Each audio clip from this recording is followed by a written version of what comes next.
emancipation of Jews in all the German territories that he took over, even if the Jews themselves were somewhat ambivalent about this, because they were living with a certain degree of peace with their non-Jewish neighbors. And although the younger and more westernized Jews were excited about the idea of emancipation, for many of the traditionalist Jews, it was terrifying. I mean, all of a sudden, equal rights. How are they going to look at us? We have to compete with them now. All things change. But nevertheless, Napoleon extended these things to Dusseldorf, and Heine, in his later reminiscences of his childhood, referred to the period of Napoleon coming in, as people saying it would happen during. They were saying Hoshana, he saved us, like a messianic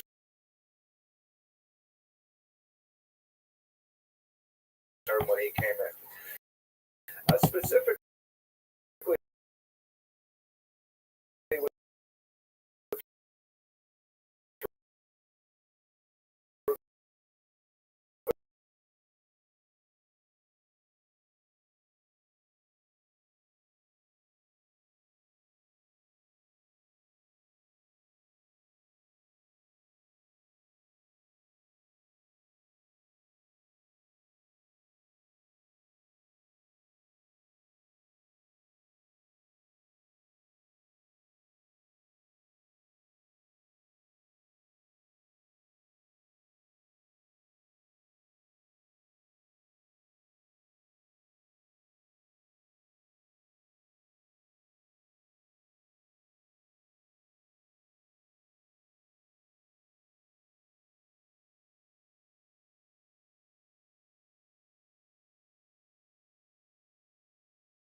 degree of sympathy, he ultimately spent most of his life there.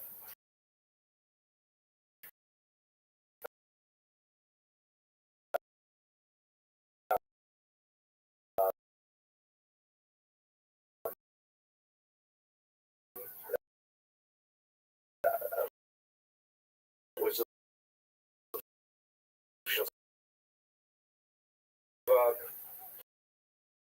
moderately unsuccessful commercial, but he had an extremely wealthy uncle named Solomon, and his mother, with whom Heine was Solomon, to try and make him into a banker. And he even gave him he gave him an English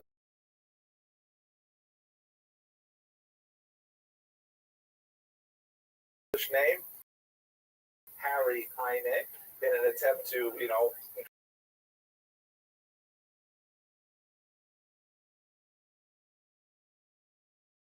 Solomon was paying for.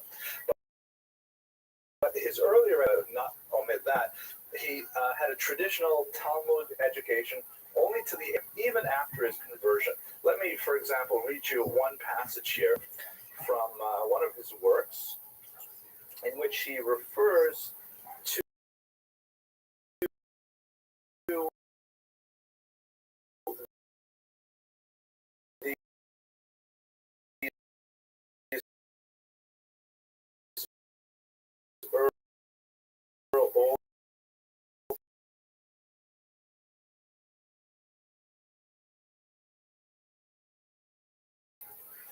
well, you know what? I'm going to read you a different. So this is a selection from his Hebrew. This is someone who had relatively little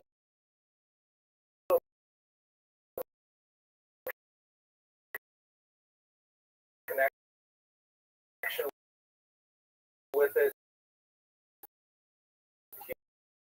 He was living,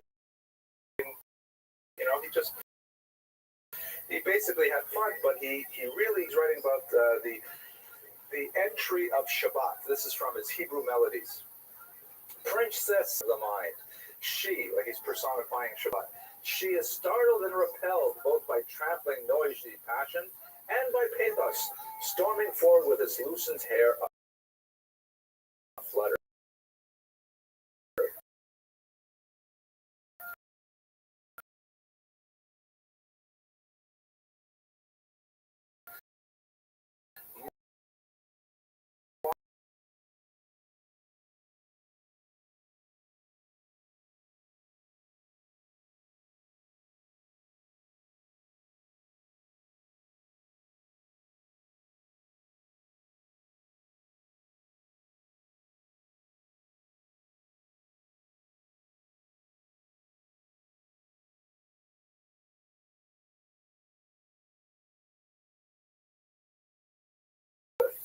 But this noon, as compensation,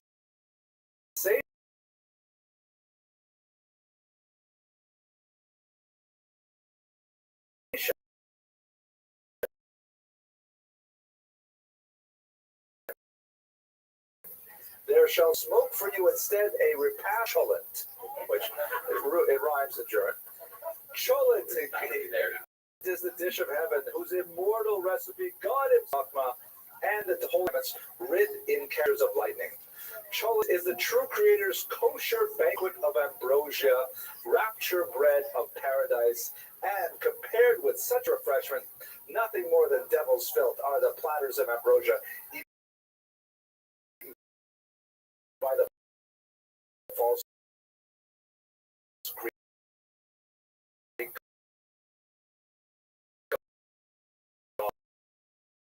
gods.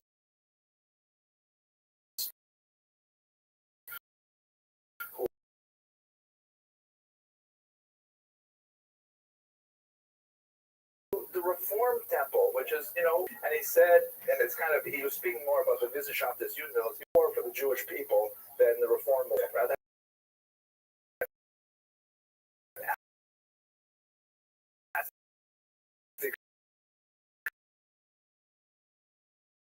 He says for the Orthodox as well. I might give you some of those passages.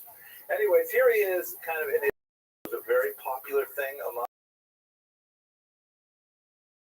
sponsor because he developed an obsession for his daughter that was behind his first cousin, Amelie, shown here. She did not reciprocate whatsoever, but there's a lot of literary scholarship that indicates that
she's also, someone who experienced this youth, actually had a tremendously salutary impact on the to come and present their art and research and poetry, a larger audience of individuals who would become their patrons. Heine would, and much of his early fame was generated through this contact between those that could create art and those that could support artists, which is something that happened to be very important for Heine as it is today.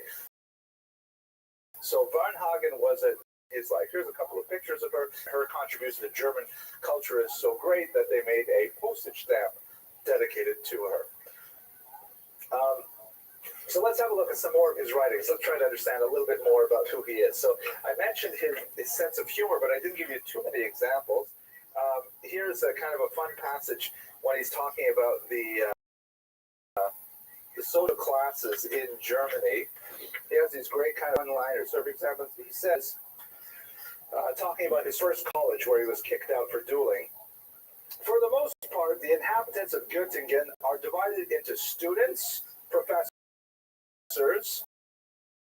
Philistines, and cattle, which four classes are by no means sharply distinct.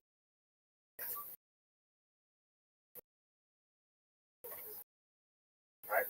You have to read it twice sometimes. I'm going to read you a little bit more of his reminiscence on the value of. He's reflecting on the power. This is someone who converted to Judaism, and trying to process it. He's been ill for quite a few years by the time he writes this. He says, "Unless I am in error, it was Muhammad who called the Jews the people of the book, a name which in the East has remained with them to this day, and is profoundly significant. A book is their fatherland, their possession, their ruler,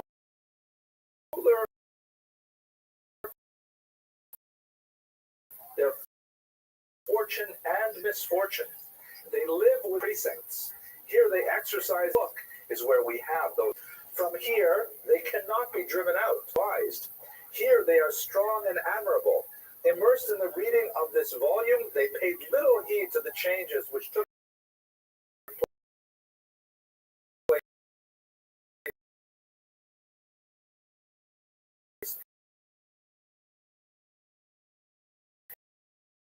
in the real world. But the Jews were bowed over the turmoil of the times which swept over their heads. Right? The book. Here's another passage from that same section. A book, yes, and warms us. As the sun that warms us, as the bread that nourishes us. A book which looks at us with as much familiarity, with as much blessed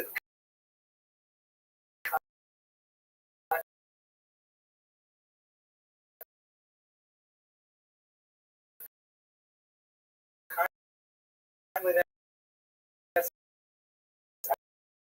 an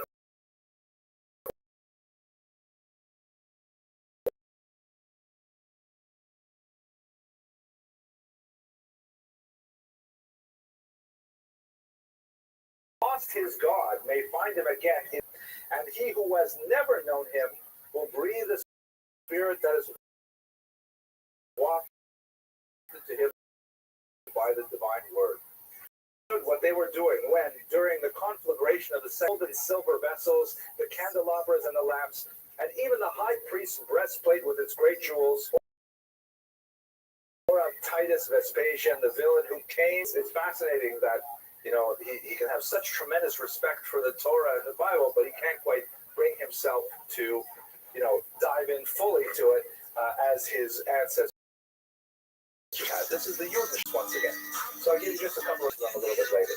Perhaps the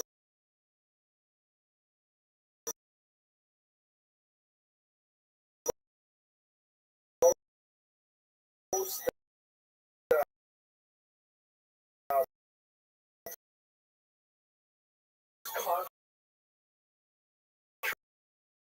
contrast in his writings that many of his critics is his contrast between sensuality and spiritual. He writes about pleasures of the flesh in the contrast of the Hellenic or Greek aspects of love of body and of bodily pleasures. At the same time, he is always thinking about religion. An obsessed person going between these two extremes. Part of the reason why he was criticized was the serpent wit. But this is one of the mentions in his work. More than this I can't say because I'm not a literary scholar, but I just wanted to emphasize to you this. Now, going back to his Jewish history, anyone have a yes, please?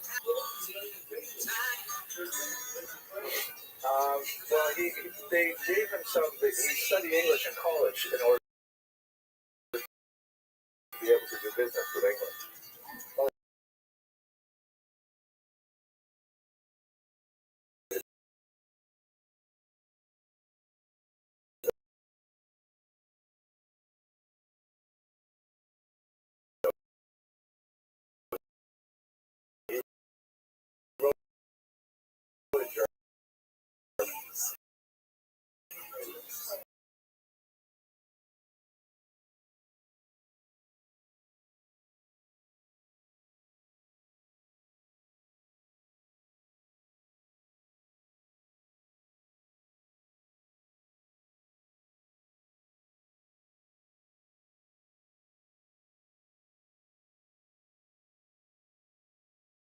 In some cases, and they were not especially distressed with his conversion and agonized and publicly why does he agonize about his conversion? And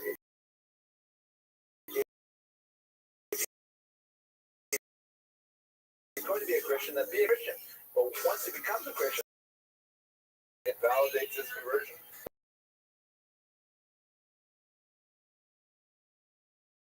Completely. That's the kind of thing there's now is in terms of their beliefs, serious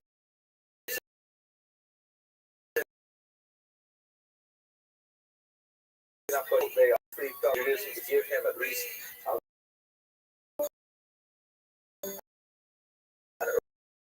early primary education.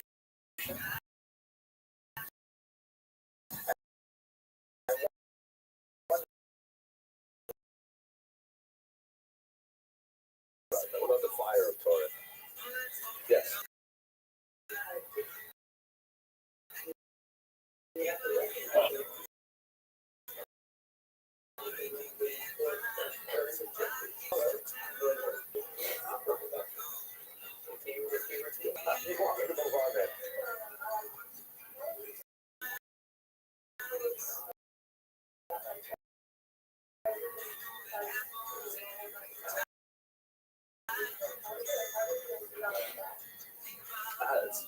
That's a good question. I don't remember how many though. That was a stumper too. Okay, no more questions for you. Let's go on.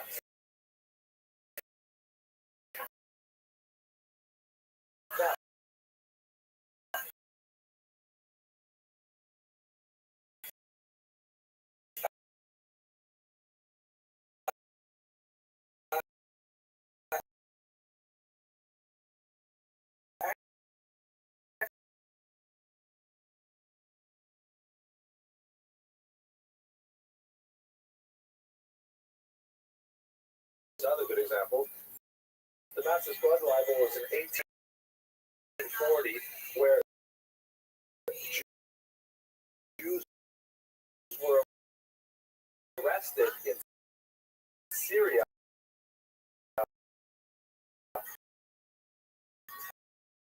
and charged with kidnapping a criminal and killing him for his blood. Ridiculously medieval. And on about how can this happen in century? How can we have such anti-Semitism? Obviously, we're far worse than the 19th, but his attitude was again.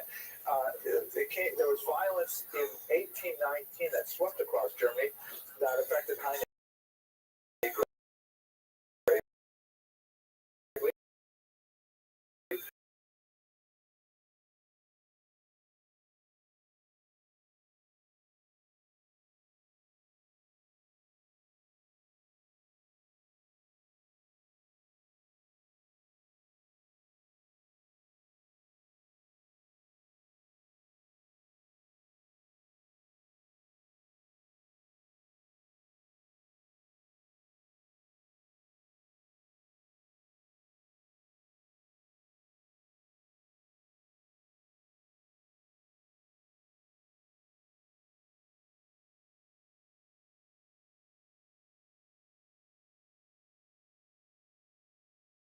kind of like a smaller crystal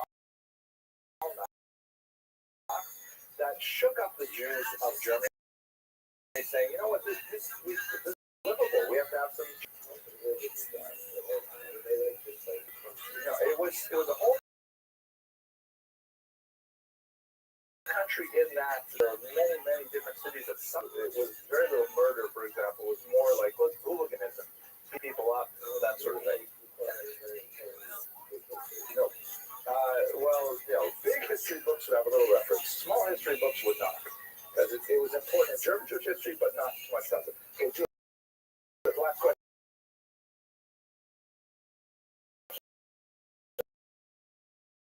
We better get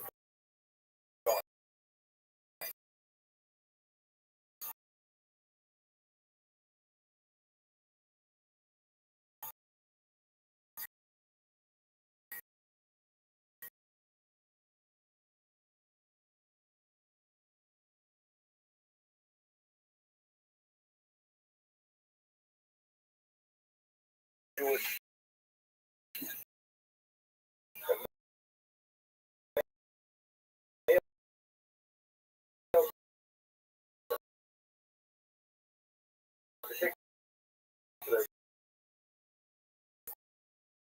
not be allowed to marry if they were second or third or fourth.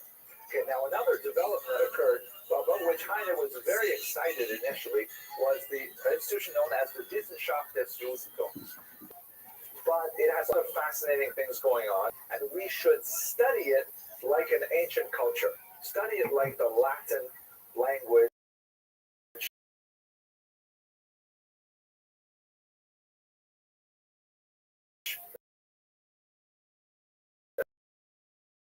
There was a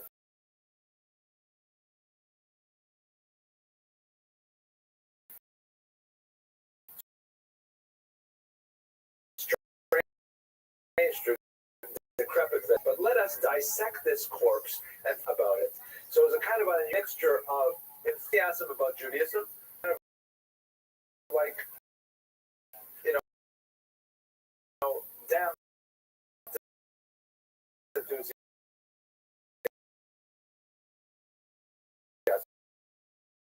We're all very scholarly about this. We're not going to start Bible thumping. We're going to throw out, the multiple authors of the Bible. We're going to look at the Babylonian influence. Of course, Heine's good friend Edward Gans seeded Heine into Christianity, and Heine never really participated in their publication.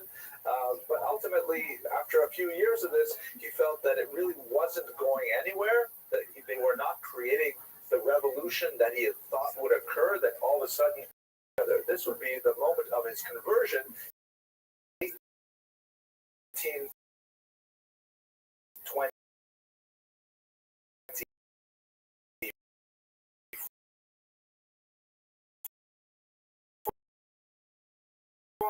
Position that he was hoping for, he said, all right, let's constantly writing things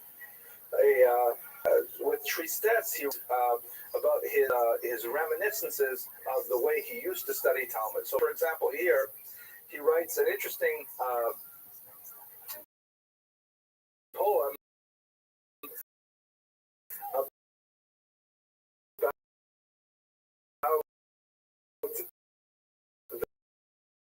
the Talmud,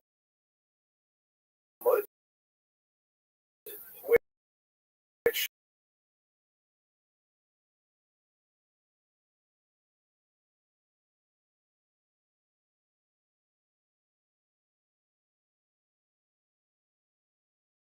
his father led him early to the teachings of the Talmud, and within it he uncovered the halacha, this tremendous fencing school in which the leading Babylonian logicians used to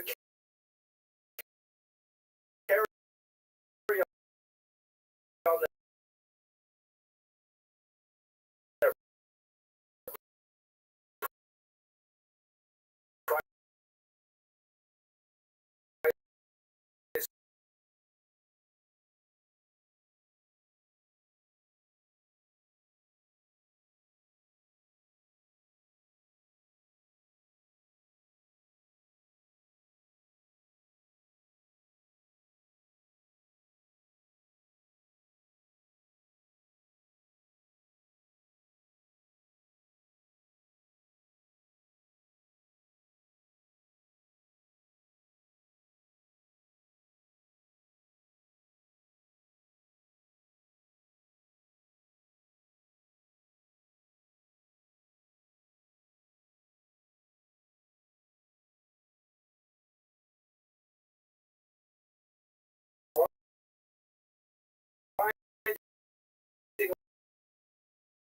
light of day and the milder moonlight.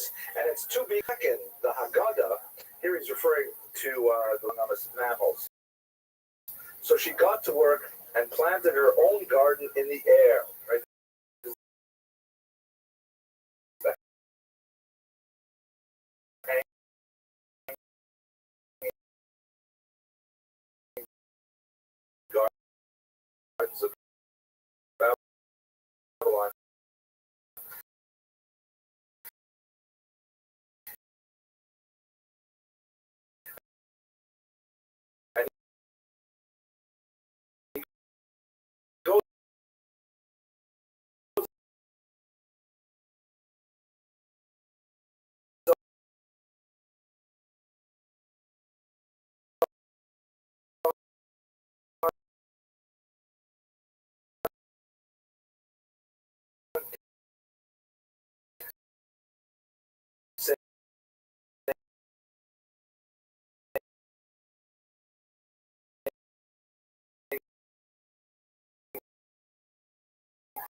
burden of an heir child's fancy too. And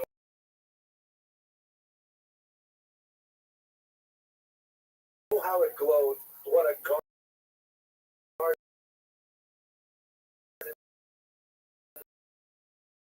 of abundance.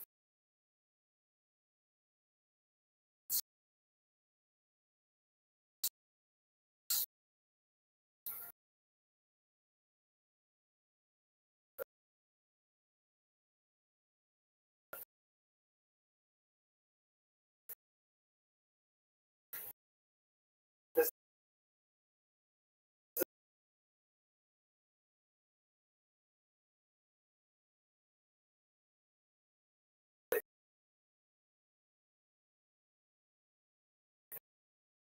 thinking about his Jewish.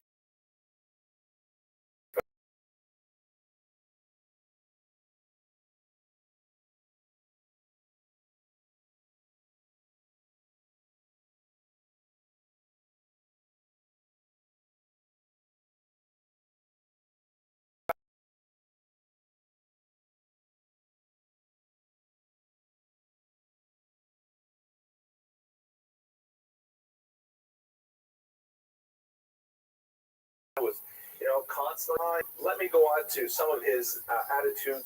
He eventually moved to Paris, and it was in Paris that he phenomenon, which was very brief, short, named Saint-Simon. He translation. He wrote in both prose and poetry. Okay, and did he write stories? He wrote stories as well, right? But a lot of it is kind of like travel stories.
On the knees tomorrow.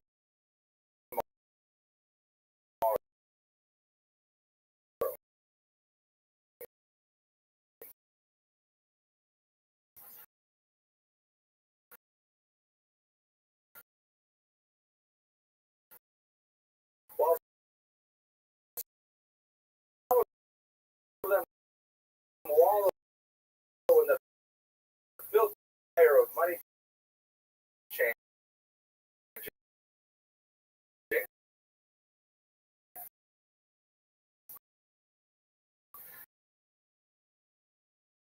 others ascend to the highest peaks of humanity.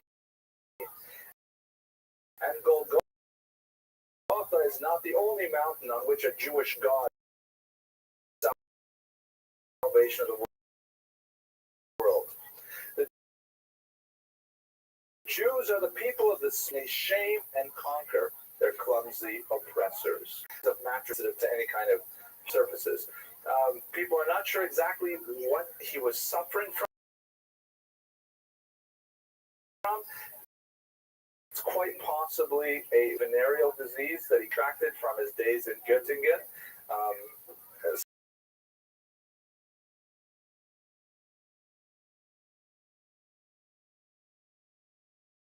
In which he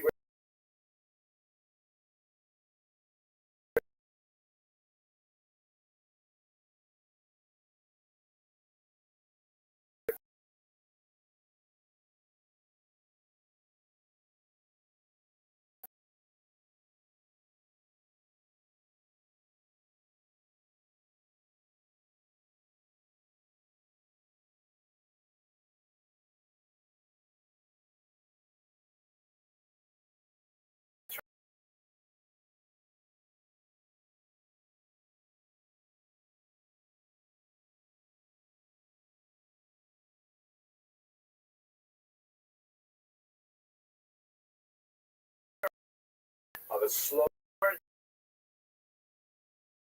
to a lot of the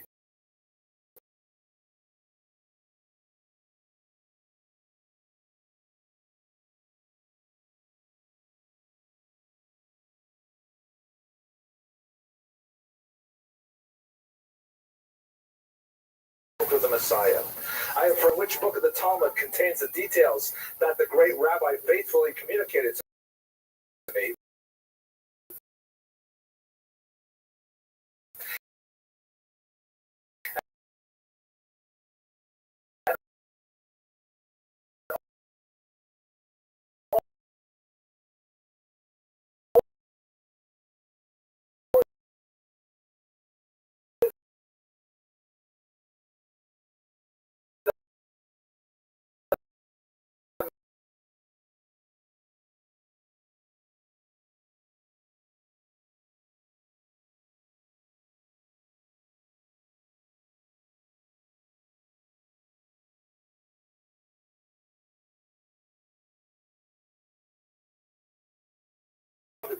Are you ready for me? Wearing a crown on his head just like a king, but his hands are fettered with gold. For without these fetters, the Messiah may lose patience to come down and commence his work of deliverance to ordinary powerful man, blooming like youth itself. He leads a very monotonous life, performing N-A-R-D, and dressed all afternoon. He studies the Kabbalah. No, he's doing that Siri. That's so disruptive. At any rate, I'm going to switch it around now.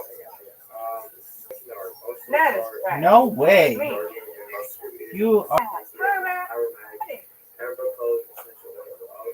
Okay. Good night.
He portrays not the Jew anxiously waiting for the Messiah, but the Messiah to be loosed on the world to bring about this messianic redemption. Just oozing through his writings. So very long and deep abiding love for Judaism. What place does Torah have? Thank you. In the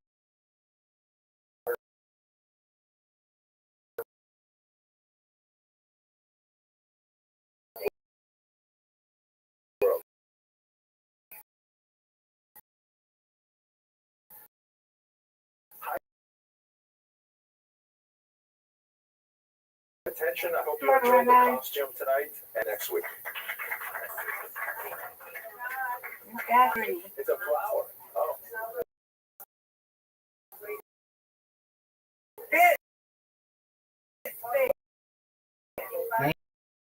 Thank you.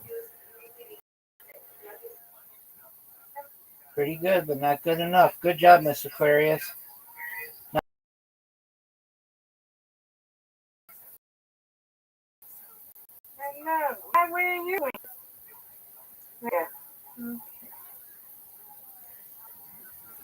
Ooh, look at you.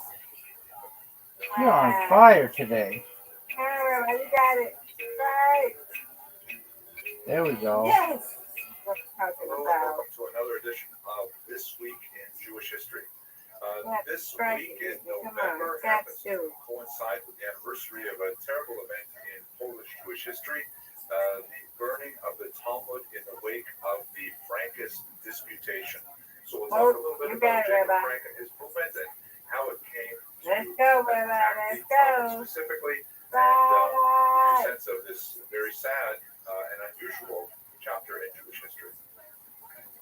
I believe you got the three. Jacob Frank was born to a middle-class Okay. Jewish family in That's good Poland in enough. 1726. Hey, His we family, tied. like Let's many go. middle-class families of that era, were secretly worshippers of Shabbatite Tzvi, who in the 17th century had created a tremendous uprising in the Jewish world by proclaiming himself as the Messiah. His particular story ended very badly, as he ultimately converted to Islam. Hey, Many Rabbi. of his Let's followers go. were really quite active still well into the 18th century, both in Eastern Europe and also throughout the Mediterranean basin. Many of them followed him into apostasy to Islam and became a movement known as the Dunman. Jacob Frank, our subject, actually traveled to Smyrna and a few other places where there were large numbers of Sabbateans, and he was highly influenced by their teachings. Frank came back to Poland after actually a conversion to Islam as well, and gathered around him a large group of followers who were very interested in his charismatic leadership. In particular, he promoted an idea of purification through transgression, or avera l'shma, a sin for the wrong, for the right reasons, as it were. And his movement was reputed to not only be involved in public desecration of the Sabbath and things like that, but even wild orgiastic rituals that were looked on with high levels of disfavor by Look the at you. He was Look at this comeback. to the non-Jewish leadership of Poland, but his movement found a rather interesting sort of strategy Ooh, big to score. counter the attacks of the traditionalist communities. They argued that in fact, they Wow. Talmudic Jews, they were Zoharistic Jews, meaning they were Kabbalistic Let's go, Jews, Rabbi. and taught Whoa. which are much What closer happened there? to Christianity, the idea of the Trinity. Right. As a church, All right, Miss Aquarius, you're on in particular, the grid. argued We'll that save it for tomorrow night. Good job. disputation over the Talmud. Thank you. This Thank occurred you. in I win, you win. I win, you win. You win, I win. Frank is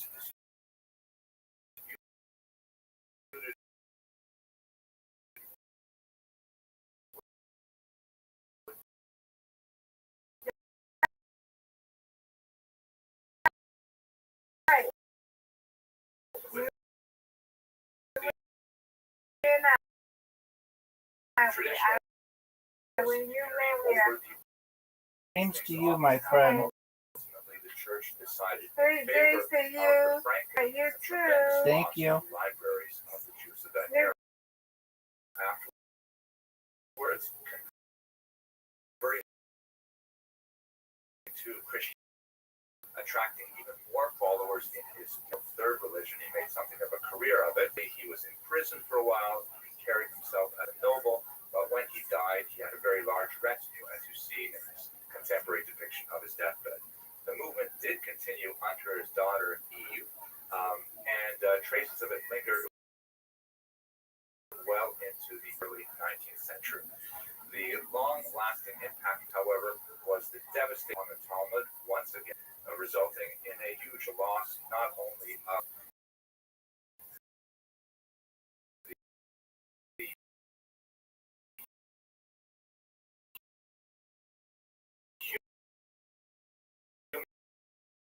human capital,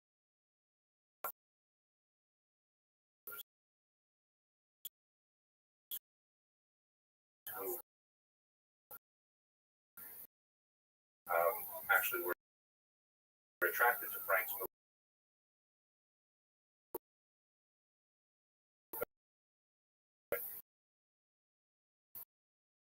but also precious volumes which were lost. Well, that's it for this week. I hope you have an excellent week, and I look forward to speaking with you again.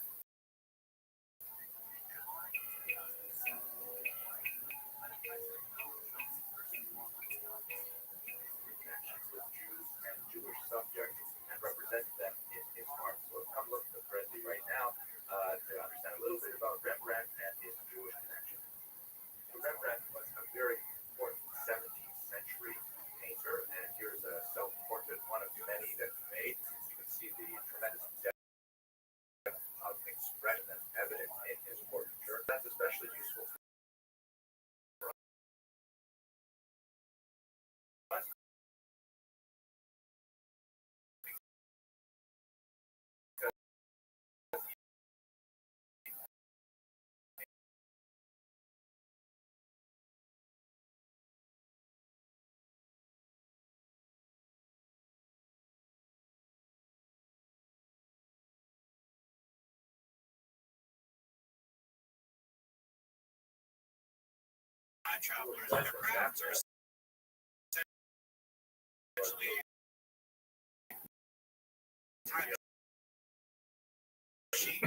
Tremendous amount of religious freedom,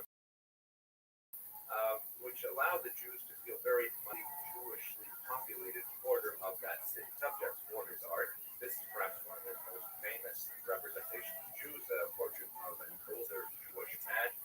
Once again, you see the tremendous genius of Rembrandt brush in these cases, and what it seems to him. But perhaps more interesting for us is the fact that Rembrandt used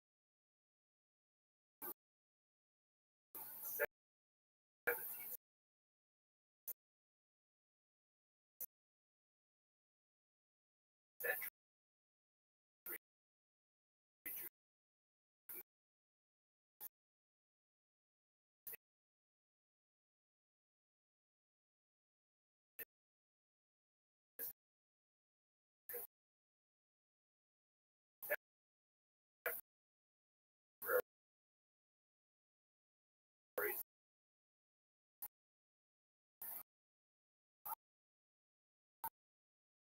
as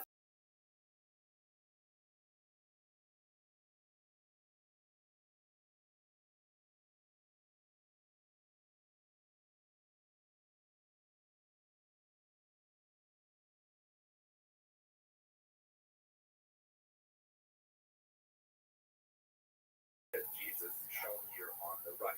Fascinating that Rembrandt had painted many portraits of Jews.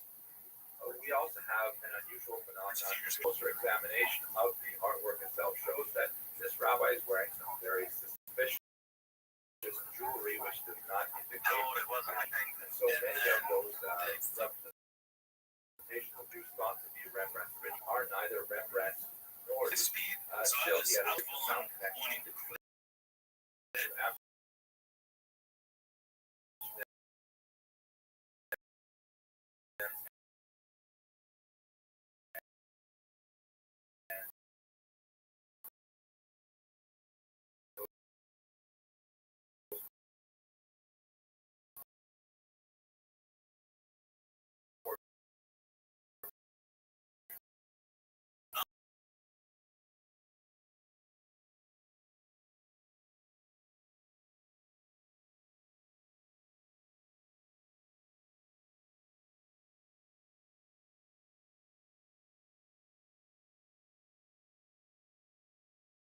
Jewish history lectures for a long time. And in the fall of 2022.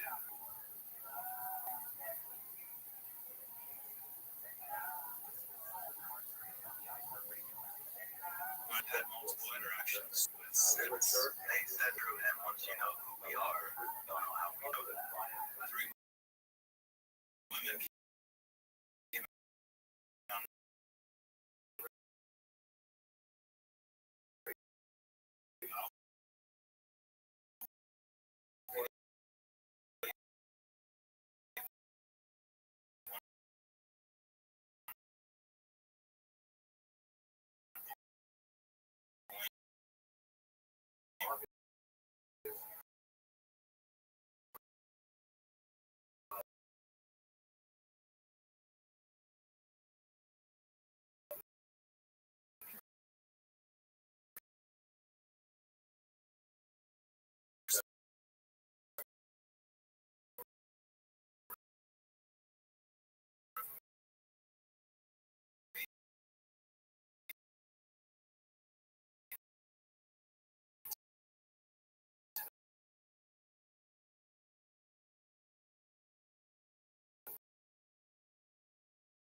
but he was very much influenced by his close faith with critics, and metal that would withstand pressures. And in fact, all of his surviving grandchildren say one lecture. At any rate, this was the inspiration for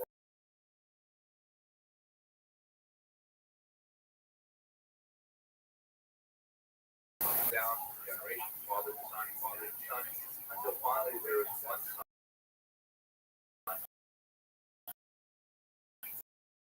One father.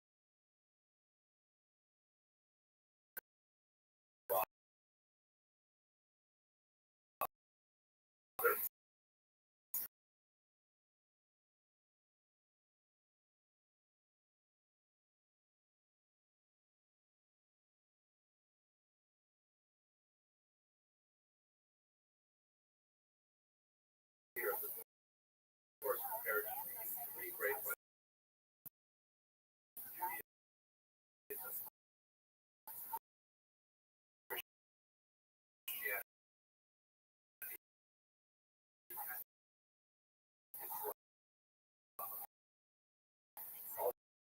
Are rather exclusive as viewing communication from God is actually a veritable one. And the three of them realize that they have a mission to live is according to the highest ideals of their faith, and that they will ultimately find out in the end which one of them was proving, but given their existential circumstances at the moment, there's no way to retrieve them.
Who all felt that he was capitulating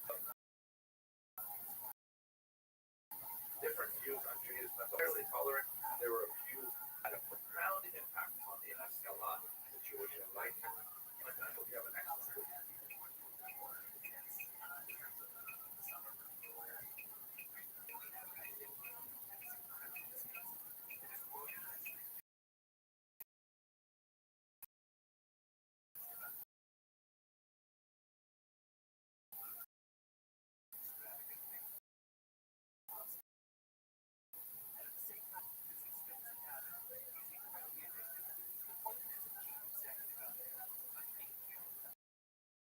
Commemorate a very important turning point in modern, typically the admission of Lord Rothschild to the House of Commons, the British Parliament,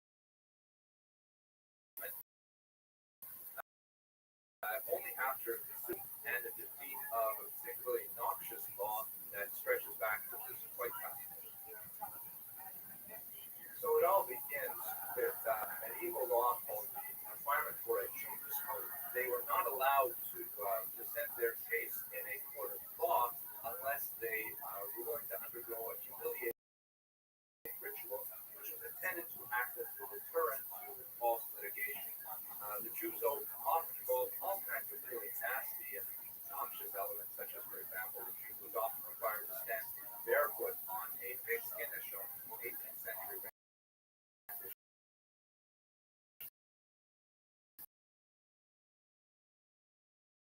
Here,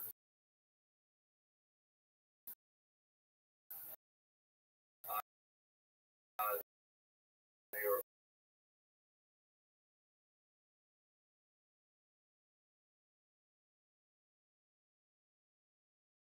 device imposed on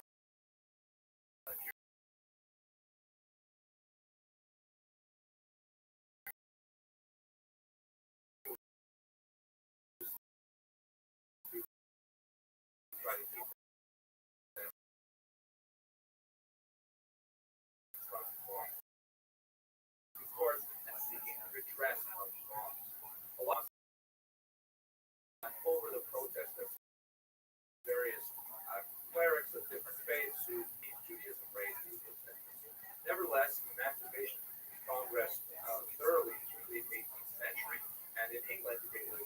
well and securely held, but then challenged when Lionel de Rothschild, the famous Rothschild banking family, ran for election in the city of London.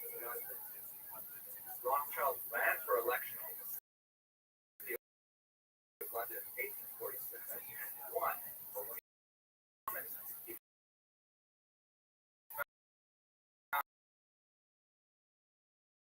found that he was forced to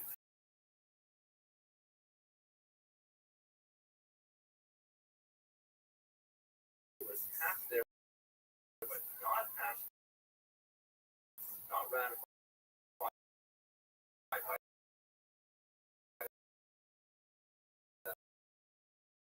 House of Lords, the upper chamber, and as a result, he turned around and immediately ran a second time and won, which was part of the text of the oath.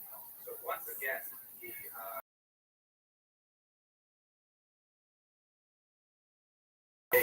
House of Lords finally agreed that the House of Commons could impose their own rules. They could change the text.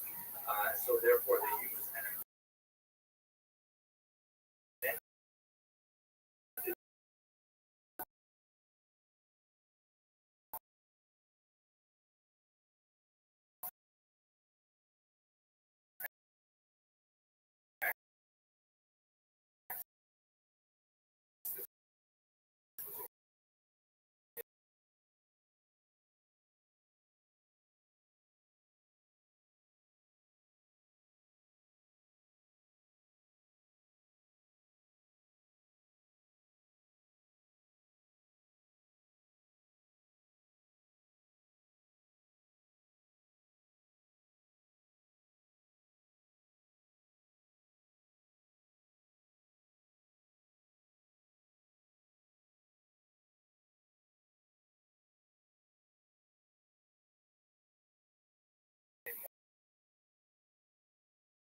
modern Jewish history.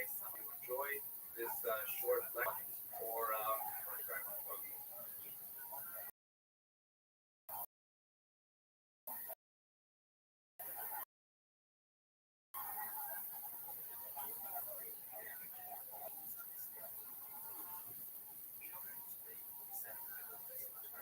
Hello, everyone. Welcome to another Luck Day. And I'd like to turn to a specific story that occurs at this season in the year 1858 that gives. And I would also like to mention I will be lecturing on this topic for kidnapping of Edgar Tara, a very horrible and sad story that involves the church and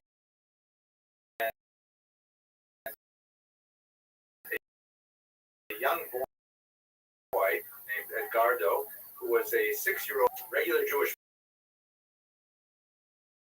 boy. Nothing special or about him at the time, but what brought him into world attention was an emergency baptism several years earlier by a non-Jewish servant girl that was living in the Mortara home at the time. She felt that he would go to hell if he were not baptized, and therefore she took it ahead. She pronounced a few words, and he was considered baptized.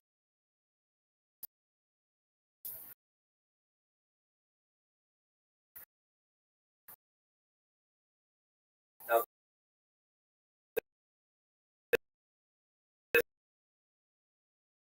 this would have meant, no matter how nonsensical, the Pope Pius IX, shown here, and went to the Mortara home in June of 1858, knocked on the door, and kidnapped the child, took him away from his mother and father, his siblings and brought him directly into the church, where he stayed for the rest of his life. His parents made adamant, in fact, took a direct and personal interest in the child, placing him freed from the church officially. He remained a Catholic and, in fact, dedicated his life to proselytizing Jews around the world. There was, at one point, a moment where the Pope was willing to release Edgardo back to his family, but only on the condition that his parents would also convert to Catholicism, and tragically and heroically, they refused. He was an adult. This photograph here taken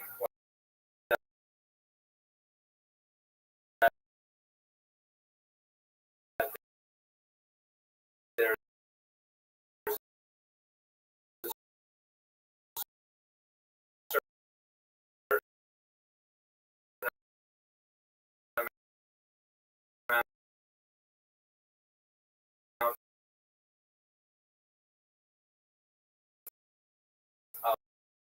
of ambivalence with his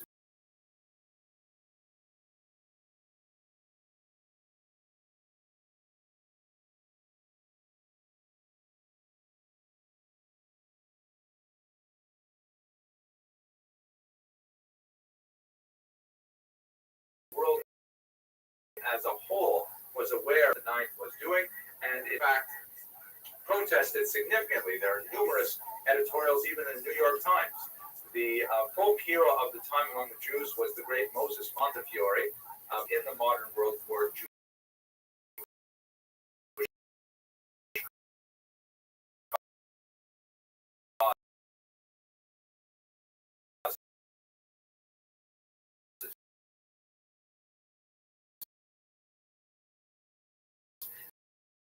this eventually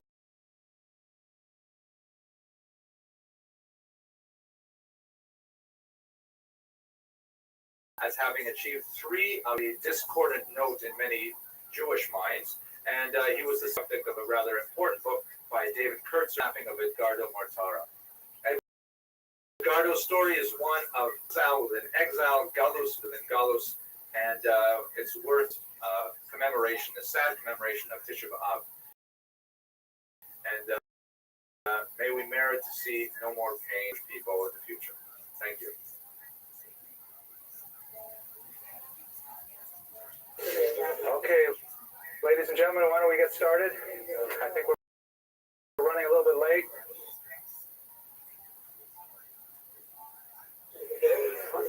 20 seconds.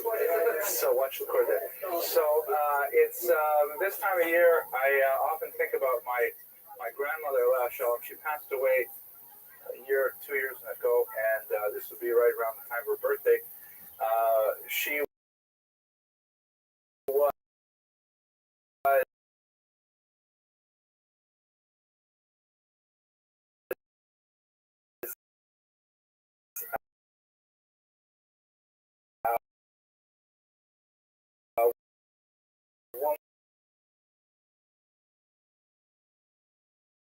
once I started to figure out what the Yiddish lines meant, I really learned to appreciate her jokes. So I'd like to tell one joke in the name of my holy grandmother,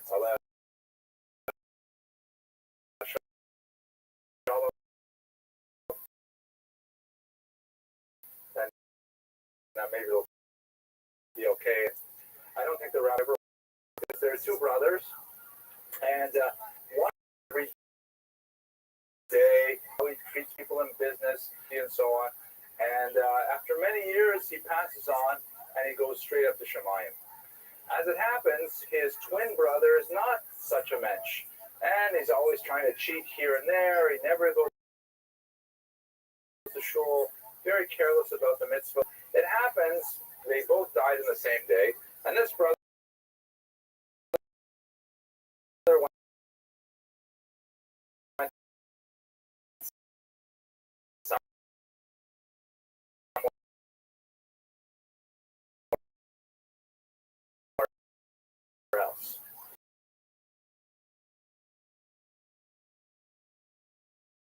in Canada all his life. He came to visit us in Florida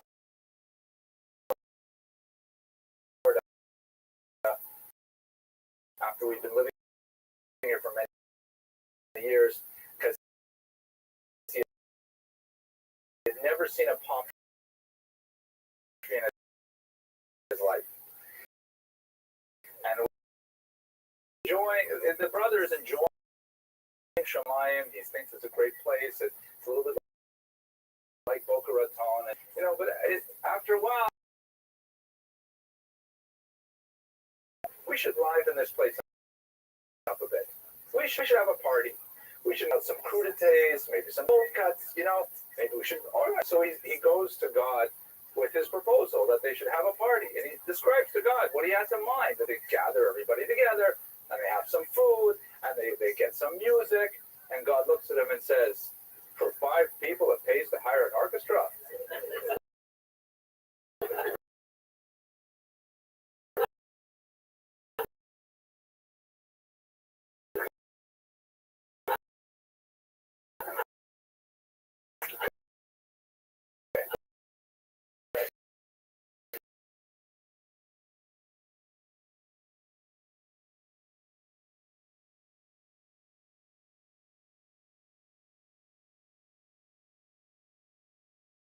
Moses Mendelssohn, who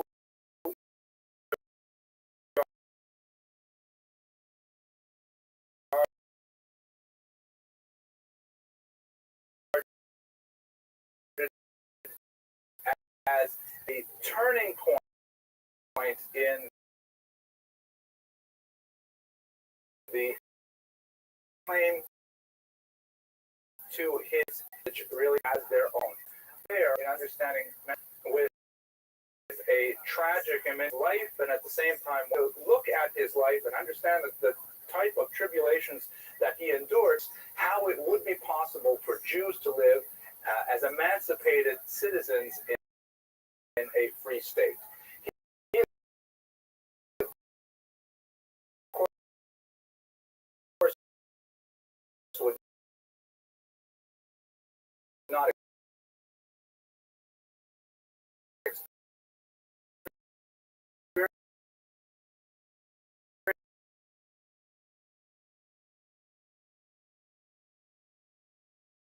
the late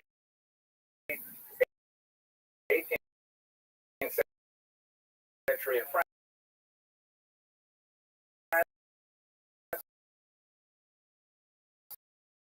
And then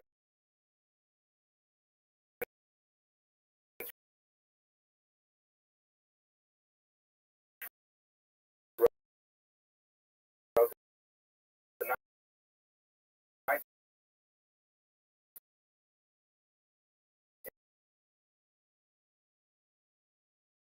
19th century elsewhere, all European states would be 1729.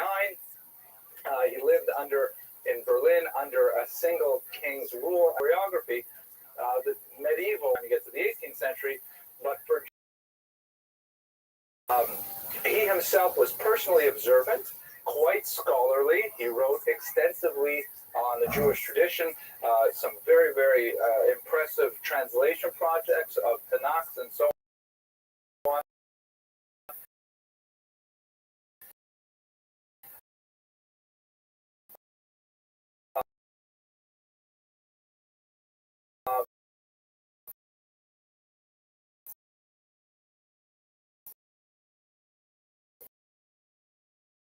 Yet, as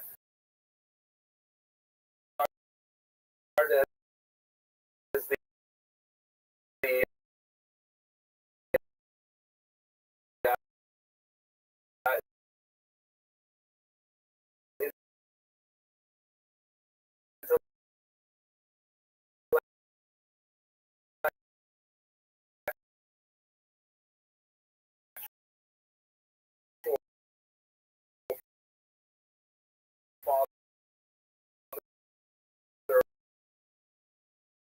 the reform as a philosopher, although much of his philosophy is misunderstood, usual figure, and we'll explore all those aspects of his life. By the way, this cool device is something, the PowerPoints into the lecture. So you can see the same lectures, this microphone, so that, you could hear me a little better. And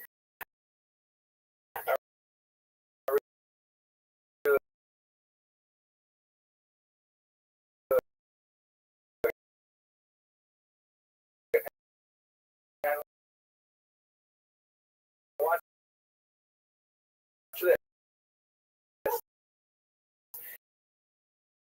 this, and you can see exactly where I'm pointing. Right, I can point over here, wherever I want to point.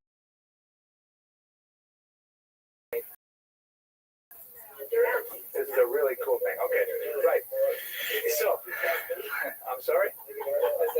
That really helped me get on time. And anyways, on the cusp of is the separation between medieval and when it comes to the Jews.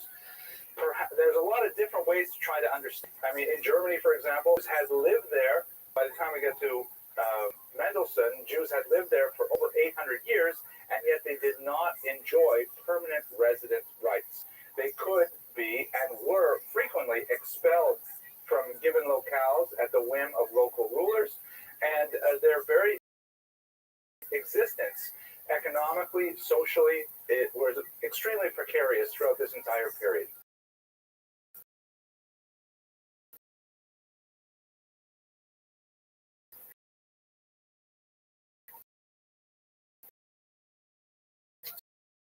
So the Jewish culture, Jewish personality, if I perhaps change with modernity, is the notion that perhaps Jews should be included in generation of Jews to experience not being a citizen. In France, it would come very rapidly in 17, the Revolution, and then 2 years later, the French government formally admits Jews to be French citizens. Germany would take quite a bit longer to deal with that question, but nevertheless, Mendelssohn was the last of that generation that lived entirely in servitude, as it were. What did it mean? What did it mean to be in this medieval state? Well, first of all, I mentioned the residency rights, which was a very big deal. There are all kinds of social Jews excluded from higher education, Jews excluded from certain occupations, lots of restrictions to try and minimize the number of Jews who are allowed to go into different trades and so on.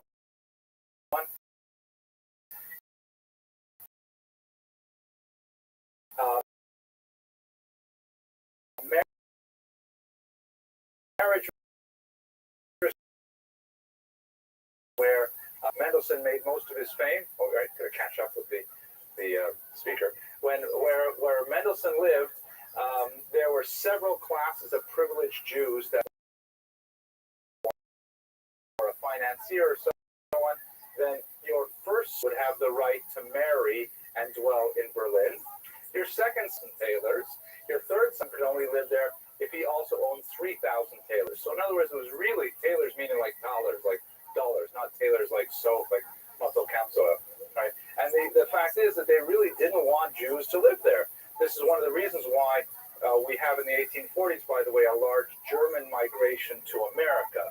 Some of the first major institutions of Judaism here in this country are from German Jews who were unable to marry because of these very severe restrictions. And all kinds of humiliating things that really sent a message that Jews are not part of the society. This is, for example, a picture of the 18th century Jew's oath. If a Jew was ever taken to court by a non-Jew,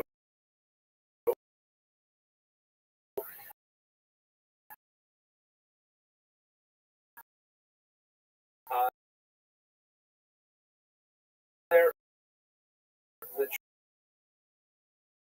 Jew's oath was simply not considered valid, and they imposed additional humiliations upon the Jew to make sure that they would, and there are stories or incidents of, for example, local villages in Germany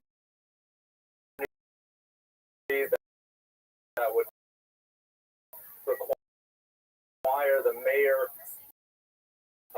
to stand in the central square with the head of the local church so long ago.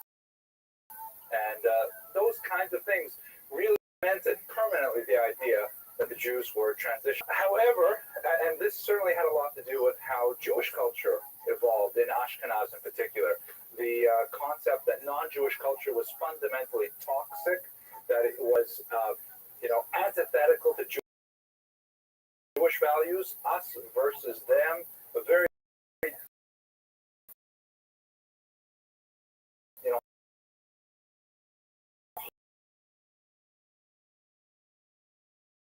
hostile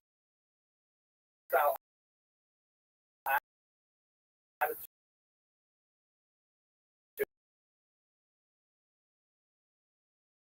with the social and economic status quo that was needed at the rabbinic establishment. Because even though Jews were persecuted economically and had to endure humiliating social regulations, there were a lot of areas in which this was actually, ironically, good for Judaism, because that level of anti-Semitism forced a kind of internal, inward-looking culture that meant Jews would stay out of, culturally dangerous areas such as, the opera house or the theater, things like that, and would look inwards. So there were a lot of Jews who were dissatisfied with their rabbinic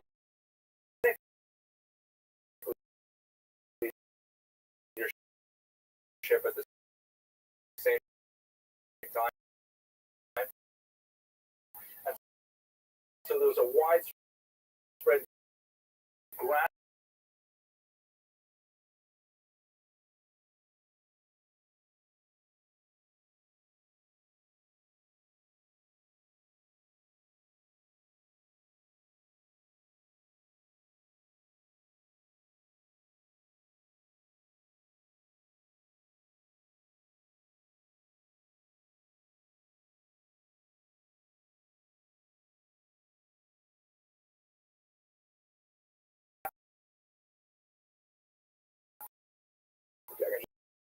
Just do it. I can do that.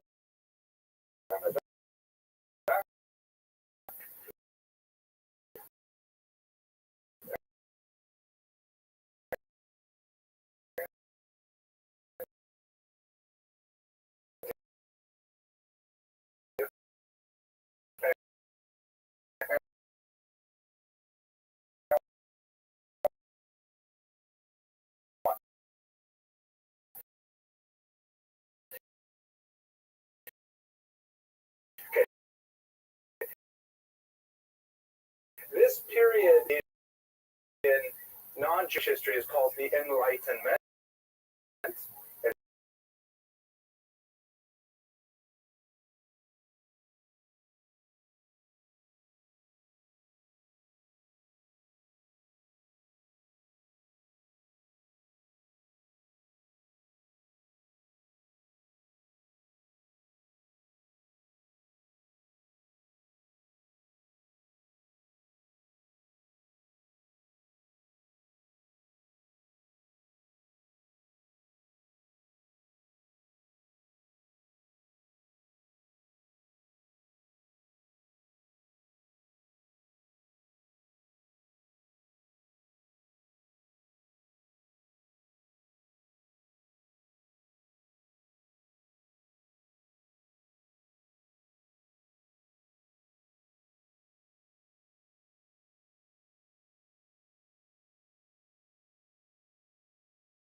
Everybody, we might as well emancipate the Jews as well.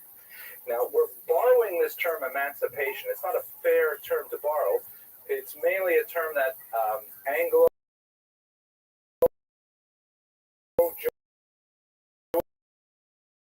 Jewish historians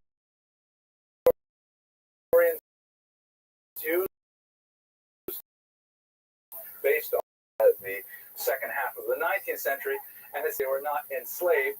Nevertheless, this term was borrowed to refer to the equalization of Jewish rights in Western society. So that's the period that we're working in, and this is where Mendelssohn comes to the fore. Okay, any questions? Yes, Judith.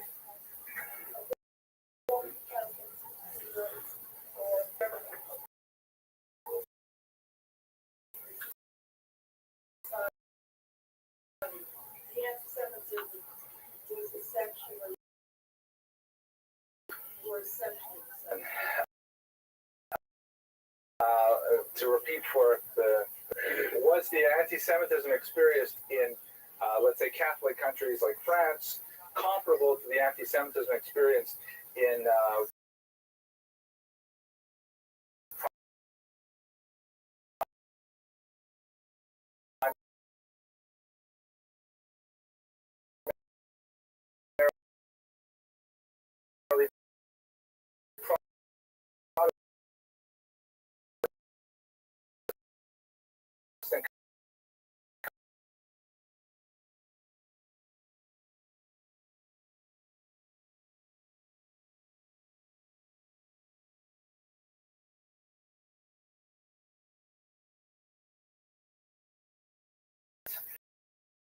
there's a lot more popular anti-Semitism in German lands. I mean, if you look at you try to measure it in terms of the output, like what's the propaganda, what's the how many Protestant movement yeah. So I think Lutheranism would be a more precise description of the regions we're speaking about as well. And I think it's too sophisticated a question for me. Multilingual is a wonderful gift because you can say offensive things so many different ways.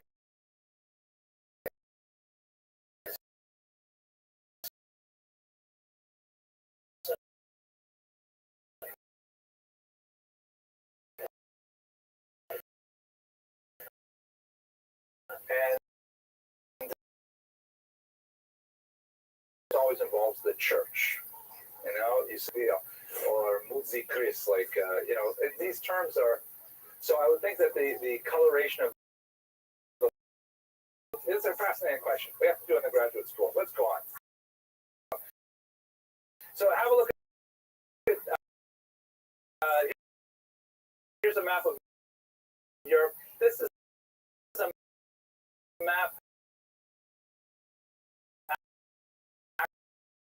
actually from the 1880s. Sorry, the contrast is not exact, but here's Germany here, Belgium, Jewish population density here in the Rhineland region in Germany, and Empire, Romania, places like that. And then it kind of gets really thick when you get into Poland and Russia, because the big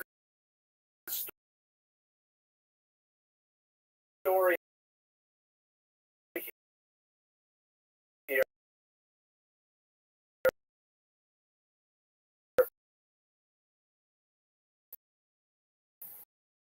is that most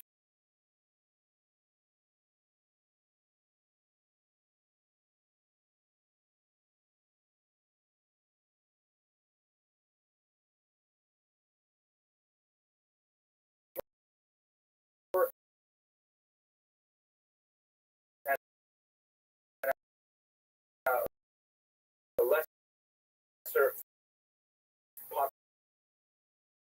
population name was Mendel. He was of that first generation of Jews that, in probably like my own ancestor's name, his father was Mendel, and so when he was asked to choose a name, his father was not a highly distinguished individual. He was apparently well respected, but his profession, besides being a sofer, especially when he was younger, he was a klopper. A klopper is an interesting profession where your job, as in many communities would employ several of these, where they would get up very early in the morning and they would walk around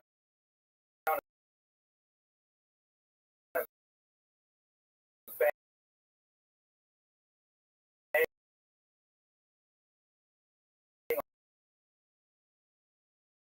on the wooden shutters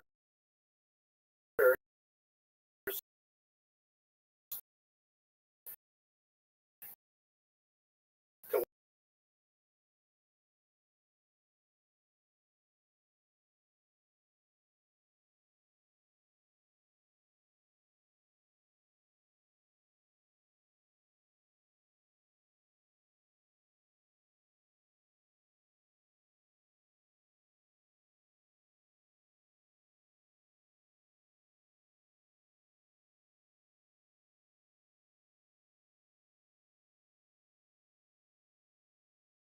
klopper. But among others, Reb Moshe is Ramah, a very famous commentator on the Shulchan Aruch, and several really important figures in German history.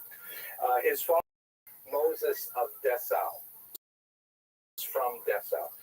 When his teacher received a position in Berlin, then he was only as a student, tremendous alacrity, and he would converse in languages and write in these languages, especially in German. And how would he learn foreign languages? He would learn them from primarily contacts of his Rebbe, who were also Jews who had picked up these languages in just without learning them in formal environments.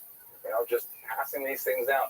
Jews at this time, the best biography of Mendelssohn by far is a book by a man named Alexander Altman, who, among other things, in this 800-page tome, analyzed what books were published in Germany for about 50 years before Mendelssohn was born.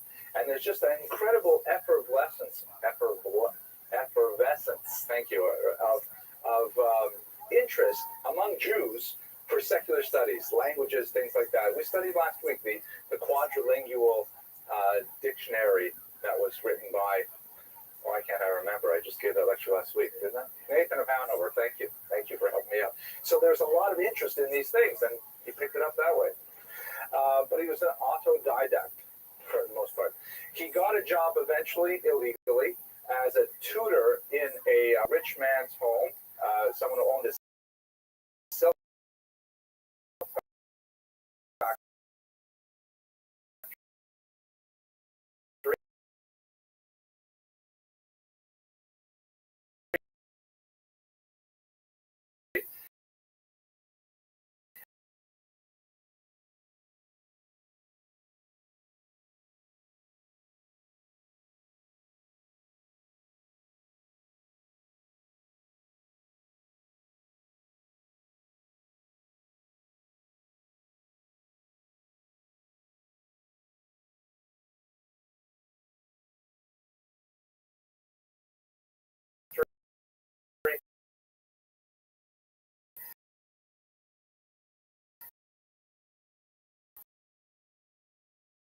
Becoming a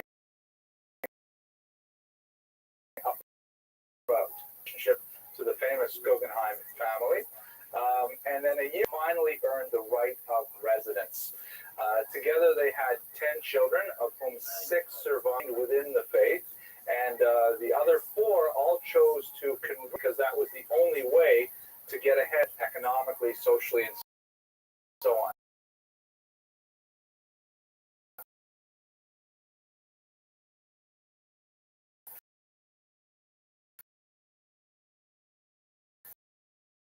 As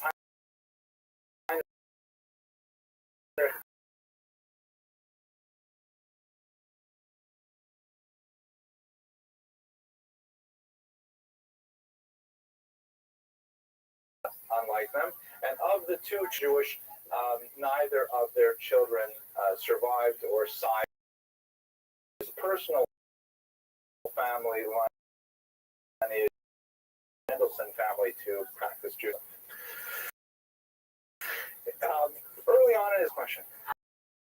How were those conquered accepted in society once they did?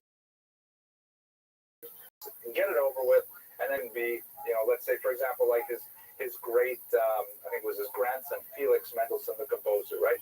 If you want to have, or Gustav Mahler, the great conductor and composer as well. And in fact, as we shall see right on this slide here, he was a brilliant writer, and the Prussian Royal Academy of Sciences wanted to make him a member, but the king of Prussia blocked it. So there's no way a Jew can be a member of the Prussian Royal Academy of Sciences. What am I going to do? Am I going to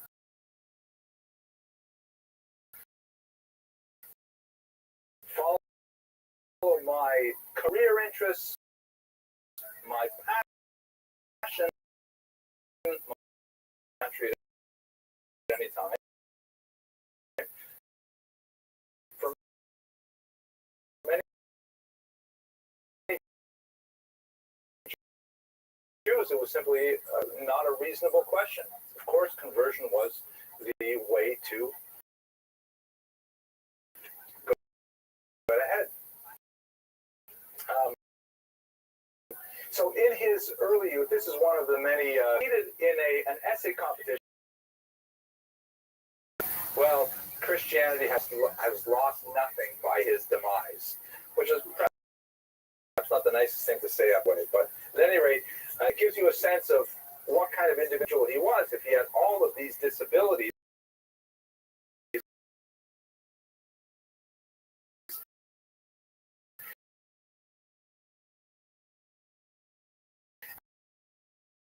And the lack of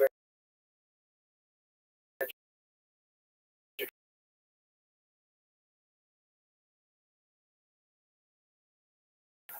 who was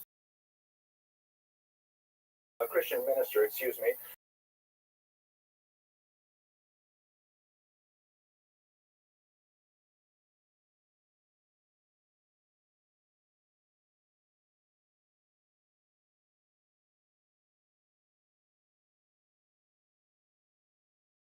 Everybody was saying, isn't this amazing?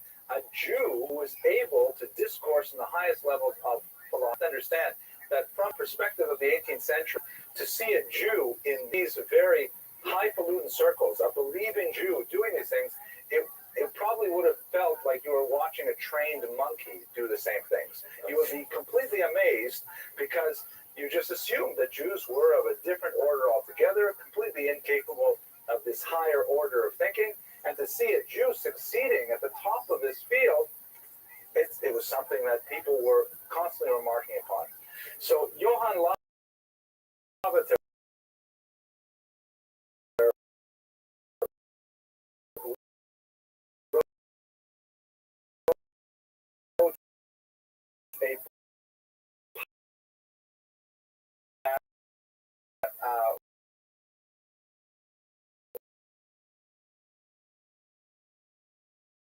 was addressed to Mendelssohn and essentially said to him, listen, Mendelssohn, you are amazing. You are so intelligent. You are a credit to your race. You are a phenomenal individual, but I can't understand why you hold on to this outdated, irrelevant convert. Because it's not Lavater.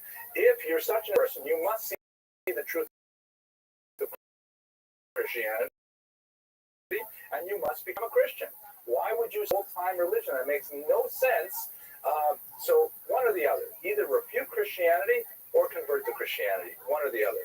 This caused a tremendous amount of a representative of their people. For him to simply ignore a public knowledge like this would be considered a kind of defeat. But on the other hand,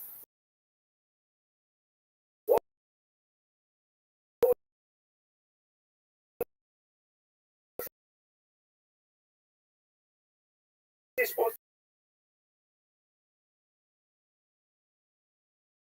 tremendous repercussions on the broader Jewish community. It was on a neighboring Jewish community, and he simply couldn't stand up and face Lavater's challenge. It was not that Lavater was posing. So he wrote back to him in a very, to use Altman's phrase, polite and restrained but forceful public response, the essential content of which was, I'm not free to answer your challenge.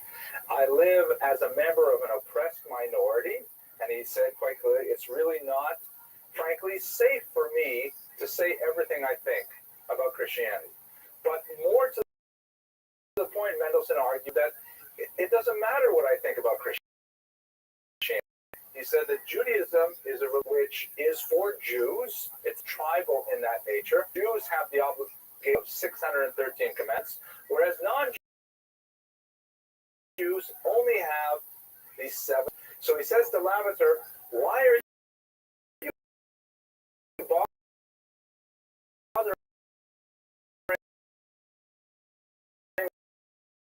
with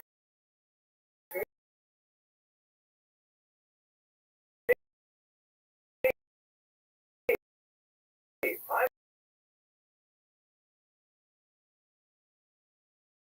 Let me live my life, and you'll live yours. And the discourse went back and forth between them, and more significantly, it went beyond the of the day in the newspaper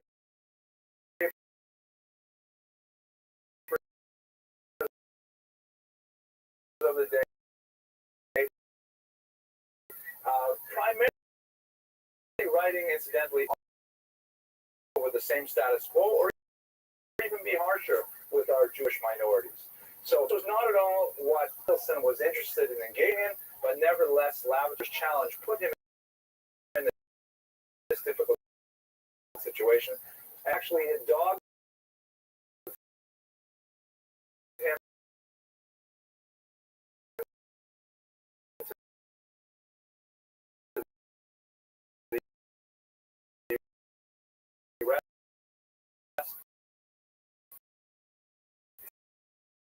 to the end of his life.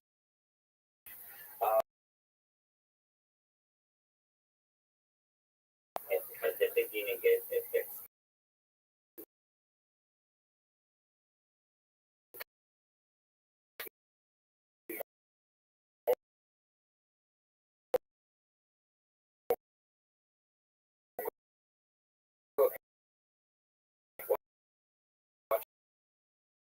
This we can go like that.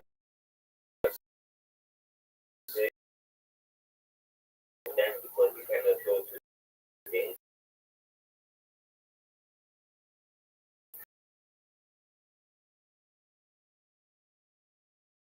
the upper end or the other. Yeah. My question is with this. Is he involved youngsters to enter in the academic field Yes. as far as you know, numerous clauses? Praise for the camera. Did he do anything to try and elevate the secular education of Jews as a whole? Yeah, academic.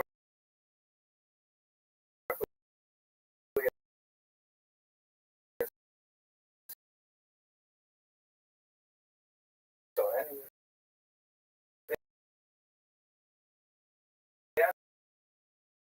answer is definitely.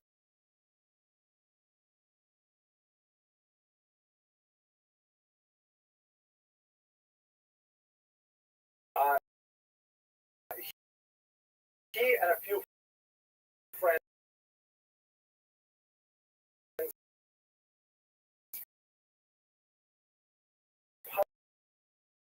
published a short-lived journal called Kohelet Musar, which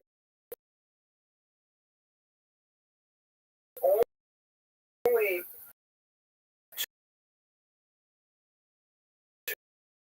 tremendous input this Kohelet Musar to Reader's Digest, which are kind of like short little things that are meant to be intellectual, not big, heavy, paper or hard. It was written from a secular Jewish perspective in Hebrew about appreciating a wider world around them.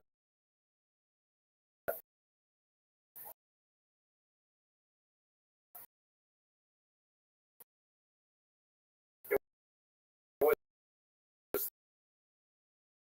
these two aspects.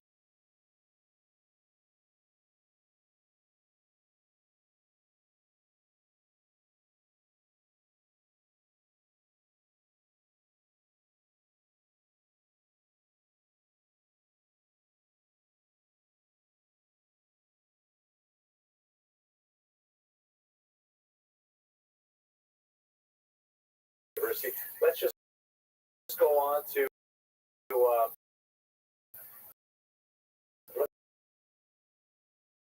let's go back to where I left off here. Okay, so the consequence of Chalison is a very exceptional individual, but we do have several thousand Jews living here in Berlin, and maybe 100,000 living all of Germany. What are we doing with these people? So Mendelssohn kind of turned away from his philosophical writings, and he focused on writings on the Jewish, obviously with a strong philosophical content, as we shall see. And he turned to some of his friends, like Christian Wilhelm von Dohm, asking them, could you please write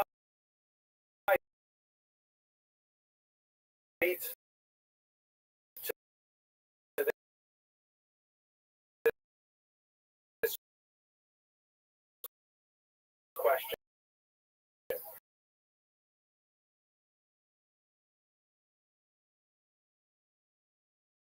To take the emancipation to the Jews, to take many religions, not just one. Mendelssohn was very close to a lot of high influential intellectuals, such as Johann Lessing. And in fact, this picture here is a very famous one. It shows Mendelssohn and Lessing here with Lavater in the background, and they're all discussing the future of the Jews. Lessing, of course, wrote a very famous play called Nathan der Weise, Nathan the Wise, in which the Jews come across very, very well. The lead character, Nathan, is actually based on Mendelssohn's character, and Mendelssohn becomes the primary, poster child, so to speak, for the question of the Jewish future in Europe.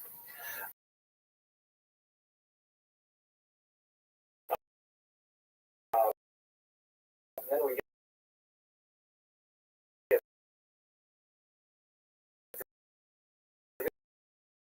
these things.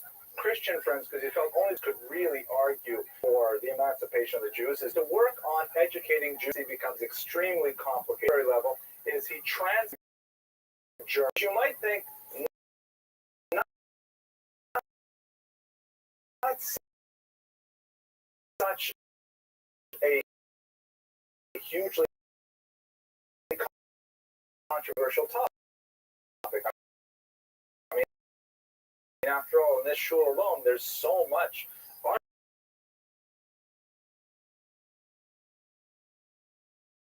They had to learn German with Hebrew letters. But this book, which is the title of the commentary on it, was actually burned by many Jewish communities, and especially in Eastern Europe. Imagine burning the Torah because Mendelssohn wrote this German translation. What is the big problem with the German translation? I ask you, Ms. Abramson, why would that be such a big deal to translate into German? Doesn't matter. We translate lots of things. Let me ask Ms. Abramson.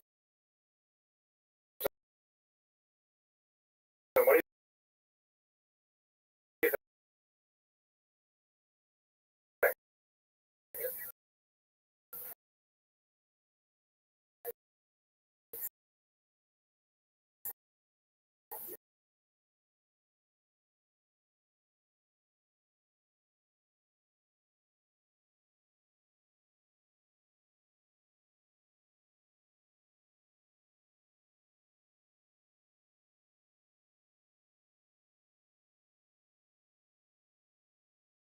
So she's a very secure individual.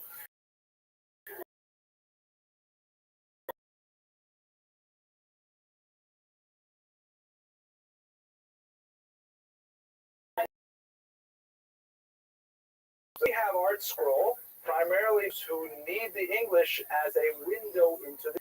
But when the Biur, they had enough Hebrew to be able to figure out the Chumash, but they had very little German. They had Yiddish. And so the Biur was explicitly, as he wrote to his own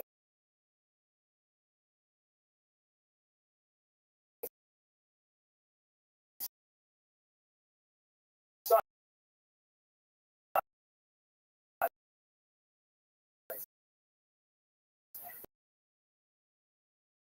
it was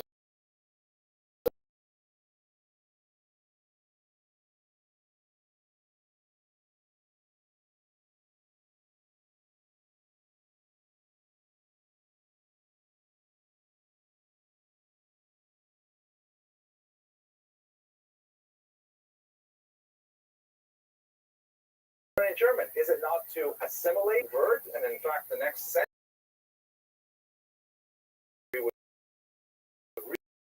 really say, you know, if the ends and the means seemed very much like. Yeah. I'm unaware of German. When the Jews get this, they'll be able to speak German probably. Then who knows? They may be able to read Goethe, Schiller, whoever. Was Goethe alive yet? No. Well, they would eventually. And so it was so controversial that many Jews wanted to have it banned, but one of its allies was very close to Denmark, who actually got him to subscribe to it.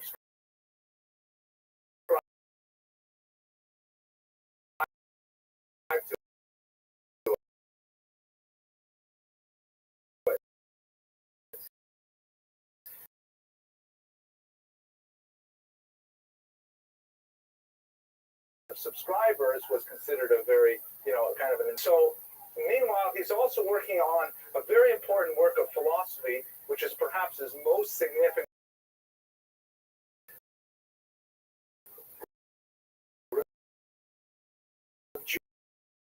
Jerusalem,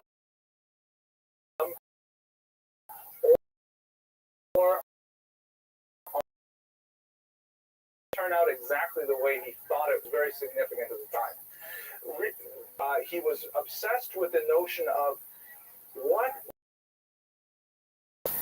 and he wanted to argue that fundamentally the state has no right to coerce anyone to believe anything. He wanted to really argue for a sharp distinction between the power of the state and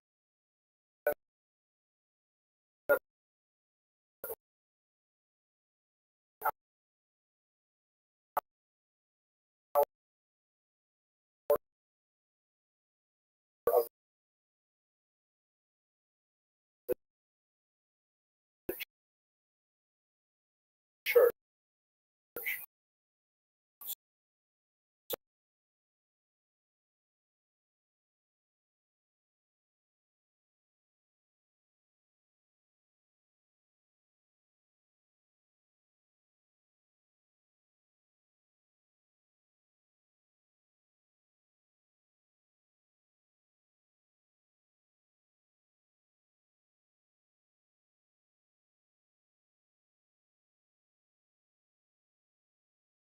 Said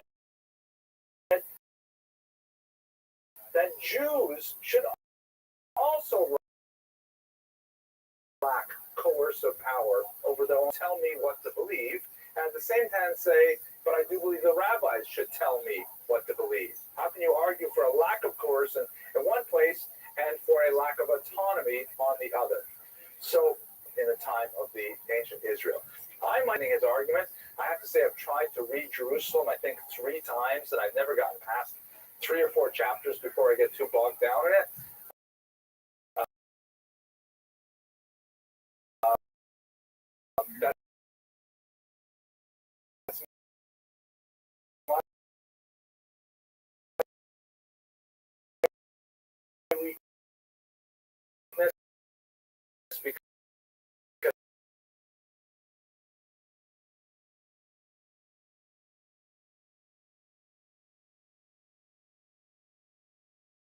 government to stay out of our belief system.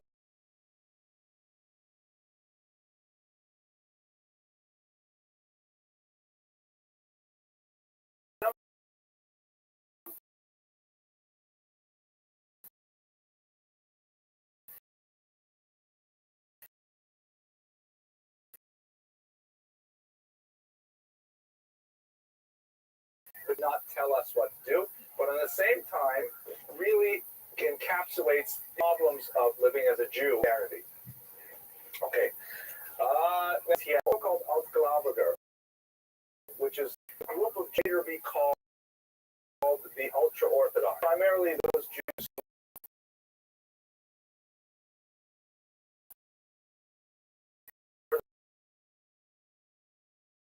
in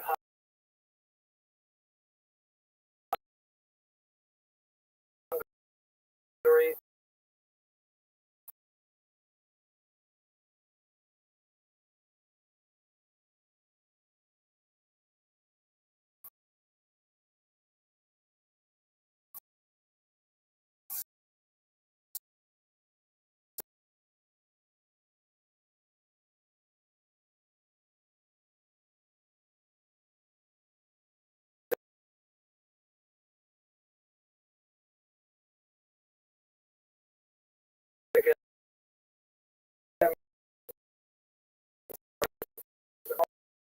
argue,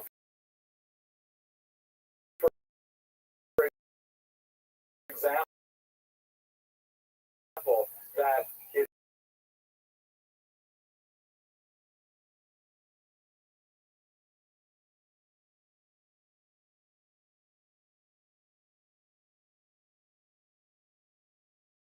going to be more like the 19th century. Happy with the idea, Mendelssohn also argues that the commandments are valid, that they do count, that you still have to keep them even if you're not coerced. So nobody's really happy with Mendelssohn's thesis, and maybe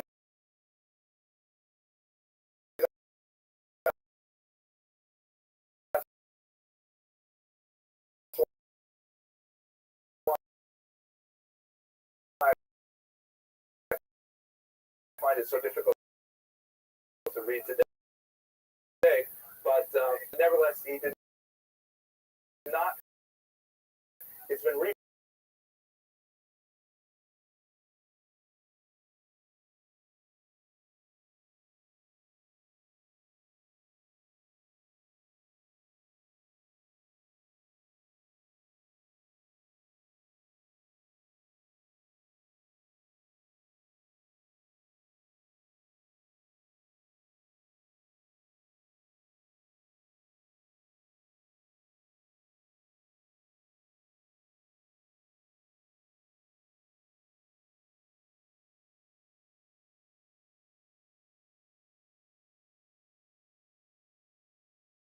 most prominent Jews in the entire population of Europe, and many have looked to him as kind of like the intellectual father of their movements. In some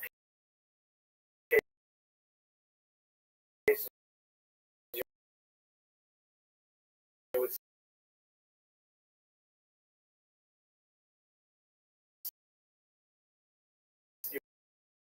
you could say the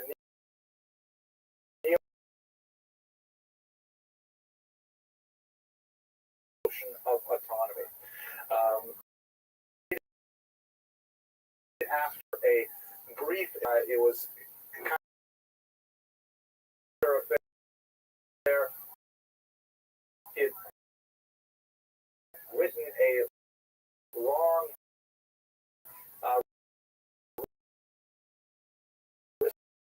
response to another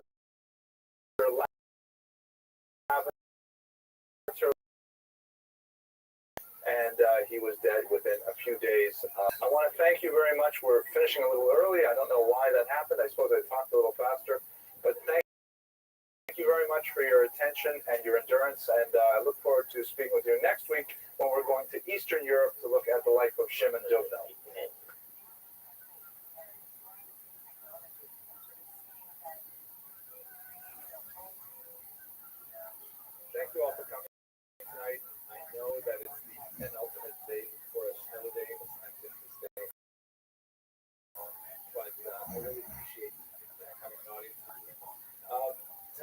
lecture, of course, is on Herod, and the first bit of not such great news that we don't have a sponsor tonight. I can't exactly figure why nobody wants.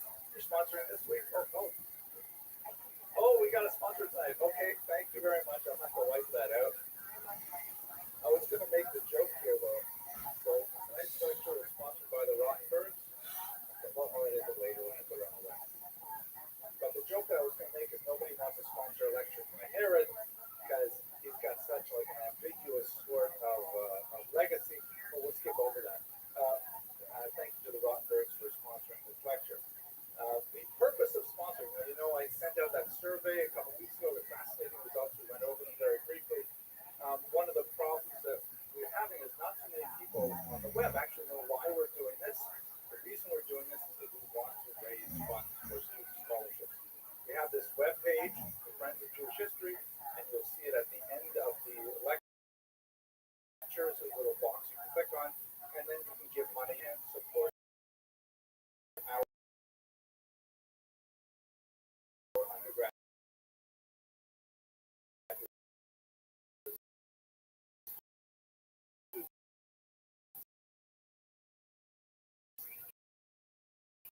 We raised $3,700 from the Pushka on my desk. Now I'm showing off my game because I don't expect playing games. Let's begin as we usually do courses that we're going to rely on for today. The first is, of course, Josephus, who is undoubtedly this contemporary chronicler of Herod's life. Very important. First century before the Common Era. About Herod, we have some phrases that are survived from Nicholas' work. He was actually a court biographer of Herod, but we've lost almost everything that he has written. We have some passages that refer to first century Israel from Pliny the Elder, very important Roman historian. But as we've discussed in the past, Josephus is somewhat problematic because, after all, the documents that we have in his name were written explicitly for a Roman audience. Very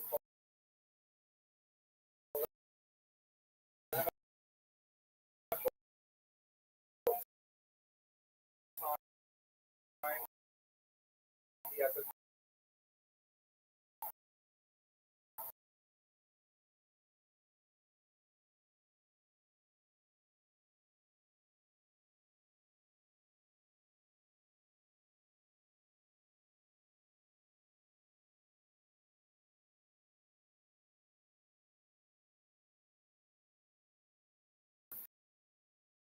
nevertheless, he is the number one go-to. Let's switch to stand-up comedy. Second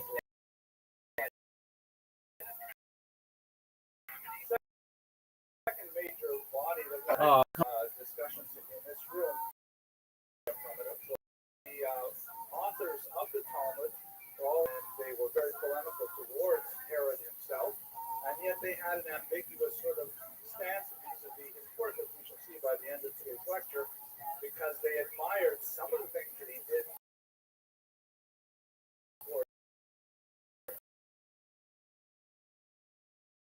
Judaism.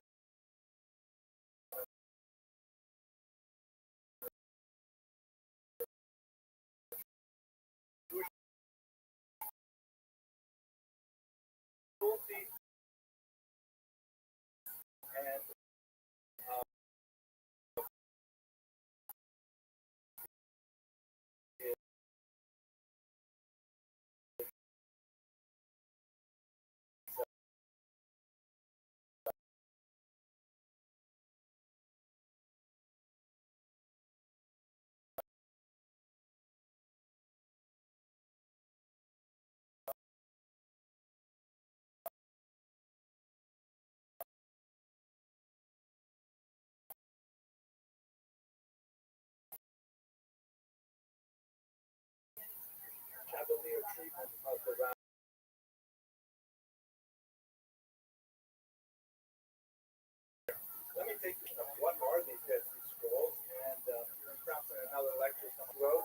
region looking for some lost sheep, and one of them wandered into a cave and found. Actually, what he did was scare the sheep out, and he heard the unmistakable sound of the rock breaking pottery. So he went in to explore and he found a whole bunch of clay jars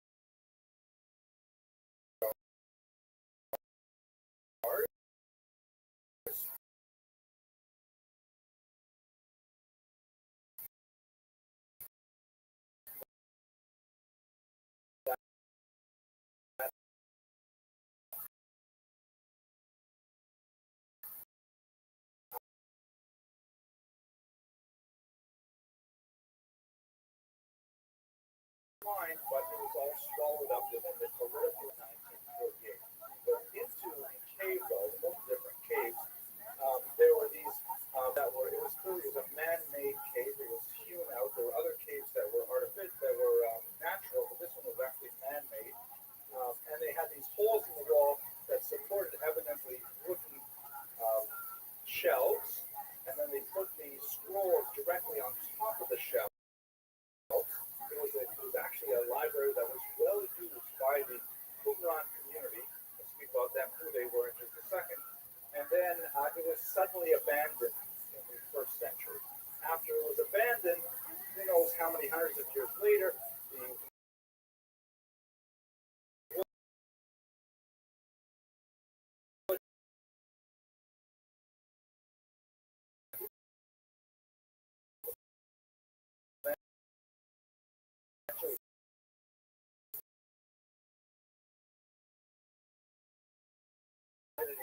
in the Dead Sea, and eventually quite a few of them were more damaged.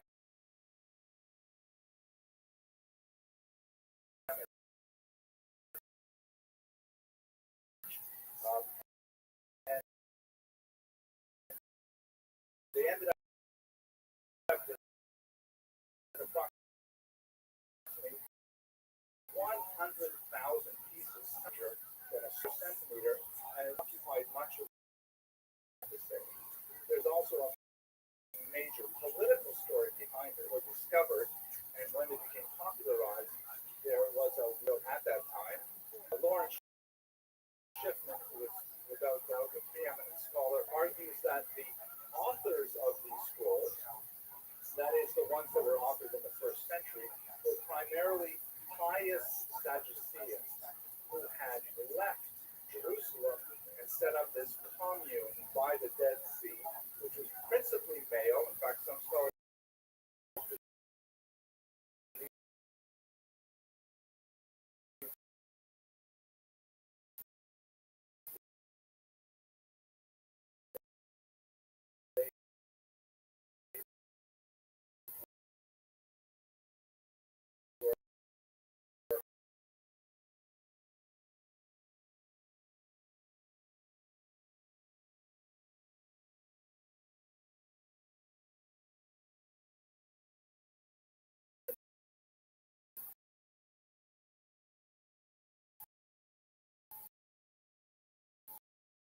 so they were probably not like community, but made up principally with the Sadducees in Jerusalem. To reiterate exactly, the Sadducees were basically the temple already separated from the Sadducees. The Dead Sea Scrolls were likely written by disagree with how far they had gone in terms of their abandonment of Jewish culture. Pause for a question, yes? Okay.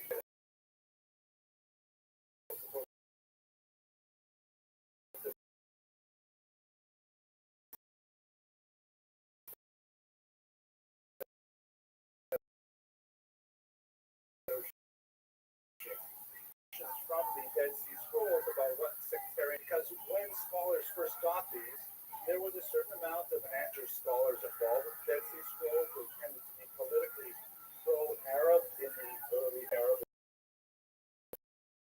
Israeli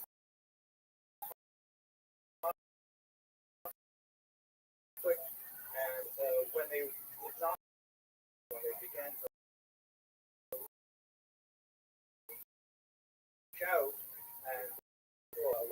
was interested in what exactly, say, the pressure event is not mainstream Jewish, but nevertheless concerned with Pharisaic law and purity laws, things like that that are entirely within the realm of Jewish concern. So those are our major sources for the period that we'll discuss over the next 40 minutes. Let's go to Herod himself and place him within the context of the Hashmonaim, of the Hasmonean dynasty that we've been speaking about for a while. At the very top, you have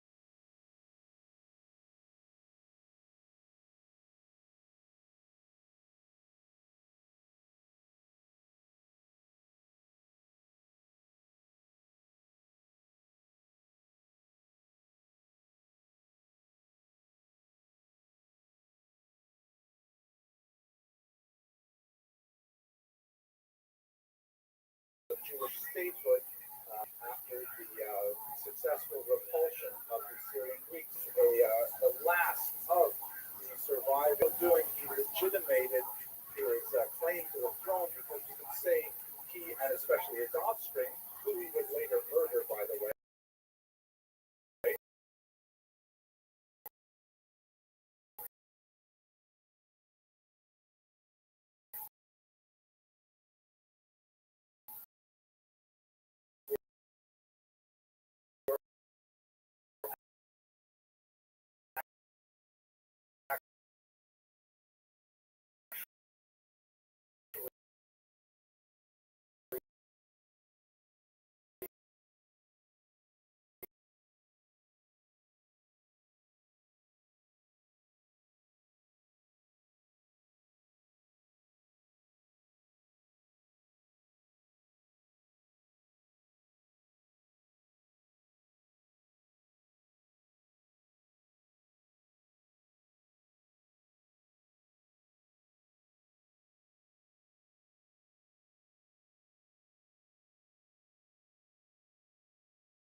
Contra II, known also as Antipas, the Greek class as well, that according to the rabbis, Herod region immediately under Yehuda, when he conquered that region, this was definitely an outrider in terms afterwards for that original land. His mother was a Nabatean, although his father was technically, because Herod is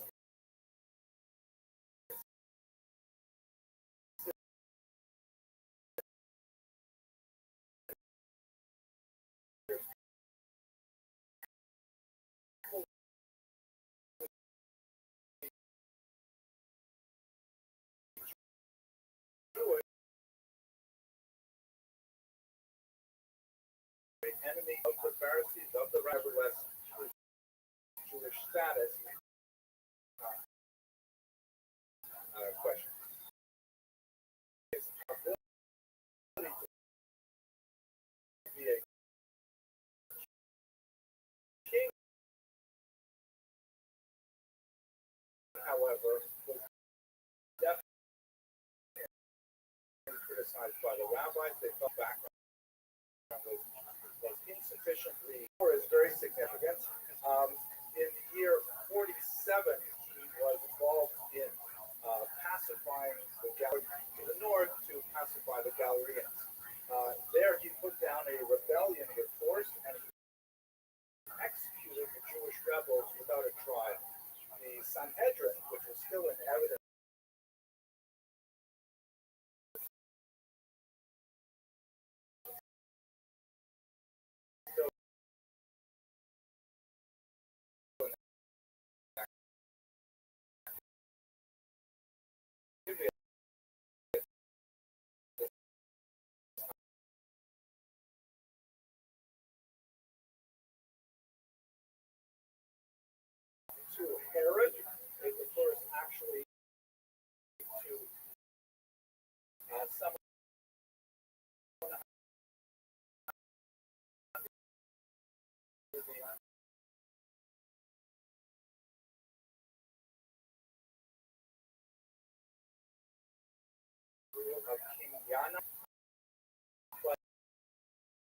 some scholars have argued that in fact the names are transposed. Second, who was king in Judea at that time, and they said to him, "Your slave has killed a man," meaning Herod, who is your employee, has killed all these rebels. And they said to him, they said to the king, "Come here as well." The Torah says, "And the master shall be testified against. Let the master of the ox come and stand on behalf of his ox." This is all kind of like euphemistic language, meaning, hey, King Hyrcanus, it's not good enough for you just to send Herod acting on your command, put down the rebellion. So Hyrcanus came, and Herod was there. He came and sat. So Shimon ben Shetach said to him, and according to the scholarship that says this is referring to Herod, this is actually referring to Shammai, the famous Shammai study partner of Hillel, who was known for his, strong and sometimes inflexible stance on these matters. So they said to him, "King Yanai," it might have been King Hyrcanus II, "stand on your feet and you will be testified against. And this is not before us that you are standing, but rather before the one who spoke and the world was created," meaning you're standing before God. And it says, "And two people who have the fight shall stand before God." So he, Yanai, or perhaps Hyrcanus, said to him, "It is not as you say, but as your colleagues say," meaning Shammai, "why are you giving me such a hard time? You can't proscribe against me." What if I say there's 71 judges in the Sanhedrin, not just one rabbi? So what are you telling? What gives you the right to tell me, the king, what to do? So that's not the right thing to say to Shammai.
Sanhedrin did not have the same kind of scared to criticize King Yanai or maybe the subject of testimony. I mean, we can't force Hyrcanus to condemn his own man.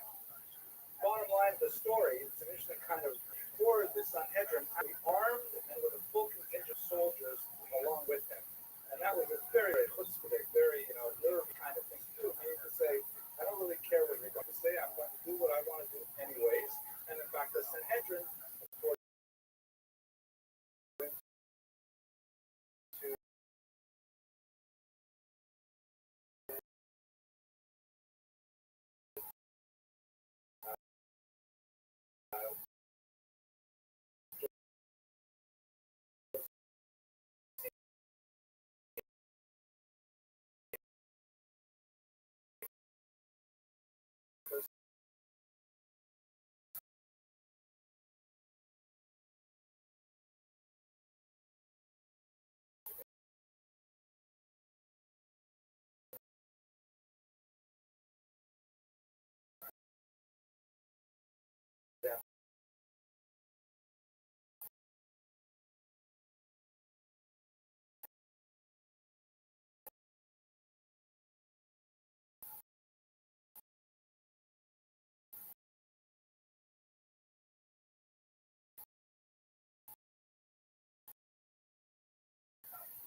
simply by maintaining the revenue stream and by was a very not so great at expanding. But as you can see, Israel at this time, part of the coast here around Ashkelon, and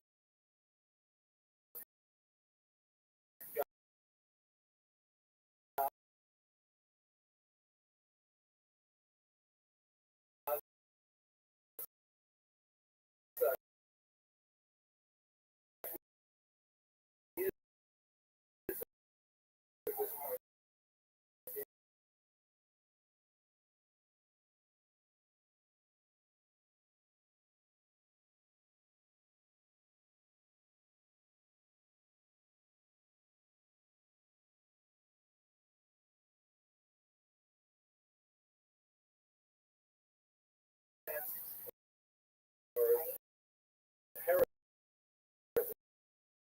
Israel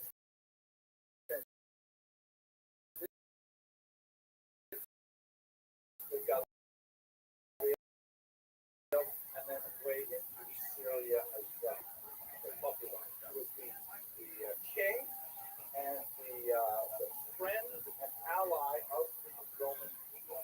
The term itself is done. He wanted to put him on trial for treason, and in fact was successful in receiving Roman support. He had to go there to get approval because it would not be seemly for a king to murder his own sons without the tacit approval of the Roman emperor. So he had certain powers, like for example, he, like a regular king, he could have been a successor, but he could not do so without confirmation from the Roman emperor. He had four basic responsibilities to Rome. He had to administer Israel. He had to be the chief judge of Israel. He had to maintain the national budget, and he had to defend the borders from attackers. We don't have a clear statement of tribute, meaning what he paid specifically, but it is assumed that he kept most of this going from the 20s onward. He had no independent foreign policy. He had to follow Roman lead in terms of how he wanted to expand the territory and so on, but he did maintain a standing army, which was very significant in controlling the population. So as long as he was within these boundaries, his authority was absolute. His authority extended to the unimaginable, almost Caligula life, especially creative in describing the cruelty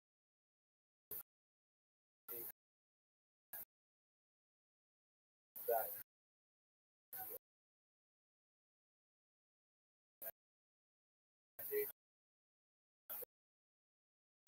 I would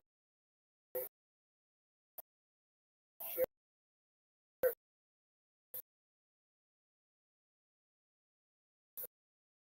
some of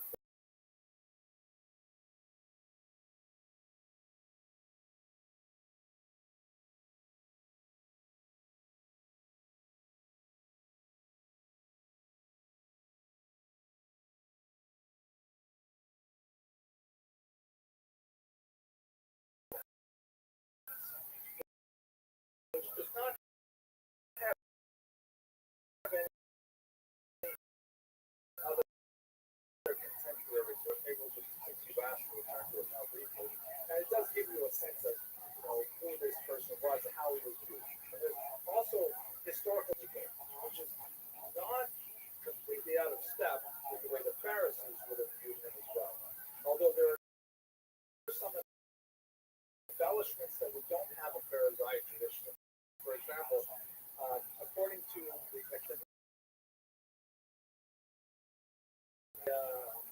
the rabbis, when they give sermons on Shabbos, they say, someone told me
follows the newborn children and murders them all.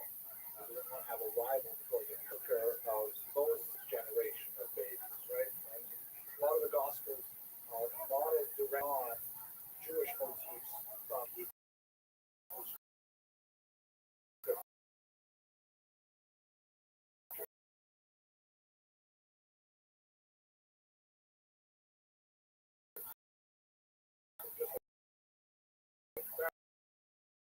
Pharaoh murdered all the babies.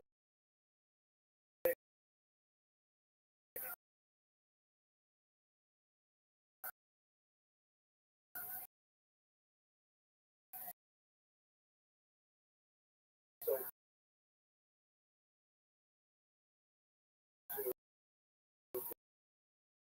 to Herod murder all the children, but Jesus is like,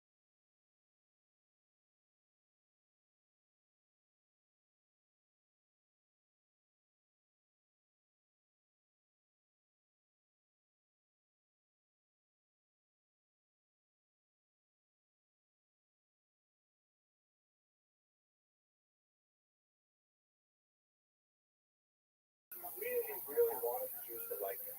He expected his own behavior, and he did not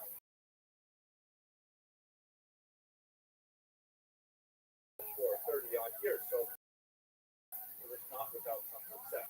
The kind of things that he did to try and appease, though he himself was extremely Hellenistic in his approach to life, ancient Near East, being the temple and so on. But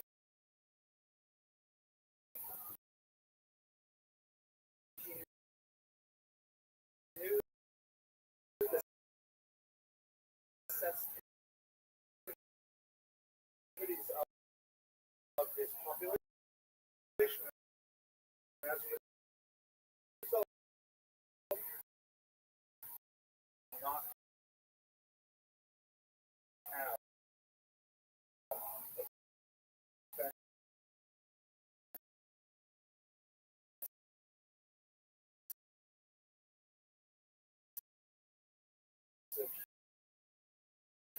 human images that would have been, deemed offensive by. One exception, however, which was extreme relationship ultimately with the Roman Jewish war, they convert and be circumcised, did not allow her to marry him, which indicates he has some, the ongoing problems of intermarriage in this period. And there are a few moments in his career when he was actually the whole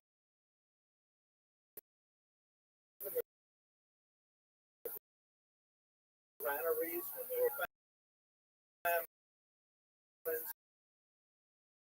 So he definitely did act as a very efficient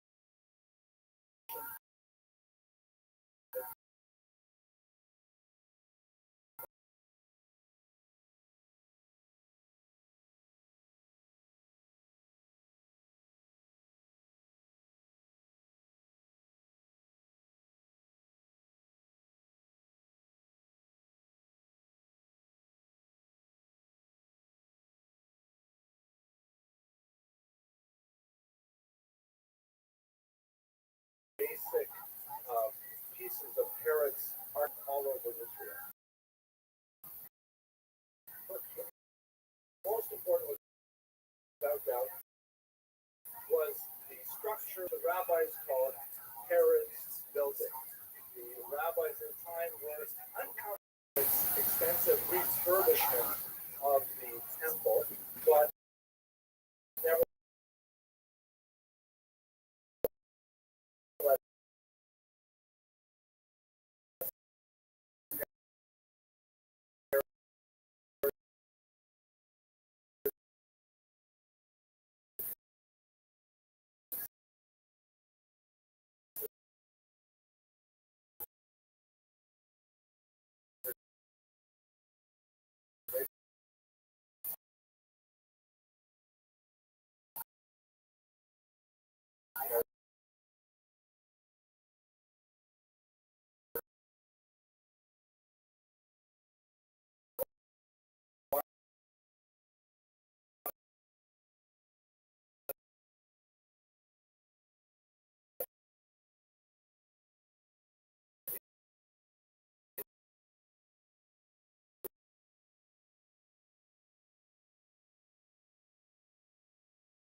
see here a lot of Roman elements with kind of circular stairs.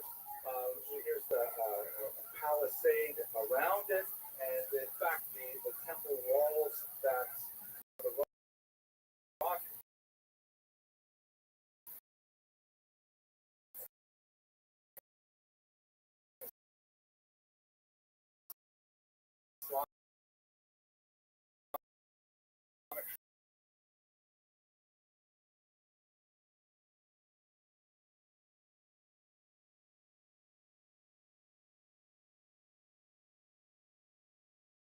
into the 7th century.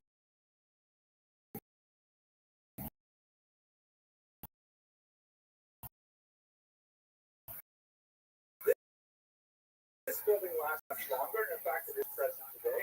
This is the enclosure around some of the big shows, the Mala in Hebron. You can see a very similar style of architecture. The top with the battlements that are newer, I'm not positive, but this, essentially, you think about the targets of his activity. He really reached out to the Pharisaic community because they were the ones that had the most touch to the Jews, the rural population, and he wanted to try and give them structures that they would respect, admire, and hopefully they would transfer their allegiance to Herod. That did not happen, but nevertheless, we are left with some magnificent and very functional structures as a result of his extensive patronage activity. My favorite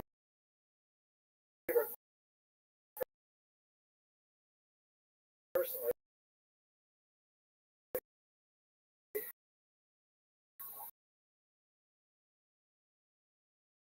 are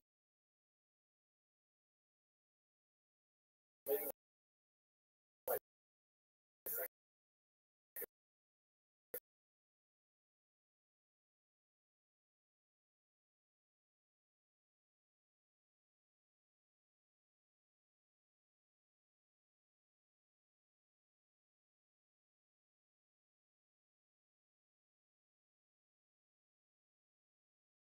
look like it has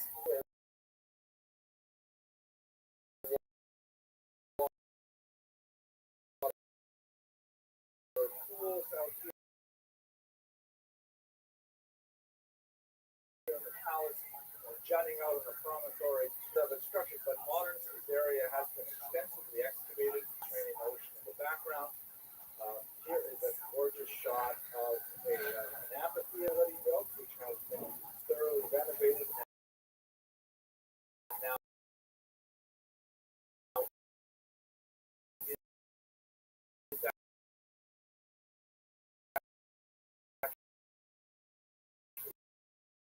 used in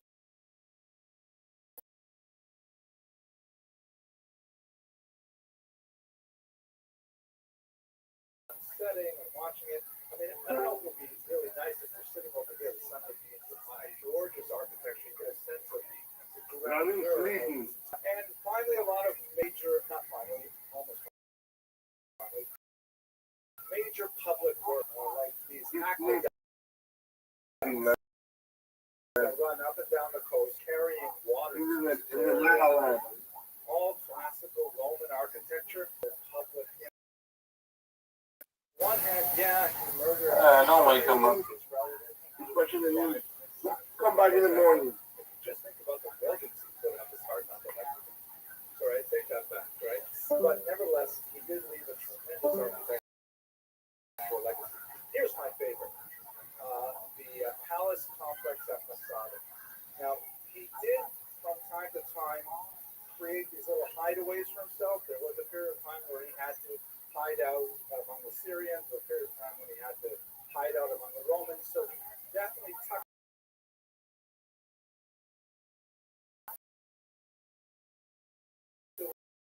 away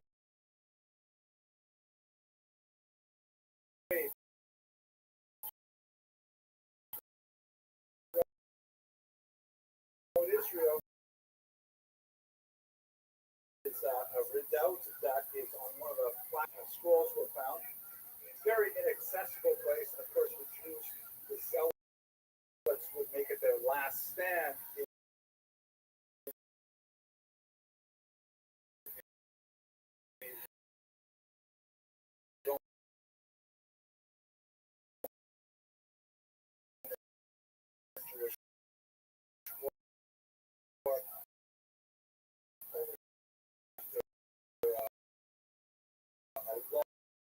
long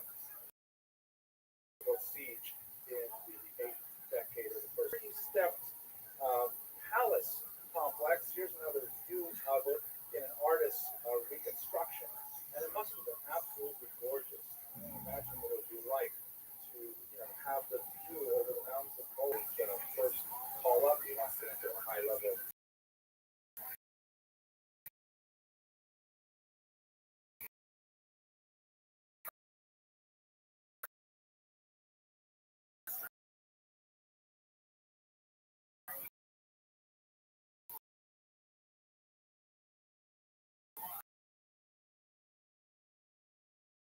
High level.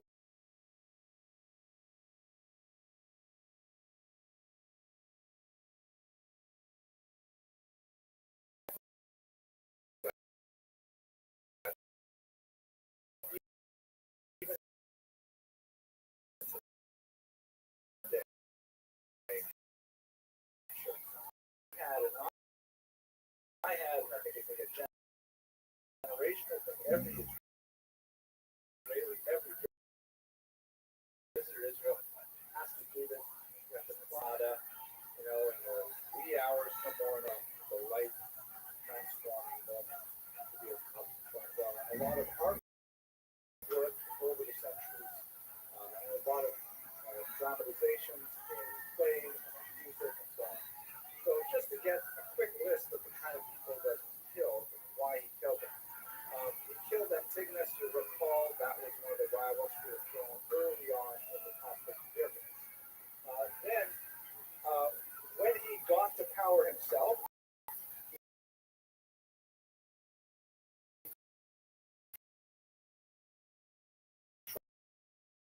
tried to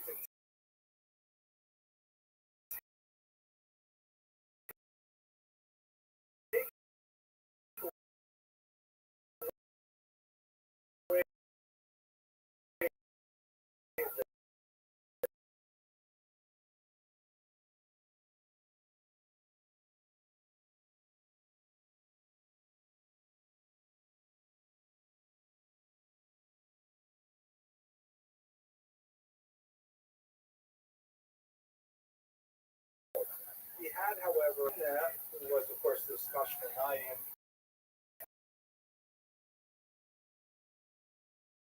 loyalty. Her mom, high priest. Okay, Herod. Herod said, "Fine, no problem."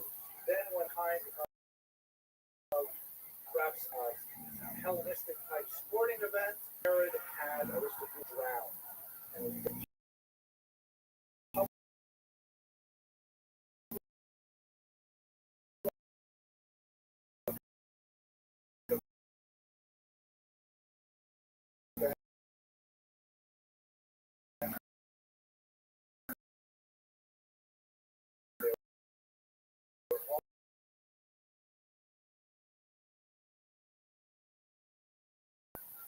at that point, the power was definitely ascendant. Killing Hyrcanus II.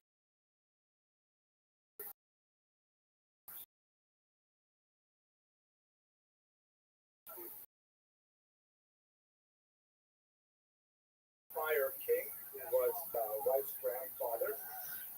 But at this point, relations had definitely soured with his wife. That when he put them in jail, he said, "If anything ever happens to me, because they were still powerful people, if anything happens to me while I'm traveling, they should be put to death." So they were his insurance policy against any untoward activity. Incidentally, there's one legend that when he was growing ill and feared his death was near, he actually put out a decree that 12 really important people should also be killed when he dies, so the nation should definitely be in a state of mourning.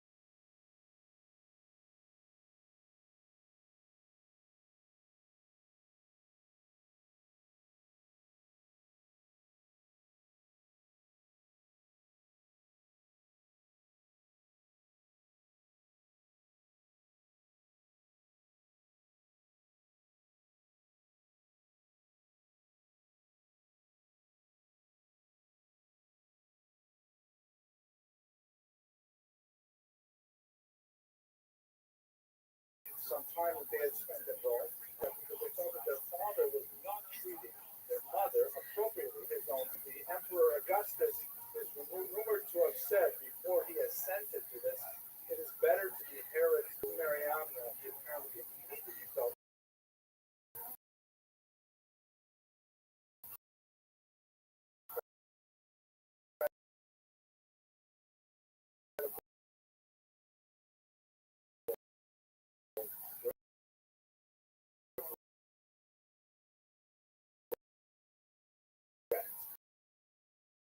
remorse.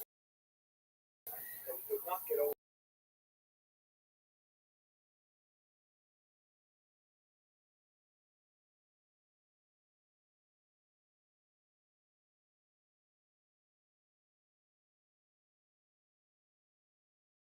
for murdering her.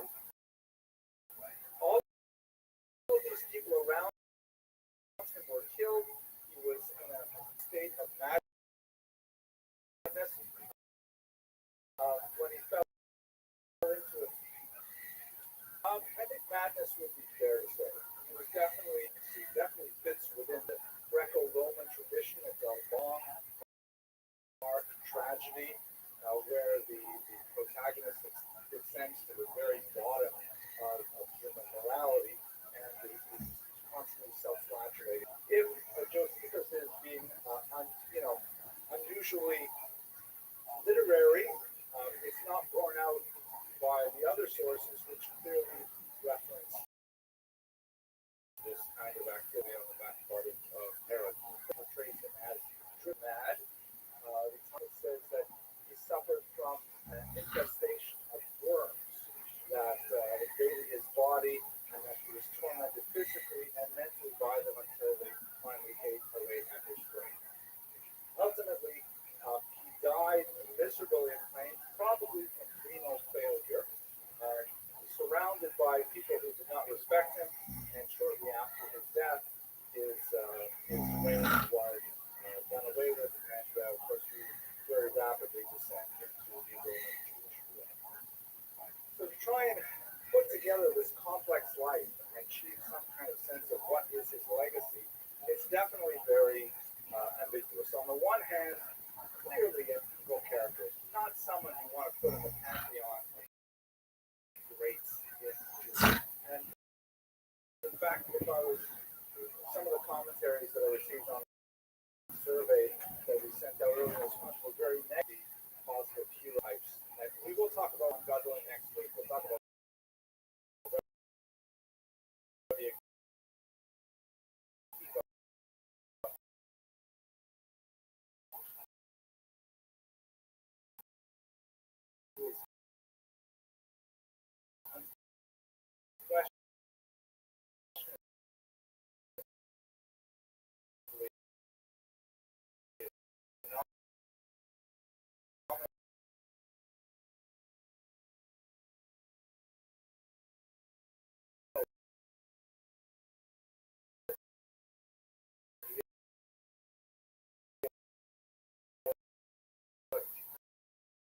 phenomenal figure in Jewish history.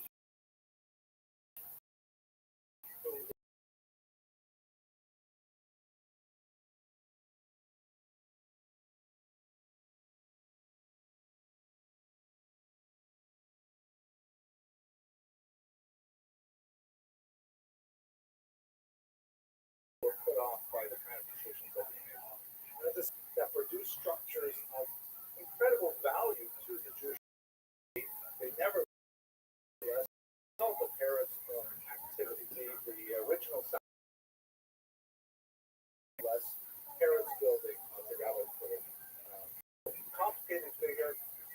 Thank you very much for your his life and works, and I look forward to seeing you definitely next week.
why do we have to go on? Why are there so many issues? Because certainly there is such a thing as bad history.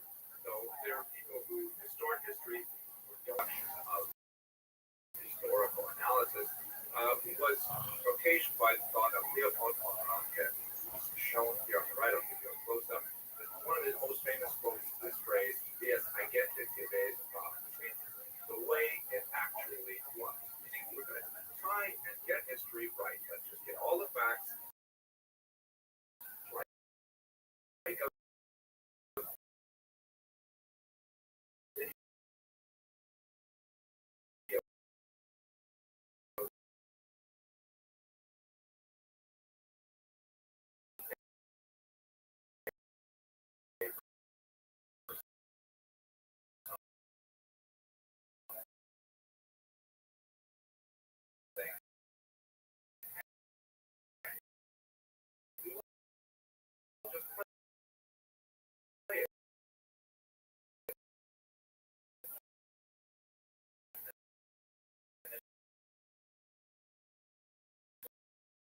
We'll have the actual history.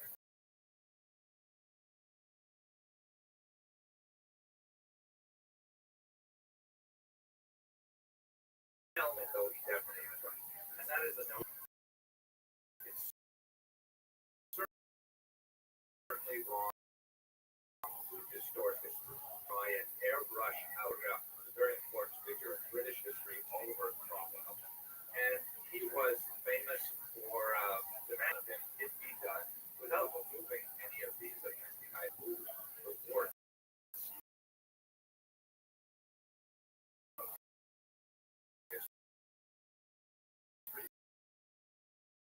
You should try to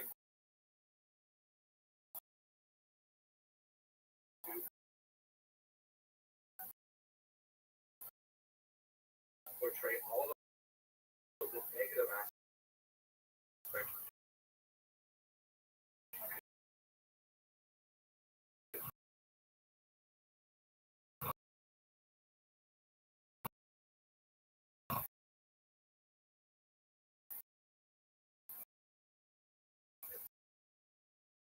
after they died, and then they would make them into plaster casts, which would be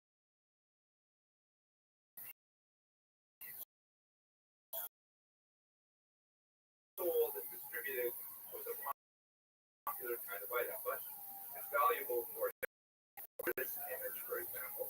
This is an official portrait of Louis XIV, the last Soleil, or one of the French kings from the 17th and early 18th century. Now, this portrait is certainly idealized. Accuracy, perhaps, in the photograph-like preference. While he's got this rather racy slit up his skirt, maybe that's a robe.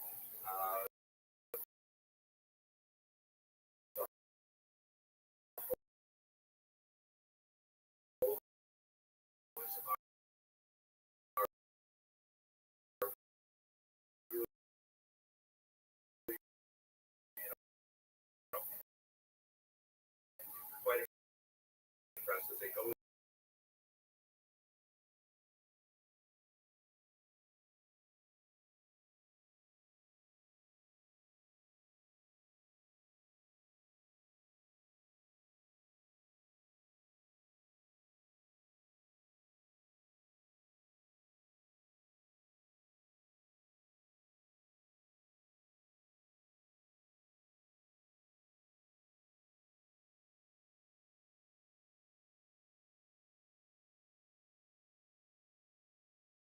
But it says from this artistic representation that you would get in a simple photo. The way he views himself here is he's somehow, at the head of a banner above him. And this is certainly nowhere near reality on one level, but on another level, it says a lot more about what the reign of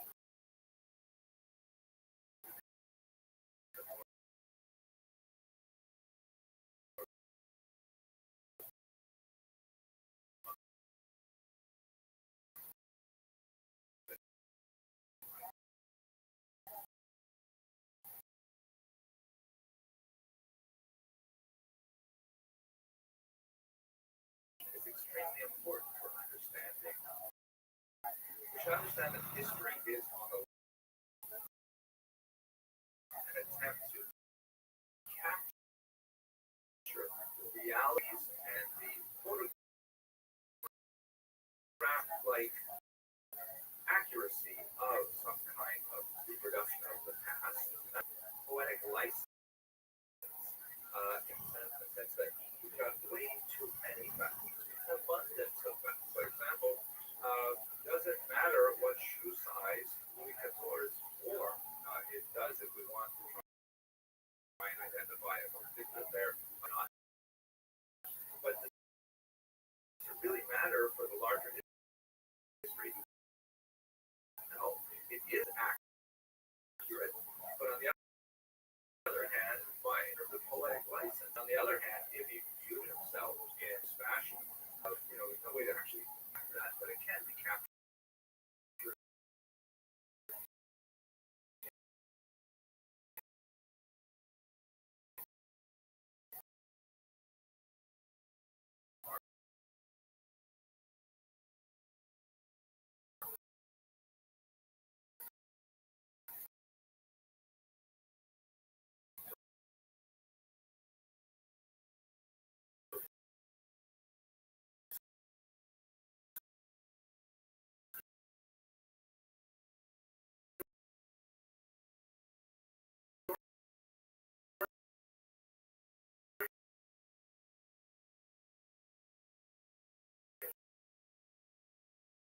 Do the same kind of thing. Historians who work with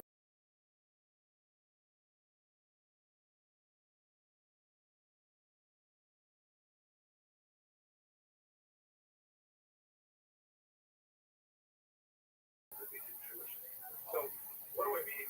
Well, history has to somehow be in our story is embed history. That's history provides a narrative. Narrative, there's a zillion things every single day, but somehow you have to pick out from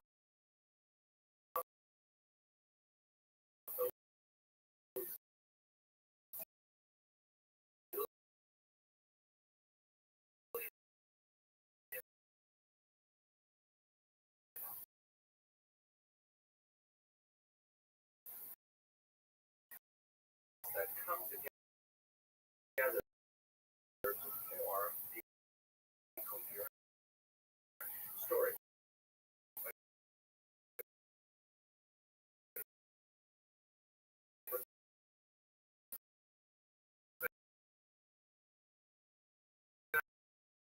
Look towards the story of your life.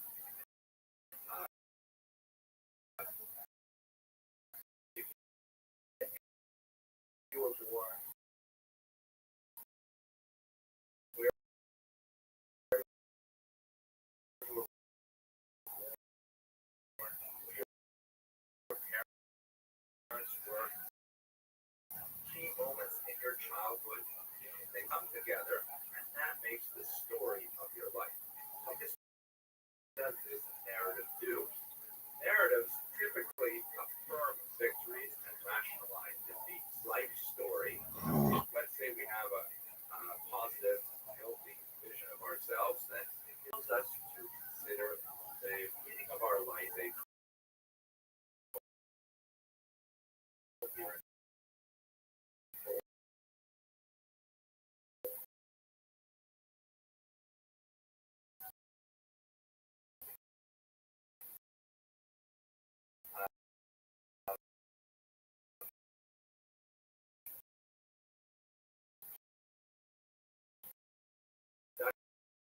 That's why history is on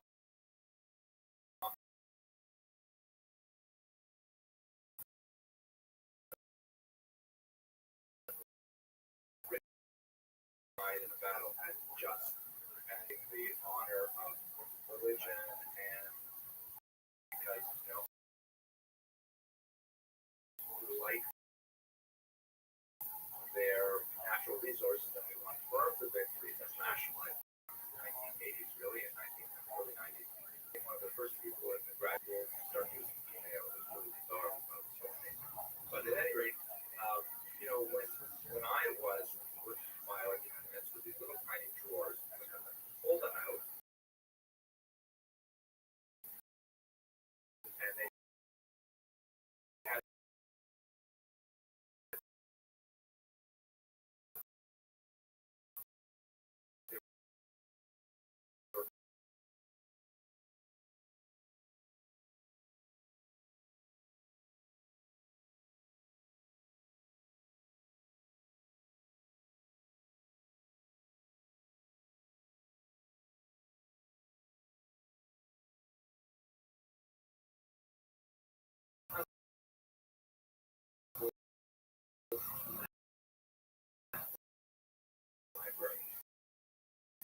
like the internet, finding the facts not so important as interpreting them. That's really important thing we have to understand in terms of what's not connected to social function. History is really messy. There's so many incongruent data points that interfere with the simple narrative. Here you are trying to tell the story of your life as a heroic struggle towards, some lofty goal, and then you've got these data points of all the times that you were lazy, you didn't try hard enough, and you failed as a result. So what do you do with those incongruent data points? You have to transport them. One last really important thing is when you're not sure why anything happened in history, and this is related to this social function here. I'm going to give you what I like to call, because it gives me great pleasure, the Abramson rule of history. This is something that my students know will eventually show up on an exam somewhere. The Abramson, if you're not sure why something happened, it's probably because of money. Money is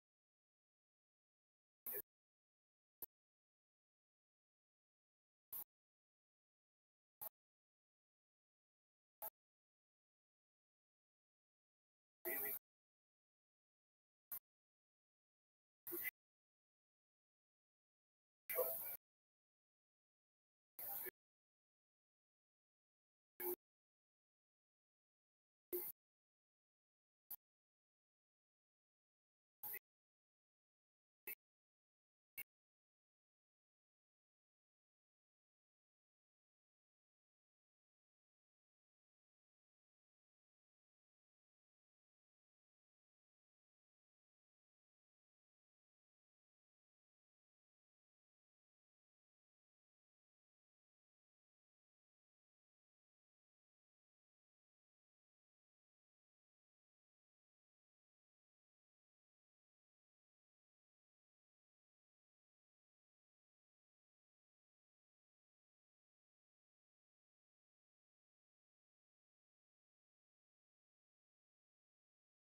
they tried to kill us. We survived. Let's see, by oppressive regimes. We somehow survived or survived. That's a really Jewish excuse to try to coherent the best. Well, there's some our object in creating this narrative is to try to reinforce our. Then it actually works fantastically well because no matter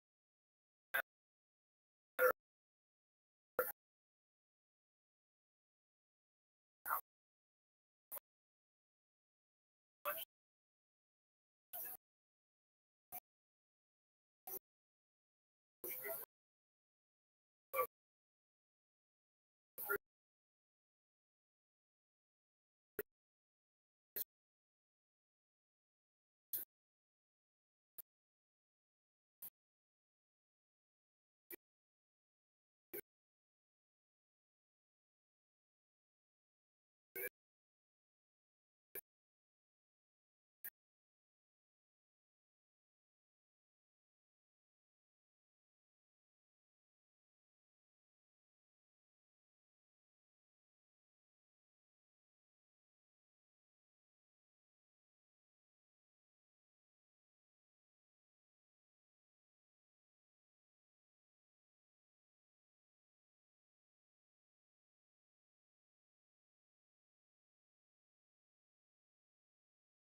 people, the eventual redemption. There are other narratives that we will see shortly. But when we work with this basic, they tried to kill us, we survived, let's eat narrative,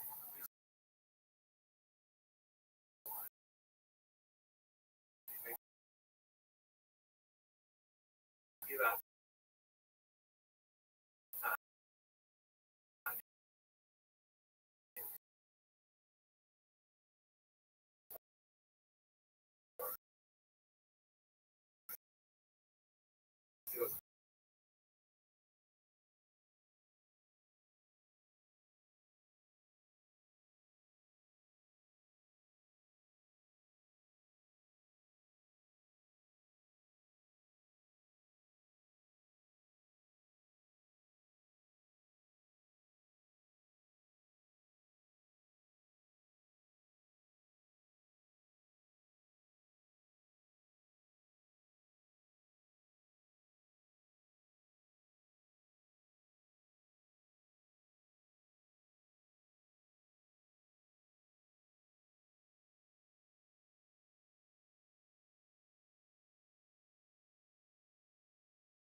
Jewish culpability. For example, when Jews do something wrong, how do we integrate that into the oppressed minority, unfairly persecuted? How do we understand those events? Do they happen, for example? And thirdly, how do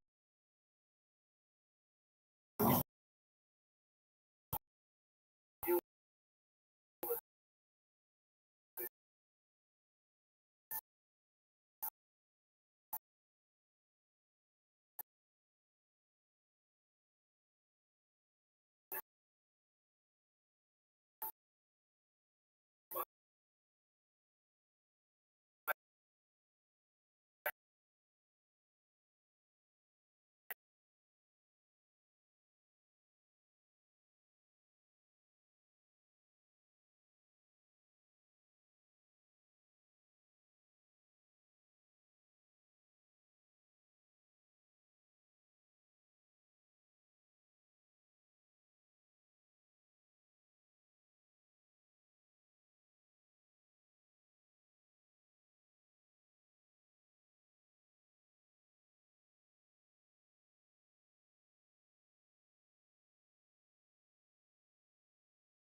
we had a lot of Jews who reported historical events.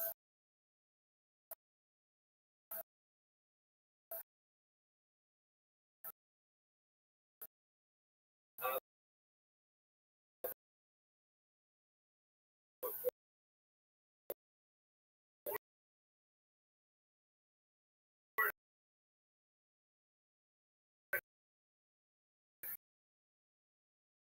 kind of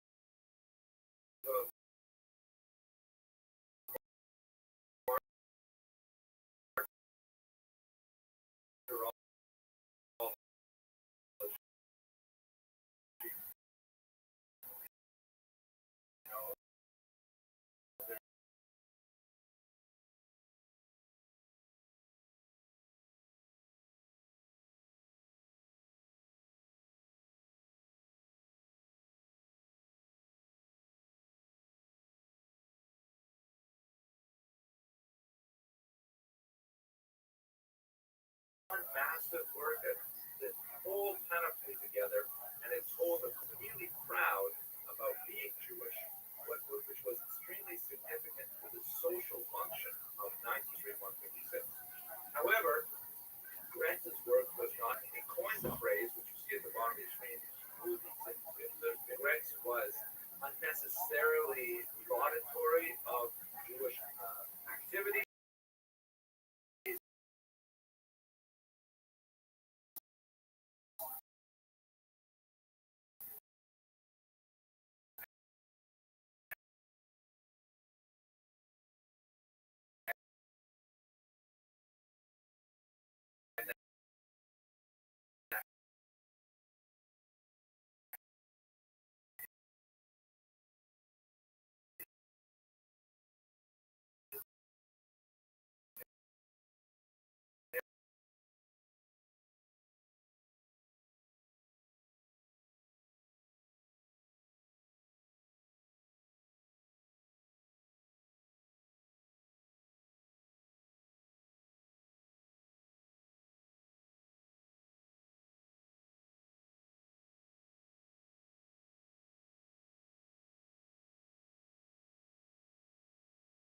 Into his heart of hearts, let's zoom in here, were really influential 20th century history. Is a picture of Nazis looking at a bulletin board put up by a really nasty anti-Semitic propaganda rag called Der Still. They're reading pages from that caricature of a Jew on the left. And the phrase in the top is his famous phrase.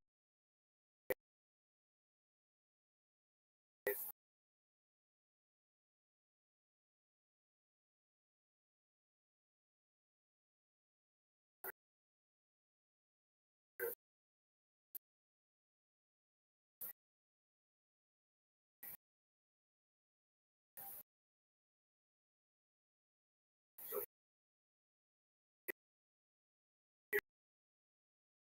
here you have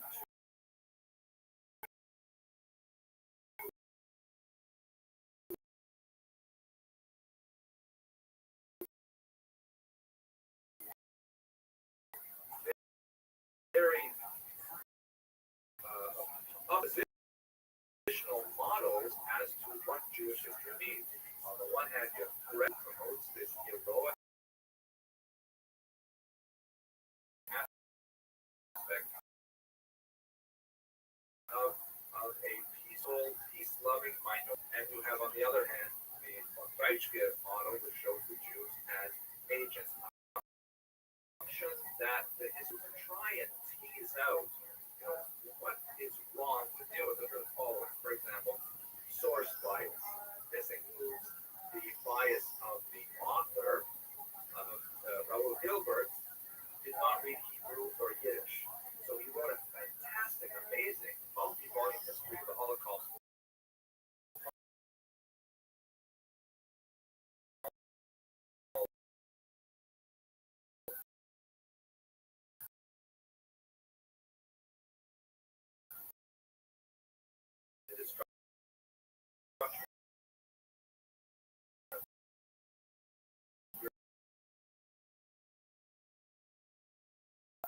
Memoir literature and newspapers narrow his history, which is again extremely valuable, but it presented a lot of bureaucracy.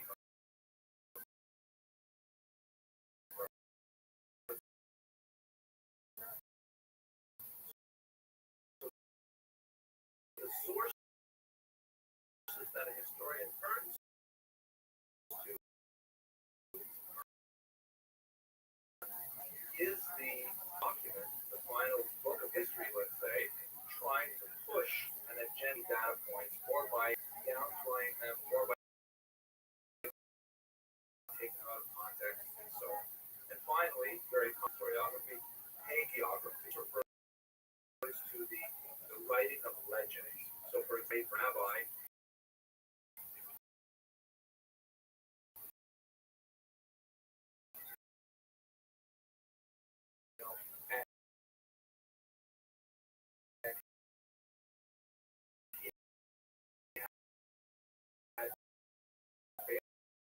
failures in his life.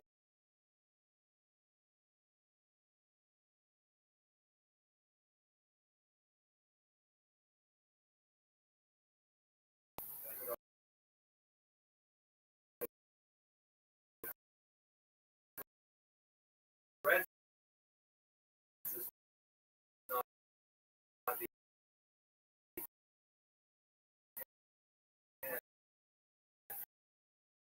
as we understand it.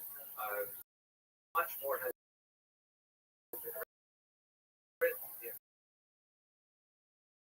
the century following his death and into the first century, so we show no signs of slowing down.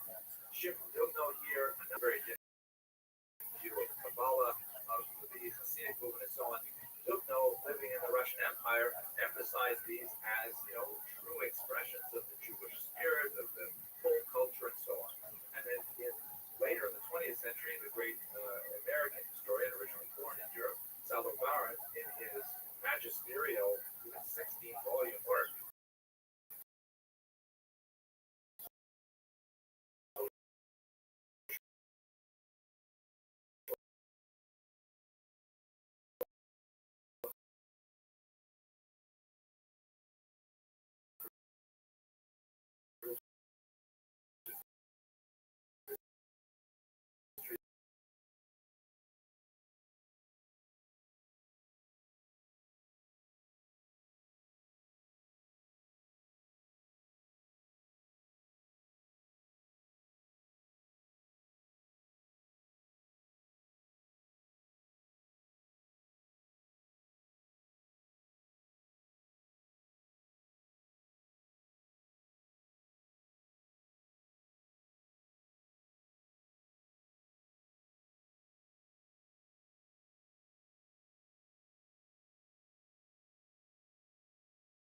so political elements of a society as a whole.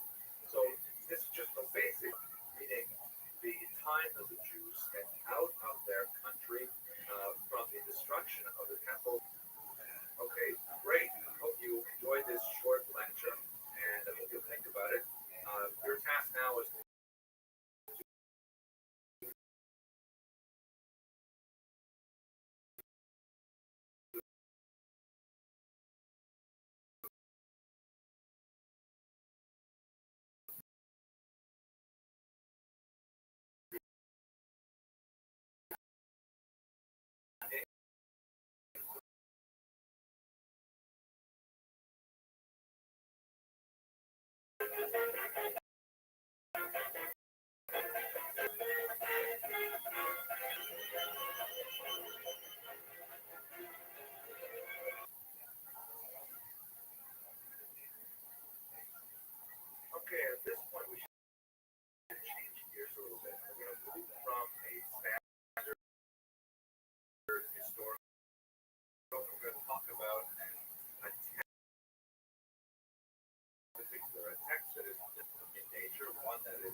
is, as I mentioned, a major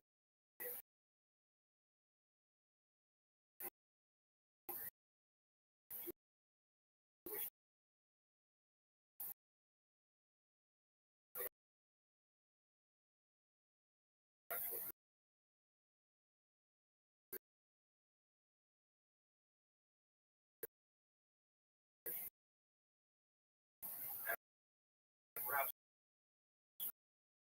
Judaism or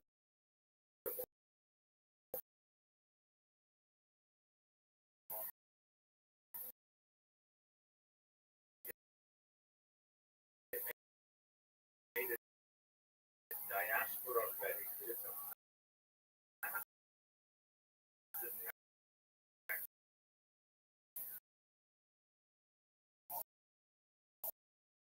Outside the land of Israel in the century are one diaspora that Jews found themselves in. The Mishnah was a kind of a physical structure and puts it into an intellectual of the Talmud, which it takes to a further level and beyond that in a later lecture. So our discussion today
Jewish population already suffering a devastating body blow from the destruction of the temple.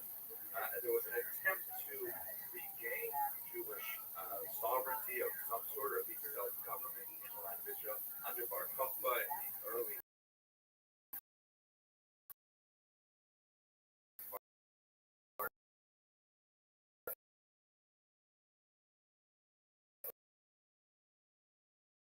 second century.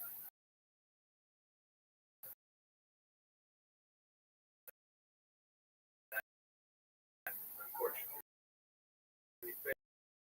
failed, and there was a tremendous amount of persecution under the emperor. So by the time you get to the late second century, things look terrible for the Jews. They lost their temple, they lost their leader. He had a political position because the Jews did have a very tenuous kind of at least titular leadership that was gradually recognized by the Romans. He was the Nasi, known as the prince, and he held a certain degree of political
gospel of the Miss Antoninus was even more emperor of Rome, as the kind of philosopher king of the Torah.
But alongside this written Torah was a known as the oral Torah.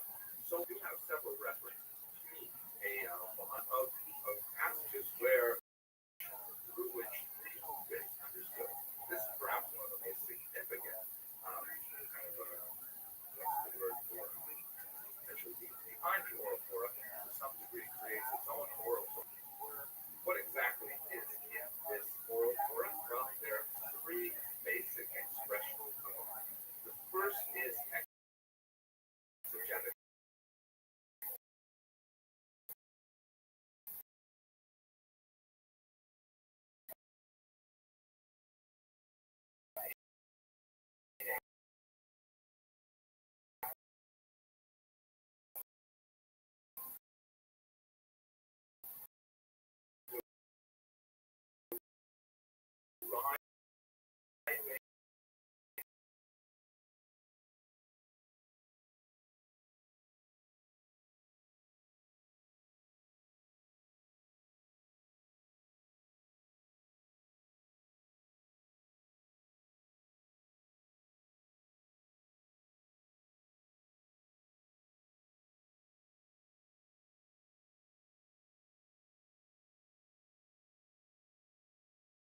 It teaches some kind of ethical, moral, but also defines a lot of conscious conviction.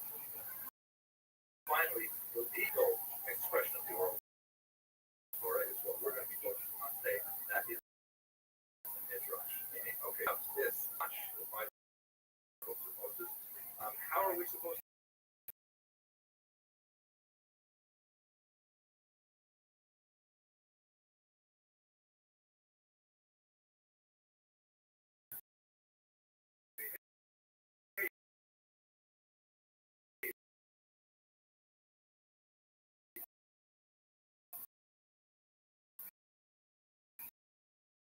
how we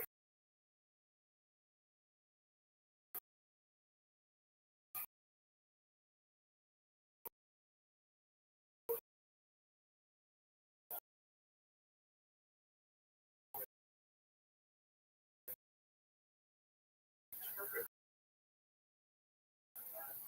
So the legal functions of the oral Torah, which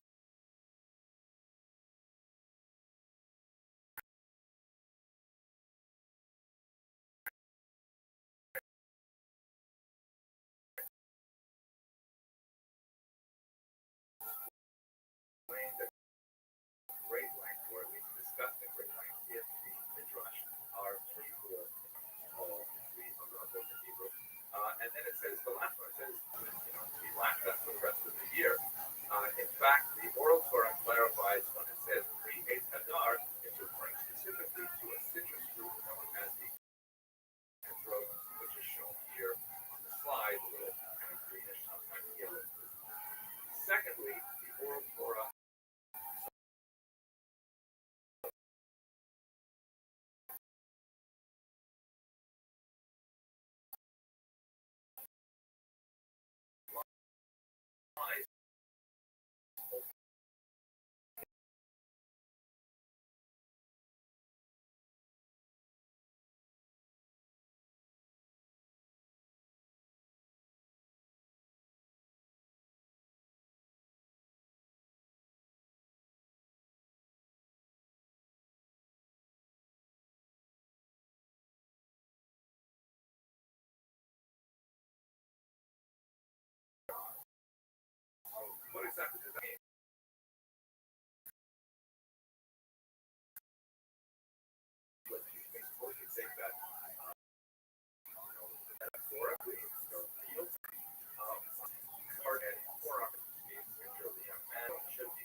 just punishment for Reuben would be to have Shimon knock out his.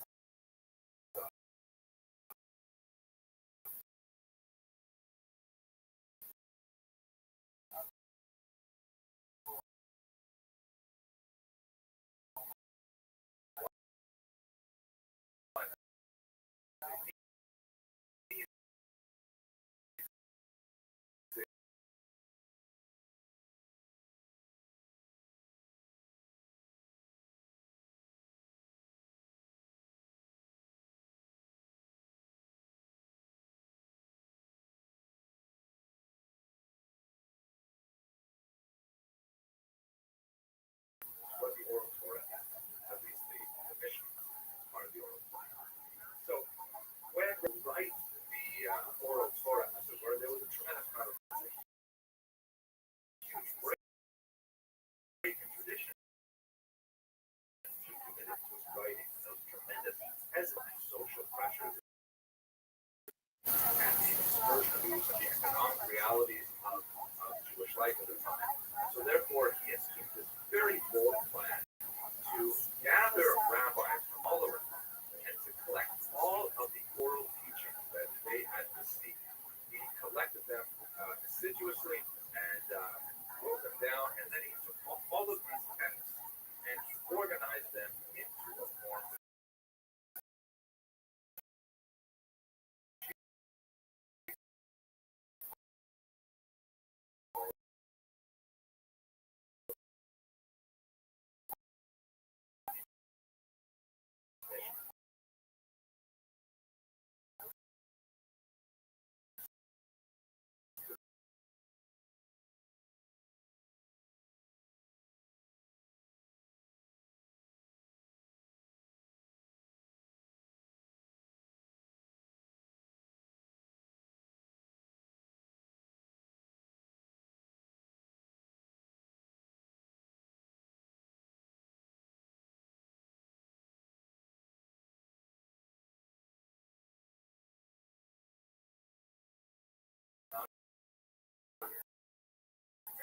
There was something so Rabbi Yehuda effective, not inauthentic, but he stated, or what he did was he kept the best text, and the texts that really did not fit, they were set aside and they were incorporated later into the text.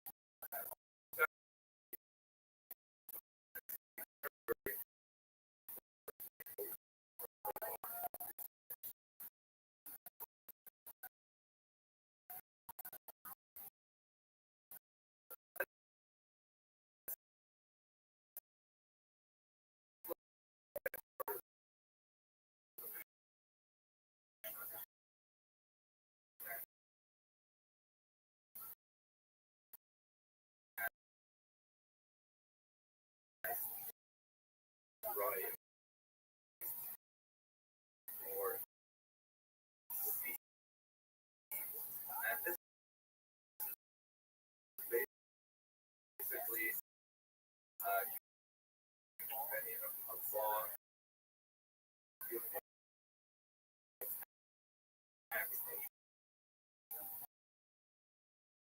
things such as the sabbatic, the idea that the land of Israel has to lie fallow 1 year, 7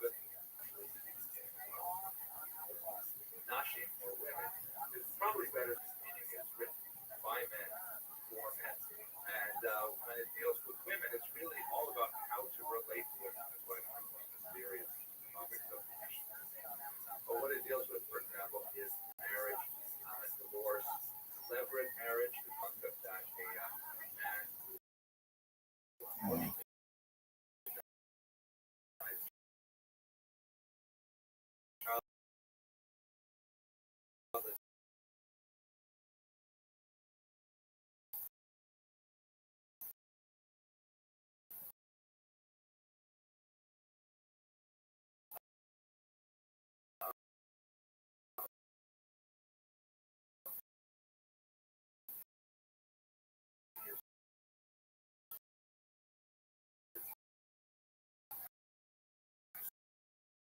brother, things like this. Those are all dealt with attracting Nashim because that's the collections of the Mishnah and especially the Talmud, among which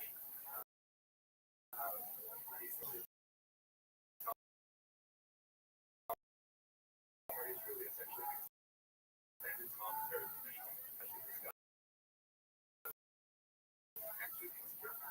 Ezekiel deals with criminal law, things like this.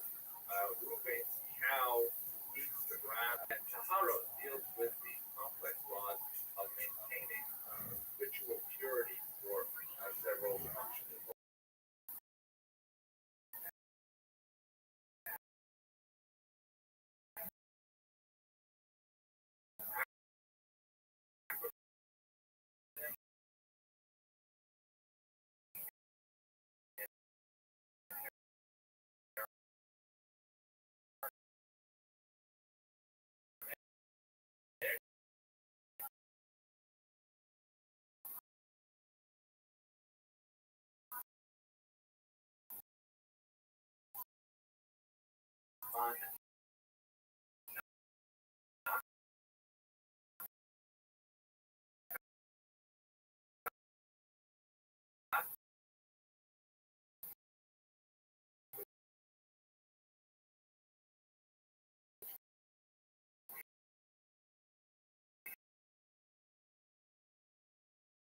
On time this plot is taken, which is clear resulted.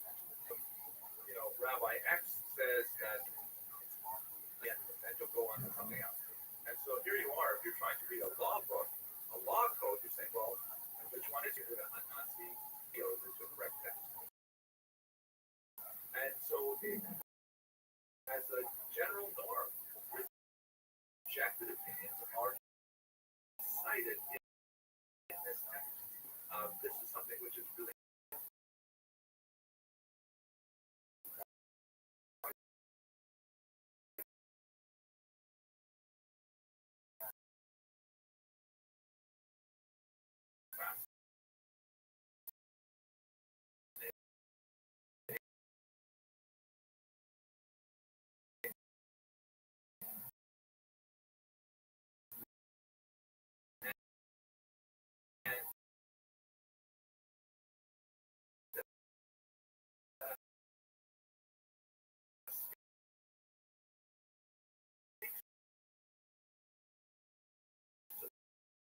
the root of Jewish.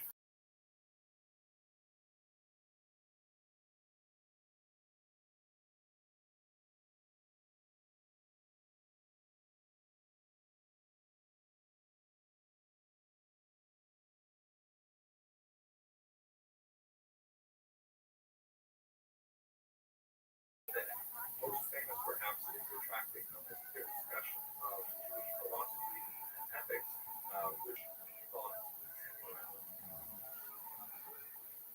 So, in conclusion, the Mishnah is a work of the fact that Rabbi Yehuda Nasi is elected so requires someone else. It requires a Rusa study partner to engage in the text together. This formed the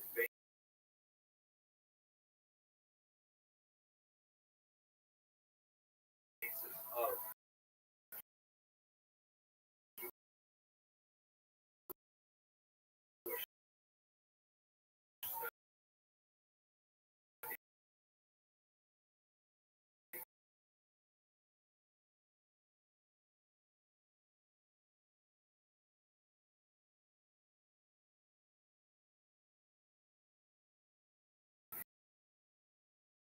we're able to explicate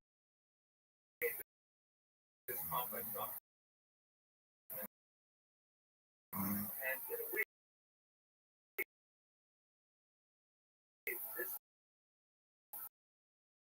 book was essential to the overall quality of the oral work because it required that act.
title page of a very famous edition of the Talmud that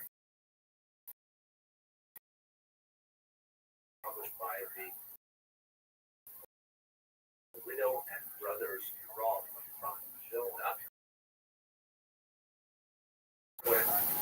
I'll tell you a story about something that happened to me when I was studying in yeshiva, which is, of course, a center of and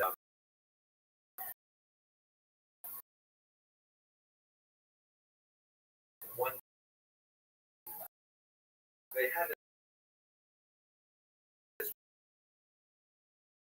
problem where they had a lot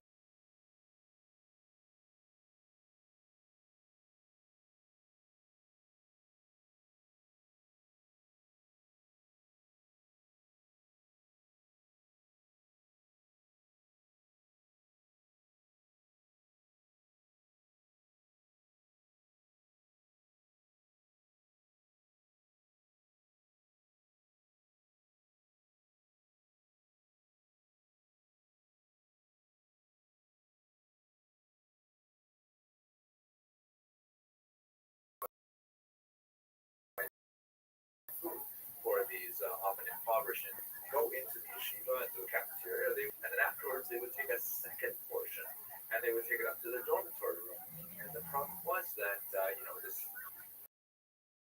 policy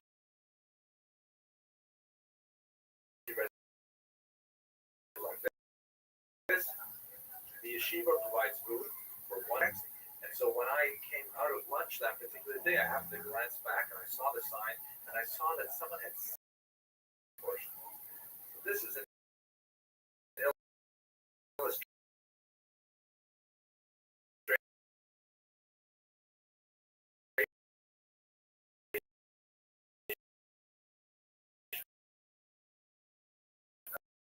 of the kind of possible with the text and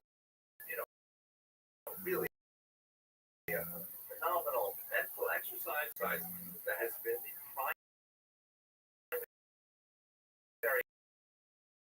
intellectual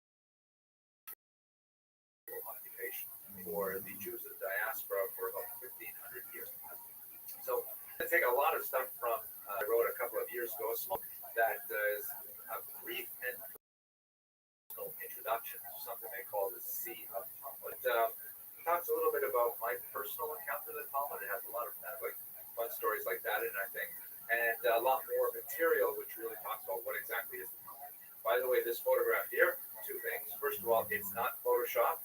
That is, and I thank them in the book. The drawing finish did a good job with the suit.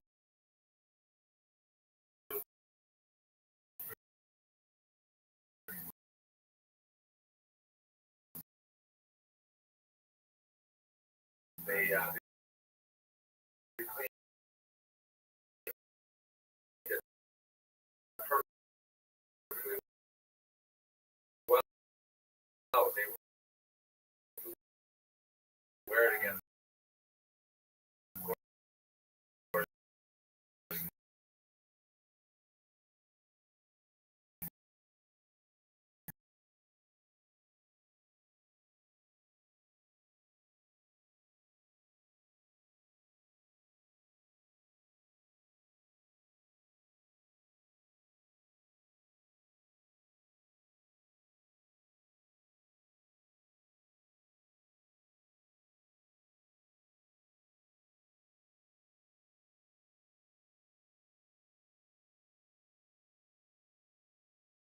Information. There's discussion of, biographies of great rabbis, or recipes, or analysis of anthropological or zoological phenomena, what kind of lessons we can get from the behavior of a cat, meteorological information, really a tremendous gamut of information is contained within the Talmud. And that's why it's known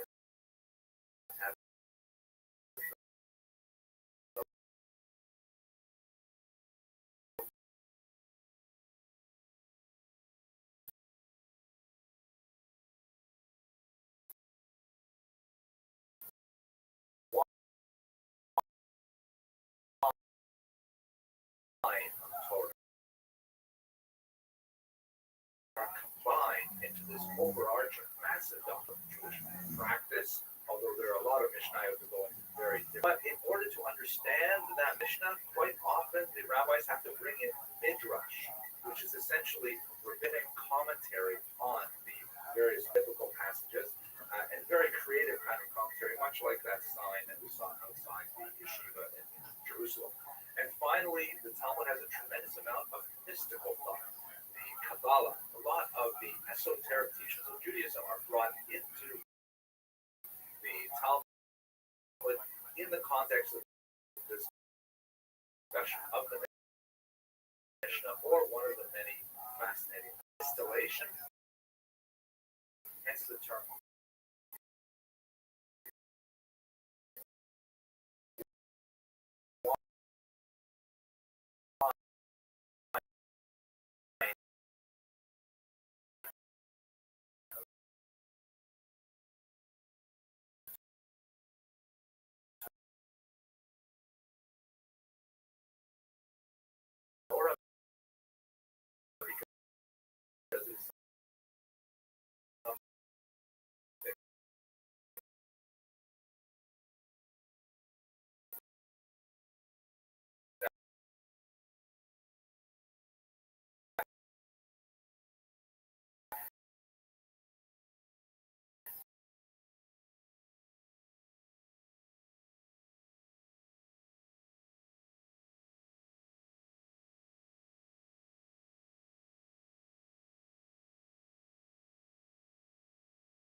Sit right on top of the Mishnah. So when you have a copy of someone right here with me, this is one volume. Looks so Tractate Shabbat is one of the longer tractates, 14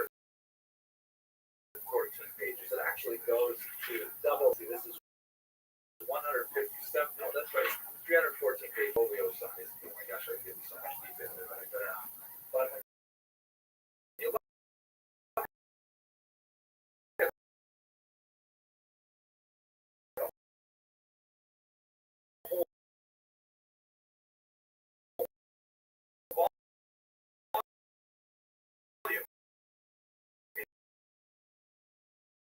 here.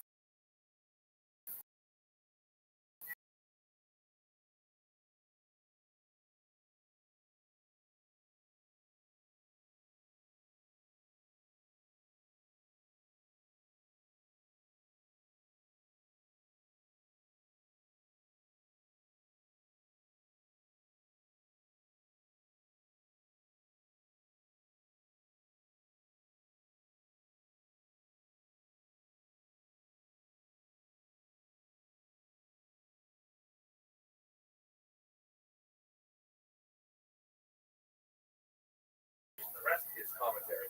And of course, there is on the pages. We will chart of that in just a second on the Prezi.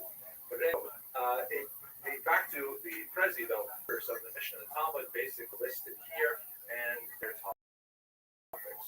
And as I mentioned, the Talmud goes off a tremendous amount of tangents. Maybe a better word to use would be it's a very fragile and delicate structure that keeps many disparate topics joined together, although in a non-linear fashion. The original rabbis of the early period, the period of, let's say, Moses, Joshua, and the elders, as Pirkei Avot describes it, that will hand down teachings, and they are continued through the prophets and various scholars through a period known as the period of the Sukkot, which are associated with the early Mishnah, and then the Tanaim, which are the Mishnah teachers proper, and then finally it reaches the Amoraim, or the speakers, who would take all of these things and combine them into the Talmud. Another way to look at it is basically these are the huge, massive discussions of rabbis in the various academies, both in the land of Israel and in Babylon, processing all of this material, trying to Mishnah by bringing in variant texts from the various Braitot and Tosefta. You'll remember that from our lecture comparing them and trying to find exactly the truth of the Jerusalem Talmud and the Golden Talmud.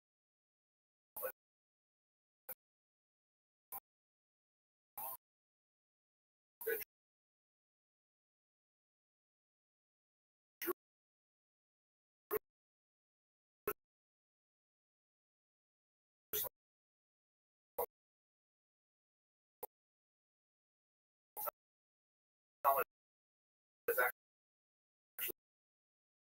a bit of a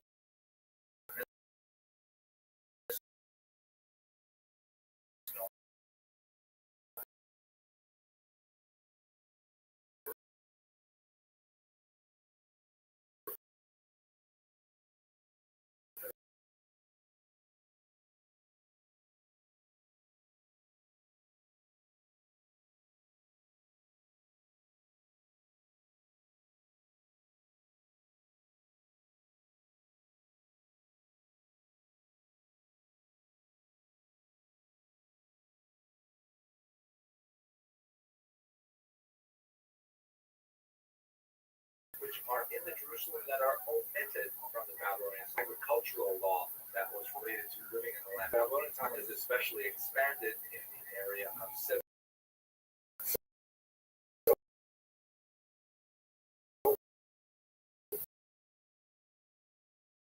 The Talmud, a lot of people like to look at the page of the Talmud itself, and the page of the Talmud is a format. In many ways, specifically because it has text, and it is possible to engage in a massive conversation that covers millennia, literally millennia. You'll look at a text, period,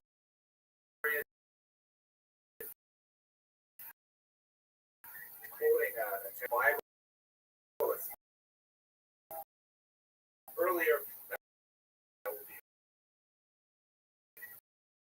debated by Talmudic rabbis, and then there will be people discussing it. 15th century, moving up through the page.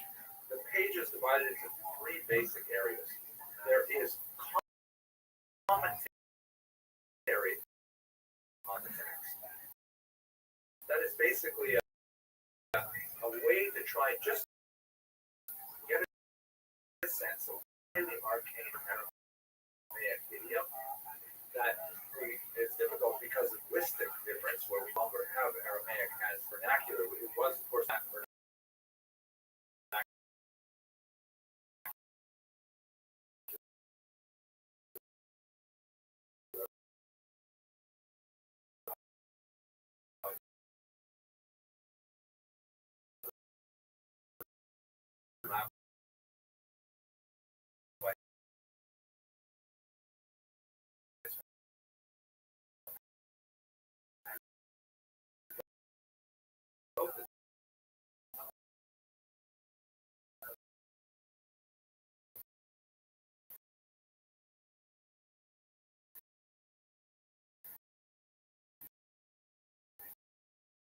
But it's written in a highly coded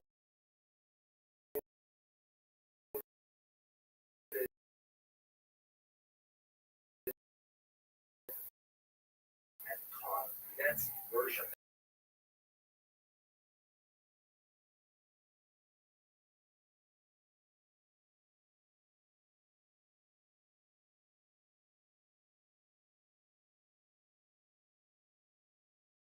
Shoreline, and eventually you will reach the other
there's from Tractate Brachot, and really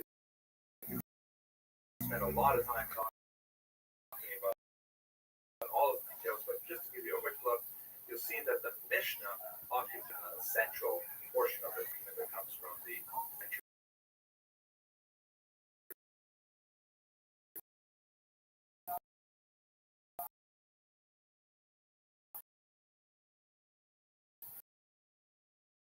then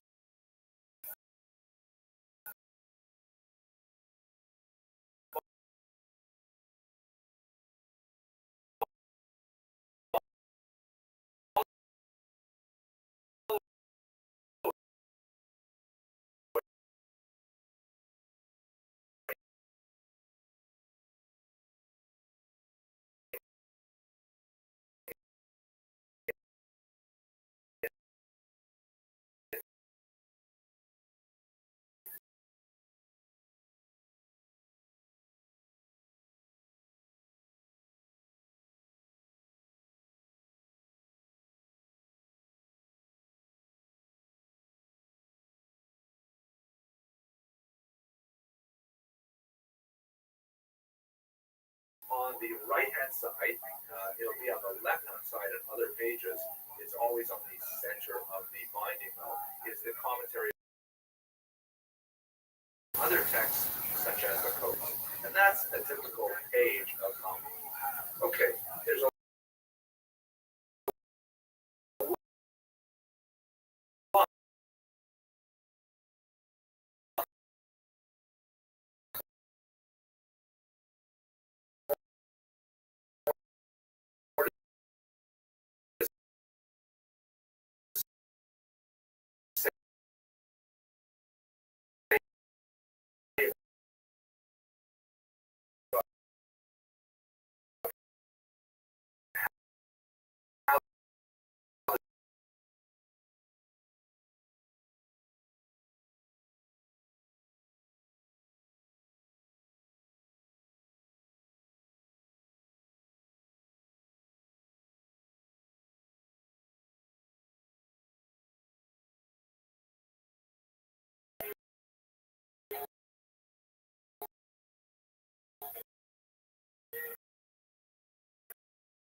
written by the great Spanish Rabbbi. This is a 12th century work that is quite a bit. Rabbi Yehuda Halevi was not trying to write a history book. In brief, it really is what happened in the middle of Gittil, which is on the northern part of the Caspian Sea. He wonders about, what is religious verity, and he decides he's going to hear from all of the great monotheistic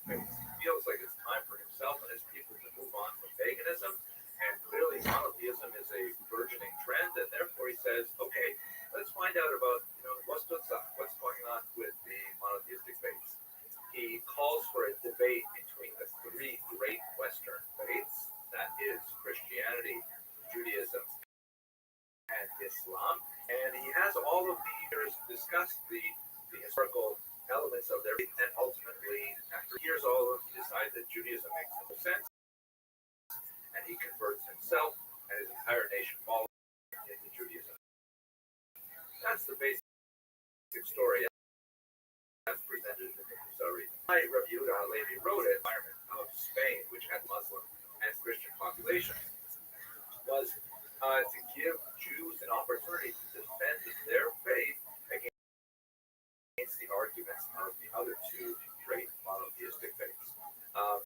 And by couching it within his version of the Khazars to Judaism, he was able to present this rather challenging theological debate in a historical format, but really his main goal was to present the truth of Judaism vis-a-vis its competitors for people's allegiance. So we can't look at the Kuzari as a historical document. It is a work of phenomenal Jewish philosophy, but nevertheless, the basic story is really the core of what happened. But let's go into a little more detail. So here's a map of the entire region. That you can see that the city of Itil right there on the north of the Caspicius Mir, which is the Caspian Sea. This has to be a German document.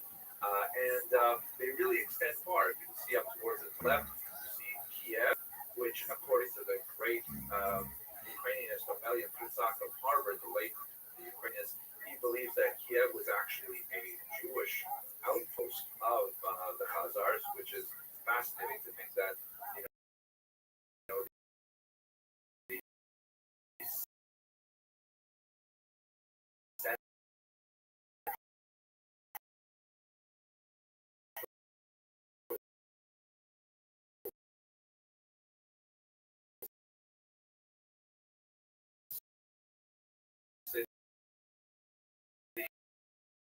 of the entire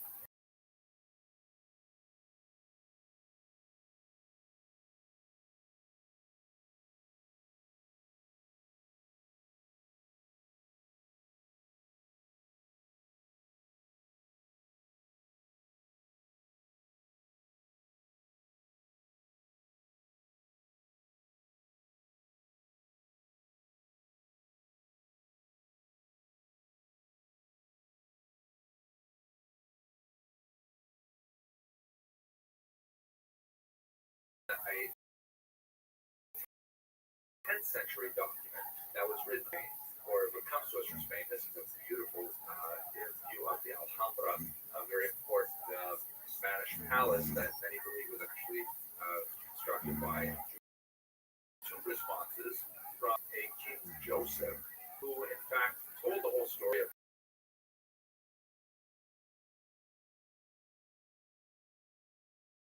sources that point to the same story of the original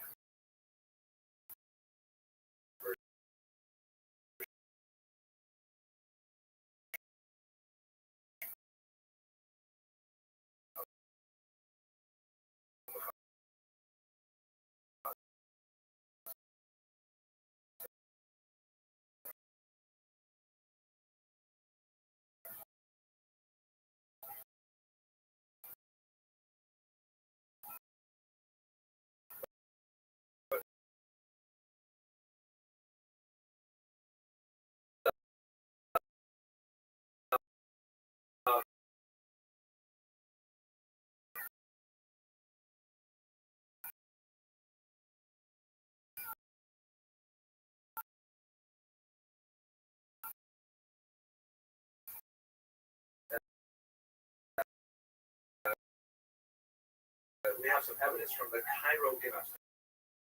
The Cairo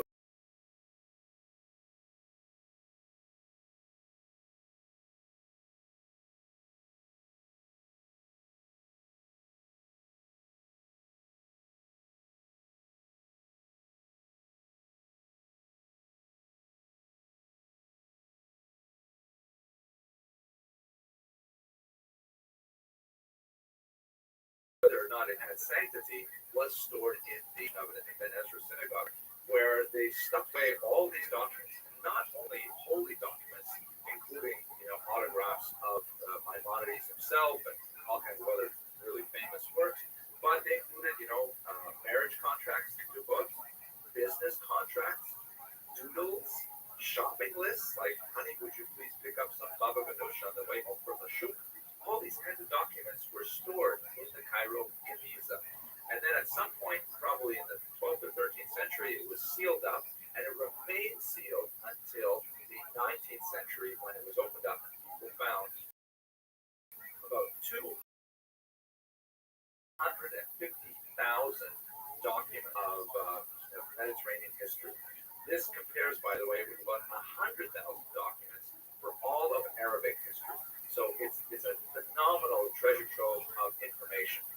Now, we're going to go and talk specifically about what does the Cairo Geniza, because of course it overlaps with that period. And it's this one here, the Kievan letter, which it has some pieces are missing, and it's difficult to make out certain letters, but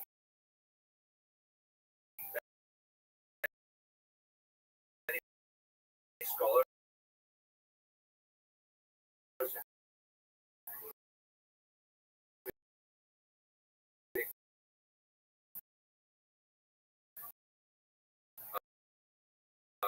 the previously mentioned Omelian Kitzak from Gold, who wrote a book in modern Hebrew or certificate.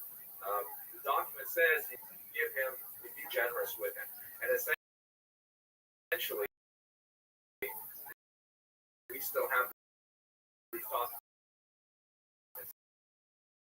today. If you live, for example, in any Jewish community, if you live in a single family dwelling on the street, you will get, charity collection. The person deserves your support. He has children. He has to marry the mom. He does this. He supports. He does whatever it is. And so this is essentially 1,000 years ago. They were doing exactly the same thing with these kinds of documents. What's interesting when you analyze this particular document, though, is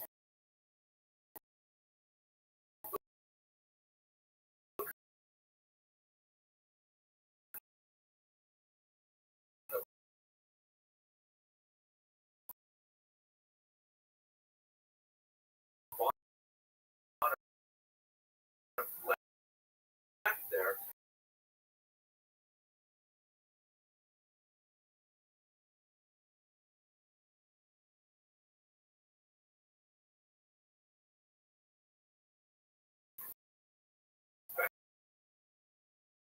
Or scribe. Mine is again, yes, they approve the content, including officials who not even sign their name in Hebrew. When it says I have read it, it's probably someone read it and translated it in Turkish, which indicates a low. The prime reasons for it. Probably the most basic reason for the fact that they had geopolitical questions to deal with.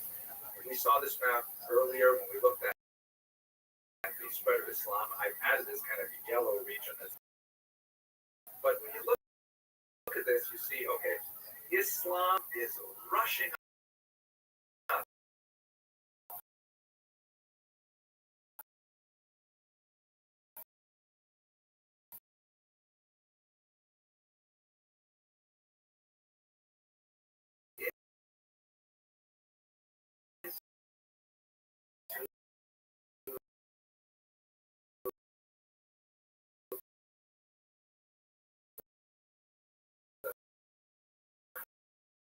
Hazara region.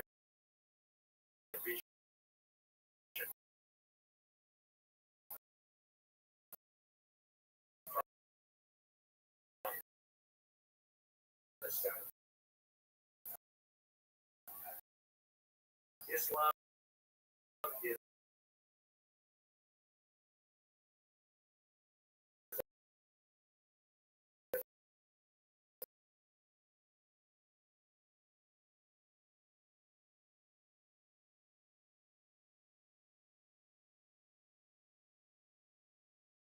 steadily making its way into what would later. The argument is that King Bulan realized, wait a second, if we succumb to Muslim pressures, then if we were to elect to follow their geopolitical orbit, and then we would become a borderland. Realize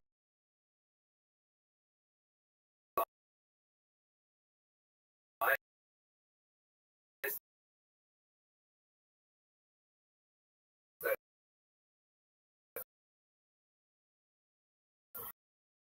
back the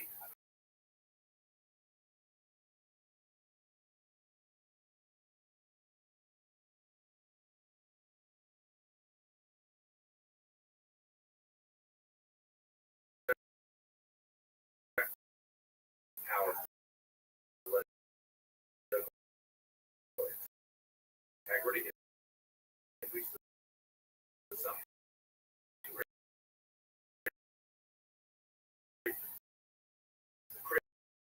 Christians as well, and we can retain our identity within the context of this very other.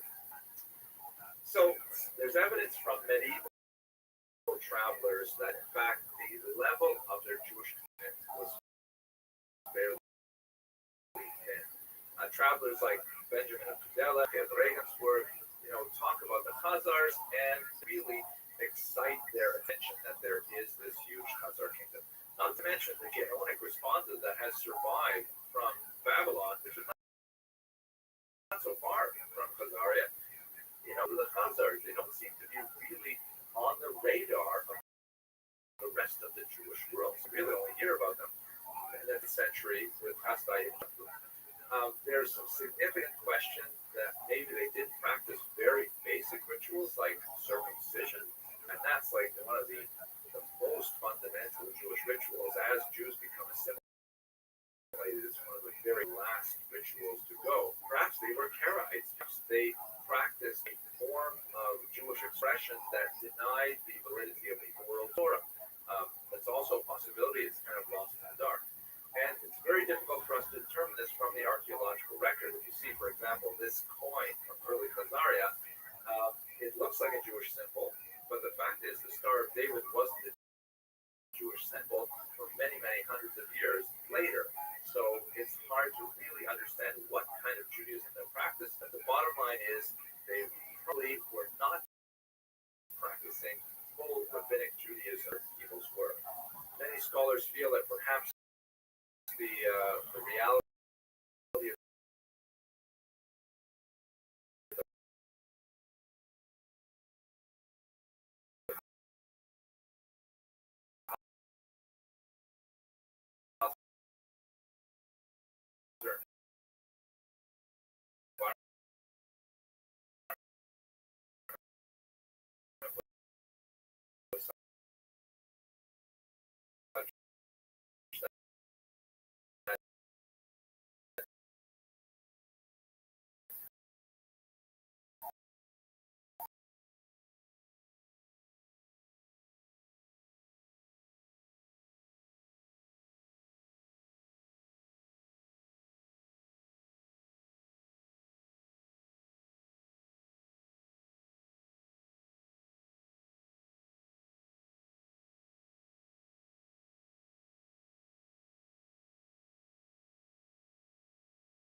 many scholars look at today. Perhaps the most significant that the Khazars went Eastern European Jewry, known as Ashkenazic Jewry. Why would you argue that the Khazars became to the central argument really is where do all these Khazars of the 13th century and all of a sudden they disappear? There's very little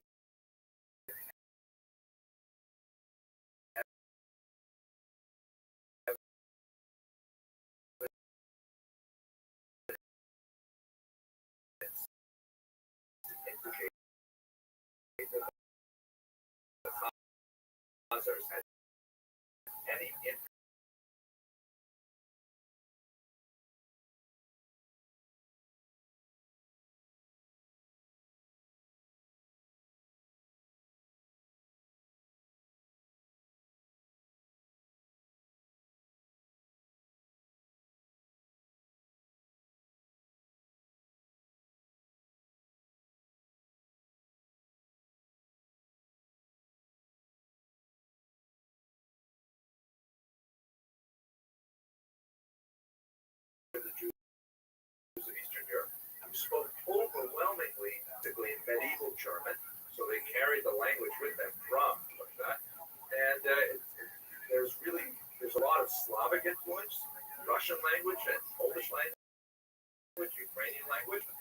notion, but very one of the scholars of Yiddish language, Max Weiner,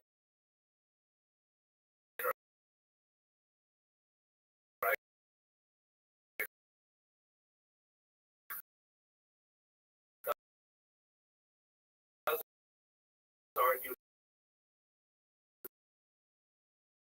that there may be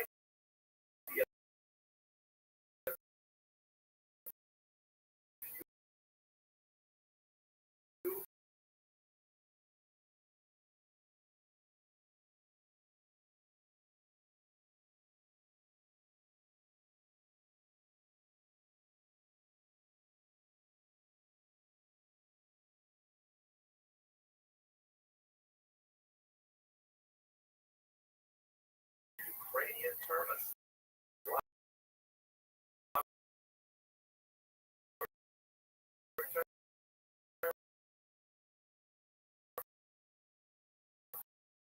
But it's also possible it comes from its tangential evidence that people argue that it's simply not real. More likely, the preponderance of scholarly opinion is that the Khazars had such a thin attachment to Judaism to begin with, finds the Jewish claim to antiquity through the Middle East in particular. In other words, Khazars, that means they are not the ancient.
If you look at the Jews of India, they look like the non-Jews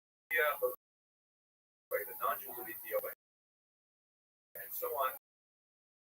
So it's really a specious argument.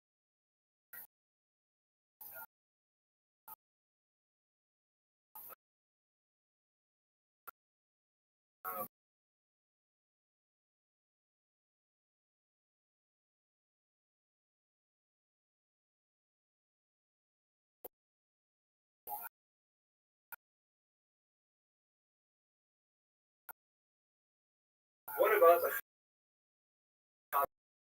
Khazar legacy?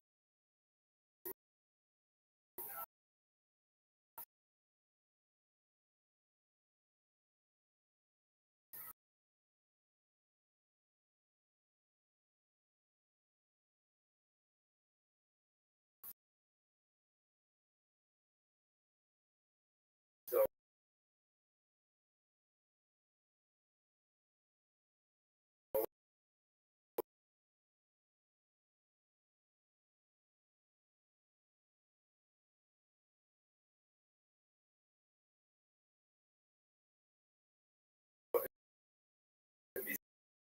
besides the possible intrusive love for Chinese food that affects the Jewish people, that in fact the Khazars existed, many other peoples are aware of them, of Russia as a culture. It is called or the Chronicle of Bygone Years. And in the central story of the West is the of pagan Russia into a Christian community. And amazingly,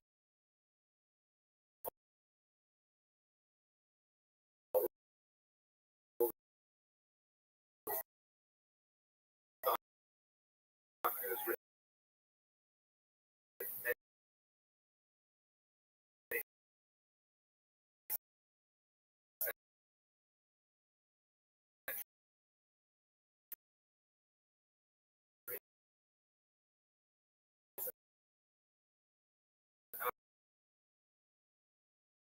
after.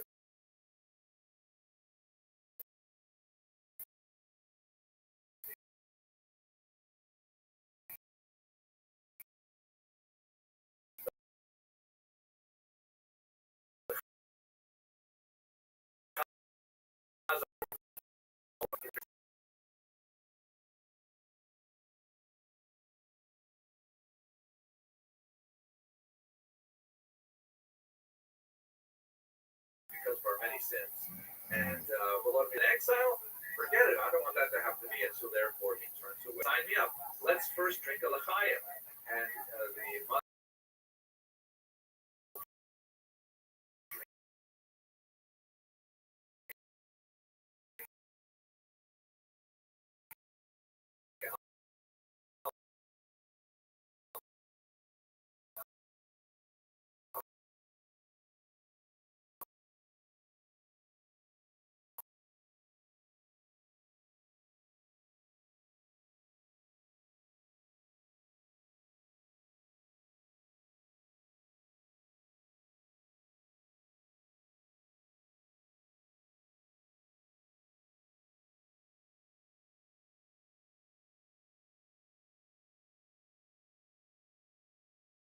'98, there is a mass baptism in the deeper river.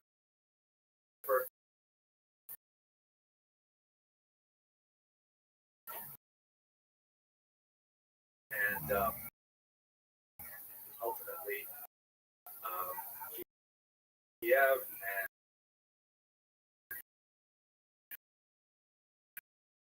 successor civilizations and Russia become Orthodox Christians. So that's perhaps the most interesting legacy.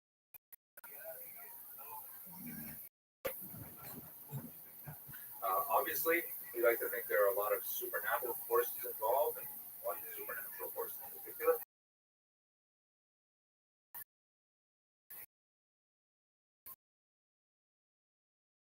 But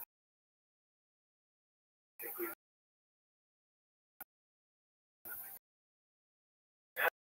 despite its apparently miraculous longevity, the Jewish people did put in place a law filled with persecution and, on the other hand, threats of assimilation. And much of that success was due to the fact that they worked out a rather excellent communal, known as the Kehillah. It's an organization that really helped the Jews persist to the present day. Not so much in the traditional sense of the term, but at the very least in the organization of synagogues. They adopt, by and large, the exact same structure of the Kehillah as was used in really the ancient period through the medieval up until the early modern. Have a look at the Prezi and see exactly how that works. Here we go. Here's our Prezi. This, by the way, is rather amazing image.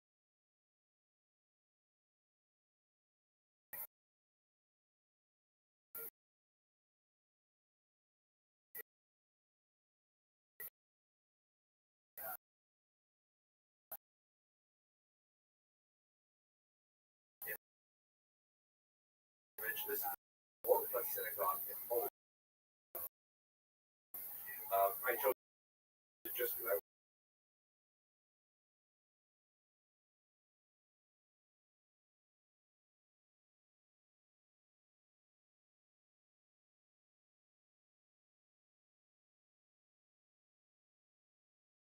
completely out of wood using tongue and glue techniques today, which is really Jewish communal structure. Work in order to engage in spiritual activity, and you have to have spiritual activity and able to continue working. You need both of these things together. And in many ways, the way the Kehillah was structured was essential to Jewish survival. The Kehillah was an ongoing Jewish survival. It was a perpetuation of the Kehillah structure. In the 19th century.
coercion involved in the system. In other words, you had to belong to the Kehillah, and once you belong to the Kehillah, you had to follow the rules. It's very important that we understand that up until the 18th century, really, the French Revolution, there was no such thing as looking at.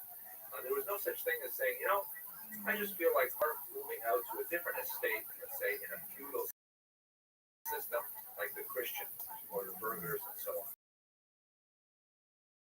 If the Kehillah overly coercive, if there is no freedom and no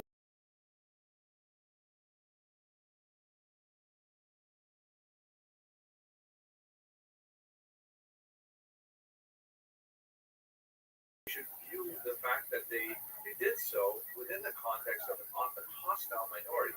Tiny Jewish minority living within an overall hostile environment can spell disaster, but the Kehillah was an important mechanism for keeping them alive. This is exemplified in the late 19th century work of Sholem Aleichem, a great Yiddish writer, who wrote, as you're here, Tevye der Milchiker, Tevye the Dairyman, talking in English as Fiddler Roo. The idea being that they're like the violinist, first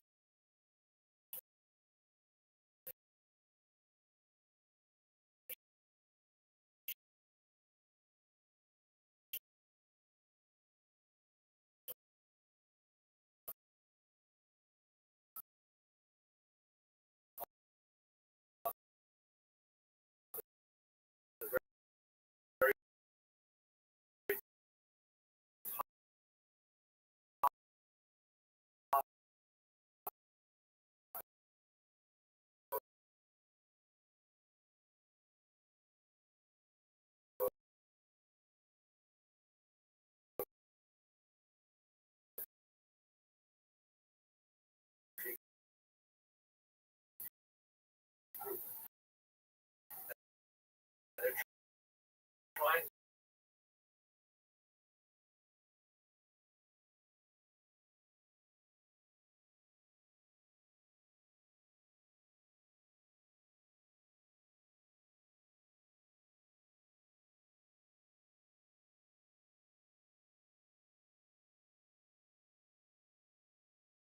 he talks about traditions and things like that. No. We're going to go up into several main parts so you can understand the most. This was typically an association of 5 men.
running according to Talmudic law and with a fair degree of debate, to make sure that there was consistency and integrity in all of the legal affairs. Both the Tuva'ir, called Hebrew, means to collect or to enforce. And I kind of like the term enforcer myself. Now you may have heard this term, the Gabbai, from synagogue membership, because there's always someone in the synagogue called the Gabbai whose job it is to make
they would have the responsibility of making sure that every member of the Kehillah paid as assessed by the Tuva'ir. And so this is a rather coarse. If you didn't like that either, well, then you could run into the Gabbai of the Beit Din, which could impose even business with you for a period of time. Or, most seriously, you could lose burial privileges. We'll talk about that.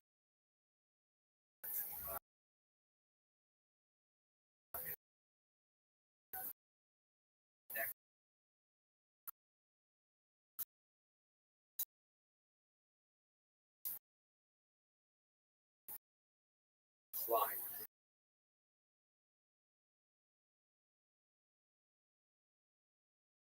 May rankle modern sensibilities in the Kehillah's functioning. They had to have standards that Jews complied.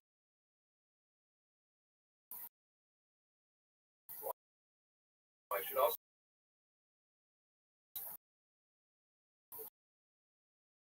example, let's say a person refused to appear before the Beit Din when summoned on a repeated basis, then that person could actually receive this for. Now, the majority of the work of the Kehillah,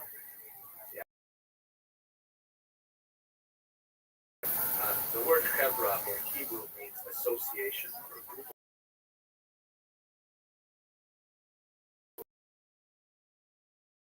of friends.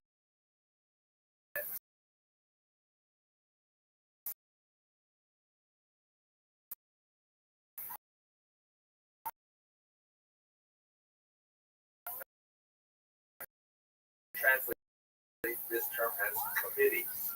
A whole host of committees that were dedicated to serving all the needs of the Kehillah.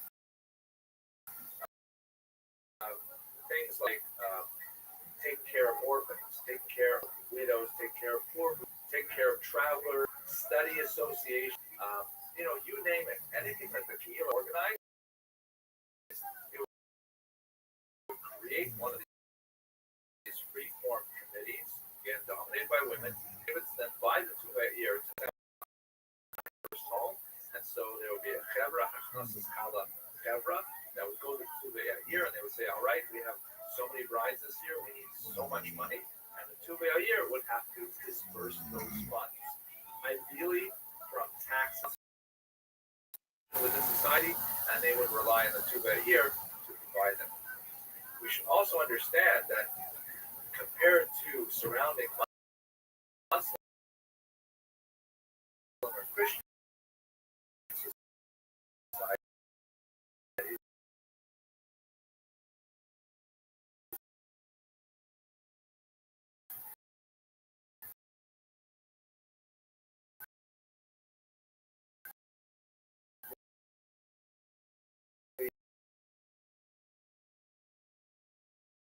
creating all of the various institutions to care for those who are downtrodden with the back for a second.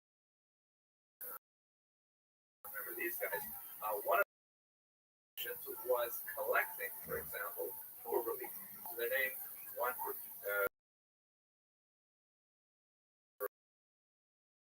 people who had like 3 days worth of food, and another, let's say, for people who needed food for the Sabbath, or who would collect all of this money door to door, would be in charge of dispersing it as appropriate. Now, these are kind of the more, I forgot to mention, the most important chevra of all was the so-called chevra kadisha, the holy chevra. And the chevra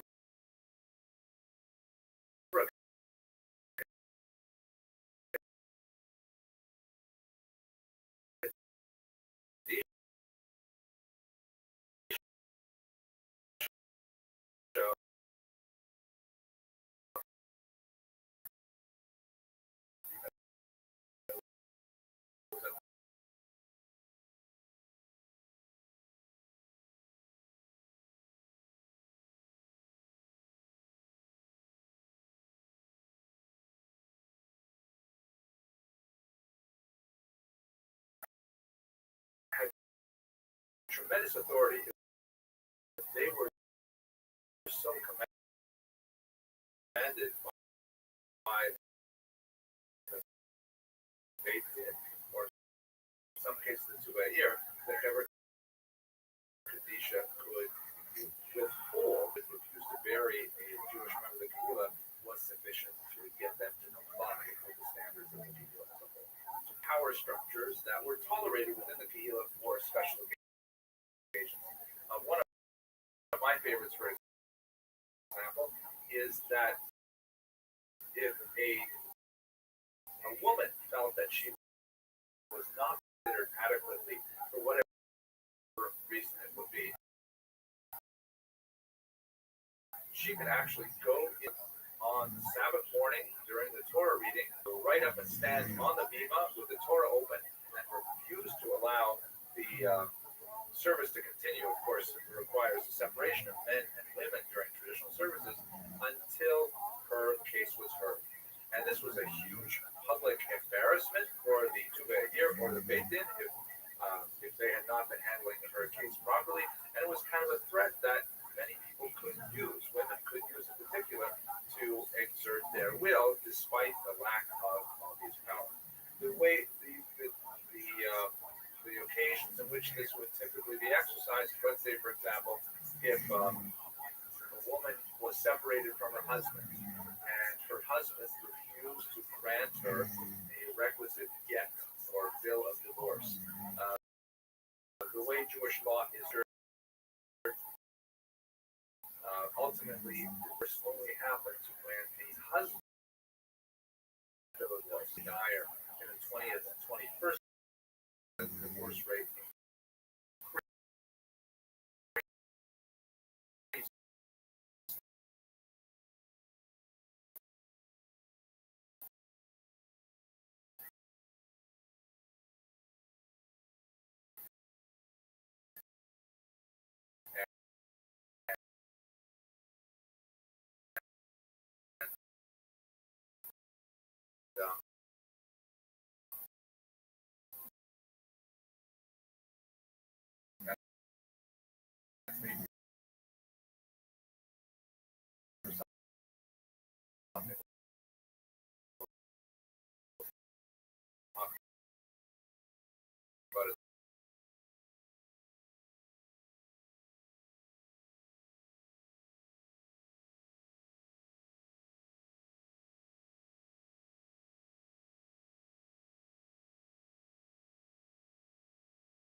main structures of the Jewish the Kehillas, essentially Jewish municipalities, to unite, and they form something known as the council. All of the Kehillas together into essentially a government within a government, a state within a state that existed in the medieval, early modern Polish-Lithuanian Commonwealth.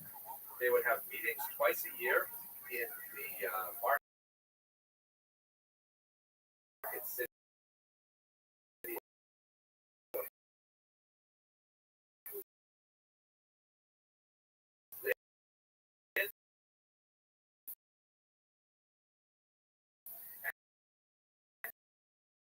Discuss all kinds of issues that were important to the entire on their wives about giving a get, and they moved from one city to another. Well, the Kehillah law, they instituted so-called haskama, because this was coming out around the time that printing was popularized. The haskama that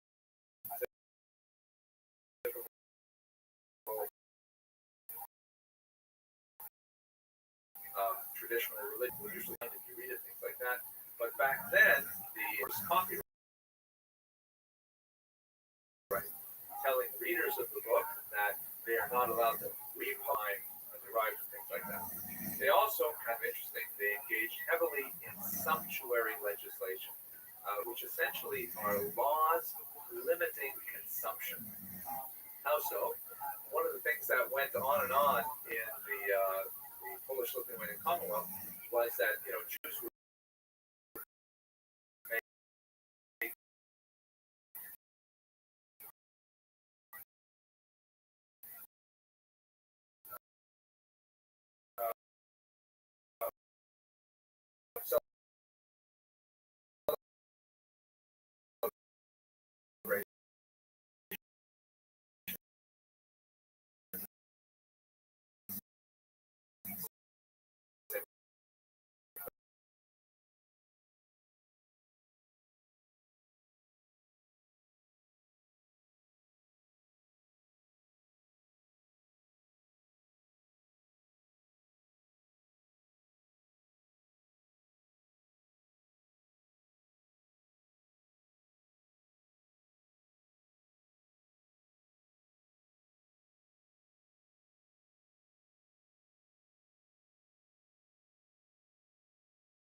even though he had very little money, he could certainly the costs skyrocketed and symptoms just ballooned out of control. And so the Council of Land said, okay, from that to the modern period. At any rate, that's the entire story for now of the structure of the Kehillah. It's we should bear in mind that it was very coercive, that the two-year would assess your taxes and you would have to pay it. You would have tax collectors.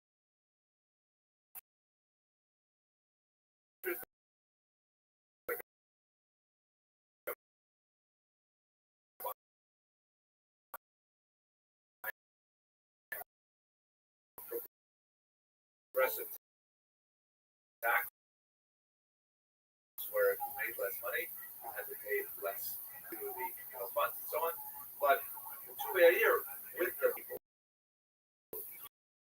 keep the people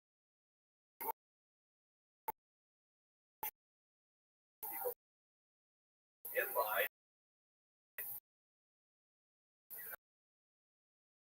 and behaving with one basic unit standard of law, which was in the Jewish community well structured, keeping its vitality. Very dangerous avenues to assimilation. We melted off the sides of the core population. So quickly, a quick overview of Jewish communal structure.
resonated very deeply in the Western imagination.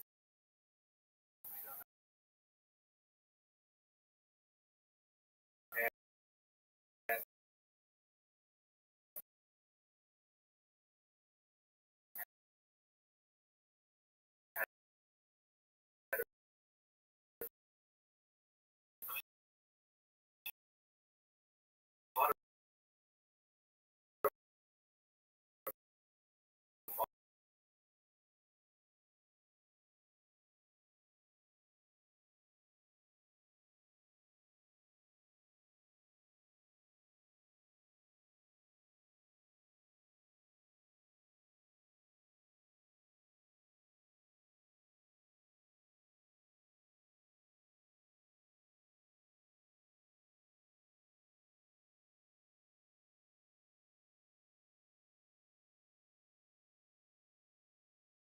comes off quite sympathetic in certain passages.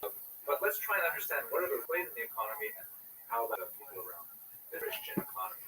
Within the Muslim world, things are certain. We're not going to treat that either. Okay, so the urban people. Not since the Jews left the land of Israel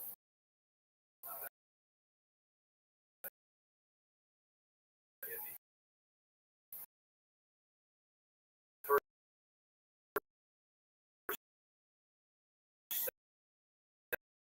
and until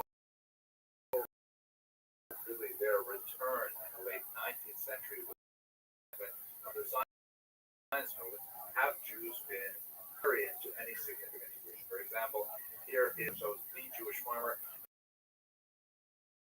The Jewish farmer. I mean, this is him. His name is Shlomi. Behind him there isn't even a farmer. He's just helping him out. The idea is that there's so few Jewish farmers everywhere. Even Tevye, the rural dweller of the in the first century, they congregated in urban areas like villages or increasingly in large cities. And this has a tremendous impact on what kind of professions Jews would choose and what kind of economic impact they would have in society. Here's a picture of typically Jewish urban environment. And Jews are a very gregarious people. They have to live within walking distance of a synagogue to form a minyan.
In many cases, behind ghetto walls, because this did not so much as it prevented marauders getting into the ghetto. It's a very difficult concept to grasp. All you have to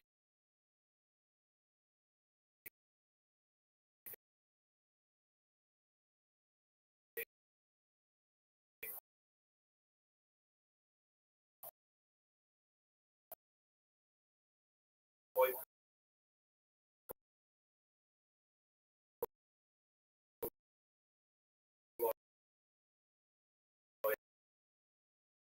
So Jews are fundamentally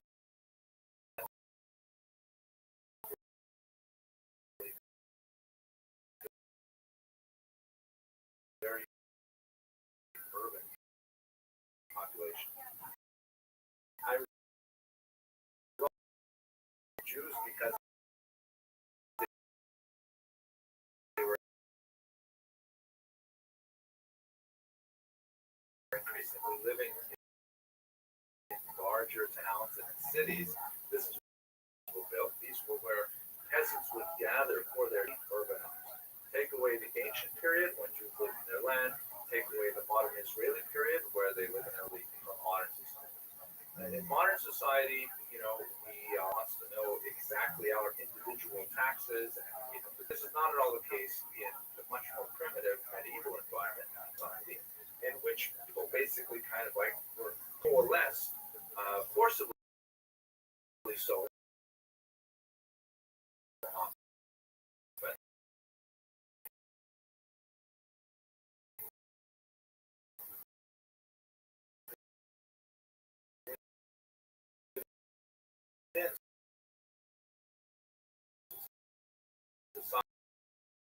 Society that correspond loosely to economic activities. We look a little bit closer at this very simple drawing that shows serfs and peasants of nation and war occupying the bottom of this trend, various military actions. Where did Jews fit within this? They're certainly not the king. They're certainly not knights either. Serfs? No, they're not agrarian. They're living in an earthly important thing that had tremendous impact on protecting the Jews and allowing them to survive much of the medieval period.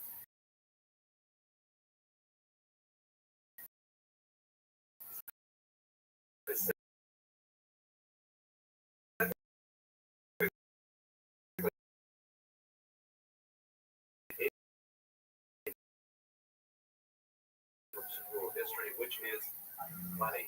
It's rich income. Money, as we understand it today, in terms of currency, service exchange, things like that. And so you didn't have a lot of cash in society, but the Jews were going to be very prominently figured in commercial activities. And the Jews were the ones who were actually accumulating money, as we understand it today, in terms of cash. So the king realized this, and he took advantage of it by taking the Jews directly under his own economic supervision and taxing them directly without any intervening reporting relationships. For example, the knights did not tax the Jews, the church did not tax the Jews, only the king taxed the Jews. And this meant that there was a symbiotic relationship where the king had a vested interest in the economic well-being and physical survival of the Jews in his kingdom. Because the more they survived, the more they flourished, the more tax income. The clergy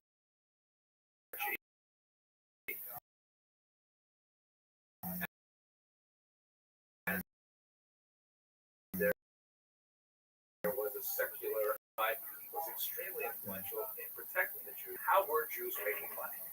The most important single piece of legislation that affected Jewish century codified a practice to official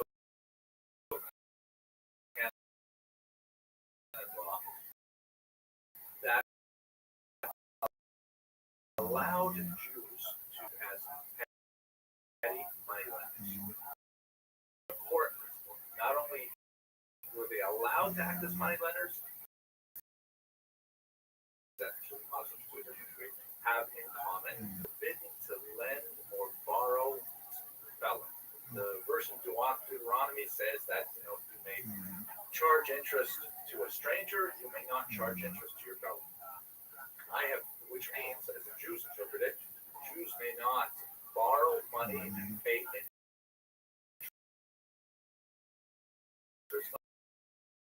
on it.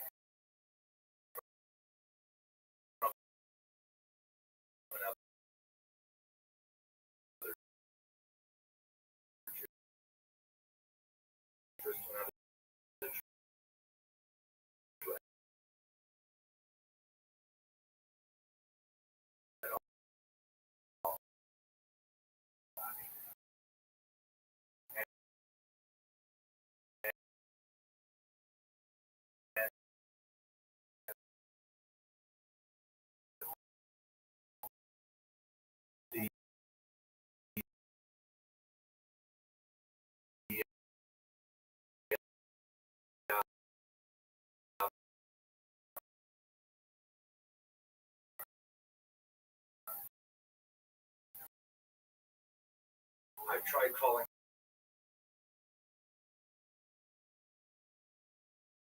was that Christians couldn't borrow money from each other. Commerce happened. That's the only way you're going to have any kind of like advance. Therefore, they have to get some way to get through this difficult preserving and advancing medieval economy. Here's an interesting Jewish medieval moneylender. You see him on the right there. He's wearing. So obviously, this is designed by a Christian artist because you can see at the very bottom.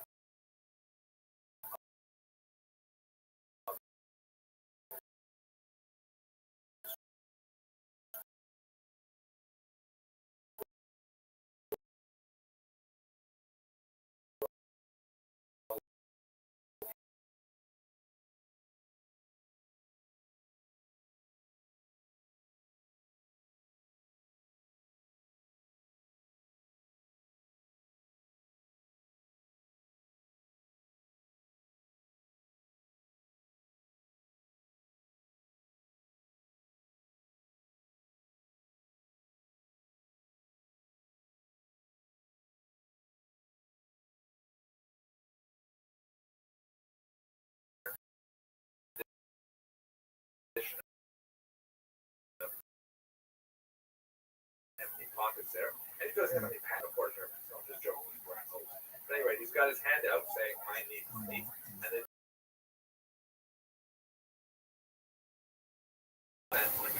that's huge. That's more like the department store credit cards. Huge amount of interest, and very commonly 30% interest rate. Secondly, as we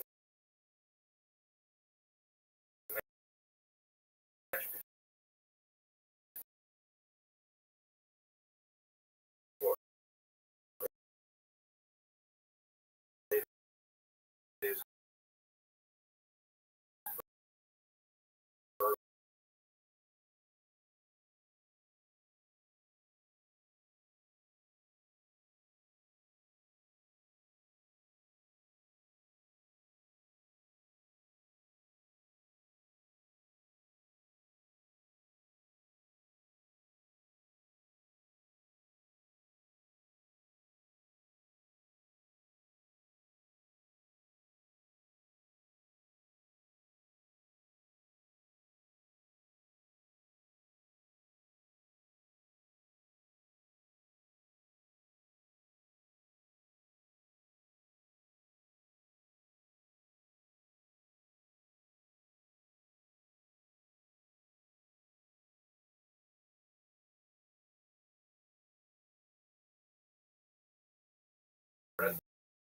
we'll talk about why that is at a moment. And so, affordable wealth. Most of the time, you have more Talmudic study and things like that. So, money lending definitely has a lot of advantages. The disadvantages, though, are all good call on the king to enforce the arrangements and coerce.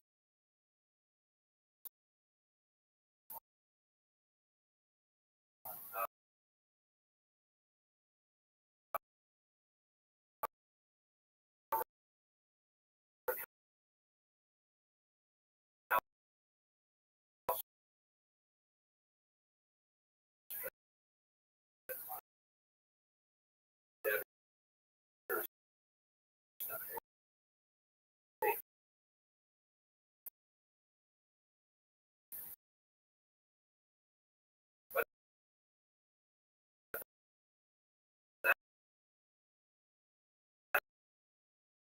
that's a very difficult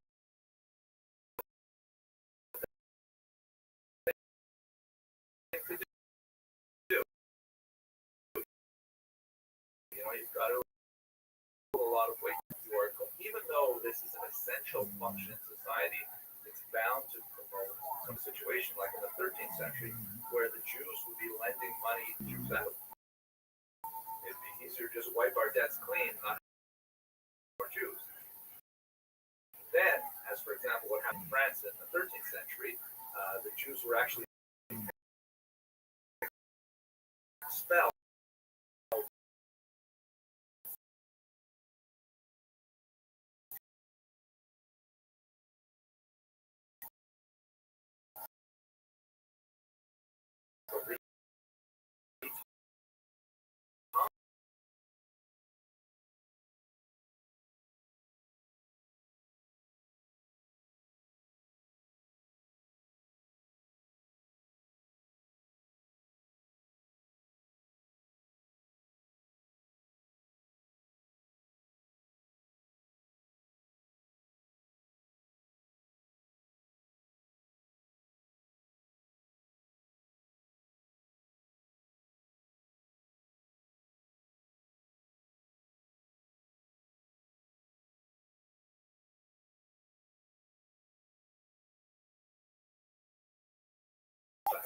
anyways, so that's the money Jewish economy for much of the medieval period and many of the countries in the world.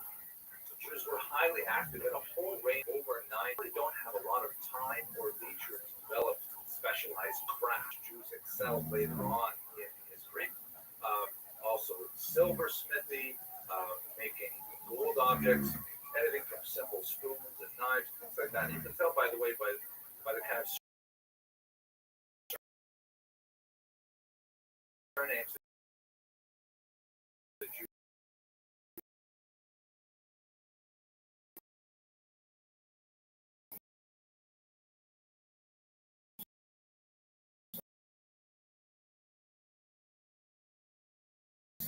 this, by the way, is the center there in the white jacket is my good friend Aaron Hula. He's a modern klezmer troupe called the Klezmer Company.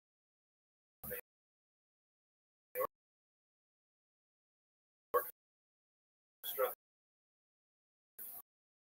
I'll try. Place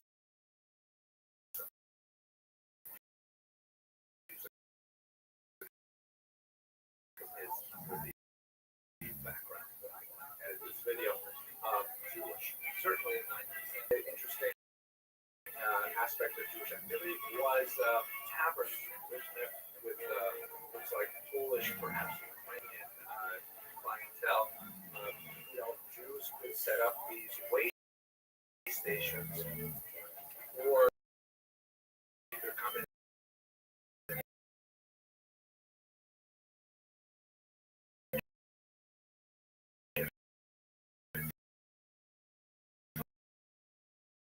ring.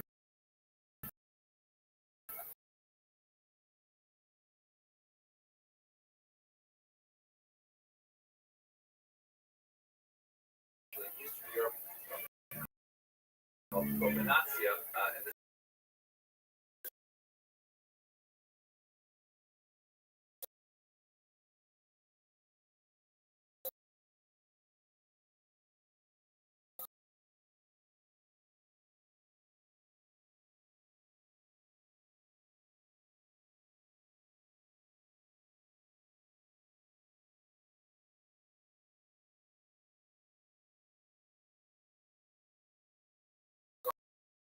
also a profession that finally, French occupation were urbanized. And I think that their dwelling arrangements have a lot of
essentially is remarkably unpleasant, used to illustrate the nature of any language, quite graphic at the age of 18 is say about anti-Semitism. It can be broken down into four basic periods.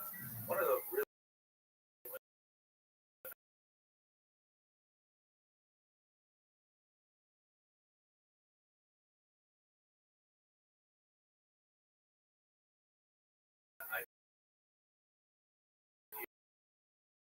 ideology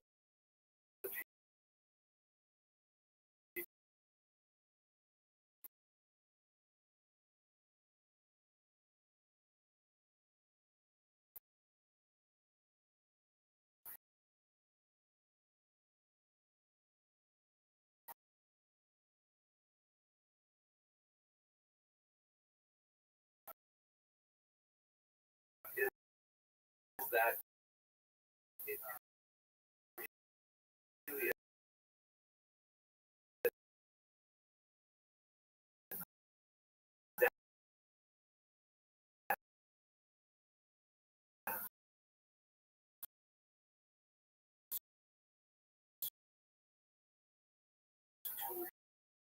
to Japan, for example, where there is a lot of fascination, very different kind of phenomenon. There are four bases of strangers, and this is kind of like distress at the hands of Greeks and Romans and other ancient peoples, and a lot of the literatures from this period have, Scandinavians of various stripes might dislike one another. It's normal for people not to like each other to a certain degree and to say nasty things about each other behind their backs, and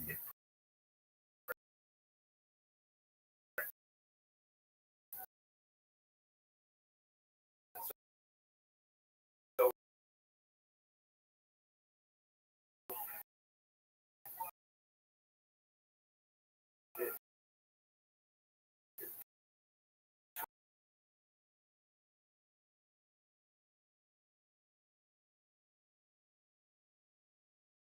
circumcision rituals and so on. So let's look at one image here just to give you a sense of this. This is of the famous Arch of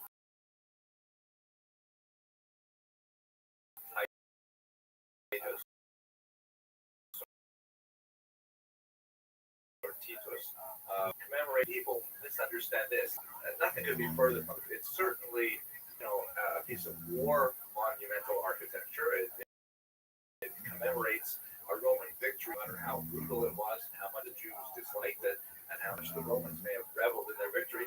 But these kinds of war memorials are very typical for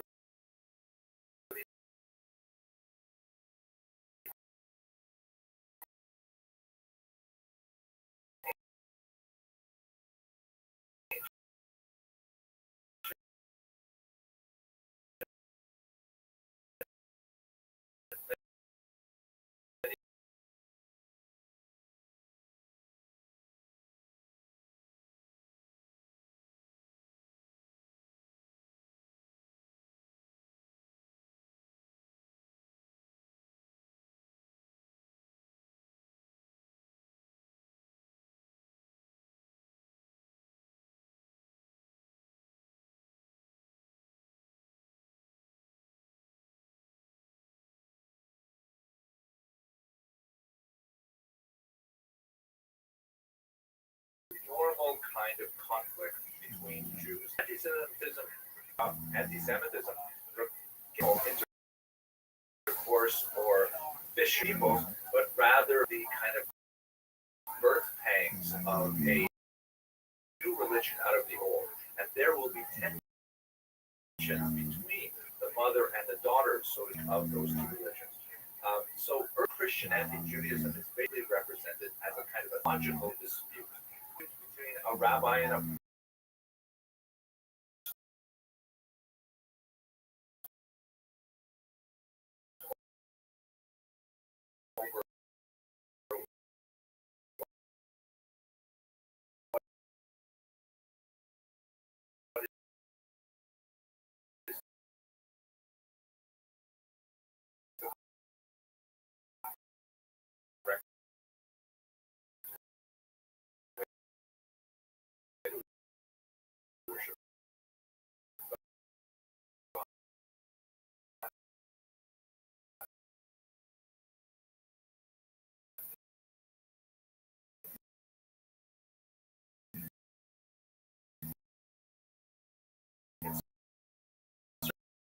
certainly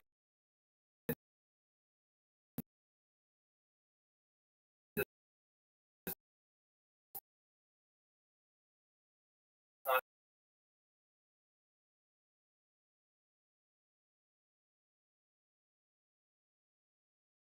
These are the Ecclesia et Synagogue, or stained glass windows, which represent church versus the synagogue.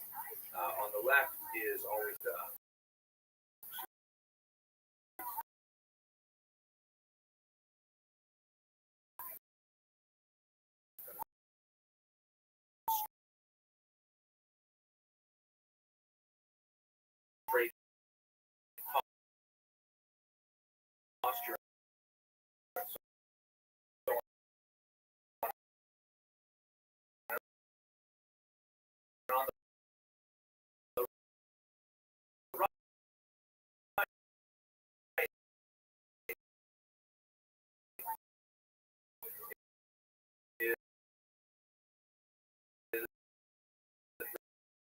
representation.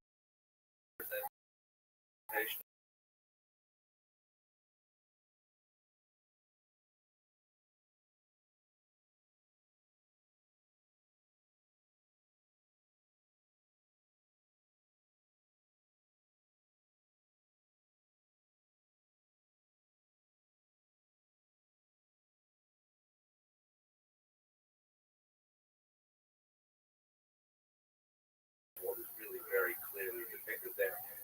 Well, upright.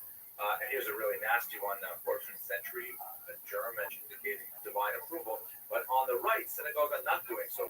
The point here, there is a sword descending from heaven into the top of the skull of synagogue. Once again, a very essentially a theological dispute.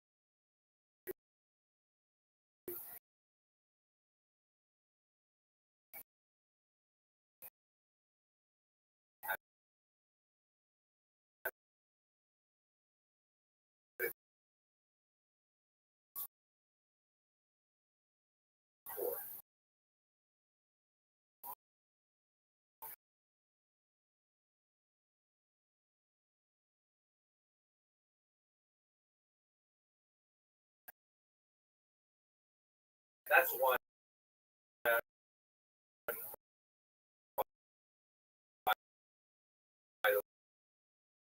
point. In the 19th century, the term that was au courant in German is Jugendfeinde or Judenhass, which meant so. Wilhelm Marr, a writer in the 1880s, coined this term anti-Semitism, which is obviously Jewish philosophy, whatever that is, and that's where we get the term anti-Semitism. It's more appropriately spelled. So the modern period is that religion is kind of shunted aside and it's no longer relevant to the same degree it was in the medieval or the early Christian era, and anti-Semitism is a secular phenomenon and also a much more dangerous phenomenon as anti-Semitism leaves behind its religious roots. The violent correlation is inescapable. Anyways, here we go. This is a Nazi representation of the Jewish peril, and you can see the idea here of the Jew as a kind of an ugly tarantula creature. And you can see the disfigured physiognomy, which is typical of racist representations of Jews. They always have a heavy nose, and the jowls, and things like that. And the tarantula with its web reaching all over the globe is indicative of the theory of conspiracy theories, right? Here's an interesting example from Saudi Arabia with an octopus, again, the tentacles reaching out everywhere, controlling media, finance, stuff like that. Here's a 1977 British edition. And you can see once again the snake image, right? Snake reaches out over me, encompasses. In case the heavy nose and jowls and yarmulke were not enough to tip you off, the snake has the stars of David all the way around.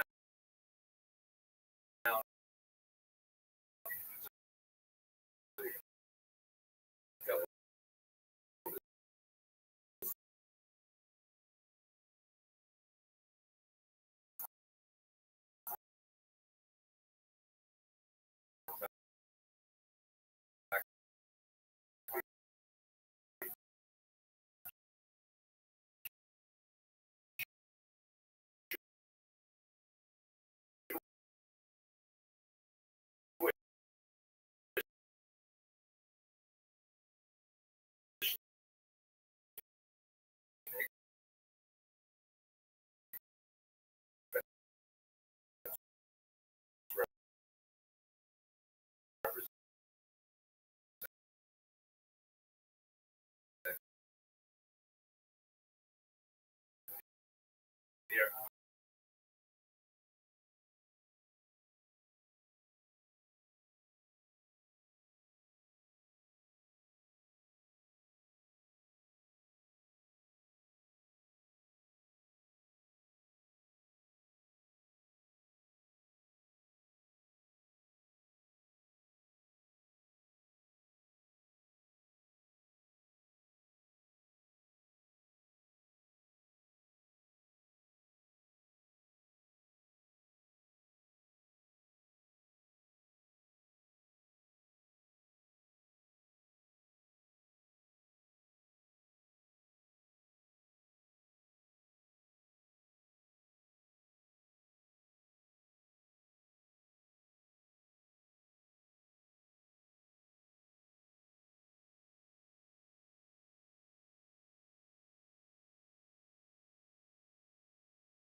had to take this blood to replenish their pretty bizarre things. But anyway, here's the representation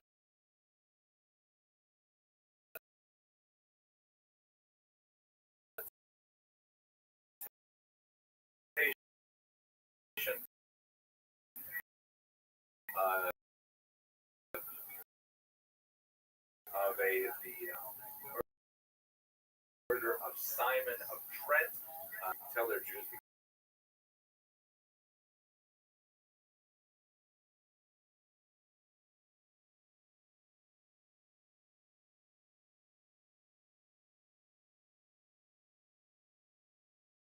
church is a cube of bread, and it represented the body of Jesus, which so expert in these things, but the Christians would go through the confession ritual, take communion, which involved the consumption of this wafer, which represented the body of Jesus. So the argument went, if the wafer was actually the body of Jesus, and you want to see the strange logic of anti-Semitism that Jews want to, crucify Jesus and torture him, then doesn't it also make sense that Jews would also want to torture the host as well? And that's what this wafer was called. So we have all kinds of crazy stories circulating after the 30 that Jews were engaged in sin. By the way, of course, the fact that stories circulated only served to support the argument that the wafer was in fact the body of Jesus, because if it wasn't, why would the Jews allegedly want to torture? Here's an example of Jews with a very large wafer that they're poking with kind of sharp things and bleeding. Here is one of my personal favorites. I mean, it's kind of bizarre that I have these things as favorites. I believe from the German town of Posen.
The police, sensing something is wrong, come to the door at the left panel here, while the Jews try to get rid of the evidence, which they do with the host.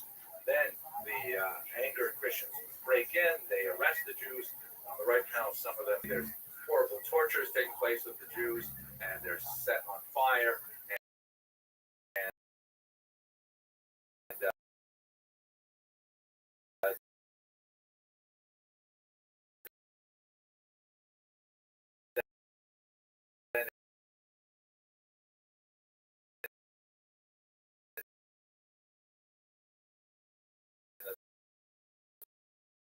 Third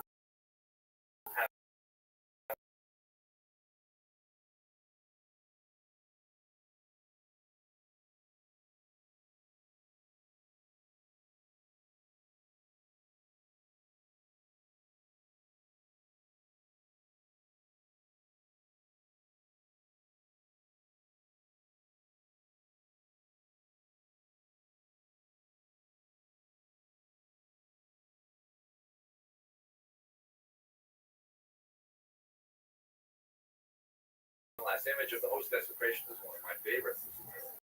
There, you can see the father here, the patriarch, he's torturing the host. It's bleeding there.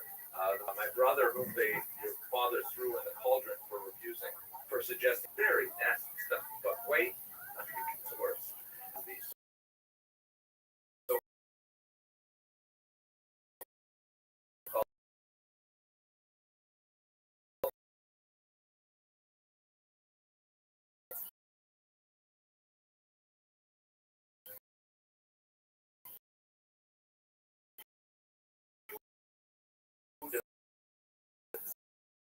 Jewish pig, and it is part evolution or devolution of certain parts of Germany to punish minor offenders with caricatures drawn of them, and sorting with pigs in one way or another.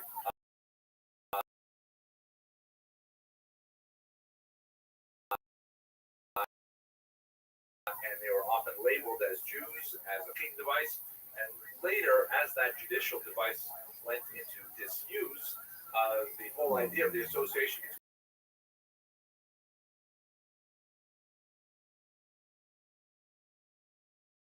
of the cow, the sow, and drinking its milk and so on. Here in this image, which is more typical, you see the elements of the devil being involved. On the right-hand side, the devil with his horns, also wearing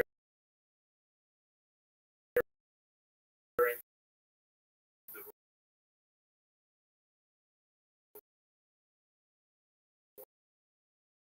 well.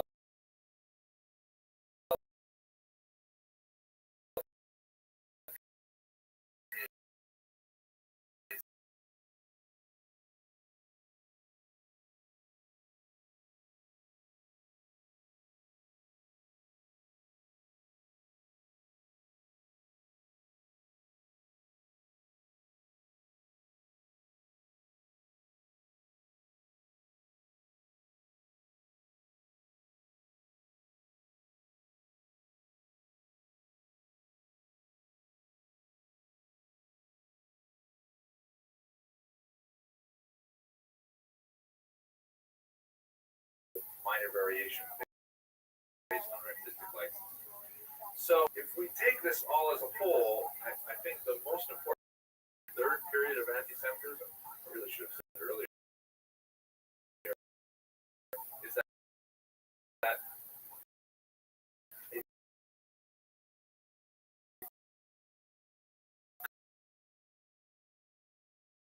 goes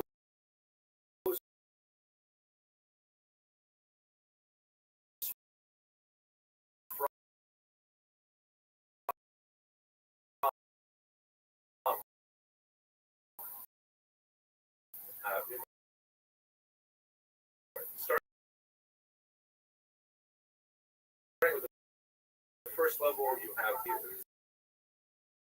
xenophobia,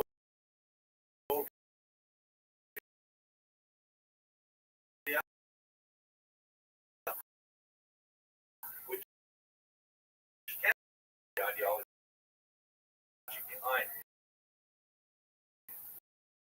the activity.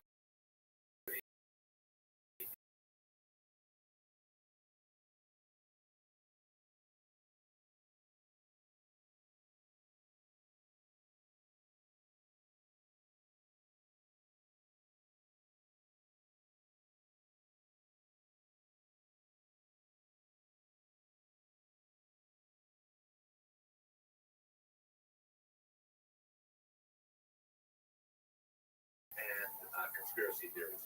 We will, but for the time being, I'm sorry that I know this stuff clearly in history.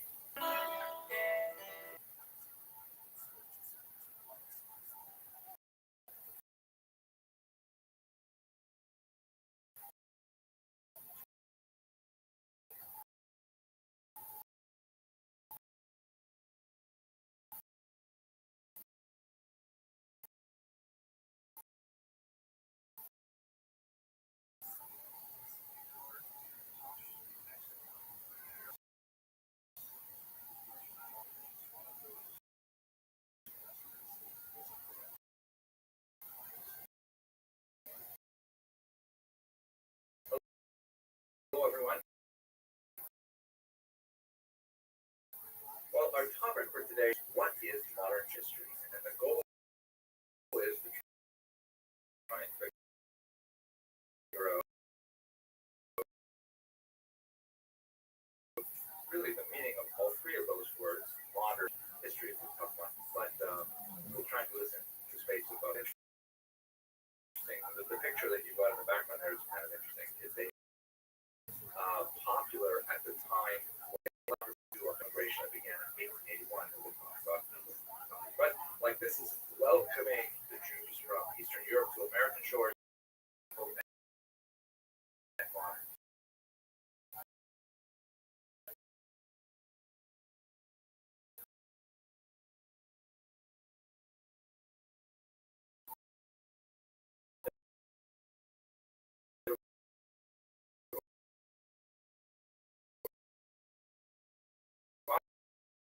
Often used when referring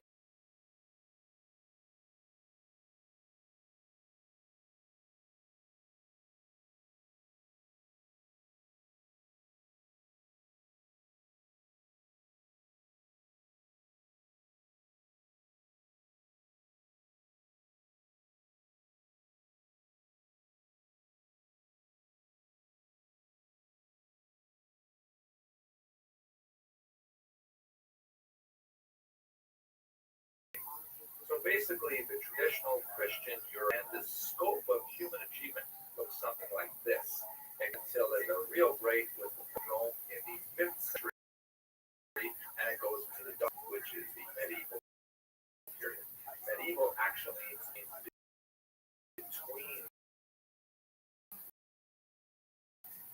periods, that is between ancient and the modern period, which is the 18th through the 5th.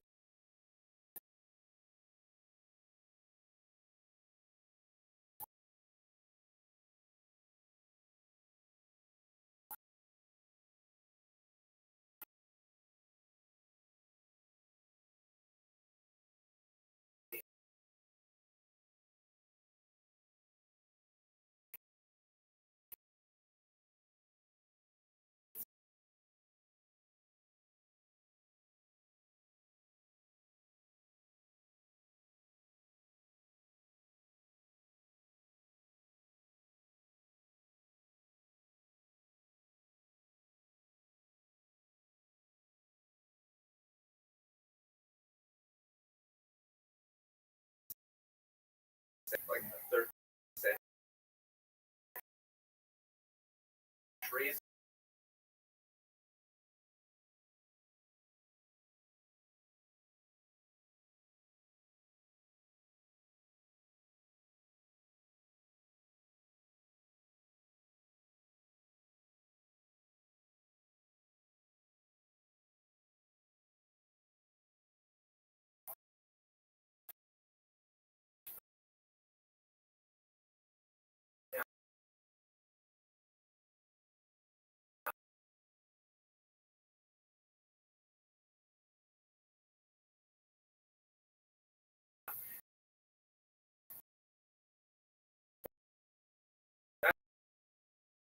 That's kind of Western European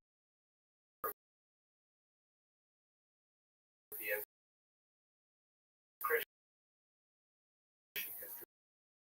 What about Jewish history? So it looks something.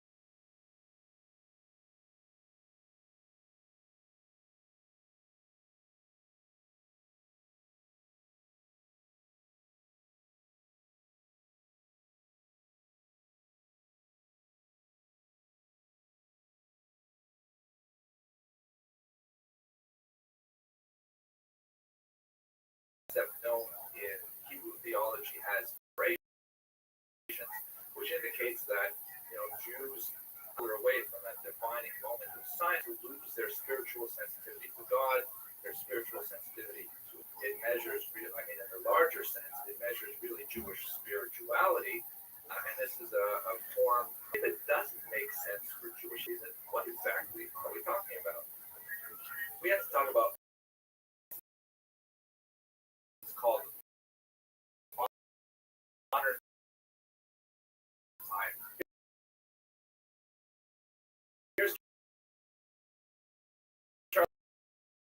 Charlie Chaplin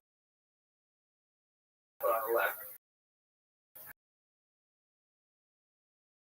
And what this eventually causes Charlie Chaplin to lose his mind and see it. He's actually going to become part of the machine itself. He's so taken over by the things that connote modernity. See how he actually becomes part of the machine. This is a really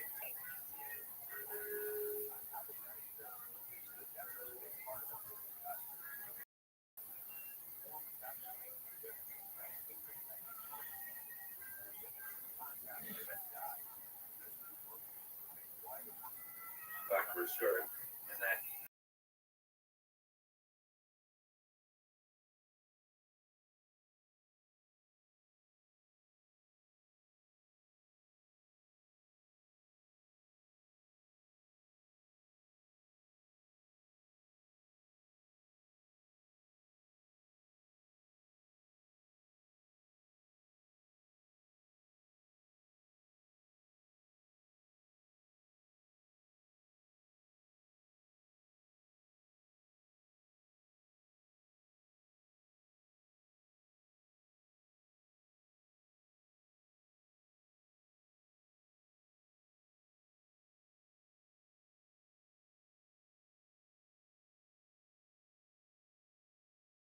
really began around the 17th century, and that's when you see a lot of the political developments, and with industrial, the technological, the kind of that is associated with it is the general overwhelming of religious authority by scientific authority. The reliance on rather than revelation, fundamental focus and truth. That means that prior to the modern period, when a person wanted to know whether or not something was true, they would go to a religious figure, a priest or a minister or a rabbi. With modernity, people tend to look to other truth.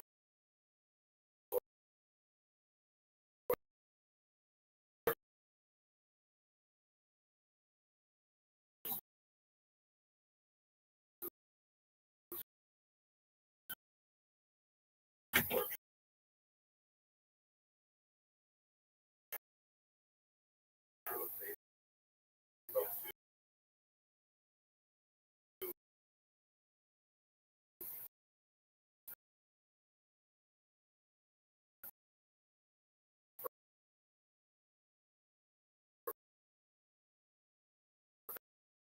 best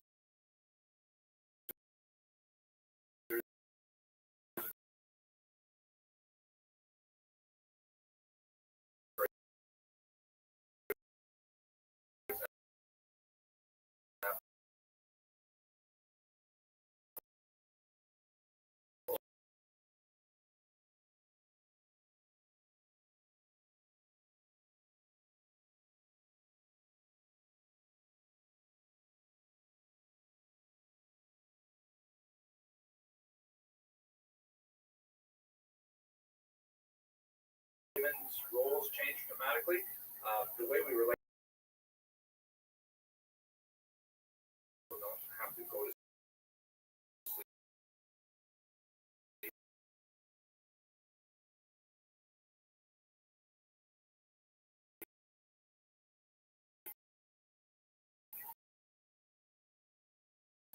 with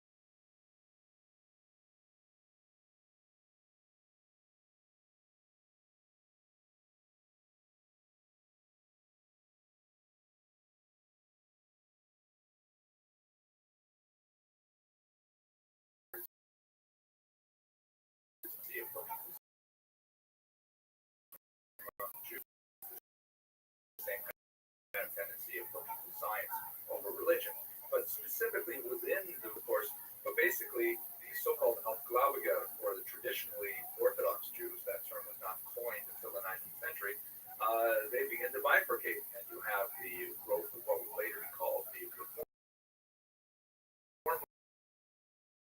movement.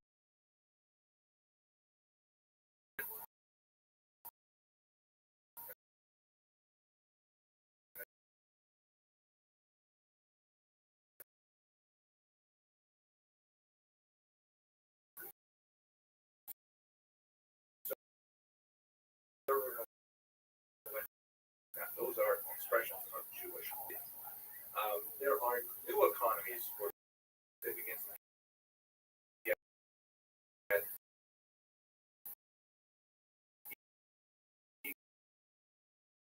equal rights to non-Jews. They begin to create areas of activity economically.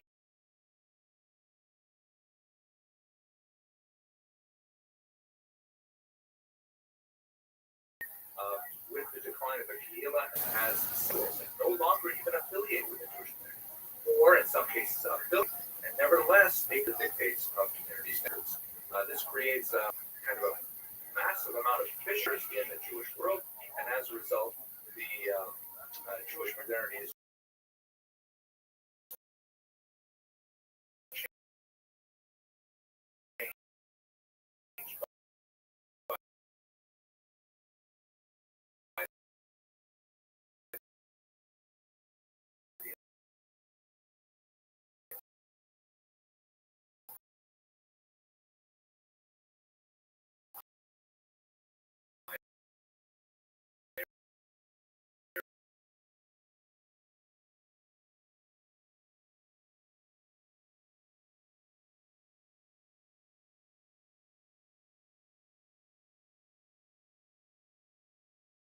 and the antecedents for that change.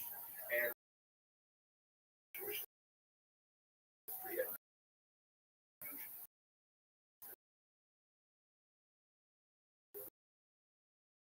rift in the progression of development of Jewish culture and age, and they are beginning to experience more and more persecution. When you look at this map, you can see how Portugal made their way throughout Mediterranean basin and up into Europe as well. Memory of this dramatic change in lifestyle and their situation, which had an impact on all of the communities that they visited and really shook the Jewish world. So we're going to start with the immediate aftermath of the Spanish and Portuguese expulsion.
Hello everyone, welcome to another essential lecture.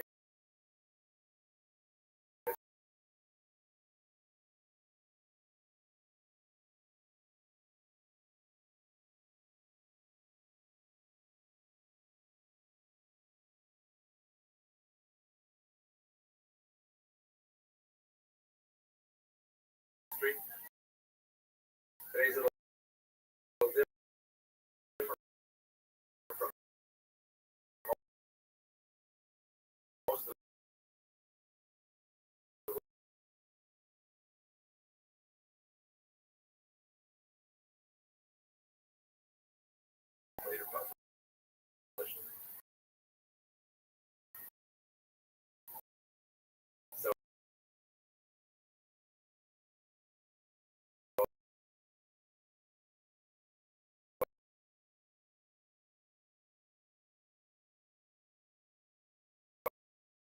I crammed a ridiculous amount of information into my skull, and now I will dilute that into for the presentation today. Our task is to look at the Jews of Eastern Europe from the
time, the Polish-Lithuanian Commonwealth was still basically operating with a barter style economy.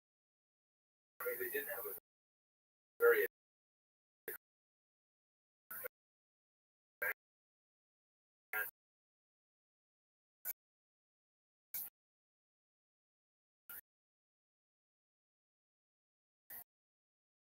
system of cash currency.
Those Lithuanian Commonwealth, they would have all kinds of rights that they could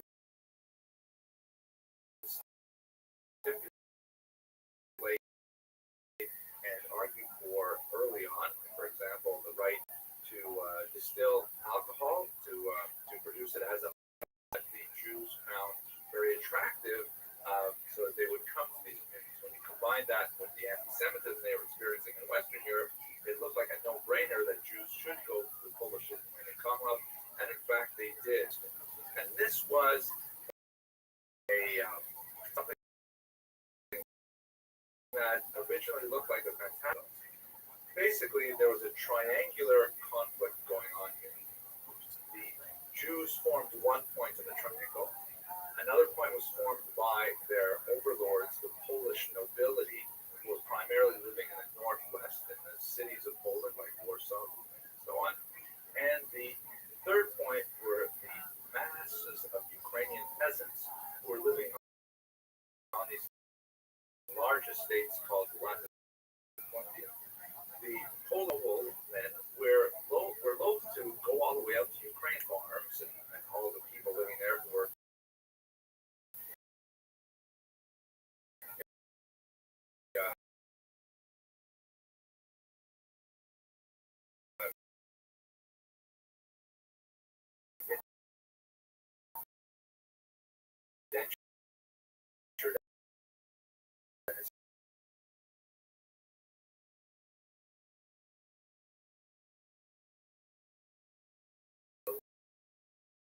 leaseholders of these lands in a kind of tax farm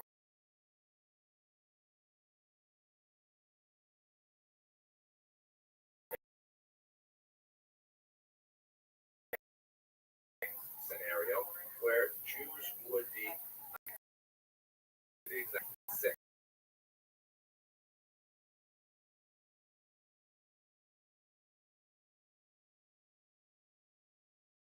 Although they did engage in a lot of other trades, needle trades, silversmithing, things like that.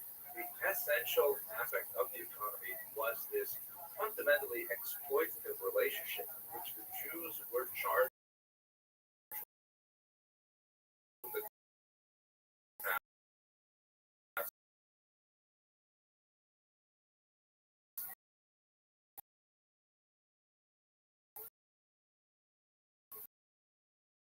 of exact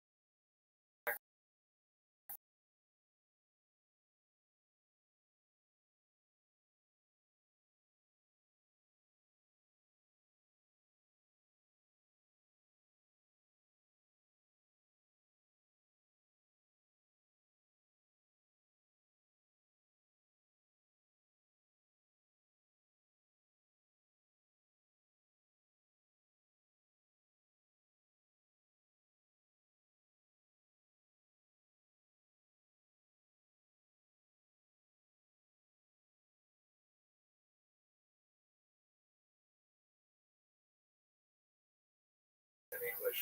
These were sort of thieves, kind of like Ukrainian Robin Hoods, who had with their property and so on. And they created these they would spend much of their time in communities taken from the Polish nobility, sometimes raiding Turkish lands, taking slaves.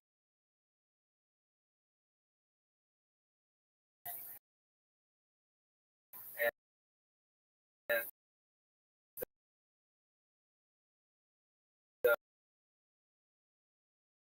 um,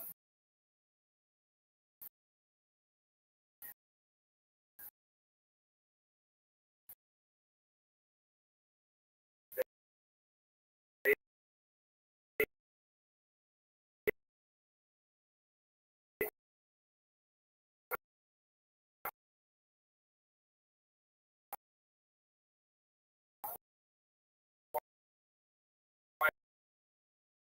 hired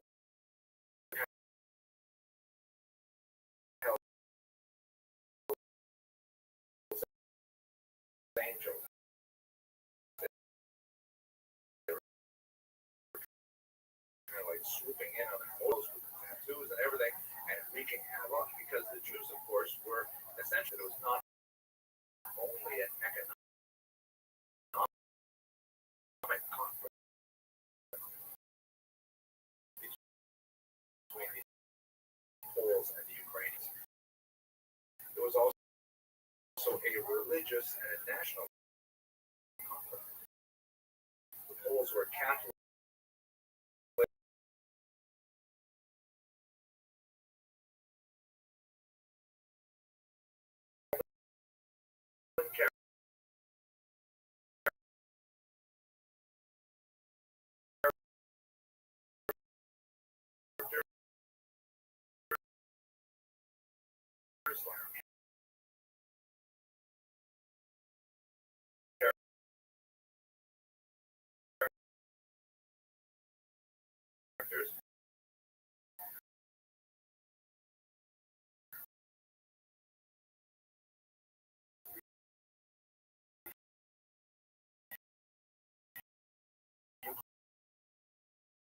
Ukrainians spoke a different dialect of a Slavic language, written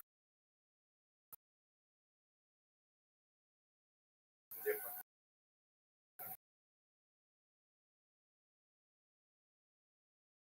So what ends up happening is 1648, one of these leaders of these Jewish communities throughout Ukraine, and in fact penetrated well the Poles who are much further away. The Ukrainians were able to 50 to 60,000 Jews, an amazing number given the large of the Jewish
suffused with and very much suffused with Kabbalistic teachings, he reached out to the dispossessed Jewish masses who were still reeling from the impacts of the dual crises of first the Rebellion and then Shai Tzvi's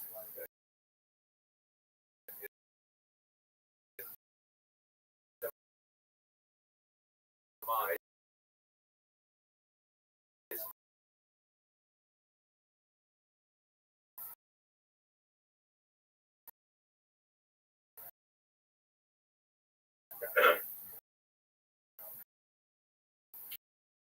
And the Hasidic movement gained a tremendous amount of strength and energy and swept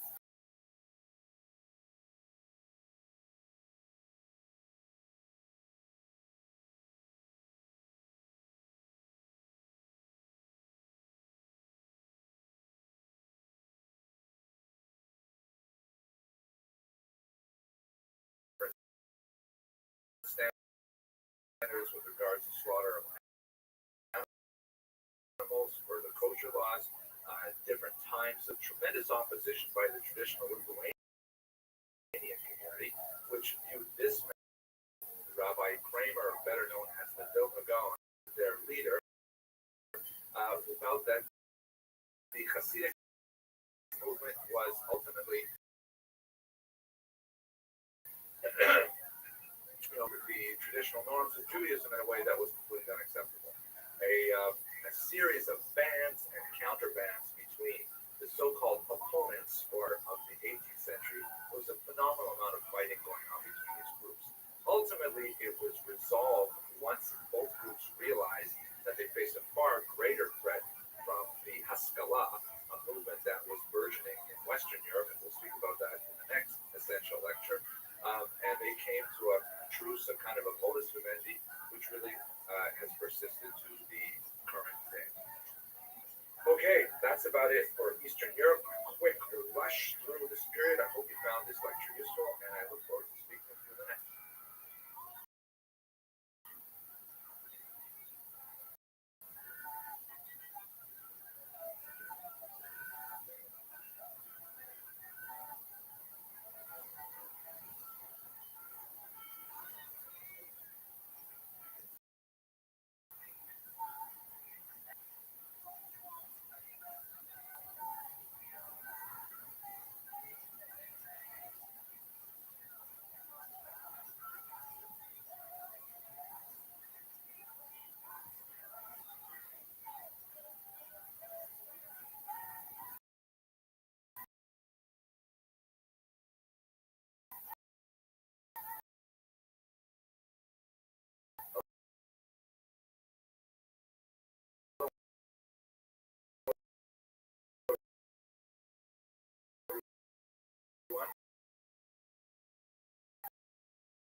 Enlightenment, that is, that spread across Europe about elements which are appropriate for the Jewish, that distinguish it from the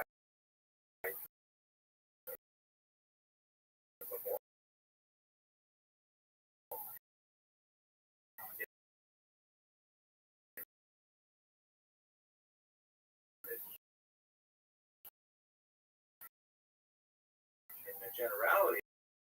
However, the Enlightenment was a reference to a greater of rather religion.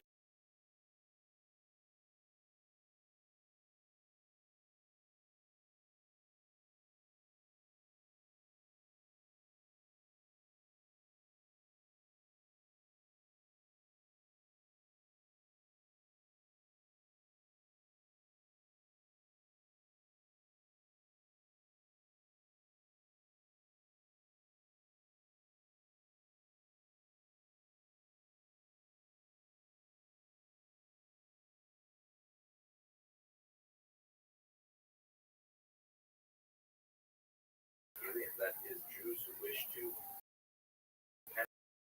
penetrate the larger culture of Germany with his ideas.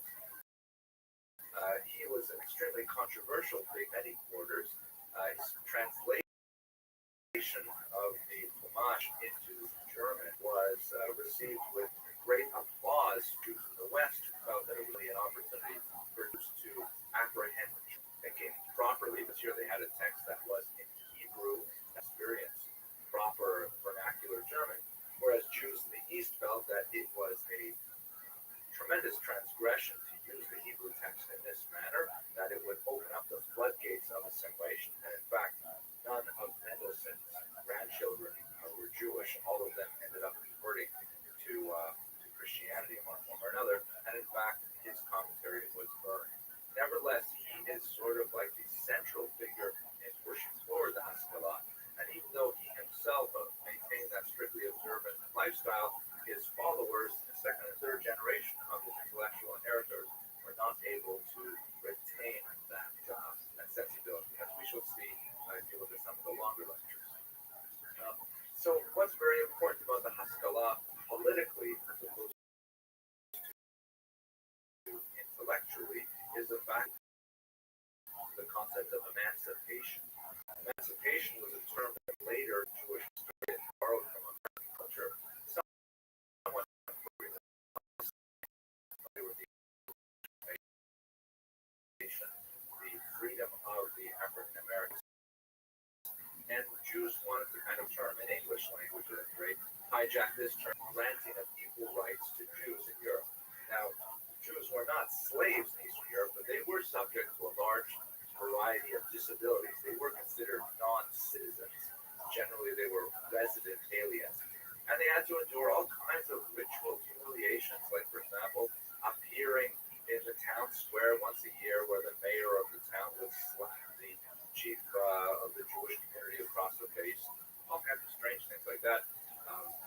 Discriminatory taxation and economic discrimination, various types of privileges were revoked or were not granted.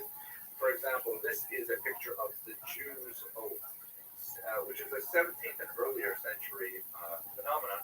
Since Jews were considered broadly untrustworthy, should a Jew be required to present himself in court, in a secular court, his oath was considered, unless he went through a ritual humiliation, to indicate that he really did mean what he was saying. And Jews would, of course, strive to avoid this kind of humiliation. As you can see from the picture, he's got his shirt bare, his head is uncovered, he's made to stand barefoot on a pigskin,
after the French Revolution, which, with the toppling of the king, France, post-Truman period, here are French citizens saying the indivisible unity of the republic, which they came before the newly formed French Parliament. They hesitated a little. Yes, the Jewish inhabitants of France were also the history of Jewish civil effect throughout Europe. Of the special interest is Napoleon's Sanhedrin.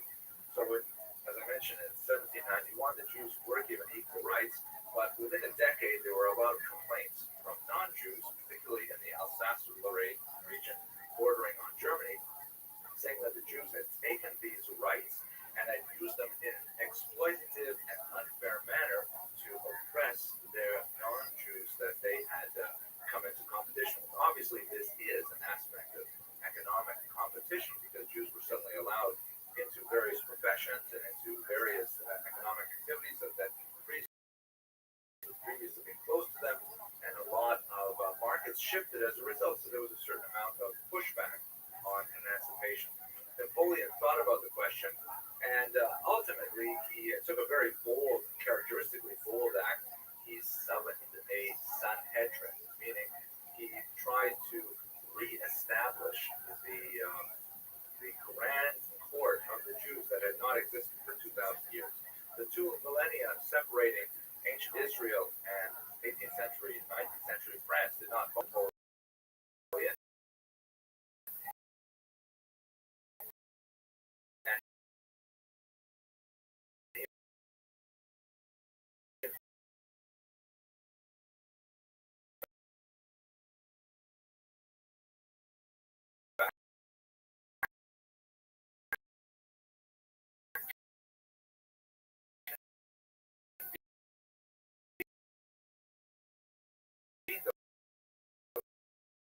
Large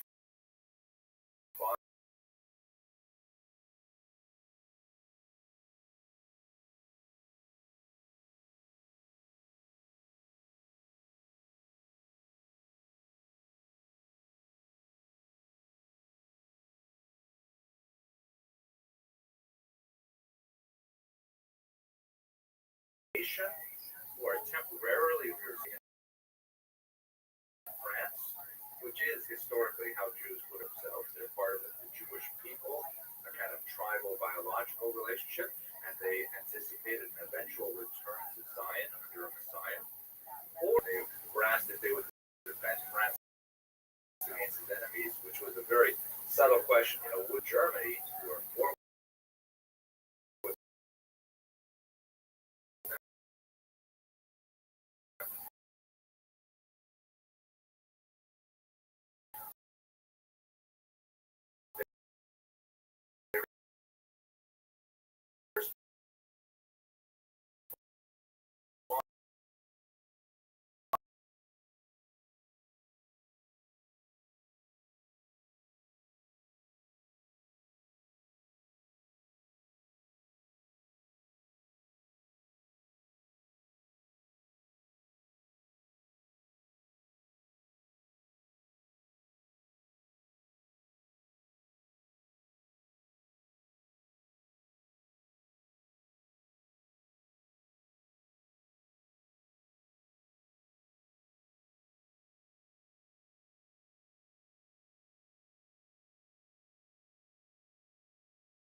form the world by wrestling?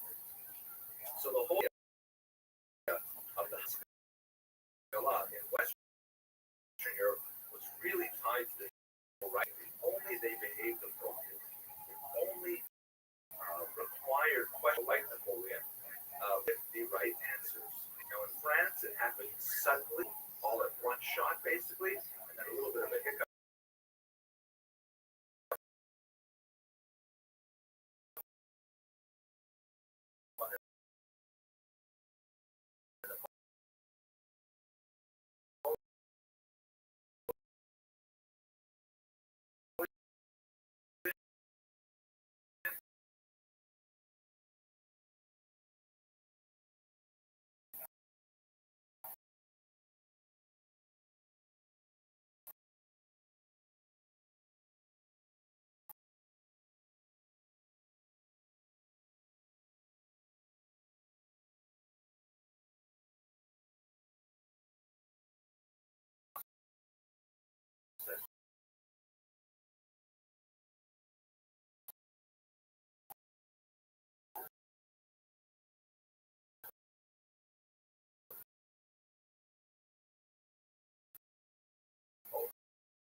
So, German expressed itself.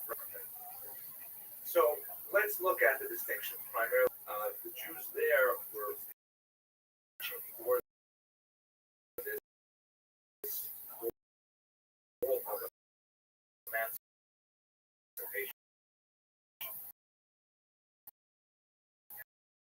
They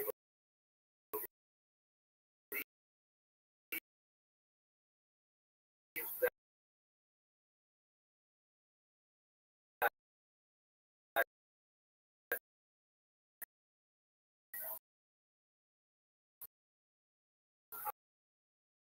if only they would, you know,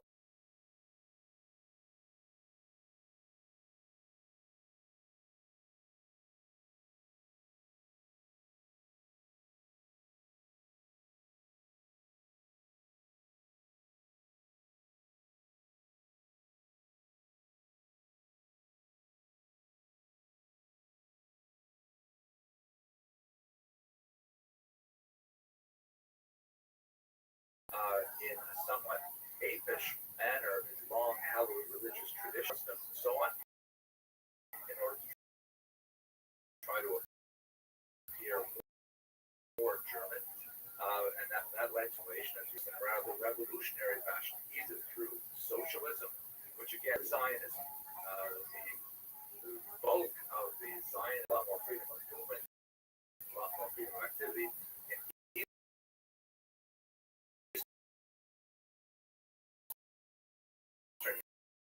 Europe,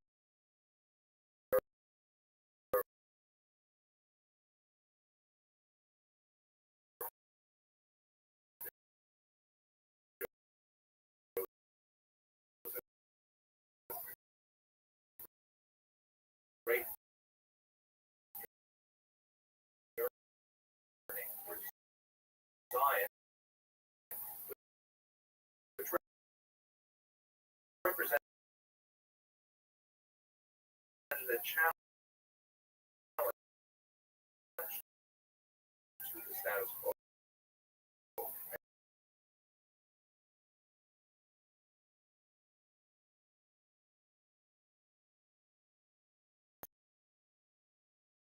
Servant. The army gave a program for taxes and so on and so forth. A certain amount of desire, the ability of Jews to speak Russian. By the way, in the East, the best version of medieval German, written in Hebrew characters, with a huge, of course, with the Zionists who believed in the revival of the Mormon language. It was considered standardized punctuation and its spelling and so on. So that's how the language was.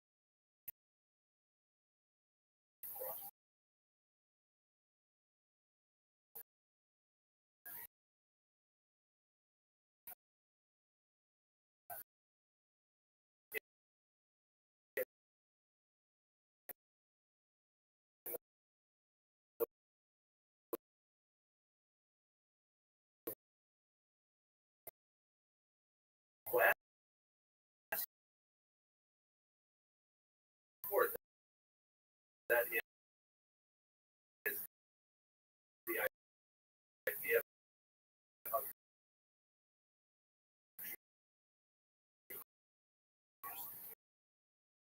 attaining emancipation was a cause célèbre among many figures felt that Jews should also achieve this goal. And finally, in the West, you have very significantly. In the East, you don't have nearly as large phenomenon. The large cities, like in vast majority, remain Orthodox, even if they were rejecting Orthodoxy. What they were rejecting was Orthodox. They did not really get attracted to an ultimate per se, which is known in America as the Reform Movement. Abraham Geiger identified a large-scale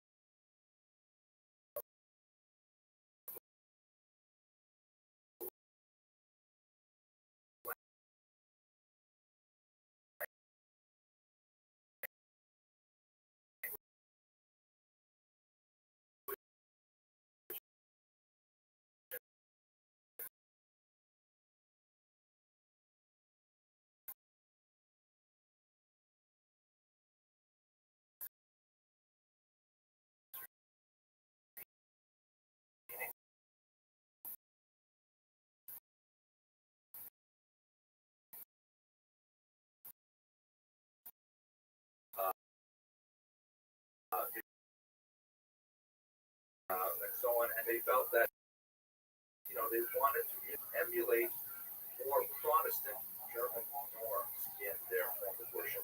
So by the traditionalist opinion, that included, for example, Messianism was very probably goal of emancipation, waiting to go back to Zion, Israel. And what did that mean about their homeland?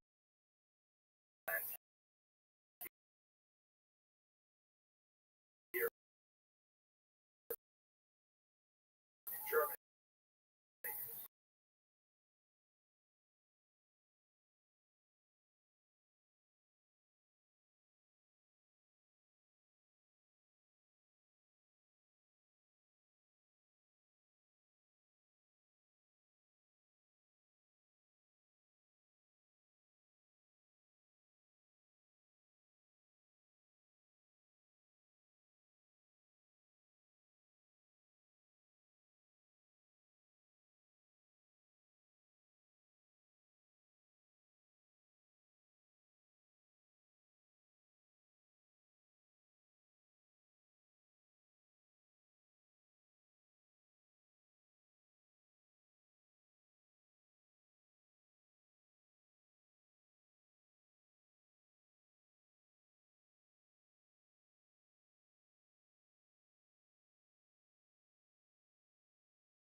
Positivist movement, which agreed in practice in terms of the process to both really to try to articulate the direction and the pace of change, and were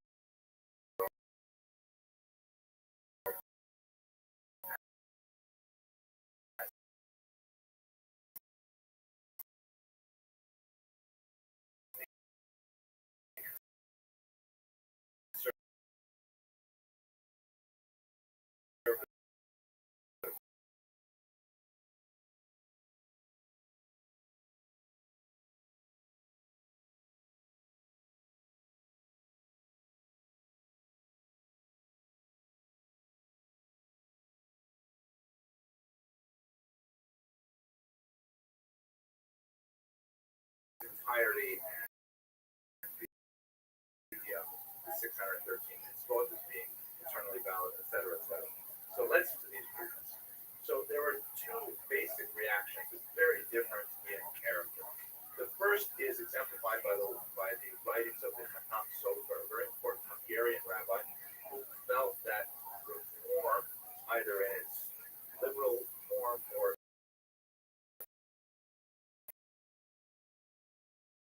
in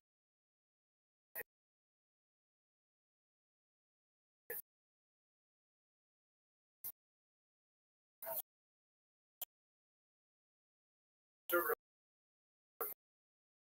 form,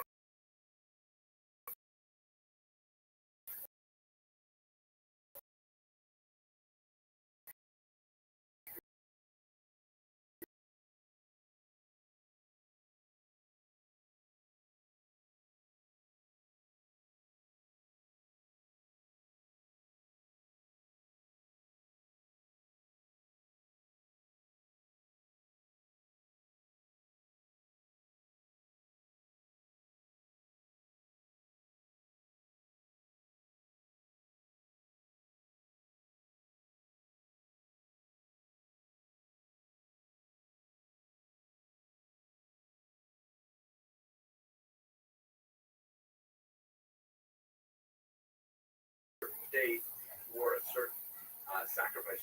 The Talmud, on what level is it forbidden? Is it forbidden by the Torah, or is it forbidden by the rabbis? So the Talmud stood in its context to mean the new wheat is forbidden by the Torah.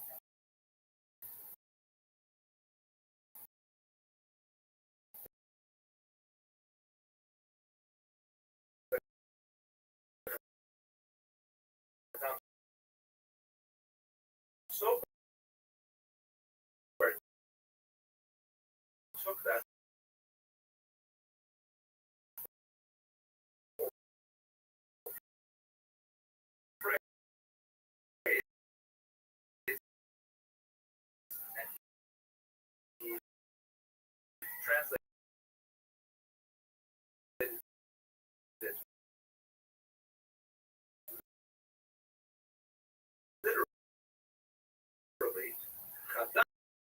mamash asur min Torah.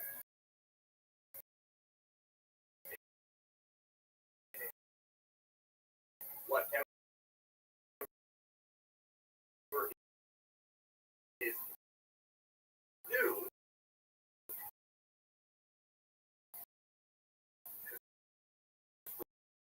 forbidden by the Torah. And this represented a kind of, it was a little bit of a joke and a pun as well, but this represented a kind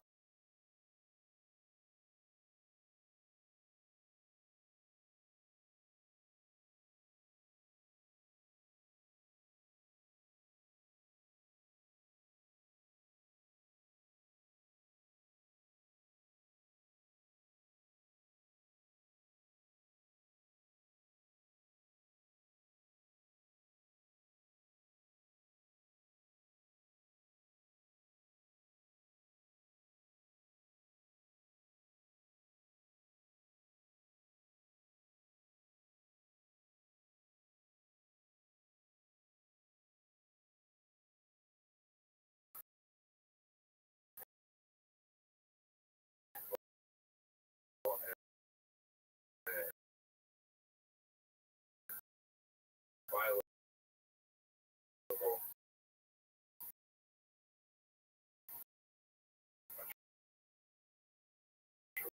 mitzvot, but are actually leaving for population that would ultimately our practices let us determine which are mandated by the Torah, and we will absolutely fashion, style to the essential aspects of Judaism. We can simply abandon. Of course, there are discussions about all of these things, but those things could be adopted, and so he tried to. However, as part of this strategy, Rav Hirsch also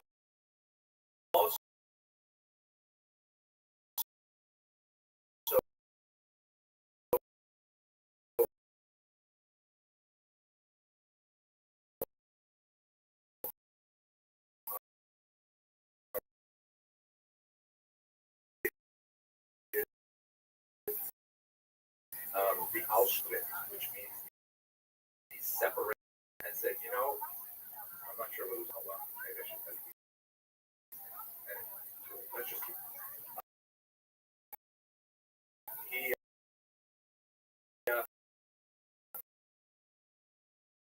he appealed to the authorities. It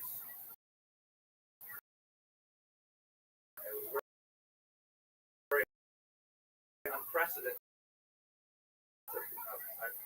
appeal of the Jewish community into tradition possible for us to have one that was comprised entirely of Jews who wanted to observe the halacha.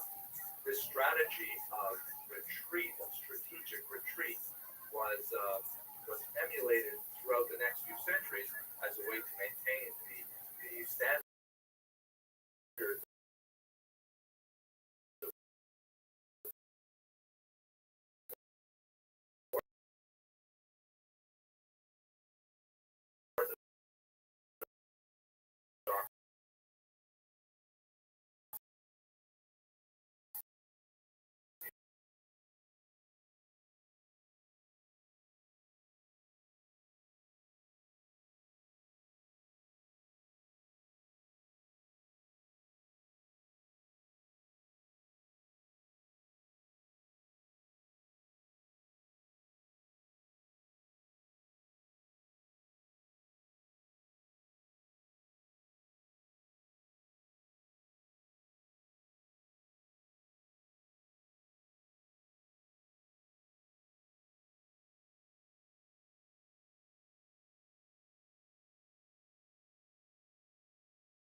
to reform just as much as neo-Nazis. So people like the Chatam Sofer, one might even Vilna Gaon, and others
identified with being Jewish at all.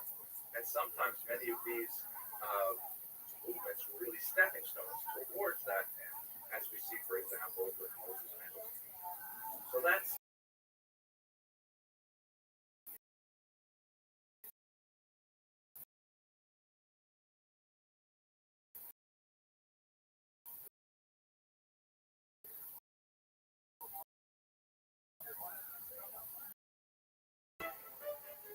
hello, everyone. Hey, we're going to talk about kind of a nasty subject. I'll try to get quick, but I think it's an extremely important topic for understanding Jewish history. I like to look at the topic of modern anti-Semitism. This is supported by a lot of videos that I've already put on this series, so you can go back and watch them later. But the basic concept that I really need to get across is anti-Semitism can be divided into four distinct periods. There are four distinct historical ideologies that exist at various points in time. And anti-Semitism is kind of a dangerous ideology that is able to adapt to the changing climate, both culturally, religiously, of a particular host society. And anti-Semitism will adapt to the needs of that society in order to perpetrate this nasty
thought to use that term anachronistically.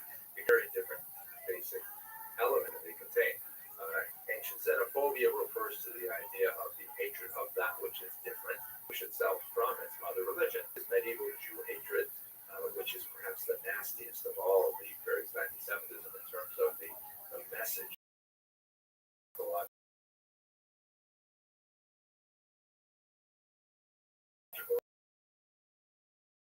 It goes completely off the rails.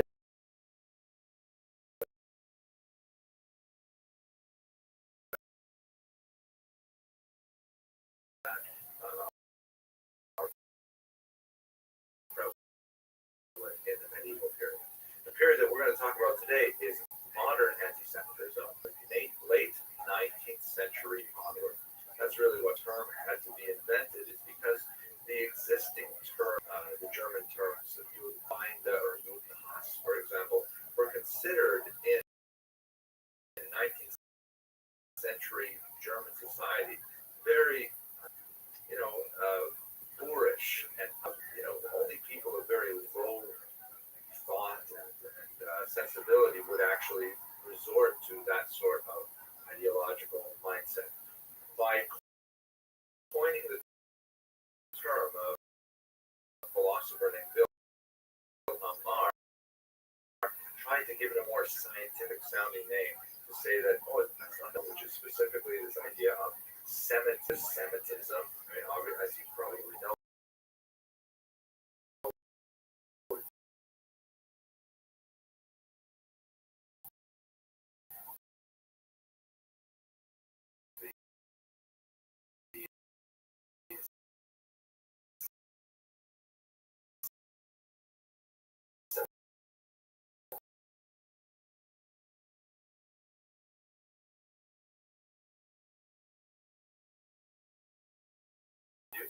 and furthermore, many Jews, although they have an ancient connection to the Middle East, they have a why exactly is Semitism. Marr wanted to argue that there is this, international Jewish, is that they are antis, they are proudly saying they are trying to rescue Germany from this horrible fate of the Jews. There's a picture of the car. You can see that here's this book also, the term anti-Semitism first appeared. It's titled The Way for the Victory of Germanness over Judaism, or Jewishness. And it has kind of a shrill tone that the Jews are taking over, and we have to kind of run up and we have to defend ourselves from it. Later in life, he apparently recanted his anti-Semitism, but at that point, it was really far too late. Now, this flows very heavily into the concept of race that was also gaining tremendous currency at the end of the 19th century. We, in the early 21st century, tend to think of race as strong racial consciousness as a legacy of, but we should recall that for most of human history, race was not a functional concept. There was definitely a consciousness of different skin tones, and one finds in many societies a color bias that is linked to what might want to say proto-racism. But the idea that all of the peoples of the world can be easily categorized into, groupings based on their external features is something relatively new. Meaning, the last 200 years or so, we've developed a lot of currency. Detail, but I don't think this is the place. Basically, the idea gets a lot of currency after Charles Darwin's theories are promulgated. Darwin, of course,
themselves to their environments, the survival of the fittest, in terms used in this context. Some thinkers took his thought a step further, or a step back. Anders and Seaweed, he was also correct. They are society.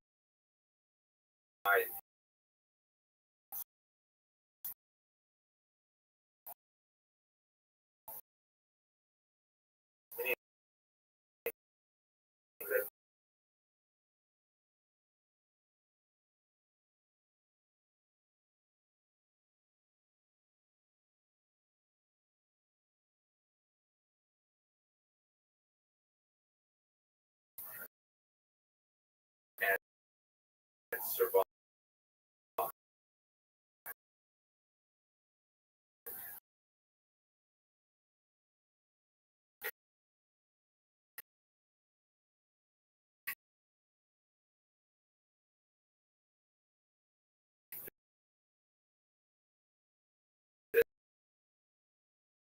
Advanced most prominently by taking the period, racism was considered a term that would, people who believed in it could bear it proudly, who did not have the opprobrium that it would have in the 21st century.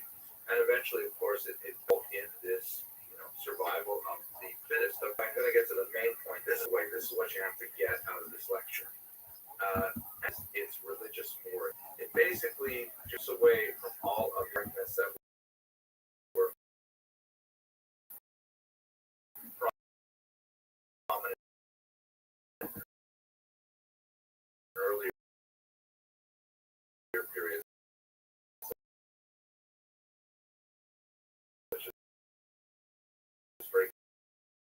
example,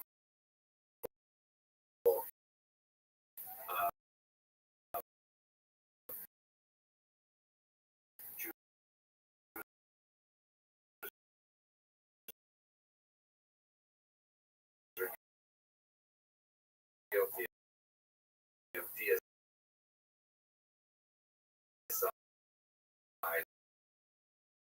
of killing Jesus.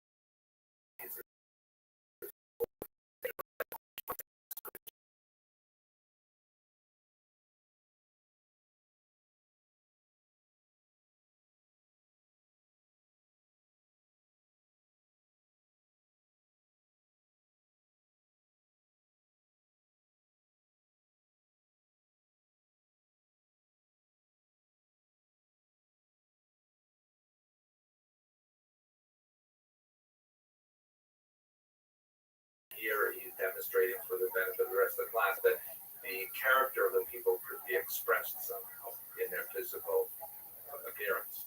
And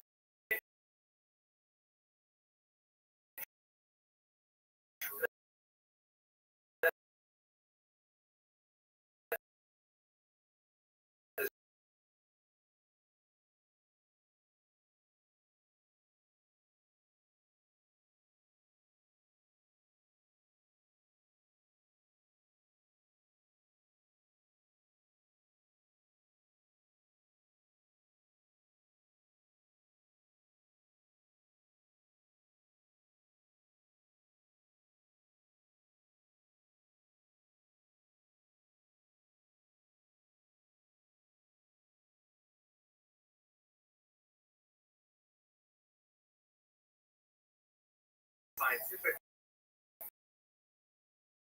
anti-Semitism is a notion of parasitism, hierarchy. Races do different things. There are the notes in general, this sort of hierarchy. Then you have, like, for example, the bottom, you would have these things like that. People think like that. This is all not.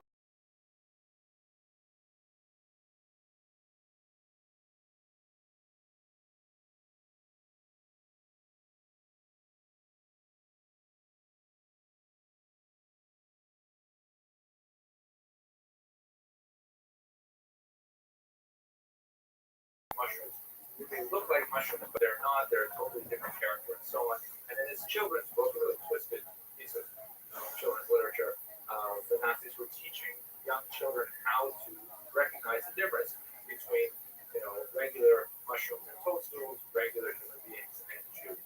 Or another example, you often see Jews portrayed as various denizens of the dark, like spiders, snakes, salamanders, maggots, things like that. Often the spiders are especially prized because of the idea of it combines with the domination of the globe metaphor with the web that is often portraying them, catching things in a much larger scope than they actually physically contain. Here's an English language version of a text I'll talk about in just a second, called the Protocols of the Meetings of the Learned Elders of Zion, the world's greatest forgery ever, the world's greatest act that's encircling the globe.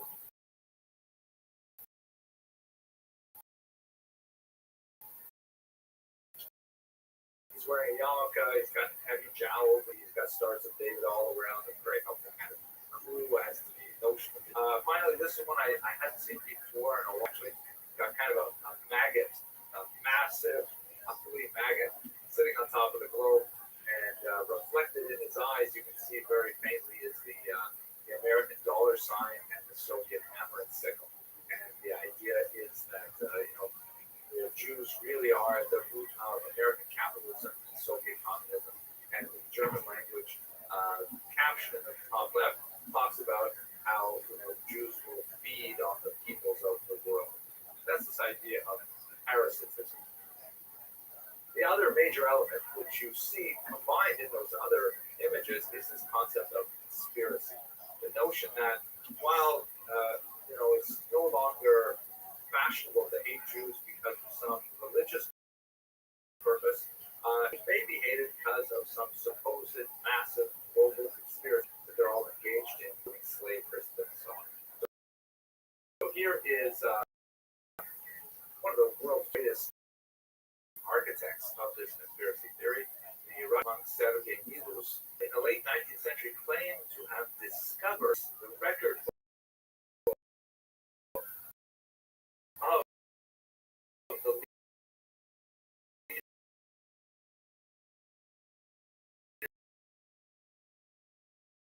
leadership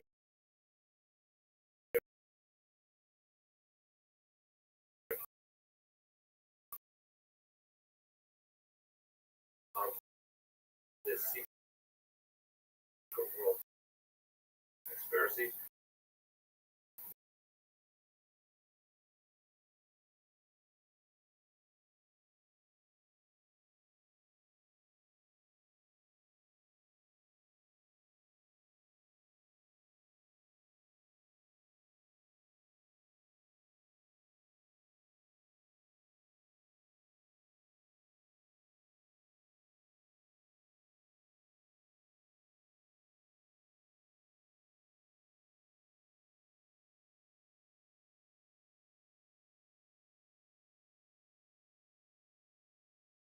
The absurdity of anti-Semitism in Japan, which has been that it's largely European in origin. The last thing that I'd like to touch on is the tradition of anti-Semitism. To be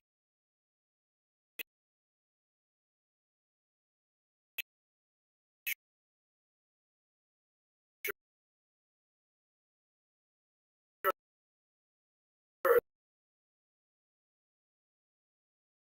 there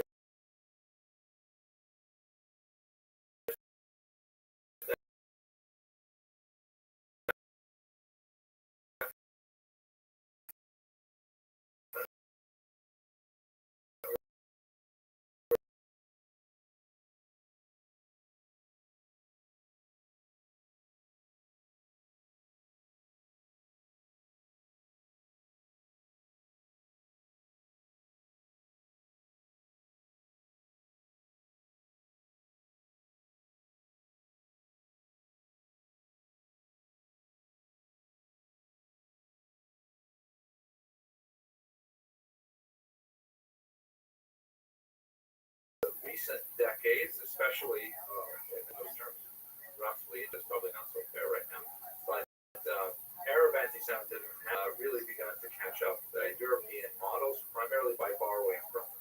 Let's have a look at Jewish children behind him there, indicating that they are also soil of anti-Semitism. But it's not nearly as nasty as some of the other versions we'll have here. This is a classic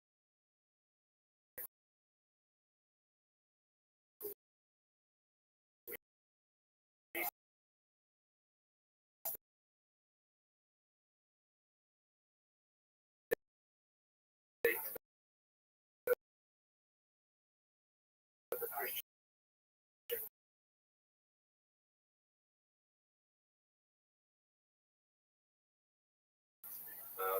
very distasteful and hateful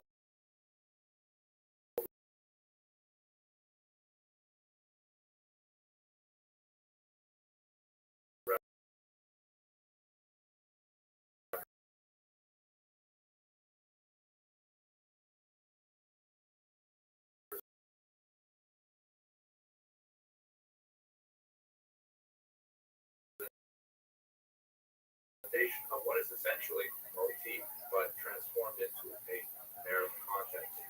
And that shows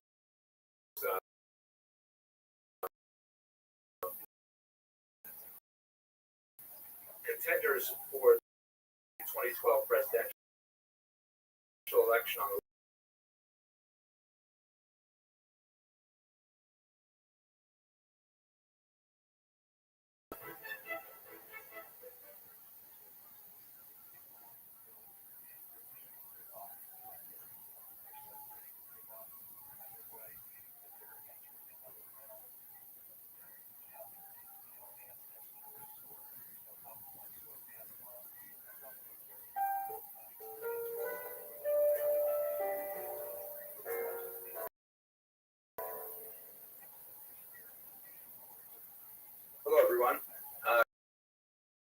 lecture is going to be part of the Essential Lectures in Jewish History series, but it's for a few reasons. I've been reading Ruth Weiss's new book on Jewish humor. I'll show you a cover of it a little bit later, and it occurred to me that for the section on Jewish culture, we really should discuss humor because it is such an important element of modern Jewish culture. And she presents a fascinating thesis that I think we should explore a little more with a little more detail. So let's get right to the material. So first of all, I think what's besides the jokes, which are quite excellent, were not always funny. This is like a shocking to me. My wife likes to say, for example, that Jewish men developed humor as a kind of an adapt. I always thought that Jews were always funny, but the truth is, when you look deeply at the sources, it's not necessarily the case. All right, let me give you a couple of examples of biblical humor. For example, in Genesis 32:7, so Jacob is very worried about his encounter with his brother Esau. He has, prior to this chapter, already taken his birthright and a couple other things, and so he sends out messengers to see, how is Esau going to greet him. And he says, Yeshuva Malachim El Yaakov, and so the messengers came back to Jacob, Lamor, and they said, Banu Elachicha El Esav. Hey, we talked to Esau, your brother, but Gam Holech Likraska Arba.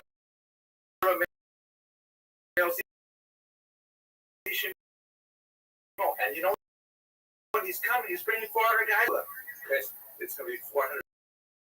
One that I every year when we read it, it's in part of Exodus, chapter 14, verse 11.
What? There were no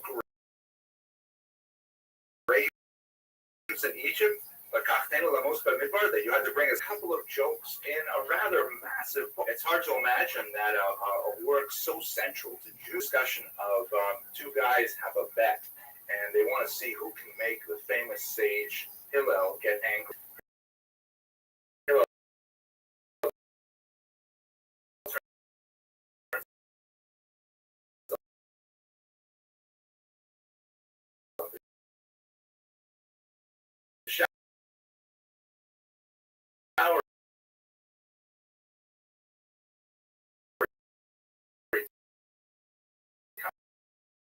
So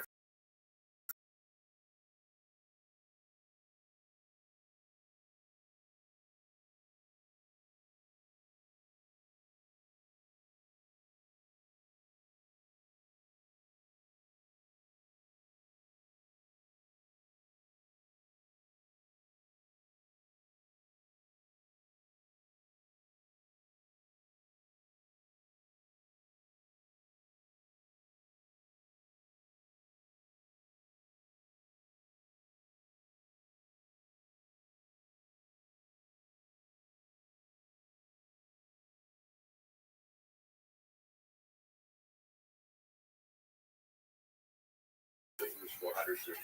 So again, it's a nice, find it amusing. But it's not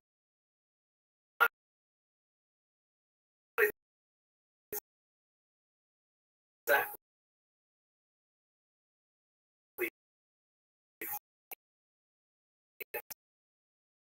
sense of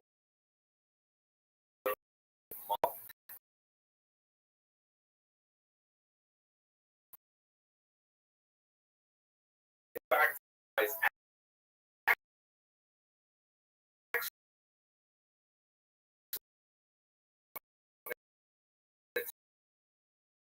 material.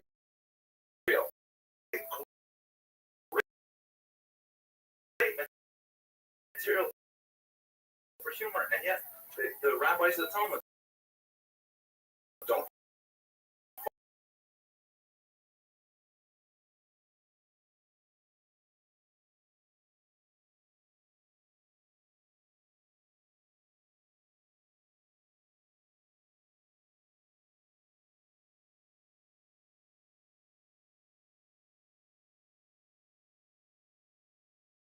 offer. You can see they glasses there, which are inspired by March. I'll show you a picture of them in a few minutes. At any rate, she argues that the occupation of Jews was connected very on the Haskalah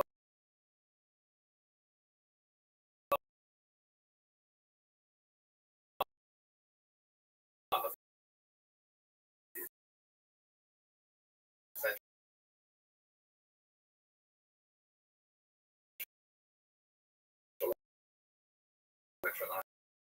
Haskalah, where I talk a lot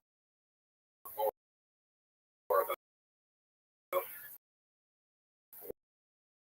what that period meant to Jewish history.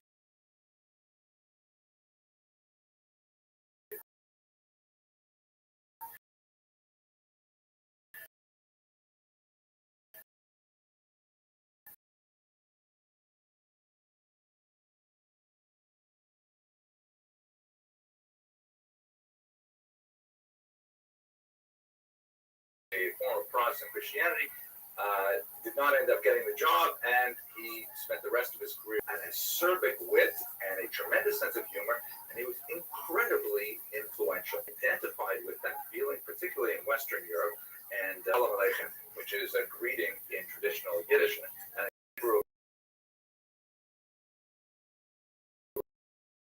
really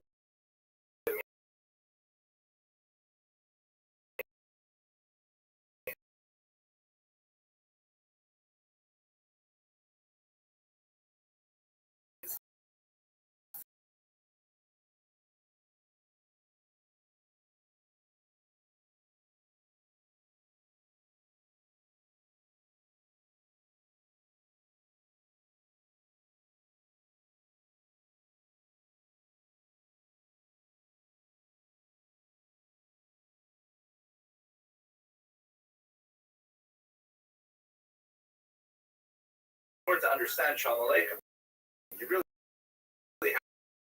had to have, first of all, the linguistic ability to nuances of the Yiddish. Not only that, you have to be able to tell when an educated Litvak is speaking or when a peasant Galicianer is speaking, and so on. Understand Tevye's subterfuge. And finally, and this is perhaps the saddest thing, his greatest character, of course, is Tevye der Milchiker, Tevye the dairyman, who was made famous in the adaptation Fiddler on the Roof, which is a very, very funny adaptation for an American audience, but it is just such a pale shadow of the original. Tevye is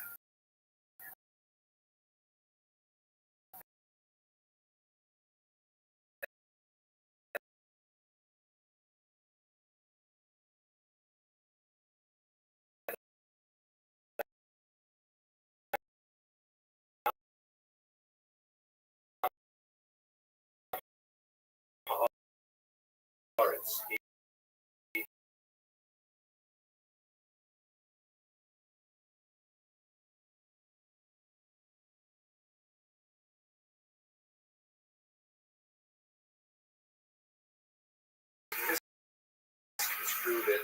I was misconstrued it. And unfortunately, I've had many students who are just so sad. But we'll return to this one. They raised in Western Europe, Shalom Aleichem, Eastern Europe are was more than anyone else as well. Western Europe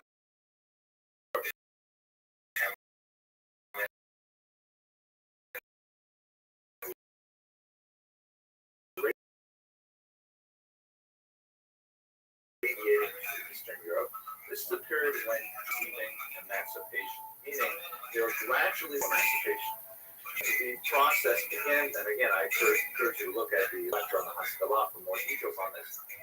Begins really in the late 18th century when the French first emancipated the Jews. It was called the Depression, and then Napoleon, in the beginning of the 19th century, convened the Grand Sanhedrin to confirm the rights of the Jewish people in France. Here you can see he's depicting himself in 1806 as a kind of a Caesar figure with a Judean desert background, and he's holding the law, which has its own figures. Clapping back at this and saying like, or maybe it's because they've been stuck at home without any kind of life events so long. That could also add in the sort of the psychology of people. The fights make them feel normal. But to me, having said that yeah, look, we've been down for fights as well. We haven't had fights.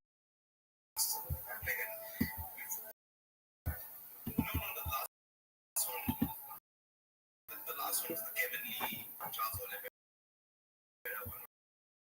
It happened in think about this, man. It's what 27 years.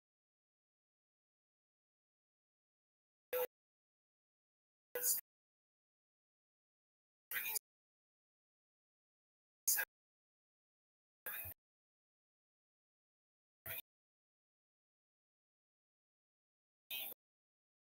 whatever.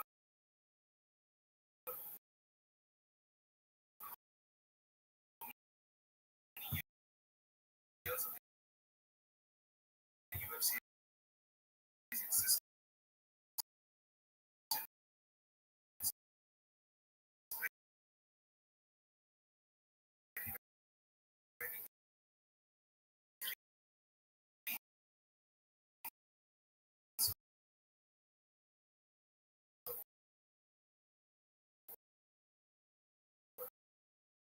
Yeah, that's 27 years. When the UFC existence thing, this is the first time it's ever been hit with the mentality like, oh my god, stop that, man. It's okay, I'm gonna go drink. Yeah, we do this, we have that mentality. It's even worse than that.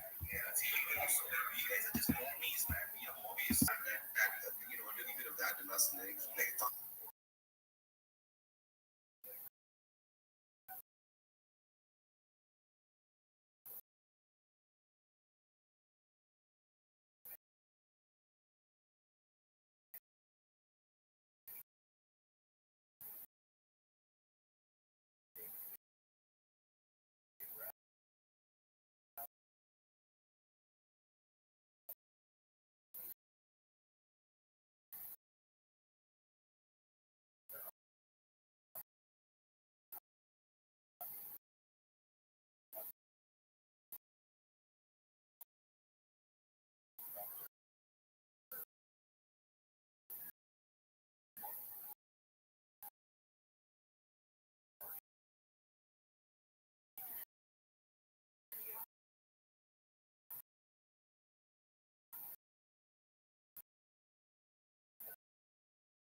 rise and fall of one of the greatest empires in history that took us the world has been lands. The Mongols didn't emerge scarce. This was not a settled Mongol confederation, a short-lived alliance of Mongol tribes, including the dynasty of China.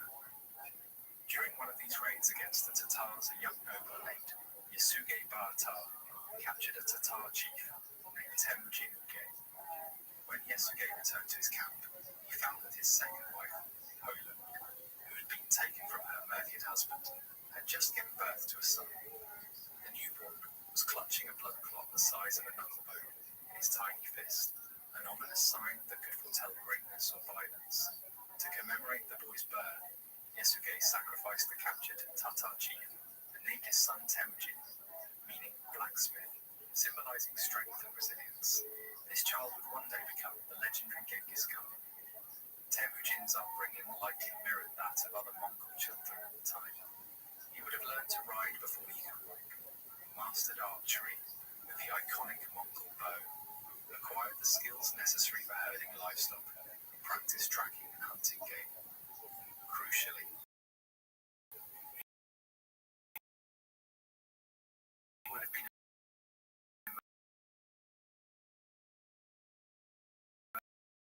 immersed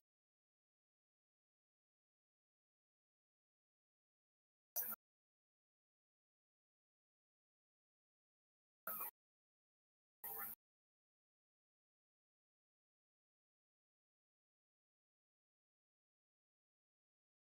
brothers, one of whom, Bekta, was the secret history of the Mongols. A monk's death in 1227. Written for the Mongol imperial family, this epic recounts key events of Genghis Khan's life. While it offers valuable insights, the text blends fact with legend, especially regarding his early years. Distinguishing historical reality from myth can be challenging when analyzing these accounts. One of the earliest recorded events in Temujin's life took place around 1170, when he was about 9 years old. His father, Yasuge, took him to find a bride among the Olkhunut tribe, to which Temujin's mother belonged.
Section might have used this story as a clever ploy to remove slightly older. He left Temujin a day section of the Tatar camp. In the Mongolian steppe, hospitality was a deeply rooted tradition. Travelers, years earlier, the Tatars harboring a demon, although Yasuge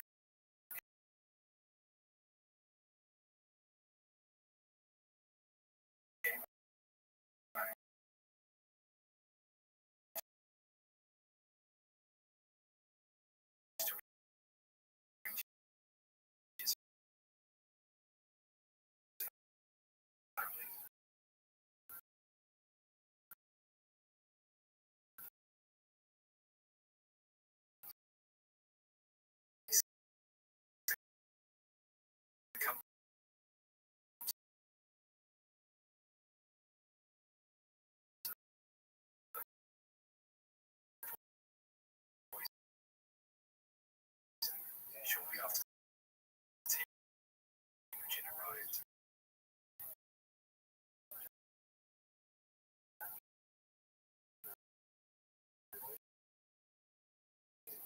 Yasuge was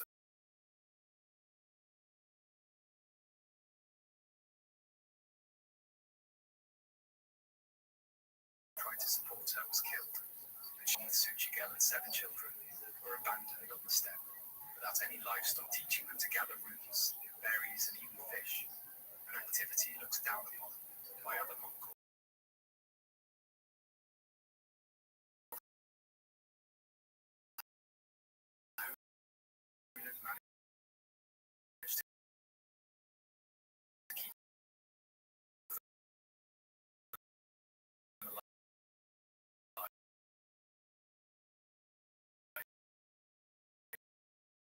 Conflict among the siblings. Tensions rose between Temujin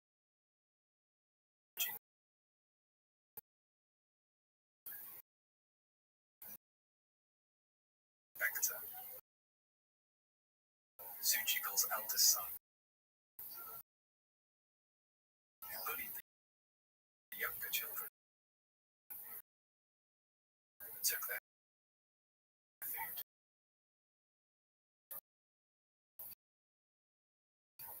Kassar, a skilled archer, ambushed and killed Bekta, not to harm his young Belgute, but turn on one another. Soon after Bekta's death, Taragutai of the Taichud came hunting for Temujin, a wooden yoke that trapped both the neck and hands, making movement impossible. Raided around the Taichud camp each night, a different family would house him. Surprisingly, families showed him compassion, even loosening the event those who should have been his kin.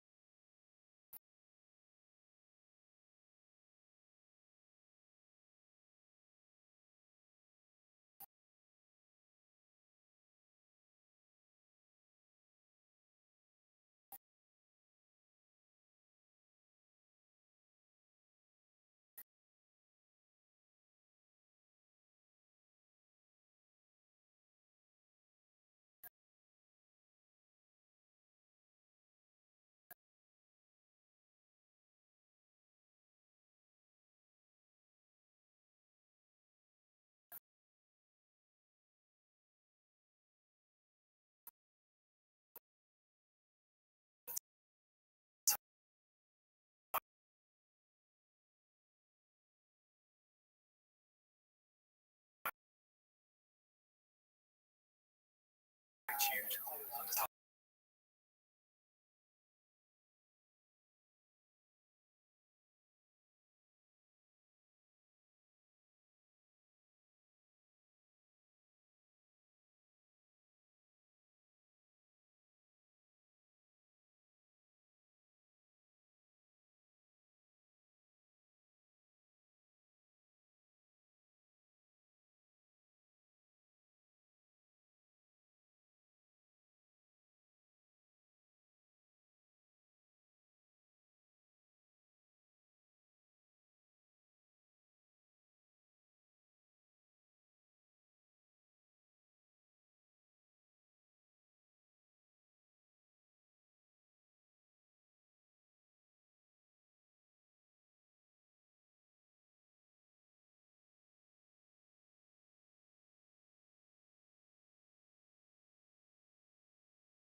to do injustice.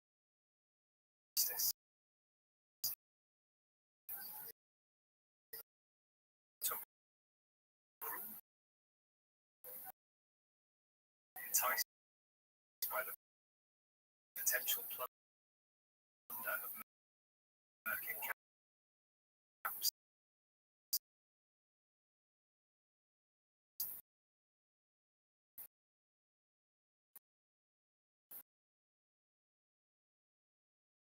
agreed to help.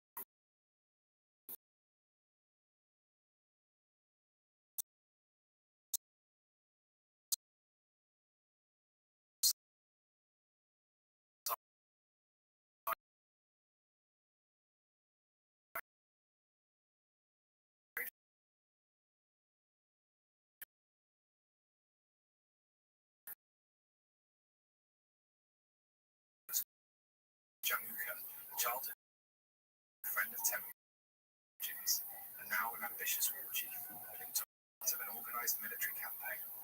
They launched whose resistance quickly crumbled. Porter was successfully rescued.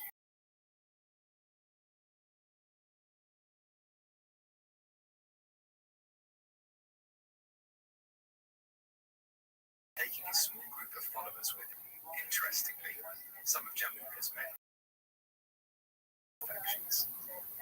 Within a few years, Temujin's reputation as a just and fair leader attracted a growing number of followers, both warriors and their families. His increasing influence among the Borjigin clan led to the convening of a Kurultai, tribal council, where Temujin was elected as Khan of the Borjigin. Seeking to consolidate his position, he sent emissaries to Tobruk, and Jamukha responded with congratulation, while Jamukha expressed resentment, attributing their separation to the influence of the Kama Khan's descendants. Escalated when Temujin's men killed Jamukha's younger brother, Taichar, during a dispute over stolen horses. Jamukha, interpreting the incident an act of aggression, prepared for war. In 1186, the two factions clashed at the Battle of Dal and Baljut, known as the 70 Marshes.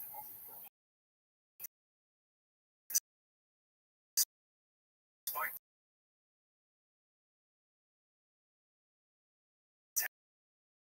Temujin's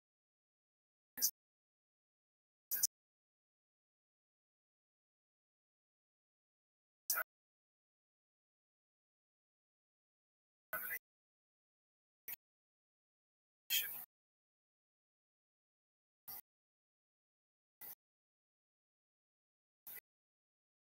his forces were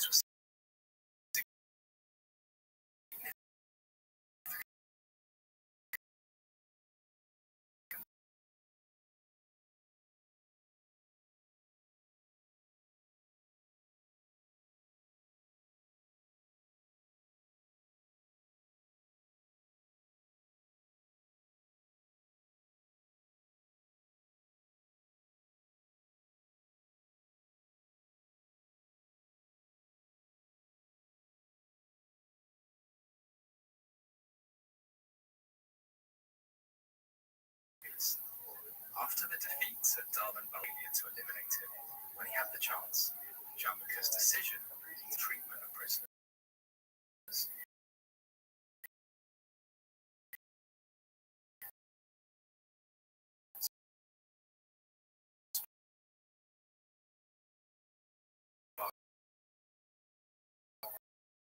Discontent among his own men. This was an important lesson for Temujin. The excessive cruelty displayed by Jamukha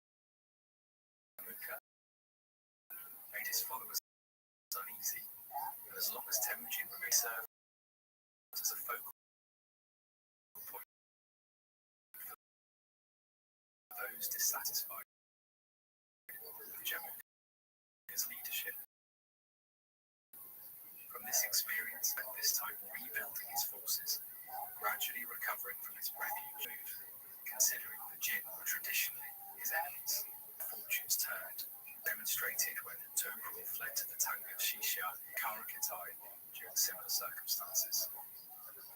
Temujin's re-emergence on the political scene, forging alliances, leveraging their establish himself among the steppe tribes.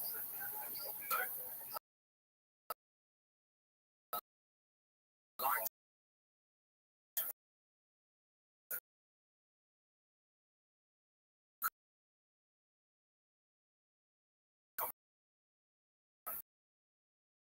practice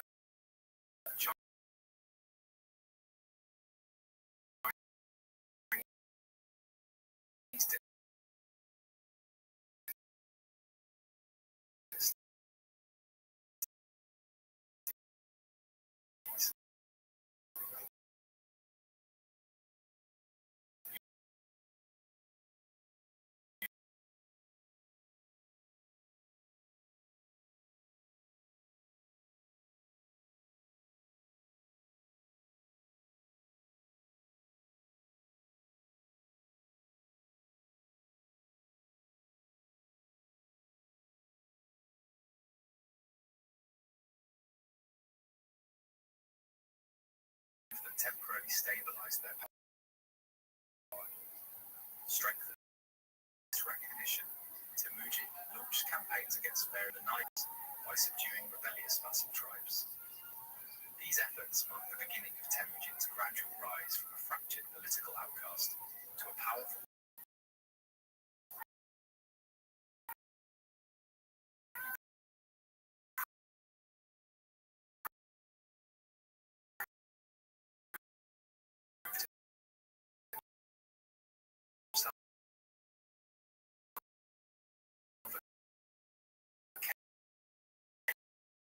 organization.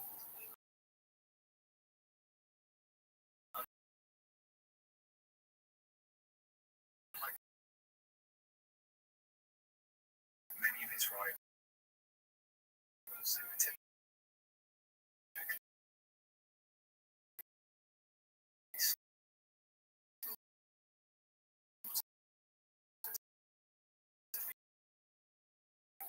among its people,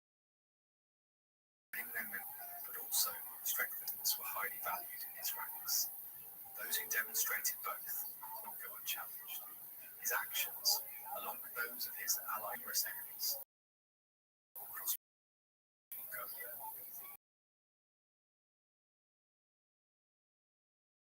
his friend and blood brother, his coalition apart. In the aftermath, Jamakubi's losses looted the camps of his own allies before fleeing. Togrul pursued Jamaica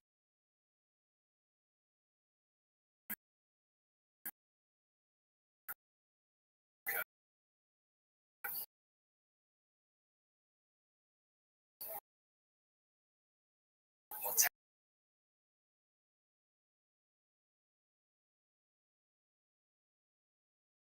yet despite these injuries, triumphant, the Jews were defeated and assimilated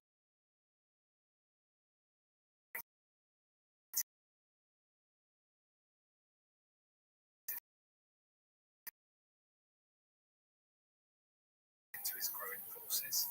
Even the vassal tribes associated with it submitted, notably Sok and Shira, who had once helped Temujin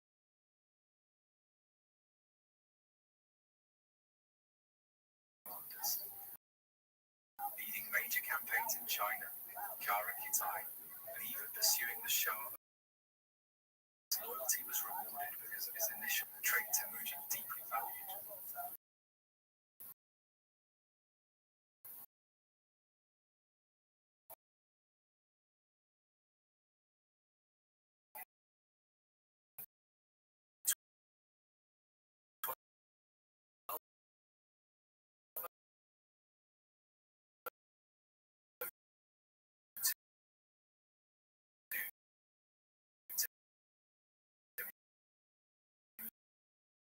Temujin's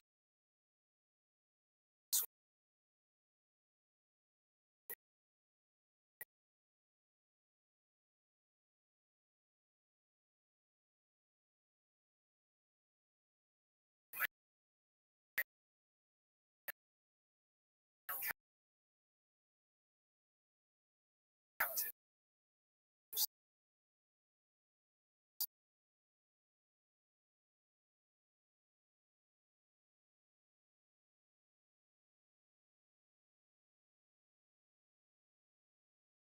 the execute linchpin of a cart, defeating the enemy.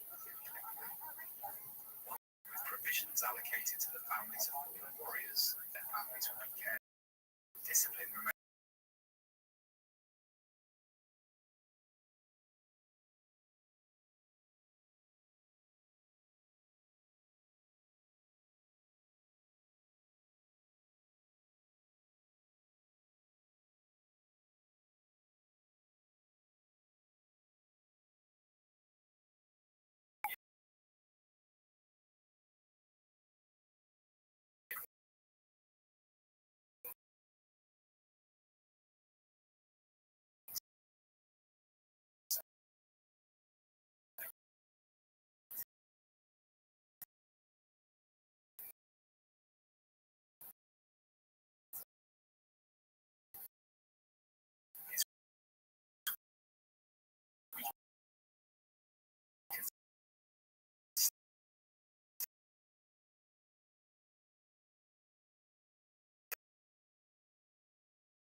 positioning themselves to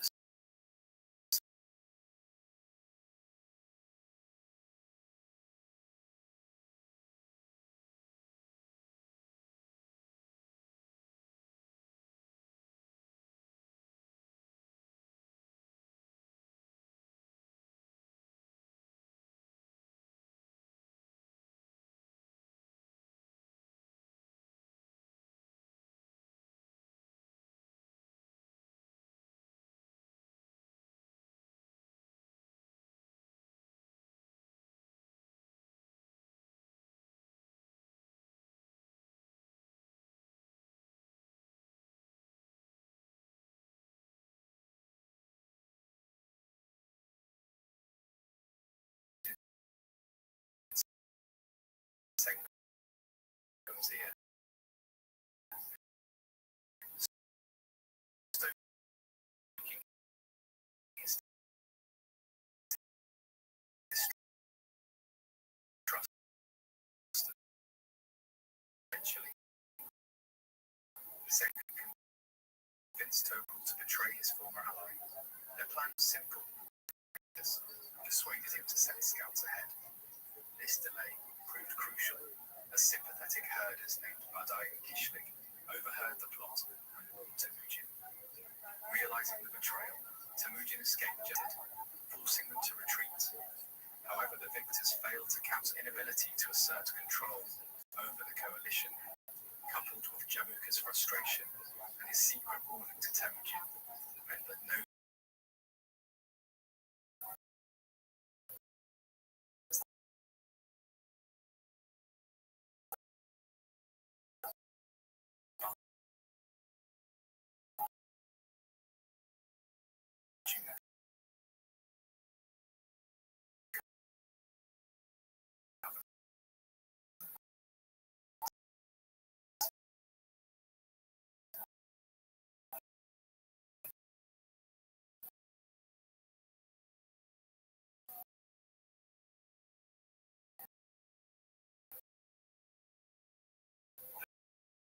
Temujin continued to attract allies. Central Asia Muslim merchants, sympathetic, vital supplies, including sheep to sustain his forces, vied for control, and assassination attempts became common. The Carian forces were ultimately overwhelmed.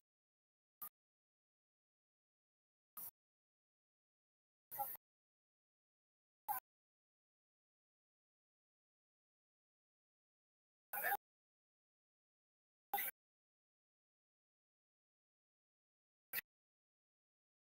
leadership disintegrated.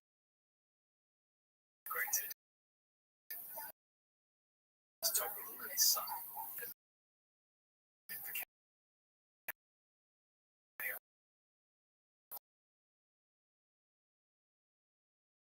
refuge with the Naiman in the west.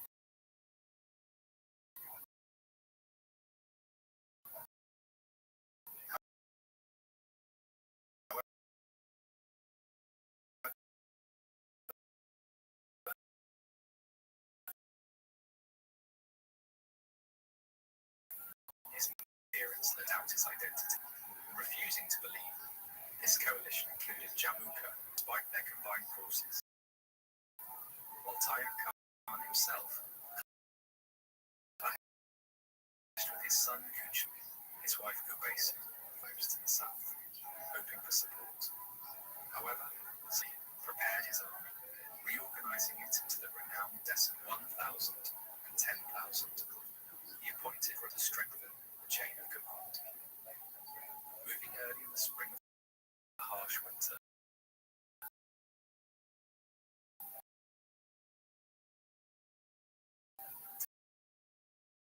Temujin aimed to catch his enemies off guard, as they would not expect a at such a time. Temujin instructed his men to light multiple fires at night,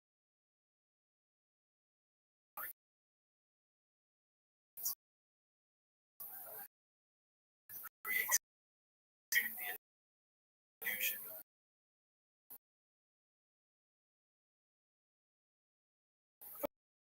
of a much larger force. 9 scouts, misled by this tactic, reported that the army was as vast as us. Overwhelmed by these reports, Tayyab Khan, to preserve his honor and authority, Tayyab Khan was ultimately compelled to confront Temujin's forces head-on.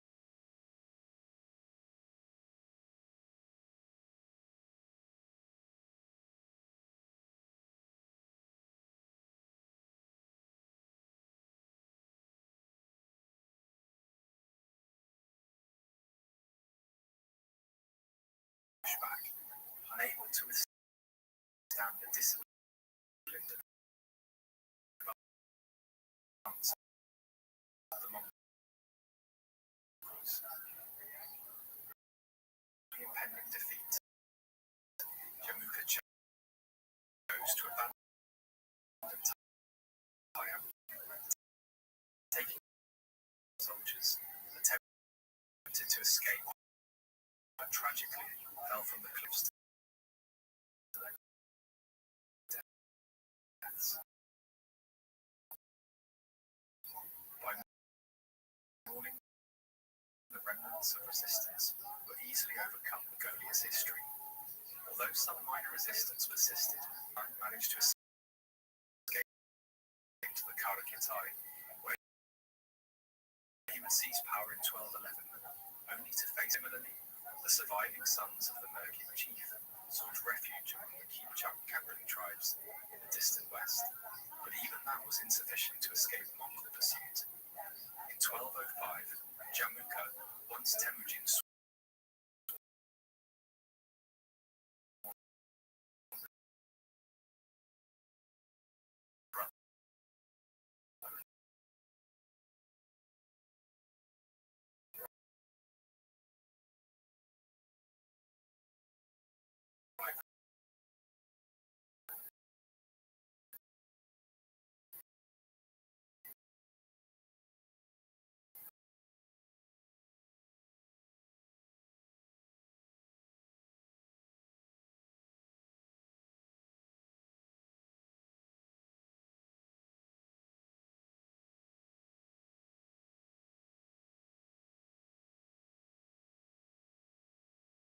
offered Jamuka the chance to rejoin.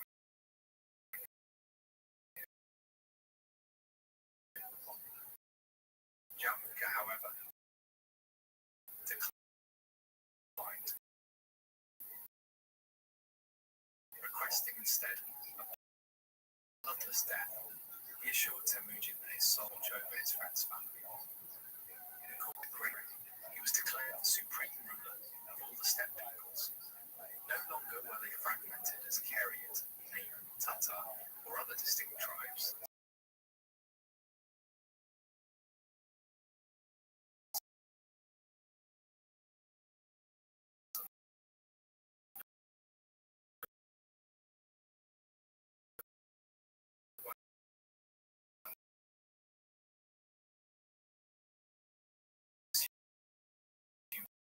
Title interpreted as fierce or stern ruler.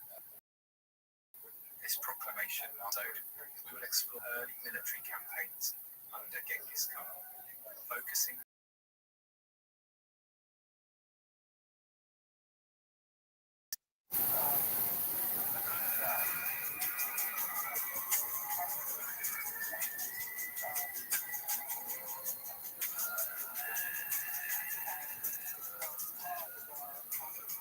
Hello and welcome back to the History of the Mongols.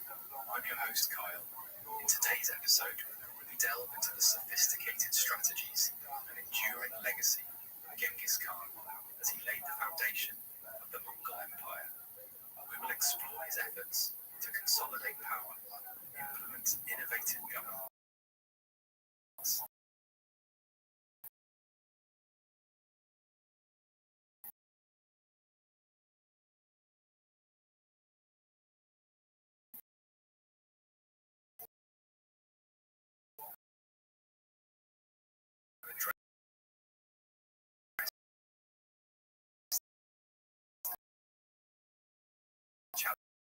Challenges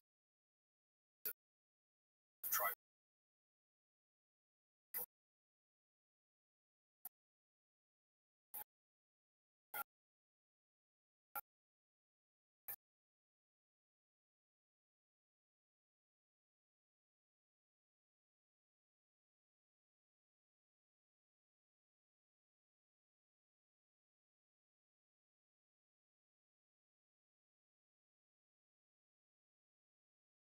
It is imperative to contextualize the preceding developments. When last examined, Empire in 1206, at a prop of relentless struggle, seizing hard-won victories interspersed with bitter defeats, not only from his own errors,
like a fracture in his nascent empire, mantling the entrenched powers of traditional chiefs and khans. Central to this reform was thereby neutralizing potential nuclei of opposition. Moreover, the traditional tribal structures were disbanded.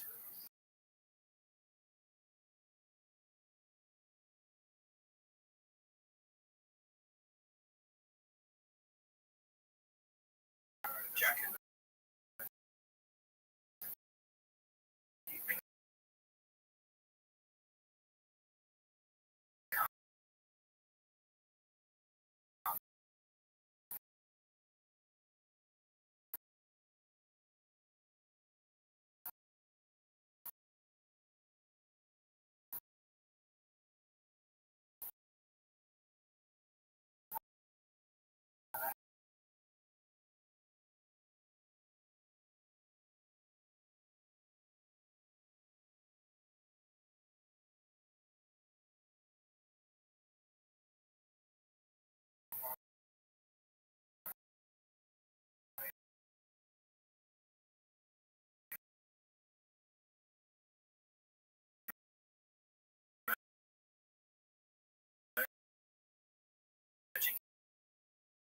individuals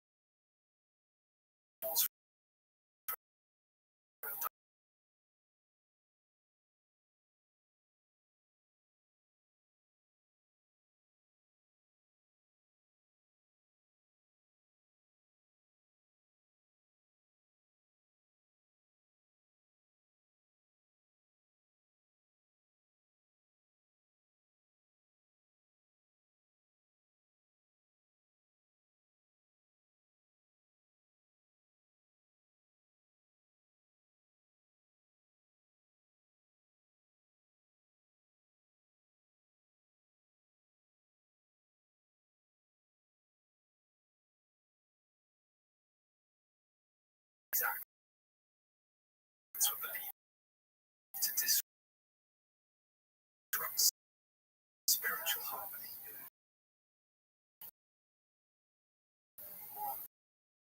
This stringent enforcement of spiritual etiquette was paramount during a period when divine favor was deemed vital for the empire's survival. Notably, capital punishment remained a prevalent sanction in Genghis Khan's resolve application. Also prescribed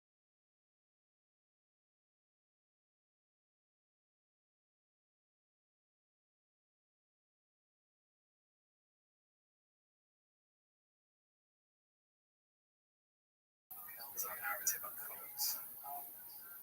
To facilitate the governance of the Mongol Empire, Genghis Khan undertook the establishment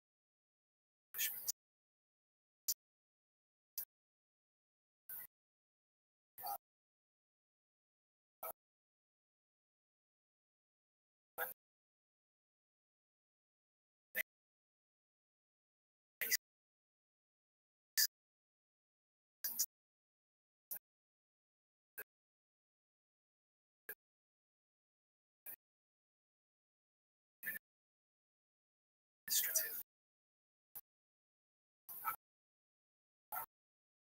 apparatus.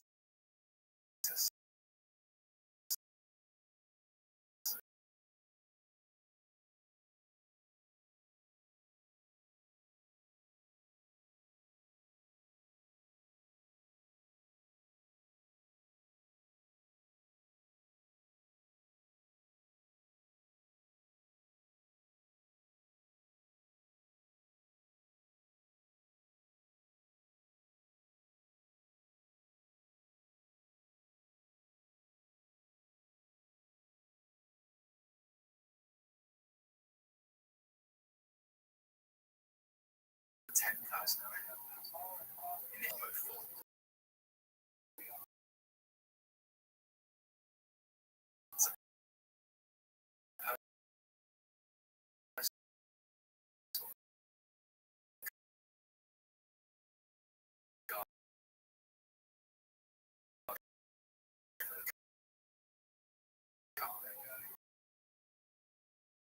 The Kashik transaction duties. Its members served as grooms,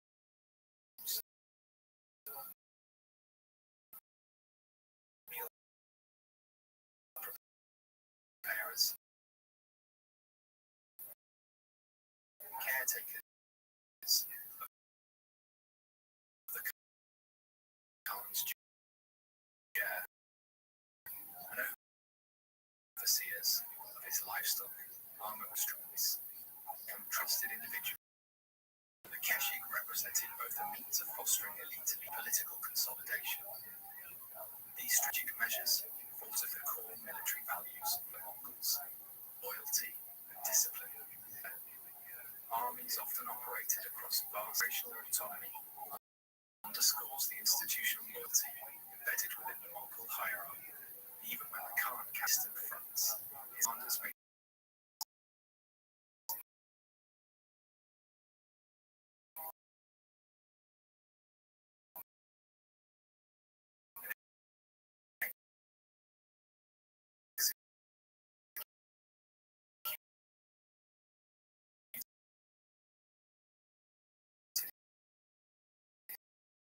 allegiance, contributing to the empire's expansion. By eliminating potential allegiances that might undermine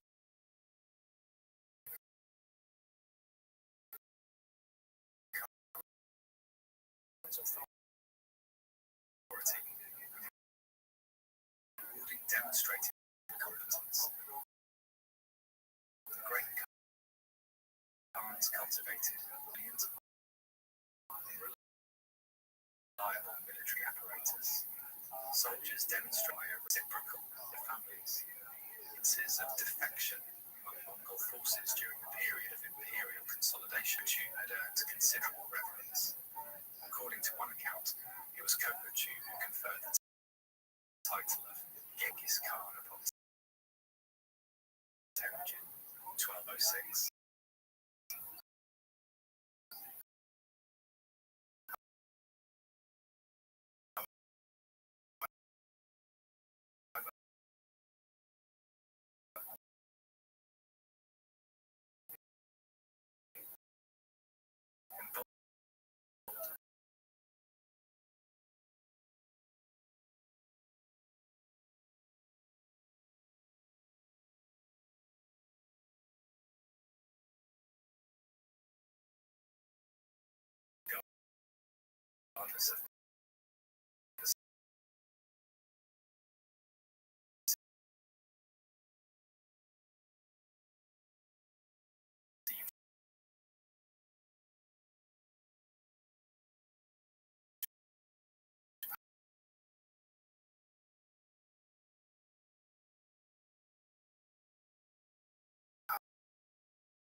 spiritual figure would be tolerated. These measures established a degree of internal to Ben's progeny, Buiru Khan of the Naimu, and his nephew Kuchlu decisively defeated in late 1206, forcing the remaining Naimu, now led by Kuchlu, to migrate west of the Merkit under Toktoa along the Irtish River, where they faced defeat.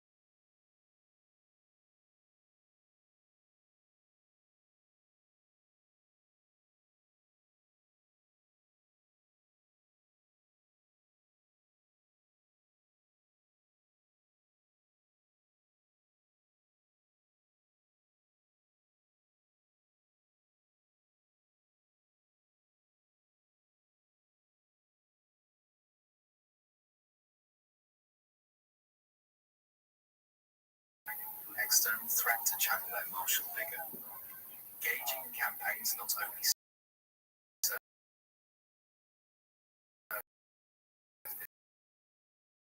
this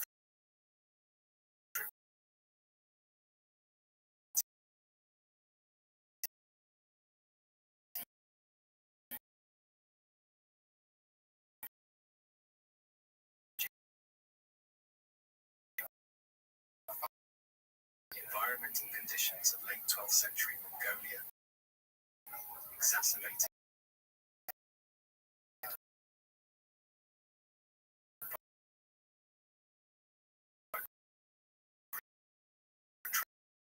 protracted conflict.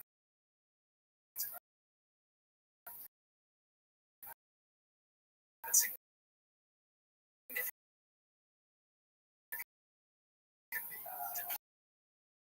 depleted livestock numbers. The expedition against China was both material replacement and the fulfillment of the Khan's role.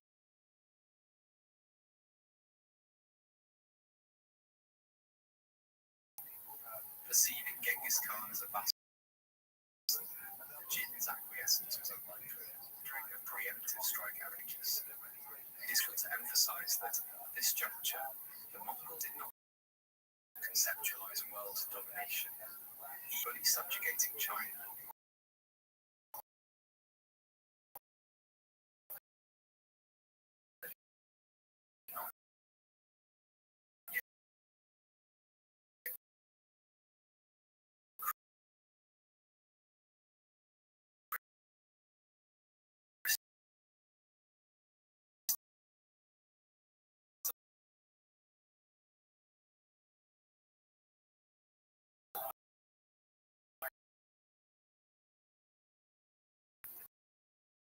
Two kings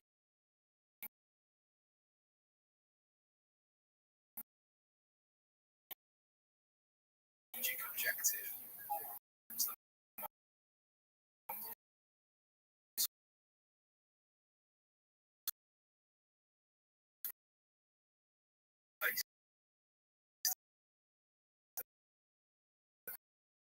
The outset, modern-day Beijing, which controlled territory from the Ordos Loop to the far east of Manchuria.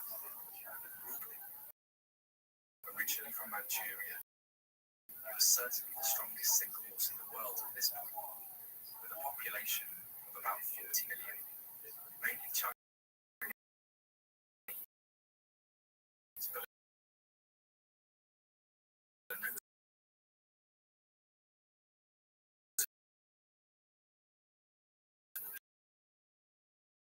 judge in Khitan minority.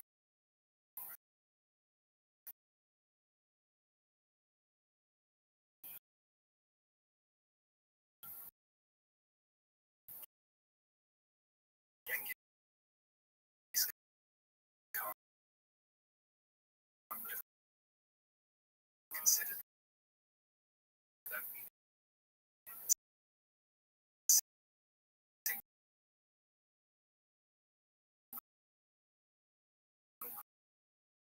great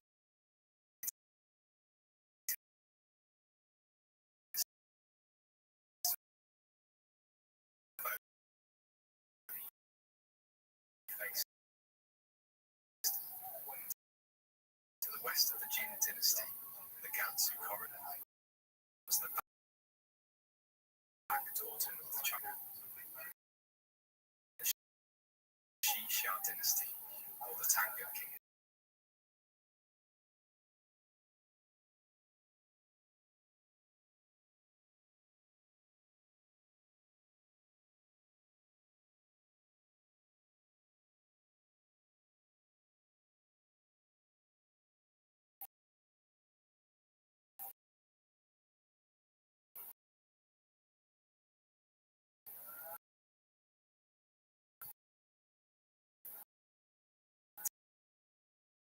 Tang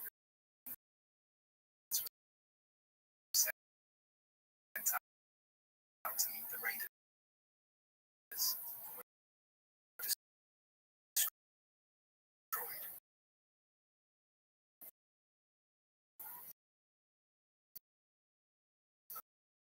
The border fort of the High was sacked and occupied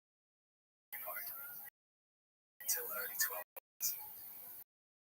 The new Taggart King of the Woods parade in the winter of 1208, the Jin Emperor had died and was succeeded by his uncle.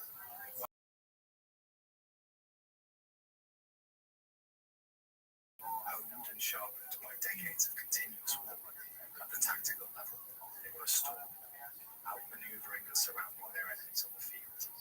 Their arrows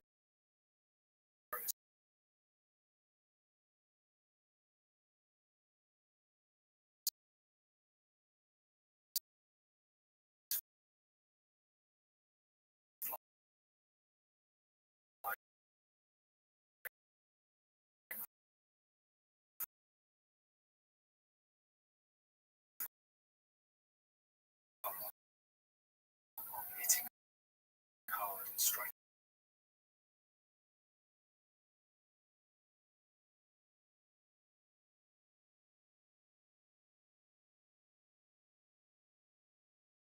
Wings of the Mongol army, separated by kilometers, but kept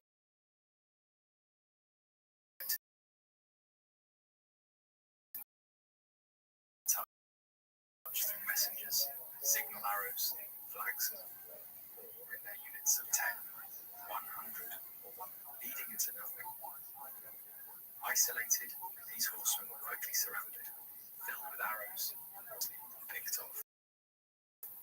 Like a wolf among sheep, Genghis Khan initiated his claim by advancing to Lahai, decisively annihilating a Taggart force dispatched to intercept.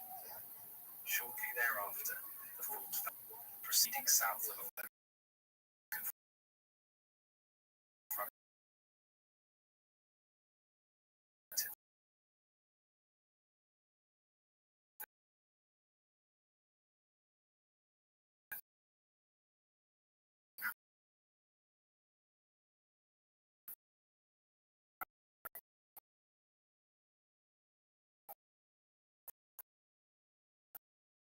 active shield.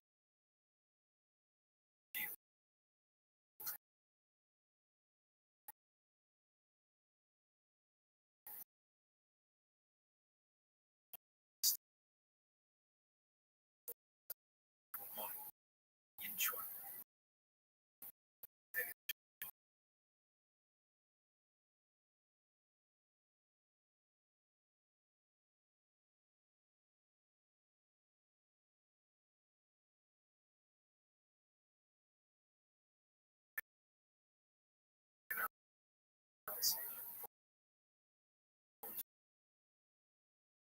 An additional line of defense. Sustaining the life and economy of the strategically forced following the fall of Ulahai and commanded by an imperial prince. Initially, the Mongol vanguard faced repulsion. However, upon the arrival of the main Mongol mountains, Genghis Khan found himself confronting the formidable fortifications of Zhongxing.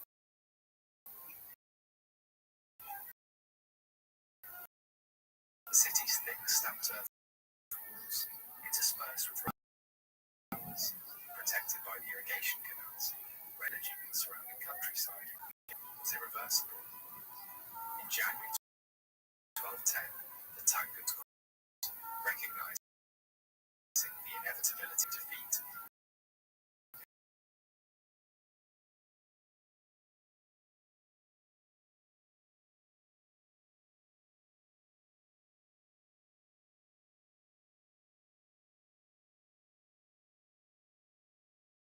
next up.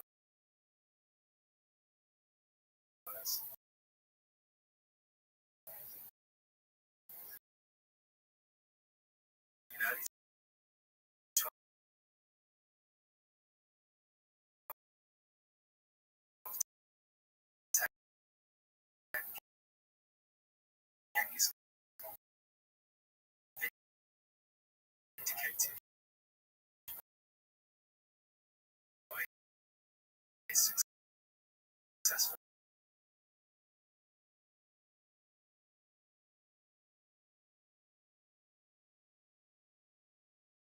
campaign. Only thereafter, Tangut, king Wei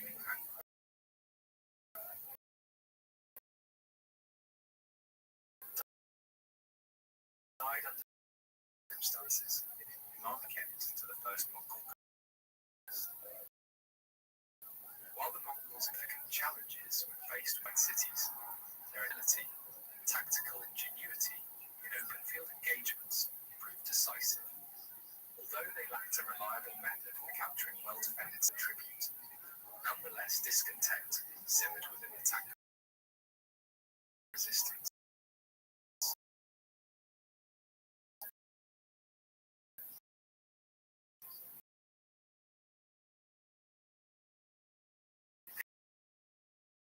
This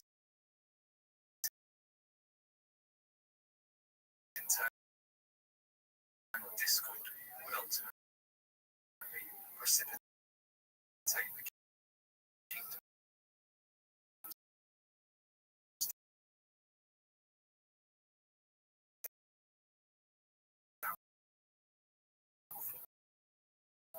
A consequence not of direct Mongol domination, but of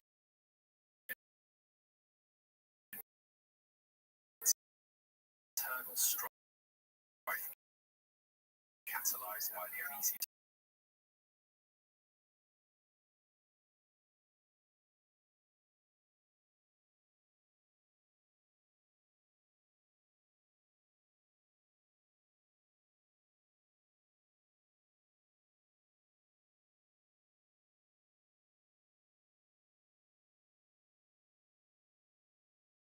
towards the south, the symbolic direction of the Jin court, and remarked, "I thought that the ruler of the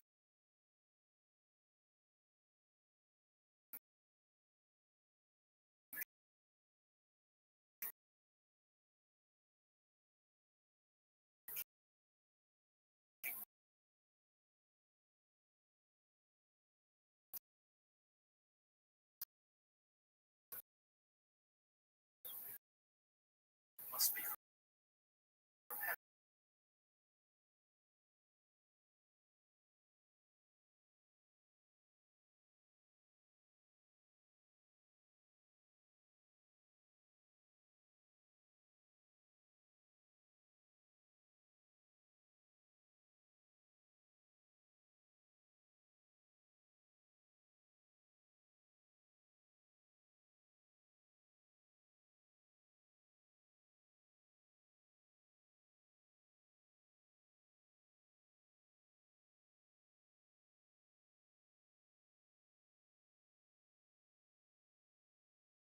this episode of the history of the Mongols and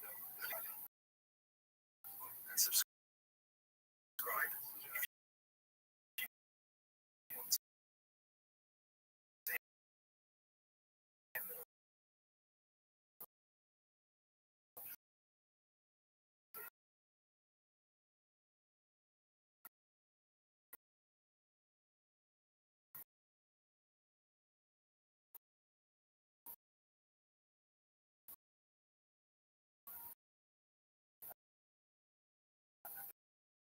Thank you.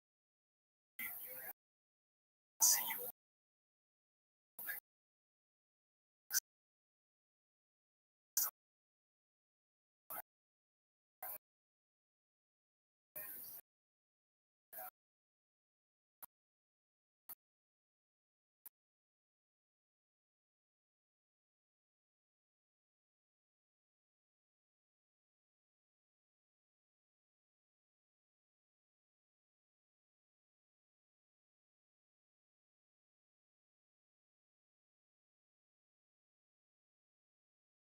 Comprehensive legal code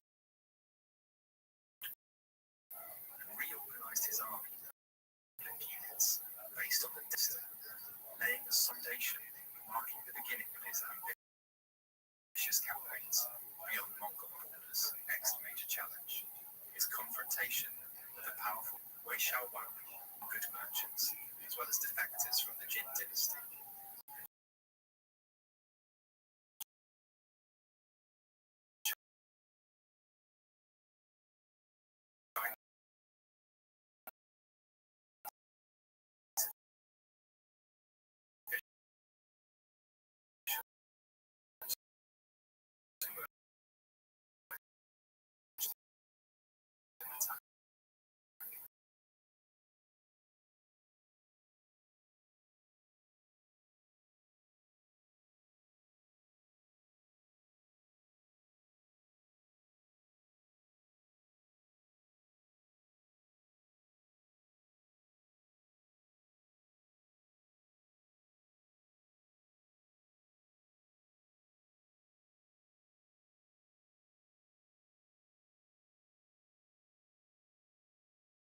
In Western Mongolia, as a guard against the potential threat, including the Naiman Prince, who had seized power in Karakatai, confident in his strength and believing he had fine favor.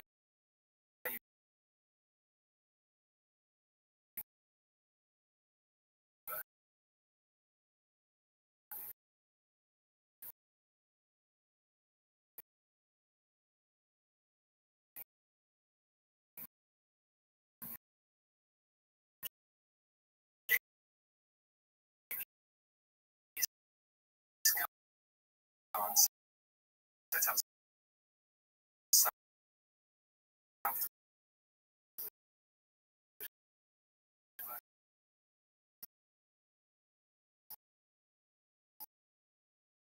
in the spring of 1211.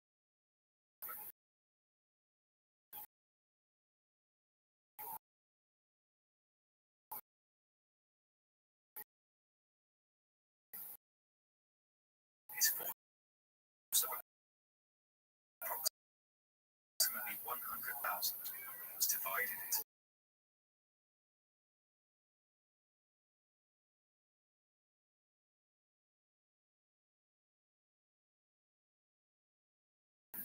attacking the Nestorian tribe, friendly, instead alerting Genghis to this plot. When Genghis Khan approached, Genghis Khan selected alliance by marrying one into the Oghuz leadership, where she would represent Mongolizing his pastures to strengthen their horses.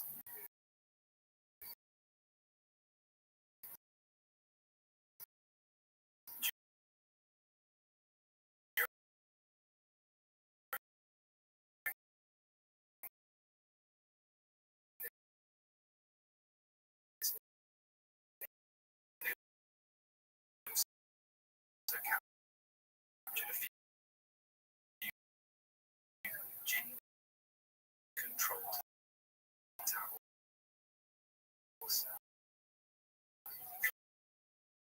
including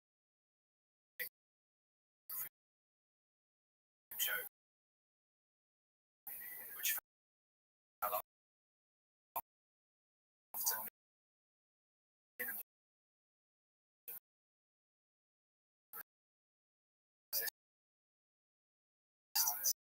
the Jin dynasty was abruptly unused. Reacting swiftly, he ordered two substantial armies to march, commanding separate forces in the Order region to retreat. As Genghis captured Fuzhou, a formidable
commander with considerable experience from conflicts against the Sultan.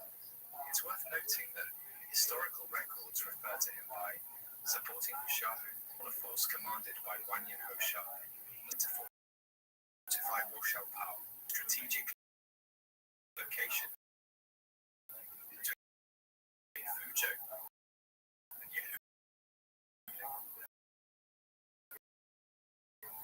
Combined, Jin forces numbered between 300,000.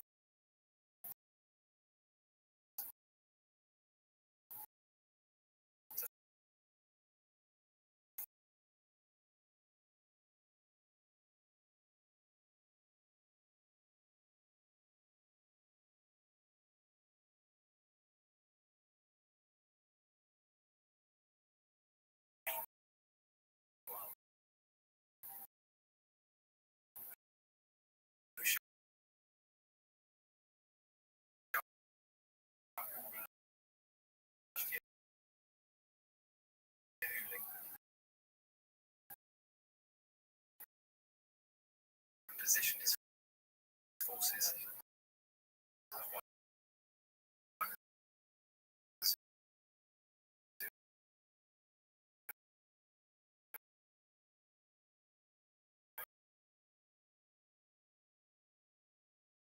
also known as Badger's Mouth Pass, the narrowest point in the defile. He ordered his laborers to receiving intelligence from his Khitan scouts about the Mongols' capture of them. Concerned about his effectiveness in open field combat, he chose to rely on the restrictive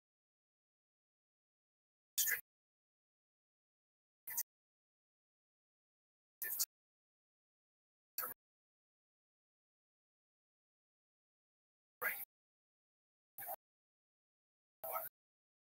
to safeguard his flanks. Jin forces prepared for battle. A Khitan officer, who had previously sent an envoy to Genghis Khan, was dispatched to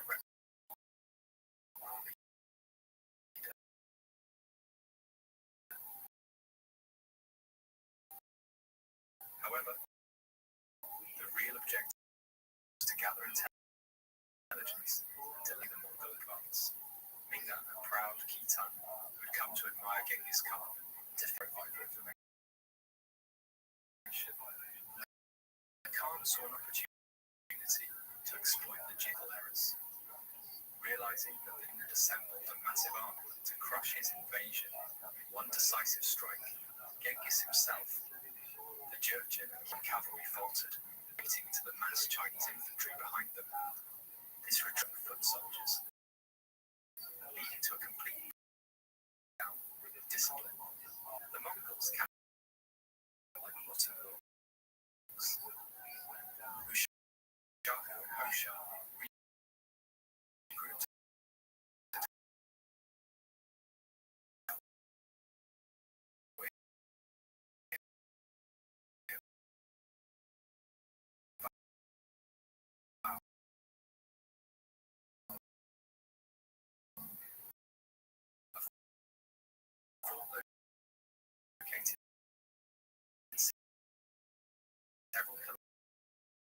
kilometers to the south.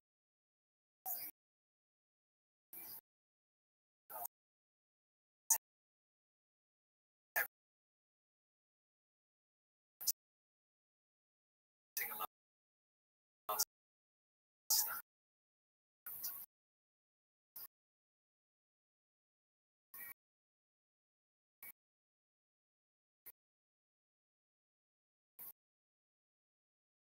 Yet, by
effective siege weapons could not breach it directly.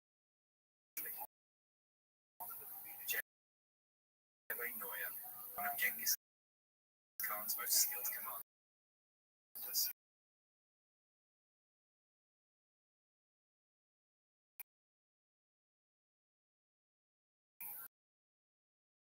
devised a cunning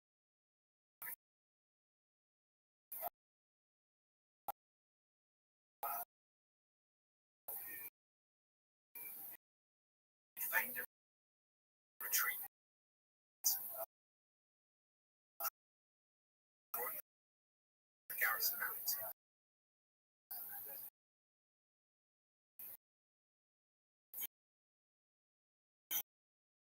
Eager to avenge their fallen comrades, the defenders pursued him. Pass. Jemé turned his forces around and ambushed them, annihilating the pursuing troops. With their defensive force defeated,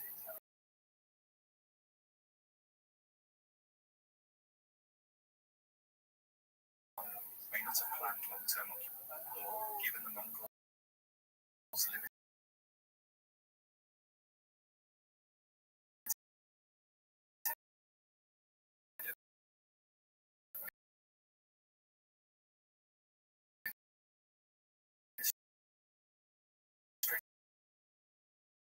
experience, recognized that maintaining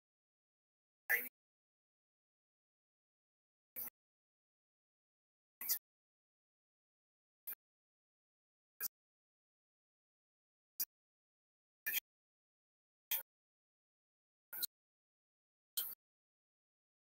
practice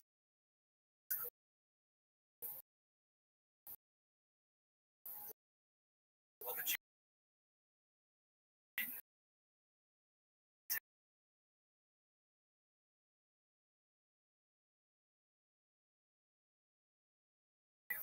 led by Yeru Luge, who soon declared allegiance to Jin's western frontier. The Song dynasty halted tribute in the autumn of 1212. After giving them when Genghis Khan sustained from an arrow during the assault on Shijing, forcing a temporary withdrawal south of Yehudi, where towns and settlements fell with a large Jin force under the command of Chuku Gaoki.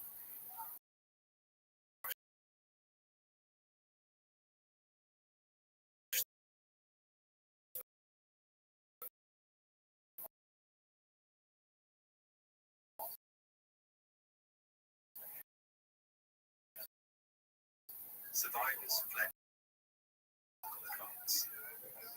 Genghis Khan waited outside the fort, hoping to provoke the gap. A small force to monitor the news, while sending Jebils to the south, explicit fortifications.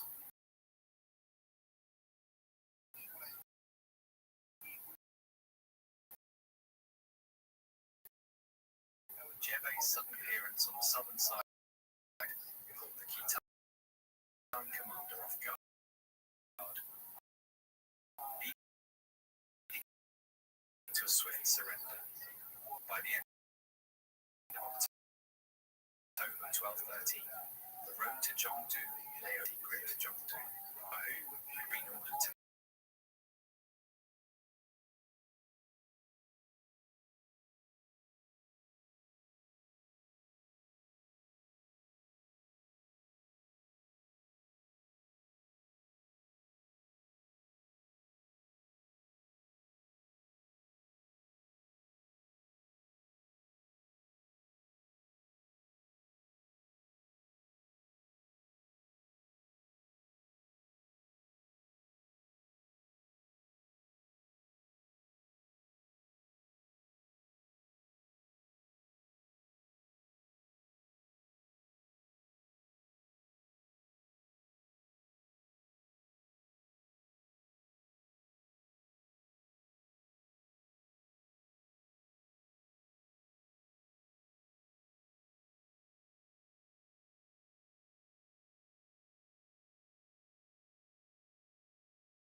challenge.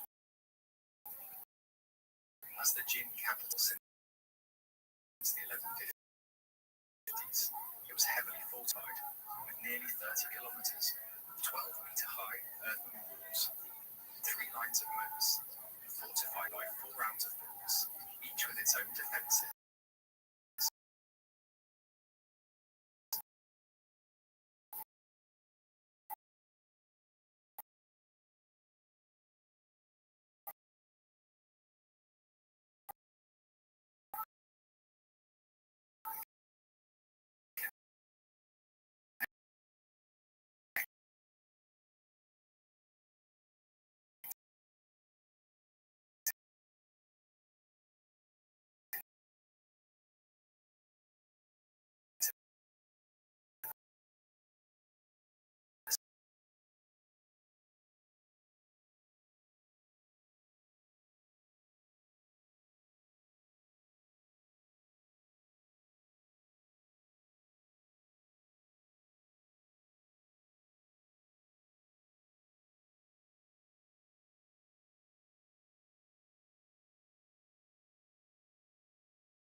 Zhongdu was prepared for a prolonged siege. During the siege of Zhongdu, the Mongols found themselves facing significant challenges in freedom of movement outside the city. As the siege continued, desertions from the Jin side also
Genghis Khan made a strategic move by envoy, a Takat officer, to negotiate with the Jin Emperor, Dubu.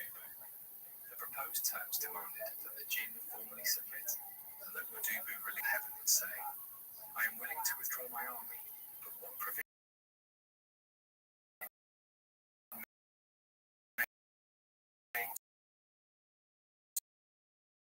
1214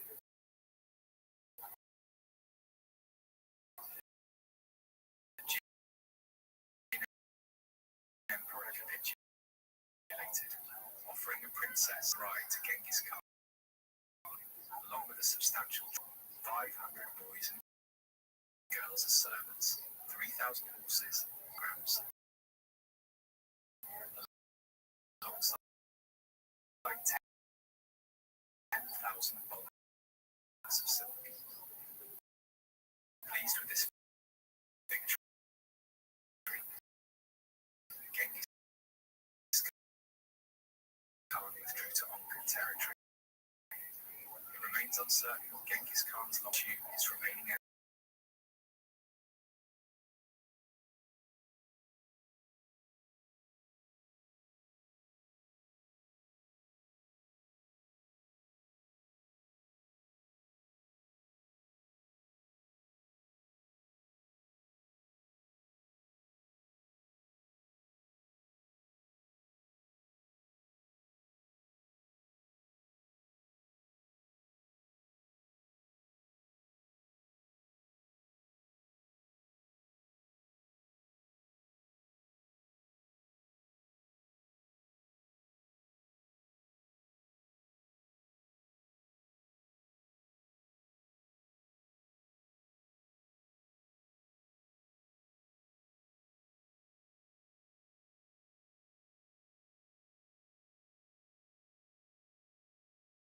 of around 50,000 men.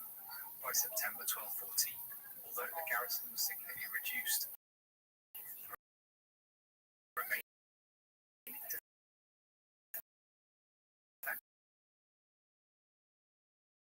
were determined to hold out. Rather than launching to starve the city into submission, aim these, using the captured supply troops. As the noose tightened around John, in Manchuria had already fallen to the Mongols and their vassal Khitan kingdom. In the chaos, a local uprising known as the Red Coats erupted, fiercely opposing the Jin government.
Were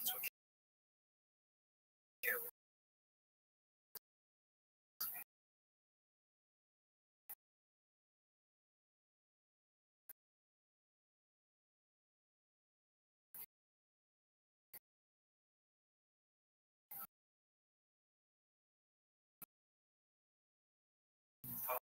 Parts of John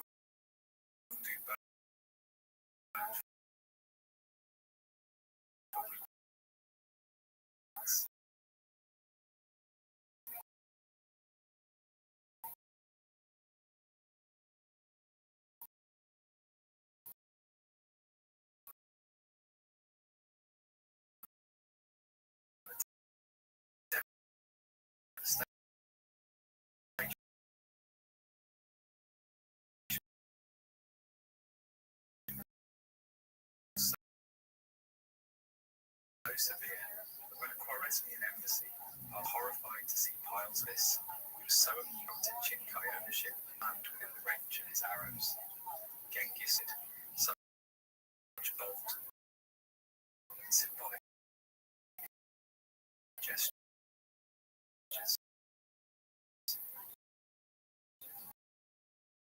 Another notable incident, deeply respected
Genghis, more so than all the wealth of China.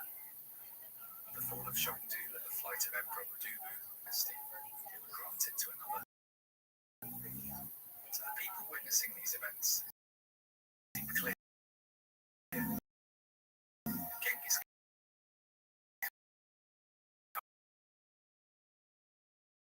Khan now held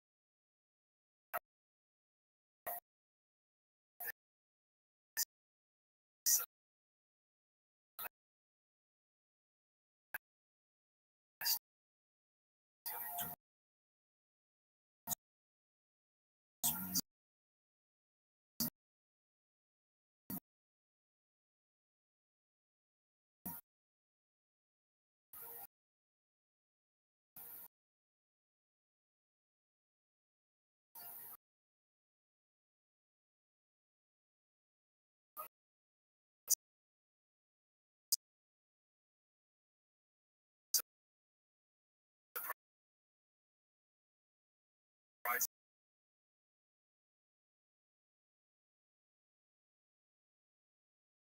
and even some Georgian officials. Chinese soldiers, or the Mongols, now force either in the campaign to conquer China, an aspect we will yet Qing by the Mongols.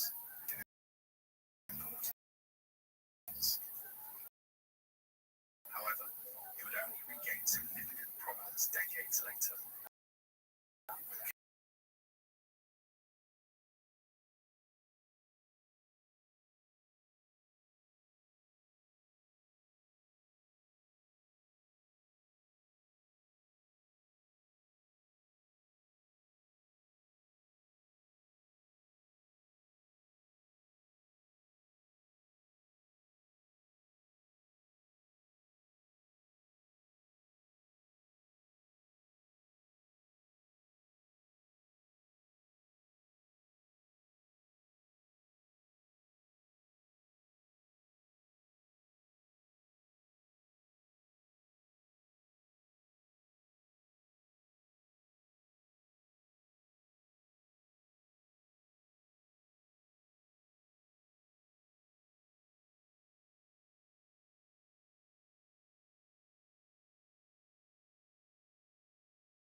launching their new capital at Haifa,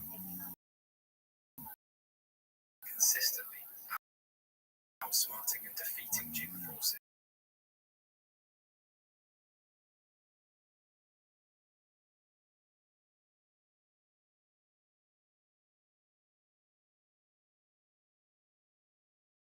A trusted chief from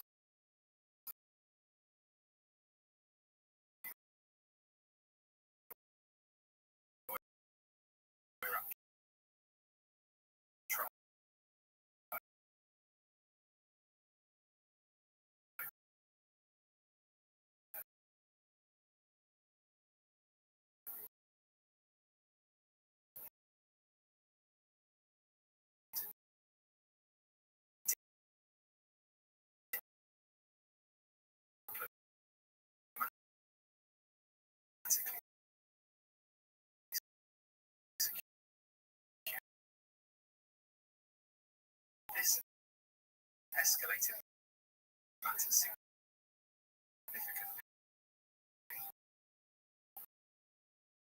as Kunuka was not only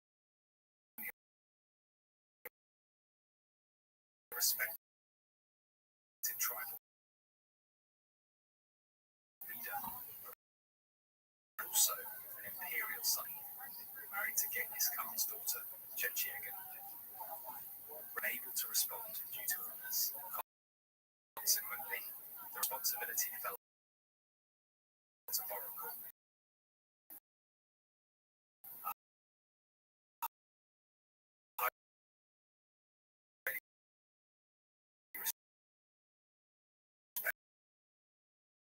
Respected leader within the Mongol hierarchy.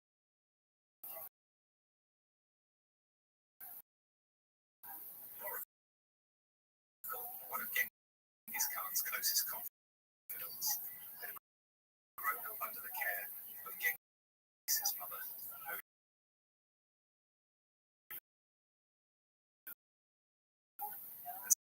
served as a high steward and commander guard. His assignment to the mission underscored the seriousness with which Genghis viewed the rebellion. In early 1217, he brought force into Tumen territory, perhaps overly confident. However, during a scouting mission ahead of his main force, Oracle was ambushed ability of the Empire's northern front, as Boris continued his 30 promised maidens. Additionally, many others were enslaved. Personally, simultaneously, Jochi's campaign was equally successful.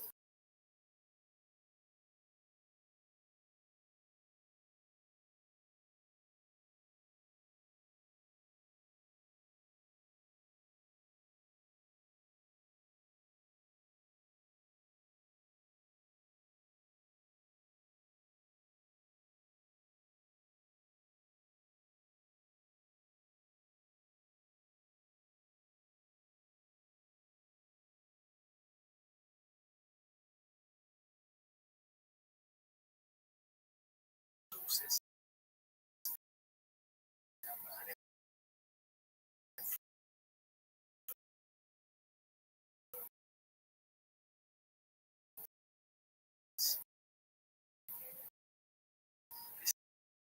This territory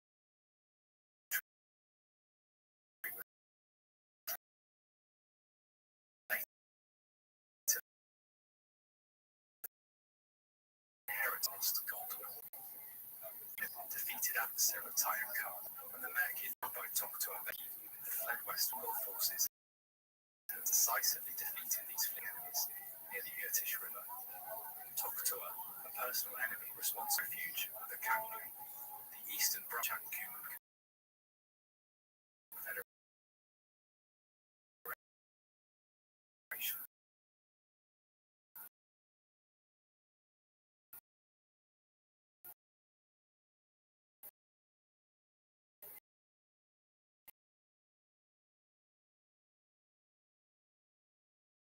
Various loosely connected Turkic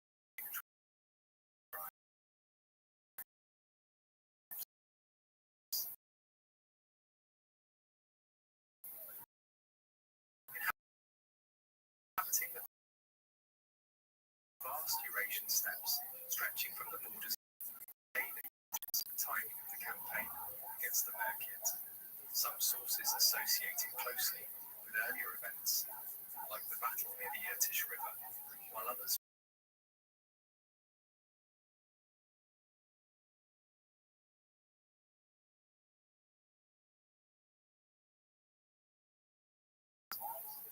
harboring enemies such as the Merkids effectively amounted to a declaration of war. With much of the Mongol army returning from campaigns in China, this period presented an optimal opportunity to decisively defeat the Merkids and also confront Kunchluk, who had fled to the Karagitai Empire.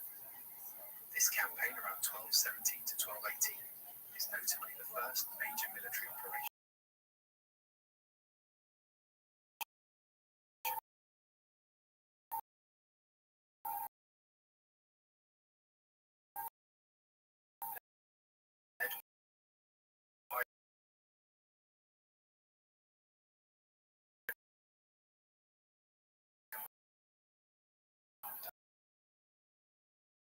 Subutai,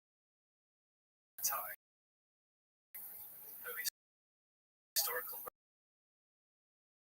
records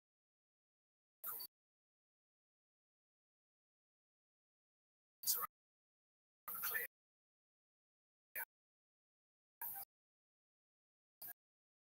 Whether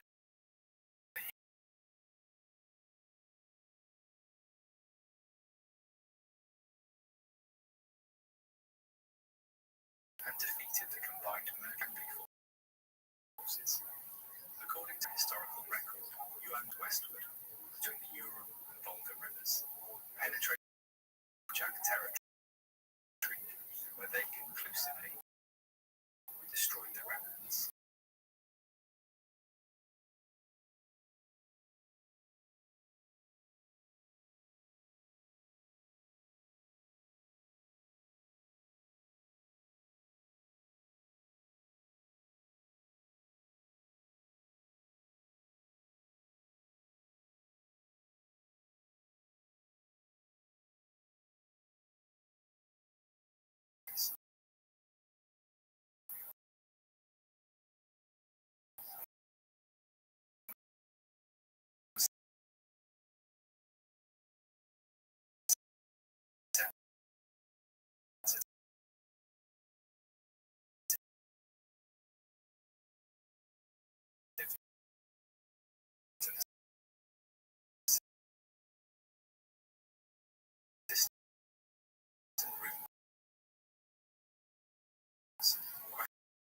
Questioning Jochi's parentage, suggesting he might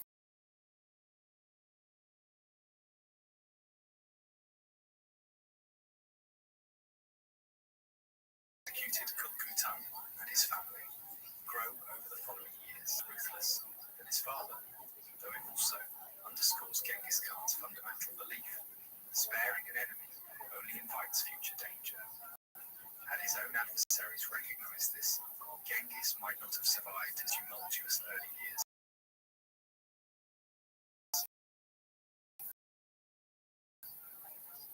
Jochi and Mongolia were unexpected.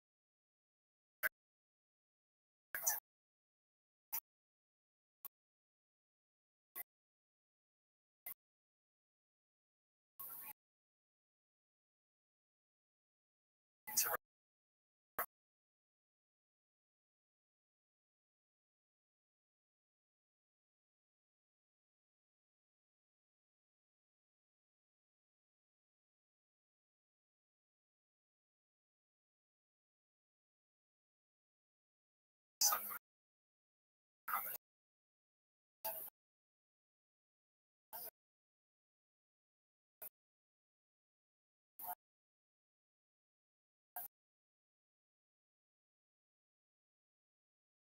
the Khwarezmian Empire had expanded significantly, filling the power vacuum left by the collapse of Seljuks Gurids. Karagitam, ruling since 1200, was known for his ambition, often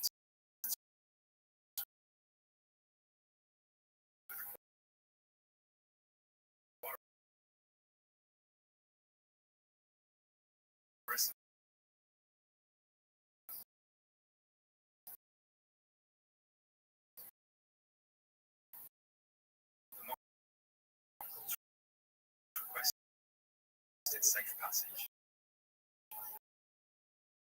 Shah Muhammad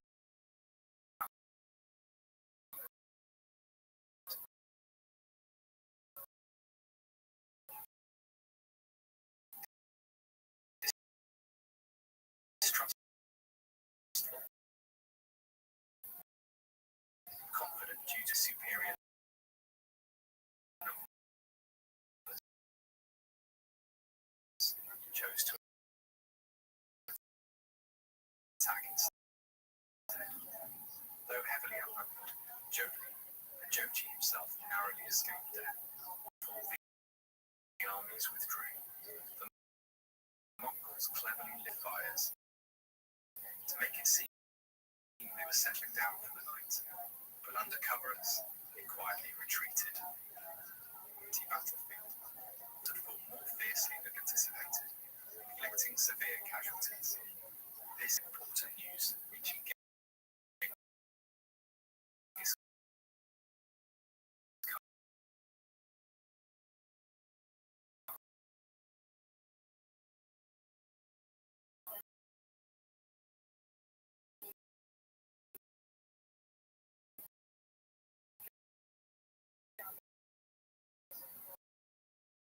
will revisit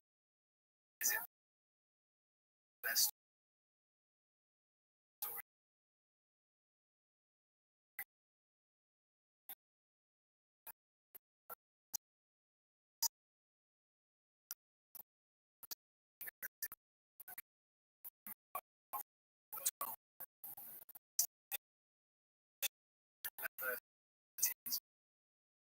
By Khitan's fleet,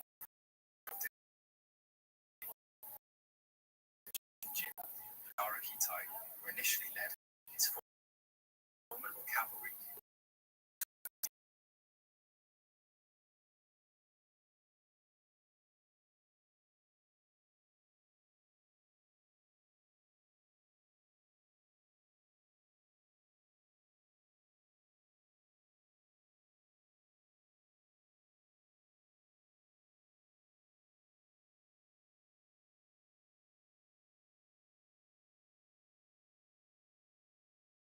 in northern China. However, troublesome vassals like Muhammad Khwarizm Shah, whose conflict with Muhammad.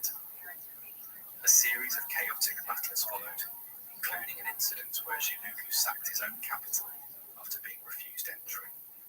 In 1211, Kuchlu betrayed and captured Xilugu, holding him captive until his death in 1230, after which Kuchlu seized power. However, he struggled to manage the complexities of ruling such a diverse, decentralized empire. Muhammad Khwarizm Shah quickly seized Western territories, prompting conflicts with Kuchlu, who even challenged the Shah to single cost. The Shah wisely declined.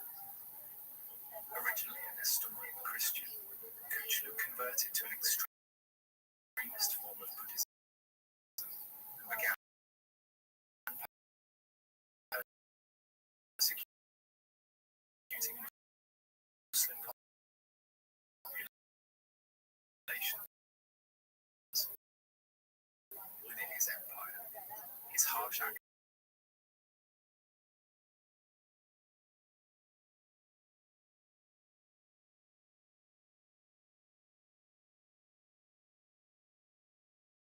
who had risen from a horse thief to rule al-Malik. Upon declaring his loyalty, he married one of Jochi's daughters. In late 1215, Kuchlu attacked al-Malik, killing Ozar. However, Ozar's widow successfully defended the city and managed to inform Genghis Khan.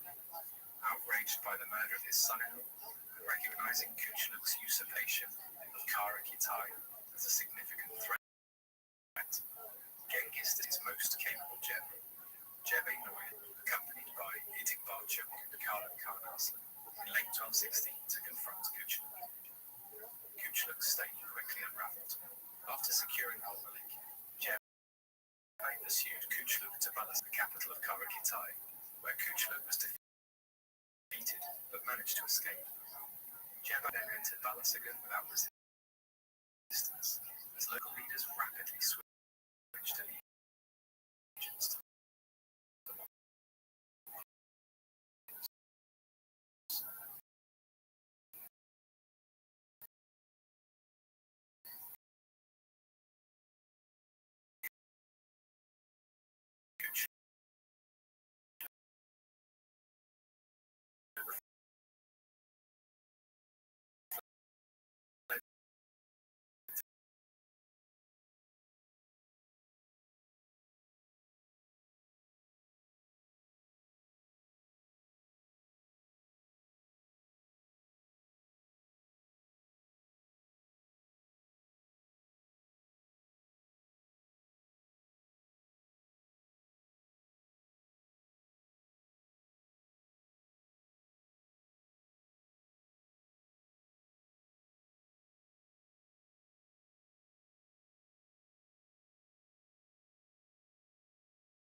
fighters captured and handed him over to Jebbe.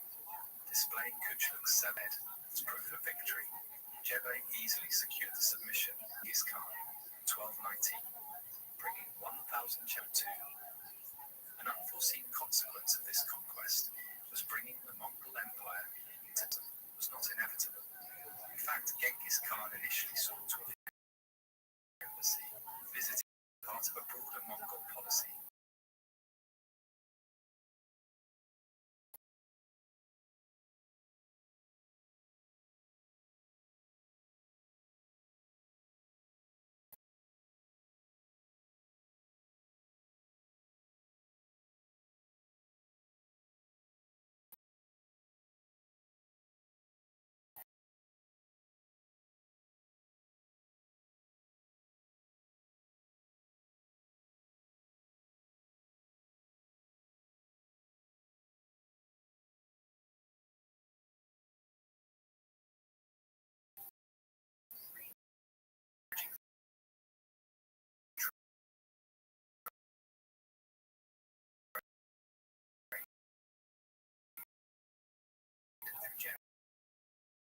A friendship with Khwarezm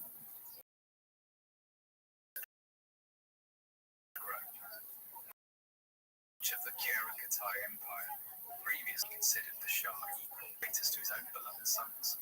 Shah Muhammad feared insult, implying that Genghis viewed himself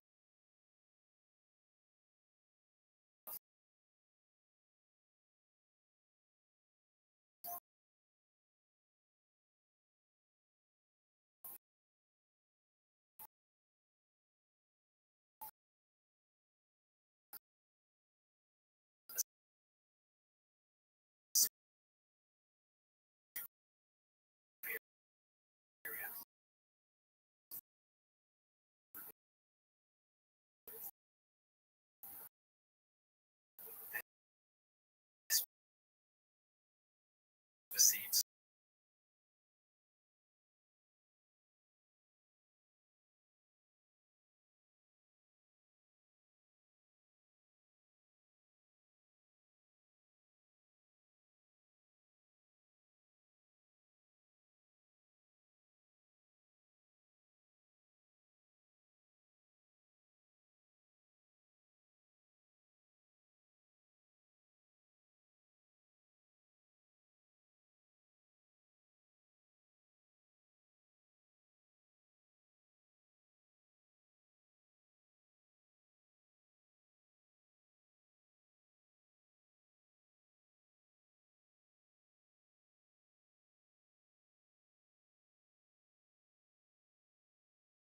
perhaps anticipating inevitable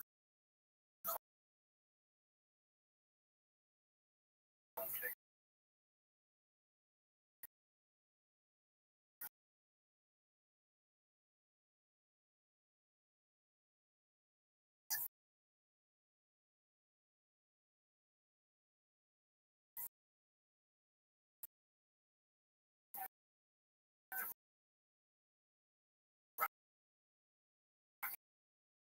Rapidly expanding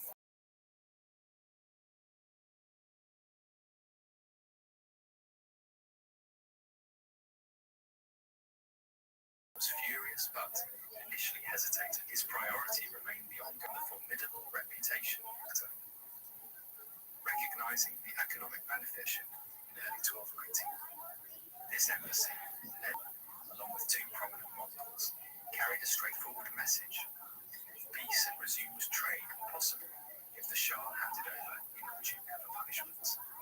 From the Mongol perspective, the incident was merely the fault of an irresponsible governor, not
his rule, choosing to side with his mother, the Muslim envoy, violating the most important diplomatic rule.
History of the Mongols. I'm your host, Kai, and we explore the period from 1216 to 1219.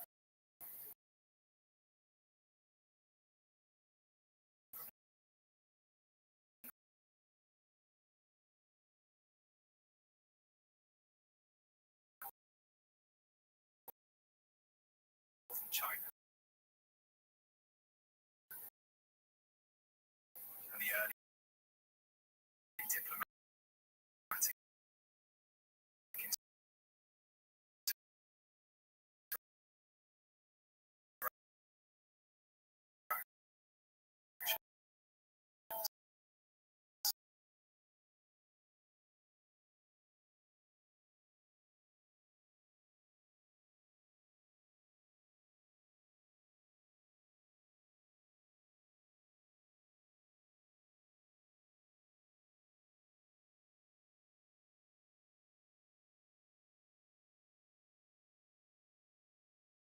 western areas extending from the.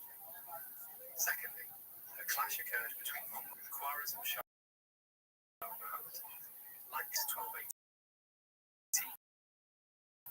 or early 1219.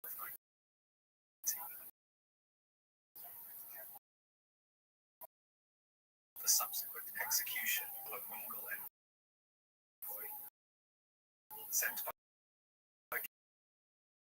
Genghis Khan to resolve the dispute effectively, Sigrism's declaration.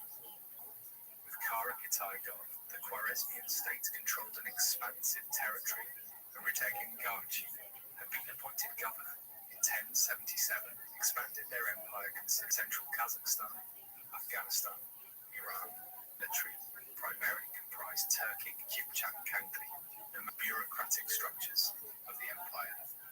Historically, initially serving as vassals under the Seljuks, and later the Kara Kitai. In the late 1190s, Muhammad's father, Takesh, allied with the Abbasid king, defeated and killed Tur, the last Seljuk sultan. This victory allowed Khwarezmian influence to extend into western Iran, but it also initiated an enduring rivalry with the Abbasids in Baghdad.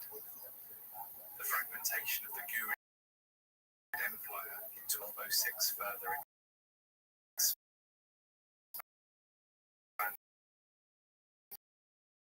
Khwarezmian territories towards India's northwestern border, while the Kara Kitai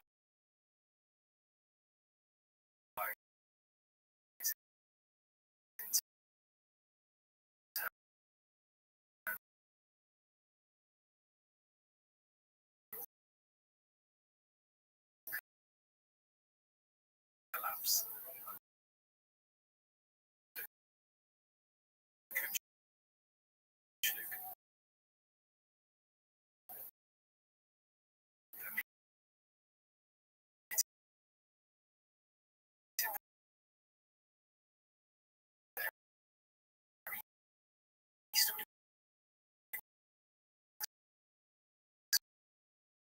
expansion into the strategic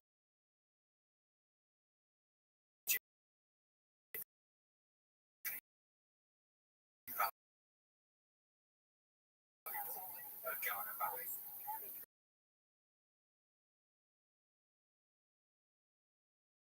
And military frequently mistreated the urban. He served as mercenaries, greater loyalty, often in direct conflict, issuing contradictory orders. Officials across the empire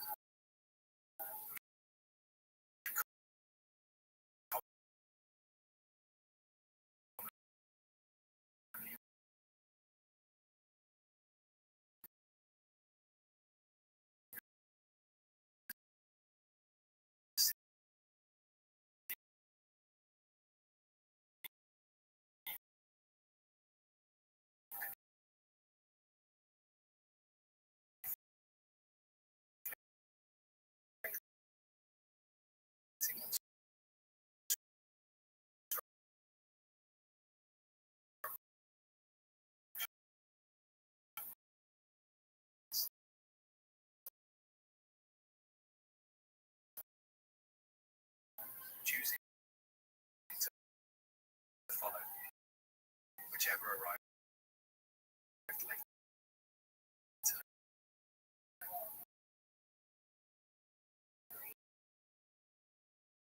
This internal rivalry severely undermined Khwarezm's ability to defend itself effectively.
lofty statement is nevertheless belied by the contrast between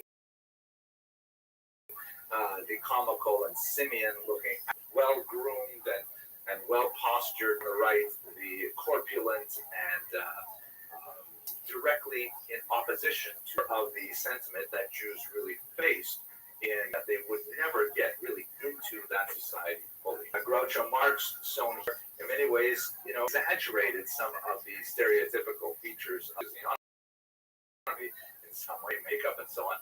And he also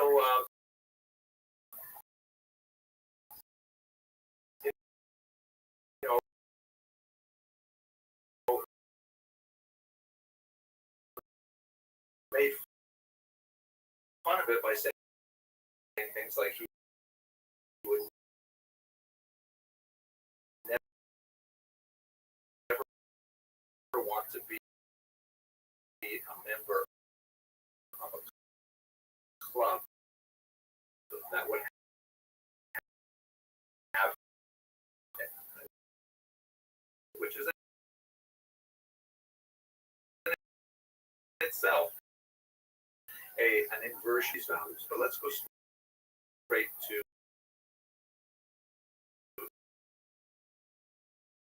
the humor and try to understand that. So, what is Jews? The vast majority of jokes that pass for Jewish humor are just ethnic jokes.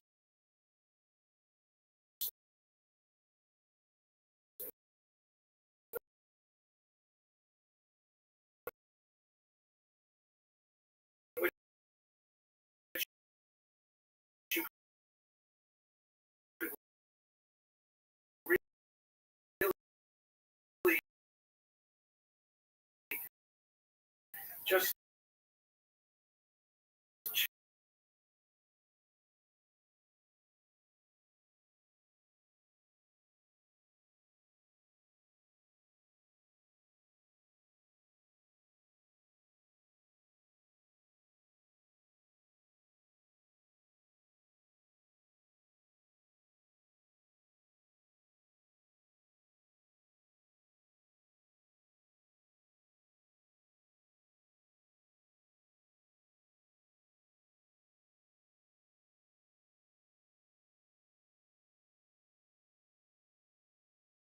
status on the ground, how they are treated by, or as a self-deprecating thing that co-opts and transvalues anti-Semitic attitudes. Attitudes are quite prevalent, and that people are saying these things about Jews. Take hold of those attitudes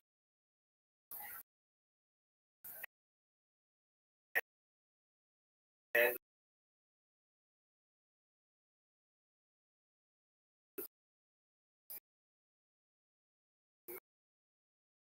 make fun of them in such a way that they really own those attitudes, and they own.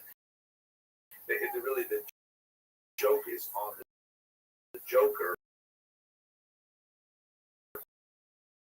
in such a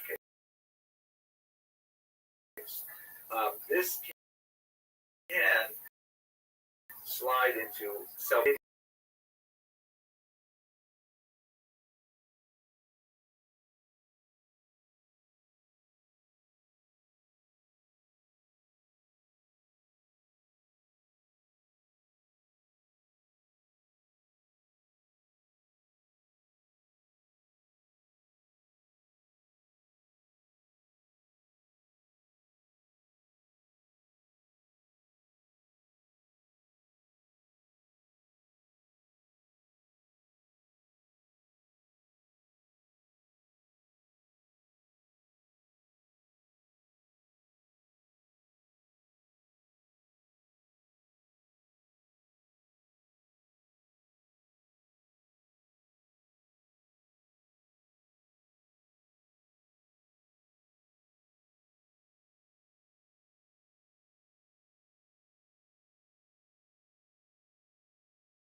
Soviet Union. There's a big lineup of people outside. So he says to everyone, we've just learned that there are going to be less cucumbers arriving today than normal. All Jews, please leave the line. We won't have enough for you. A while later, he opens it up again. He says, we've just learned that one of the cucumber nationalities are forced to leave the line. And then a little while later, he opens up the door, and by this point, of course, it's only pure, absolutely impeccable. Just learned that the last truck was taken over by the mafia. We'll have no cucumber. Everybody go home. So one of these Soviet citizens says, "You see, and the degree of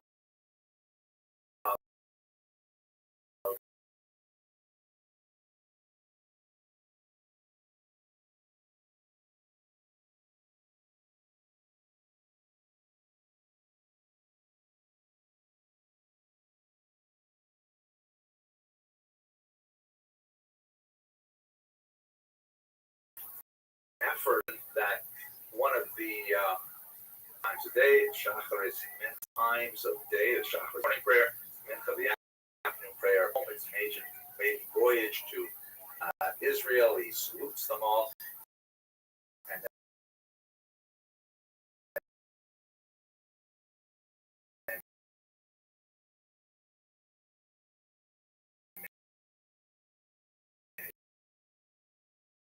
he climbs up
Jewish guy says, I'm so thirsty, I must have diabetes. There is that everyone else is thinking about, their national drink. I mean, the Jewish national drink is actually a national illness. Finally, just one more example is cunning. So Jews are often accused by anti-Semites of being shifty and slick and finding the angles and so on. So the joke goes, the guy goes into a Jewish and he's served by a Chinese waiter, and the Chinese waiter speaks impeccable Yiddish. And the Jewish guy responds, he places his order, and so on.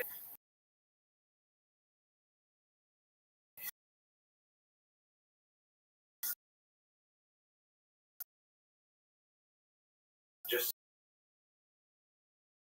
so astounded.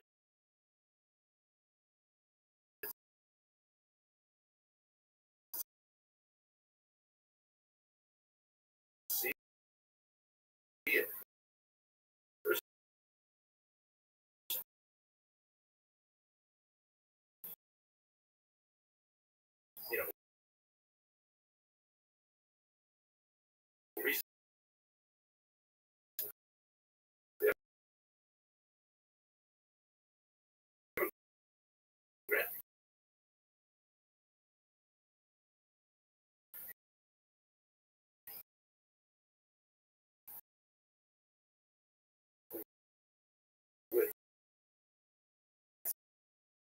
such a phenomenal command of this European. So he asked him to speak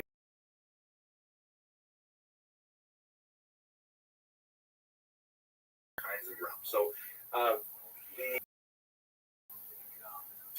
Rabbis really have a lot of barbed plaques, these long, which there are all these names of people who passed, commemorating all of the men who died in services. And the boy looks at it and says, Rosh Hashanah Kippur. It's hard telling these jokes to a teen. Thing.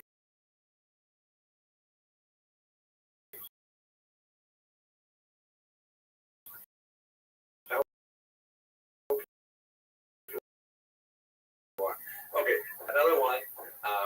This one's my favorites. Desire to eat non-kosher food. It's something that he's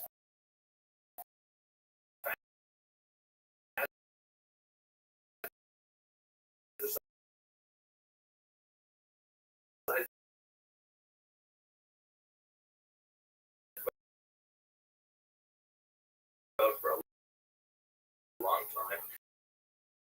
Doesn't know what to do about it. So he decides, and he puts on dark clothes and he goes to a Chinese restaurant.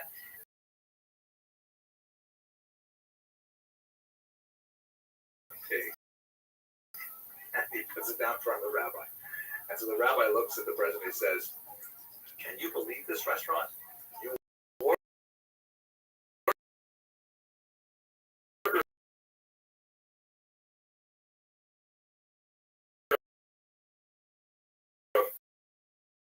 fresh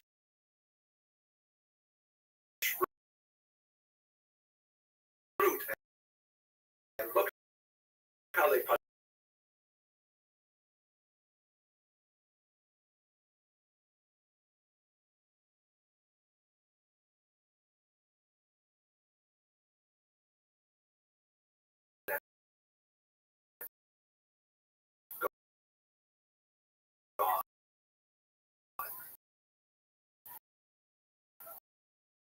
And it's also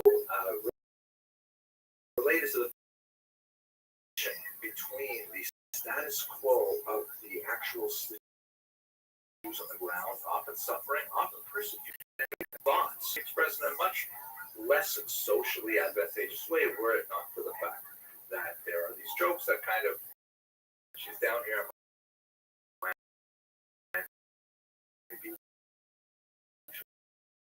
she's walking down the beach with her little grandson.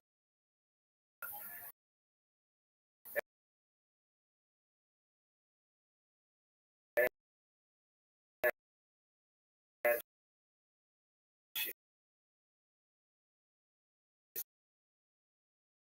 talking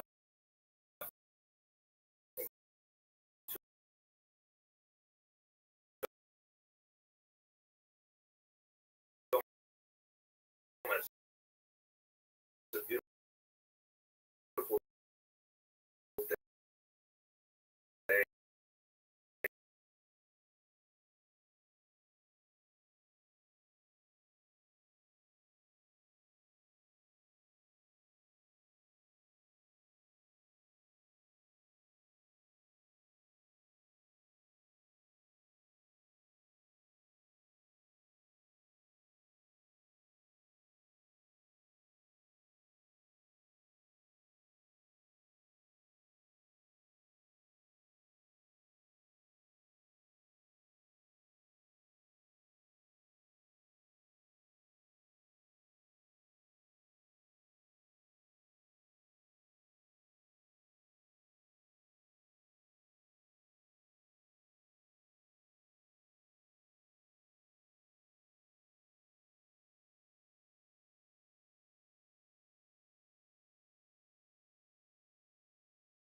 And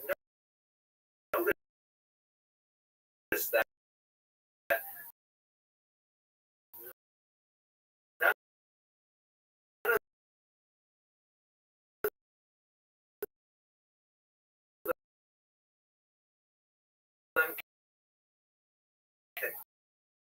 easily within a Jewish media.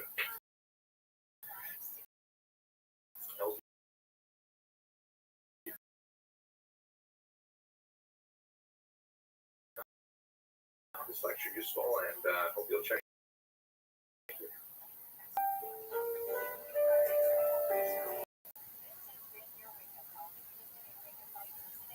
Destruction of European Jewry in World War II. But there are a lot of difficulties with exactly all this. Okay. The term Holocaust is the preferred term, I guess, because it's popular, but it has some problematic aspects. For example, the term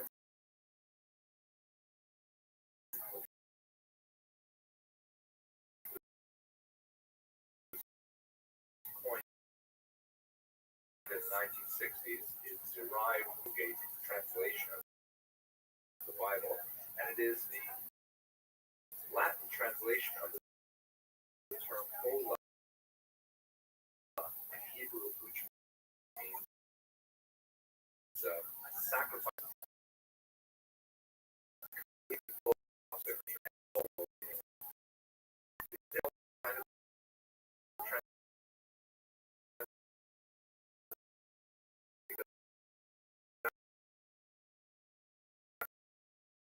After all,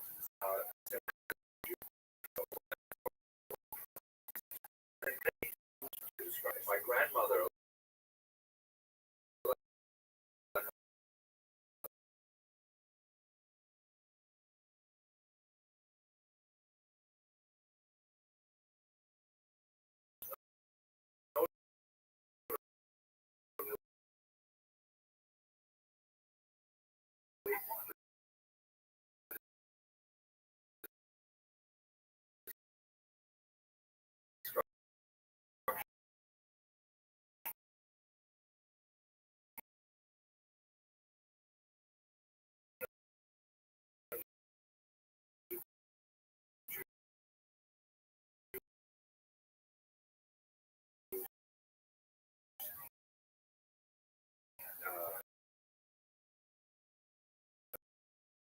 temple in Jerusalem in the year 586.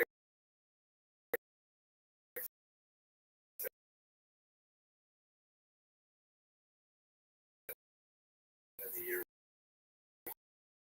7. Obviously, before the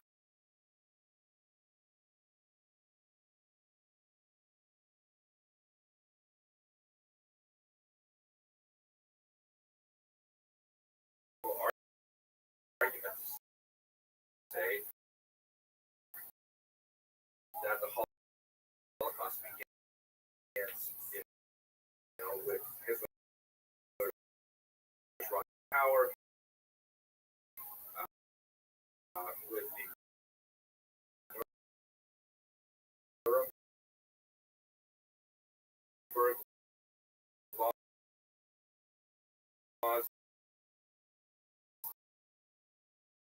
definition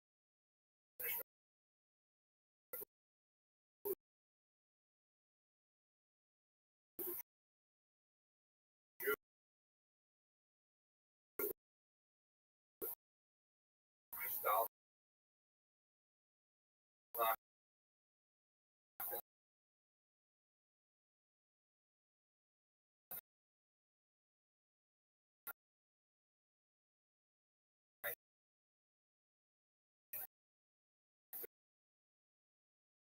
38,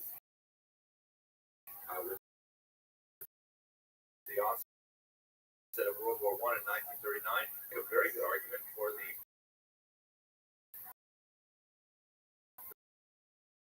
beginning of mass murder, which doesn't occur, as we shall see, until 1940.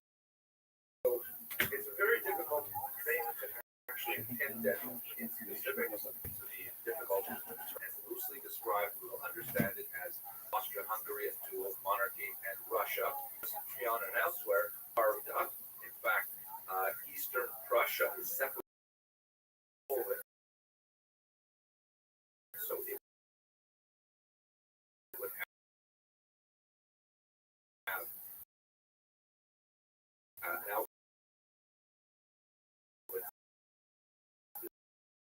see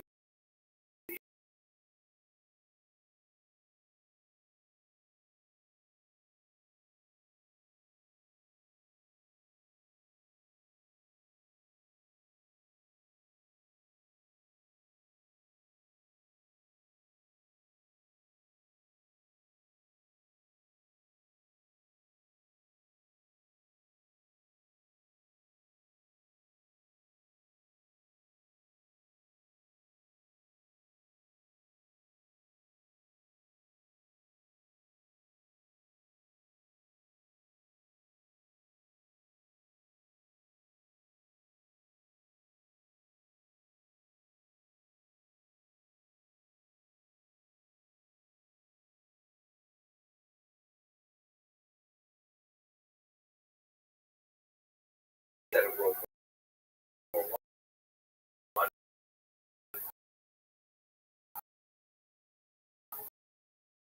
and that is great.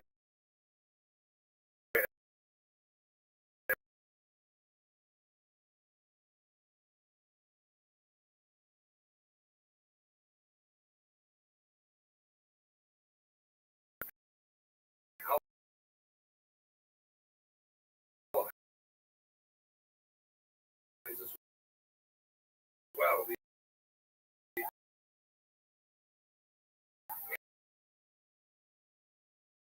English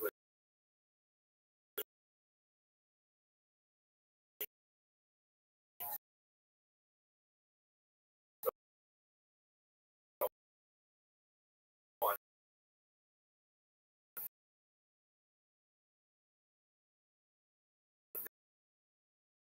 did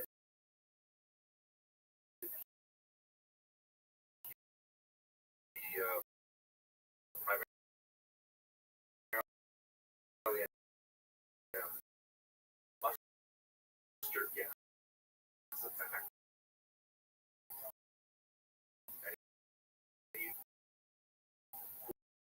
For a very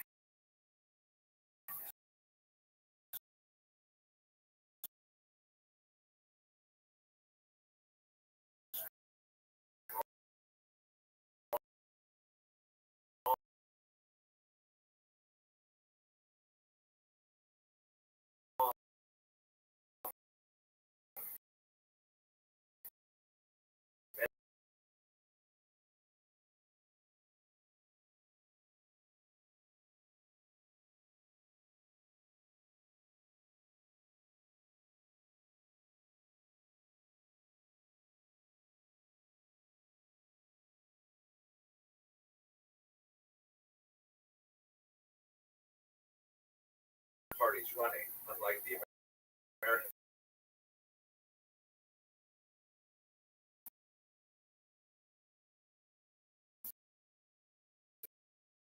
system, which has two basic parties, built on a body of anti-Semitic thought that the sin against the blood, Roman, the novel of the times. And this is kind of emblematic of a vulture on his shoulder. The vulture overall message of this card, which is just one sample of thousands, is that the Jews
is this concept that a drive to the east.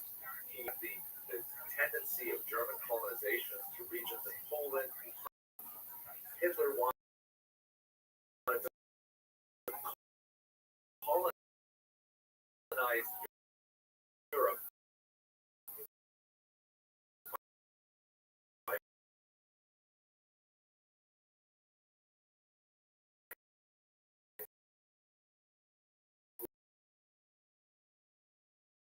moving east.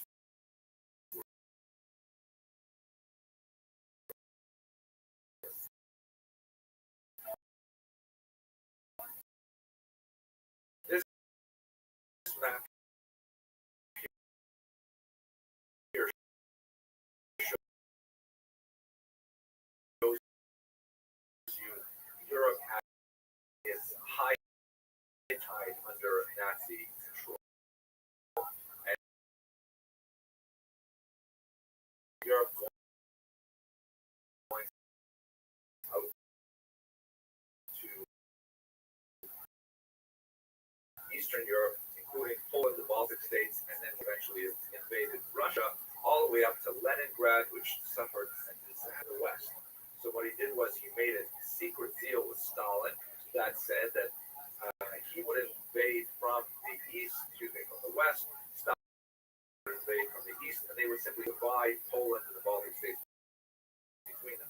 So it happened in September of 1939. Once his eastern front was stabilized because he had a peace treaty and non-aggression,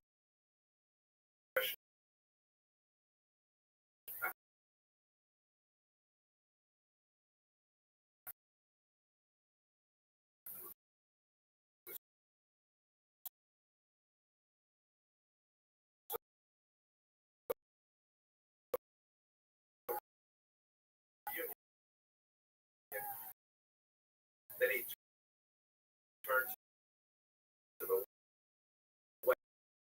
west.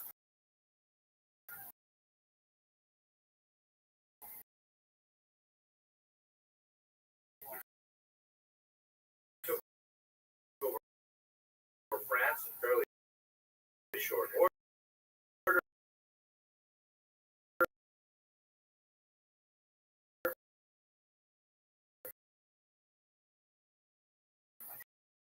And once that was pacified in 19 drastic and disastrous, followed by the Allies. Essentially, Germany was taking over region after region by Germans who wished to join Germany because Hitler was really demonstrating that Germany was, however, an extremely significant military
Jews were to be housed there and imprisoned there. You know, very, very, very few rations to live with, and they were simply to die of starvation, more commonly of typhus. Other ghettos, like which also in Poland, seem to emphasize are called productionist ghettos, where the Jews were put to gainful employment,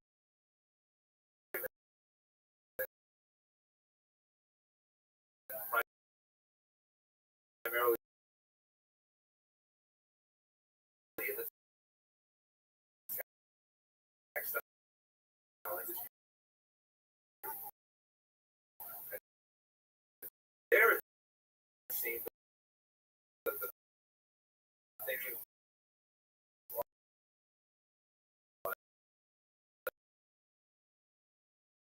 was that the Jews were they really had a very poor command structure. Their own leadership was very loose and soft, allowing people to develop their own policies. And that's why the ghetto experience was so different. Ultimately, the ghetto experience ended in individual actions, beatings, robbery, which was a coordinated, a large nationwide pogrom in 1938.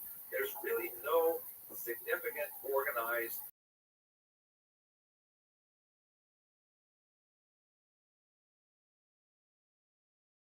like that, and they basically are charged with the task of going through all of the little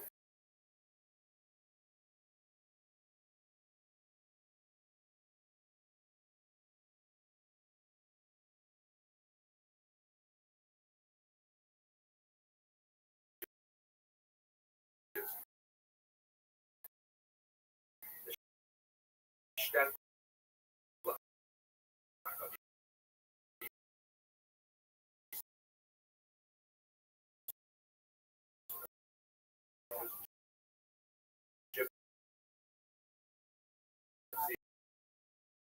Jehovah's Witnesses, homosexuals, and that was on Hitler's heard throughout Eastern above. Hitler, the Einsatzgruppen also demonstrated many different methods of execution. My own family, my grandmother's parents, did their gruesome work between June 22nd, 1941 and late 1942, principally. But by the spring of 1942, an entirely new method of murdering Jews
of the features. Your Auschwitz, which is perhaps again the Roma slated for utter destruction. Many, personae non gratae by Hitler were sent to these camps. But Jews constitute a very significant population. Shipped from ghettos all over Europe.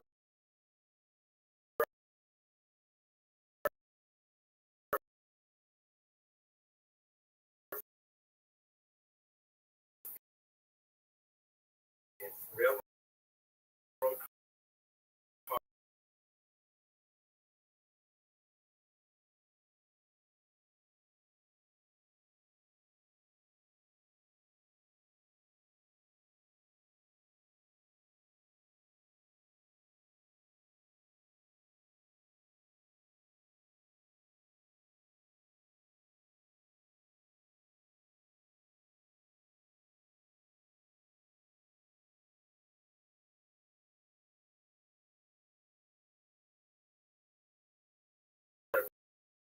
person, including prosthetic limbs, eyeglasses, hair, sometimes, and then often with various bruises, giving them towels, telling them they were going to be deloused, they were going to have their lice removed, because these gas chambers exposed to this poison. Cyclone bag.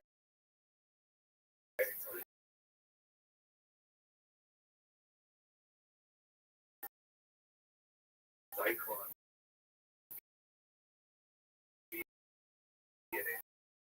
Which is essentially a rat poison. In the gas chambers, like this one here, they would be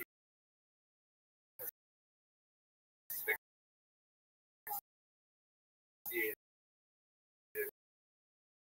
by the gas, and it would happen an hour. They would be dead.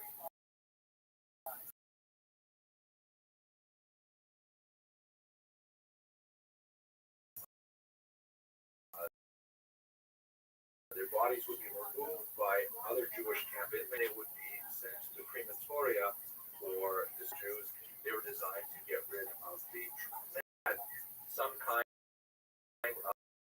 of industrial satellite camp. For example, Auschwitz had a small camp called Buna nearby that was used to make acetone. The Jews were used specifically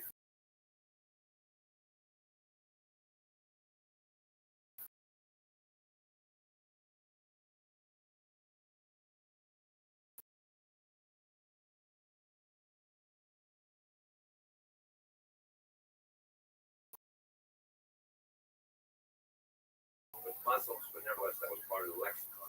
And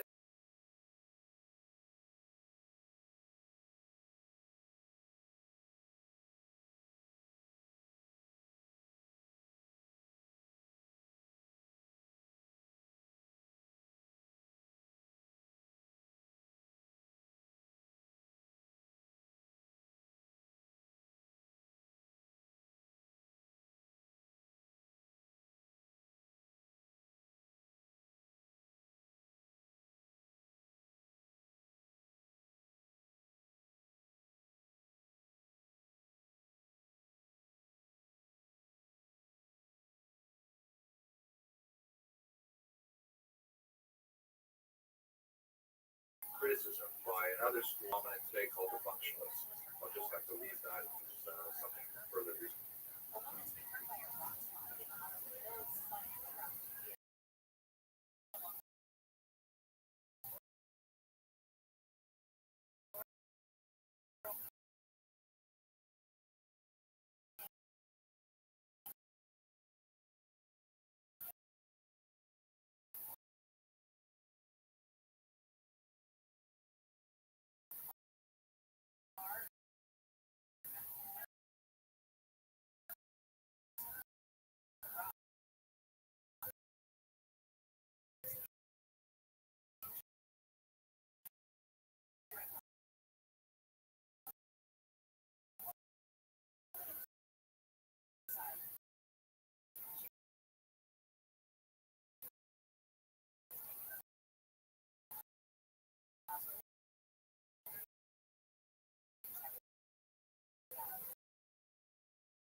and welcome to another episode of Essential Lectures in Jewish History. I hope you like this beautiful new green screen I have behind me. Minutes or so, I'd like to give you a very quick overview of American Jewish history.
That has established beachheads and places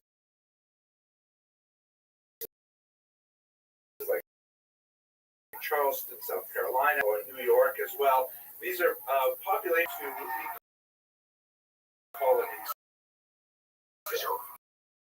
One of the first populations of Jews that arrived in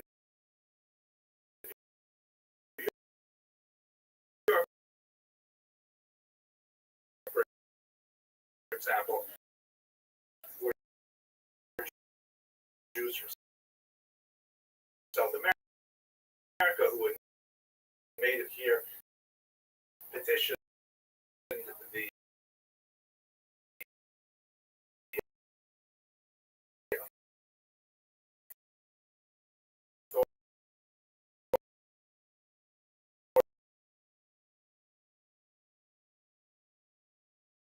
authorities to live in this region and received extensive rights, especially when New Amsterdam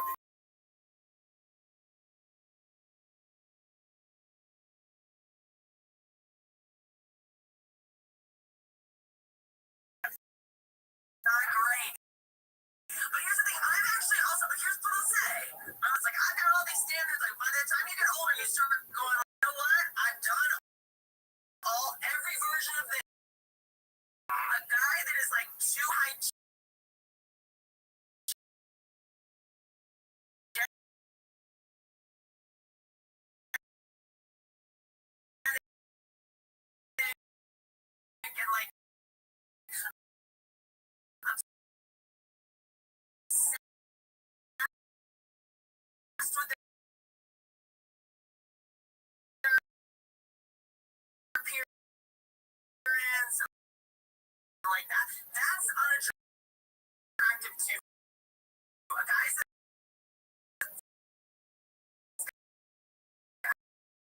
has like the exfoliants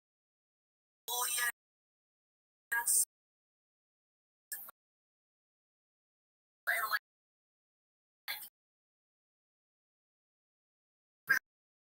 bachelors, I guess those people they meet and they get engaged after like knowing each other a month. So she's finding. Yeah, but think of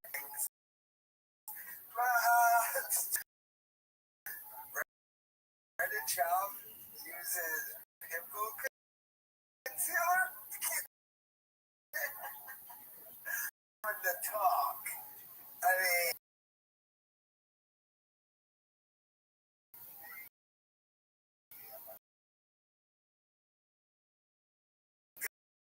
God knows how much work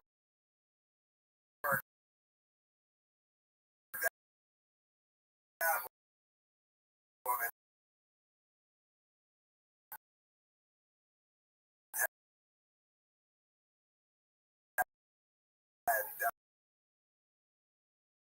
But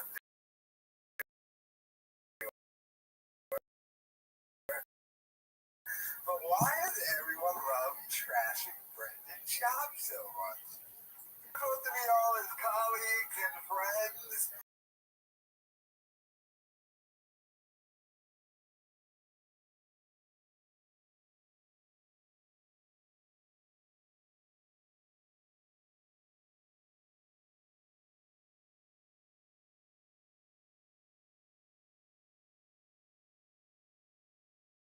It's not on you. This guy is hit on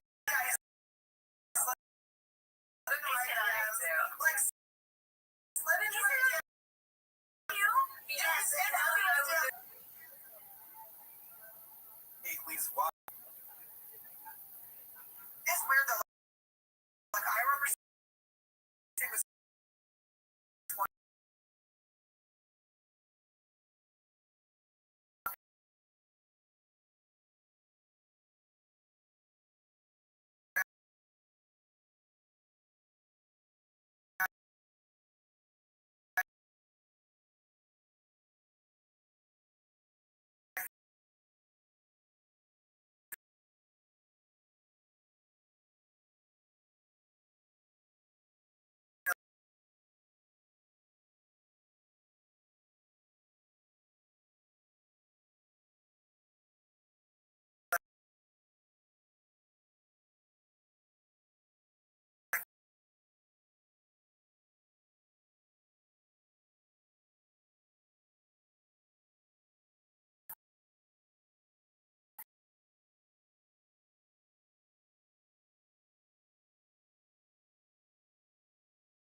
cheats on his fucking girl all the time. And it's not on his bed like you? Yes.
They kind of broke up the monotony of like these dudes making raunchy.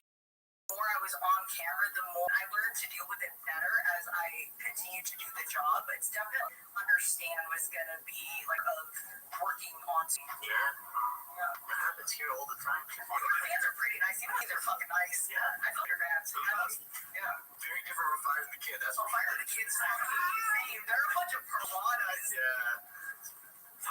Damn, I just felt that. I felt that really hard, actually. They're fucking like aggressive in a way where like I get it. I just wish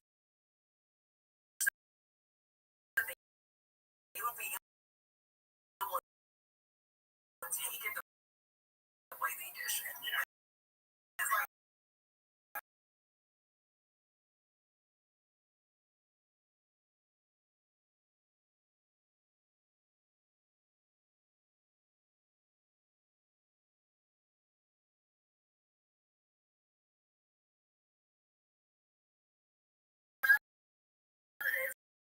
she is like who the fuck cares? Wow. It's not that deep. Relationship, they have a child together. Like, okay, well, how can tell that none of these fuckers actually usually have burner account?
through Reddit to see what people are saying and then try to adjust the show to them, but they don't want, like, as Werner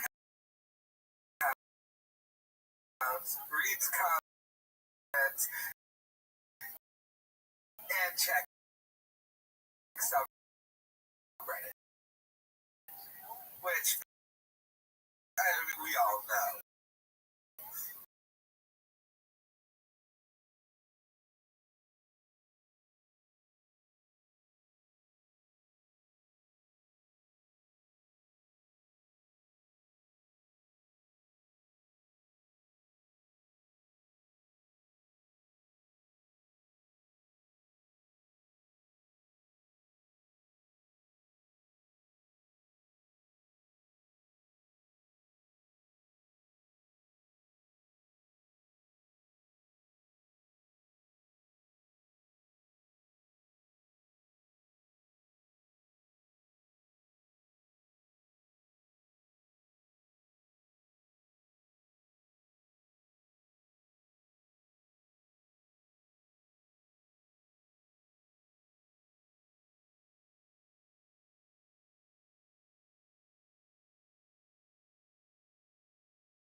Economic difficulties or restrictive marriage laws that would only allow a certain number of people to explore new options. The third and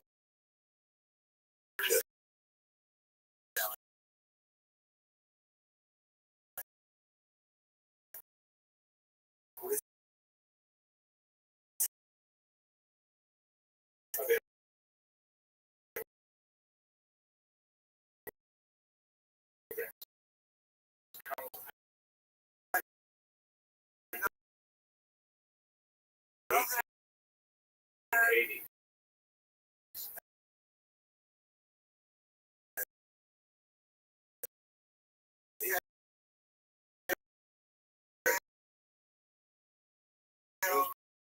Primarily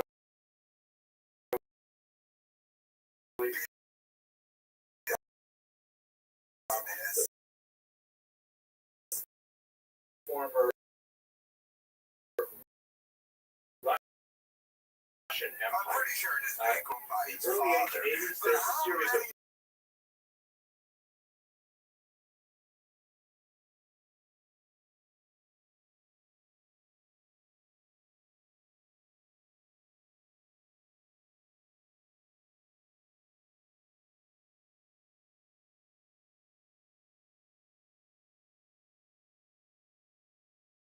golden land that was the New World. About 1.7 million Jews came from Eastern Europe. Really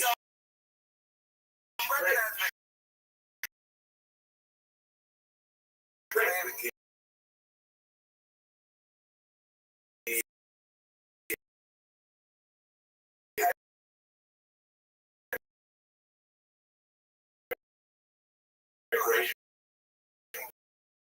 quotas, although many Jews chose to go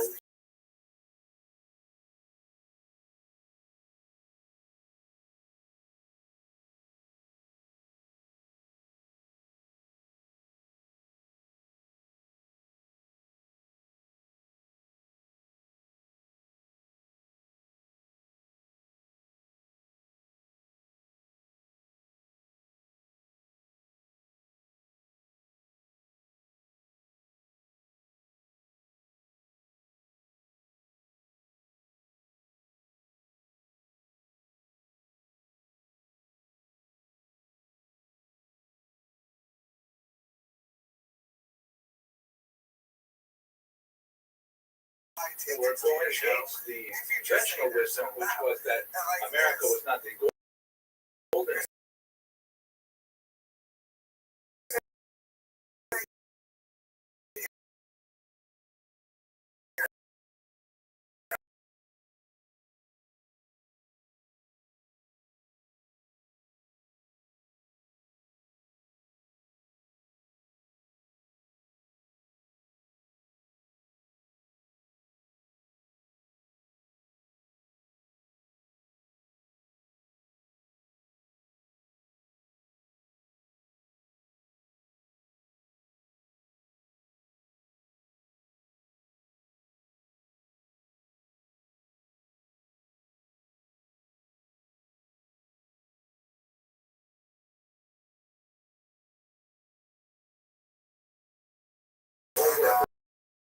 like this country is totally different than I am. A refugee comes with the mindset, my home is destroyed. I will not open myself up to this foreign environment. I'm going to make this foreign environment like my old home environment in Eastern Europe. And so there's a huge, marked distinction.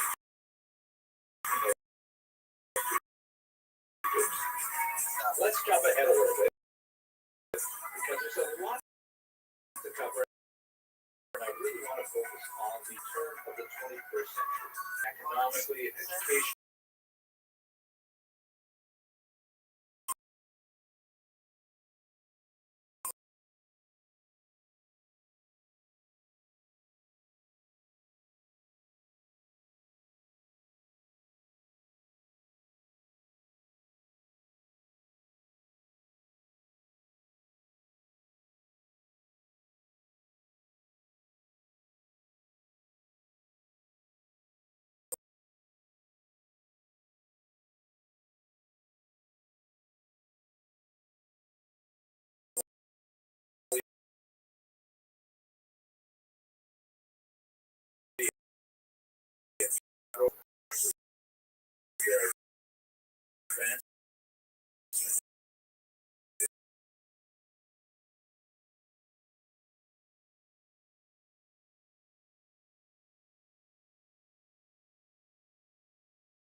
And like people who they never came out with his name. They know everyone thinks it's Brendan Schaub, nor they playing the jokes that oh my god, this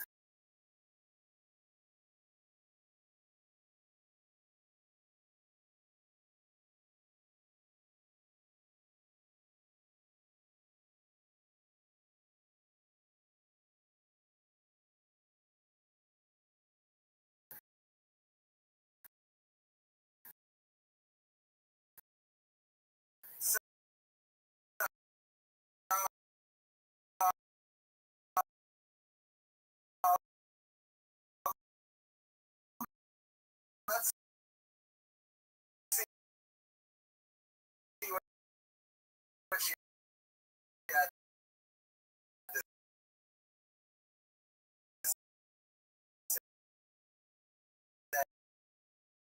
say. If she's gonna trash me or not.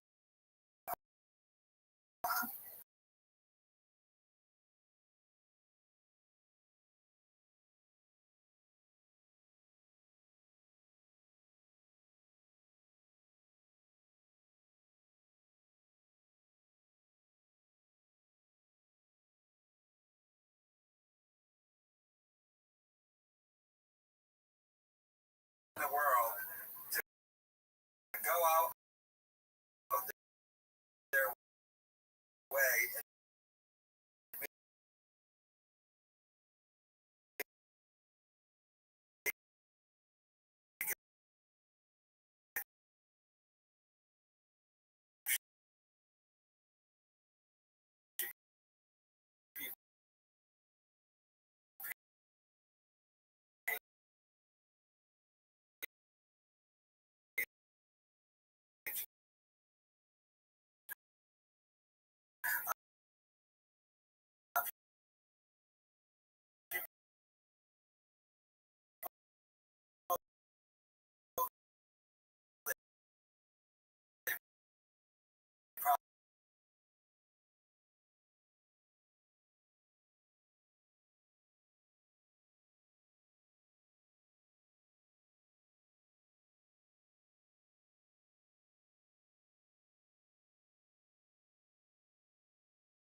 get to harass other communities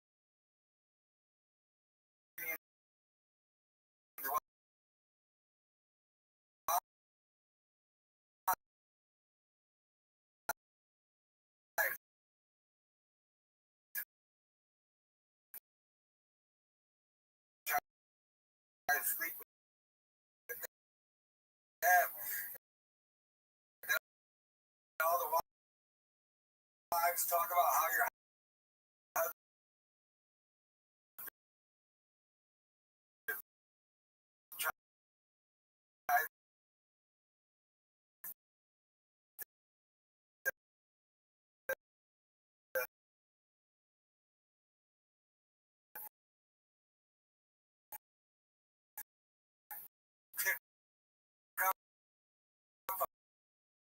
that have,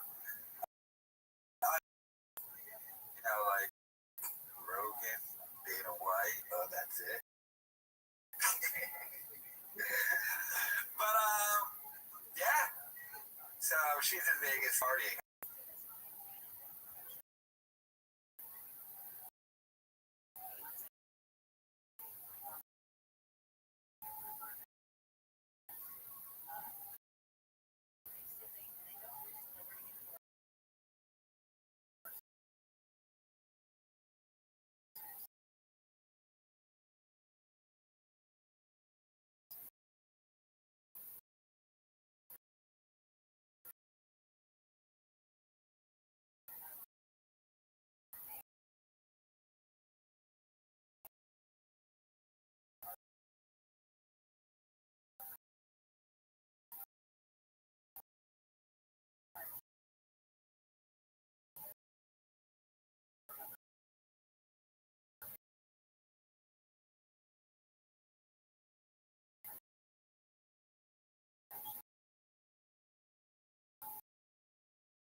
Adonai Echad.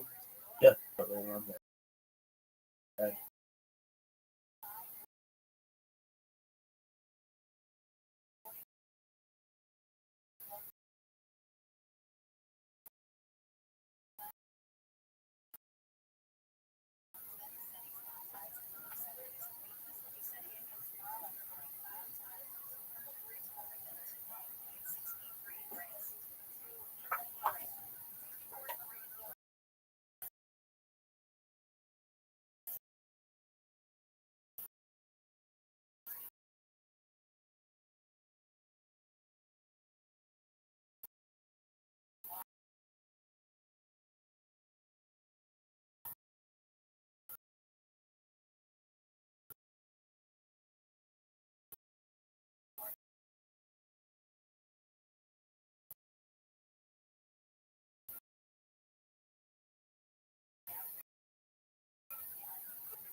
never kid you. What's the name? Yeah, I know. It was a fucking name. So we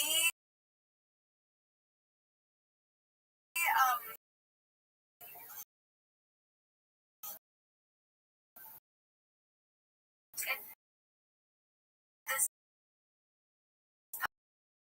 post on the gossip, and we know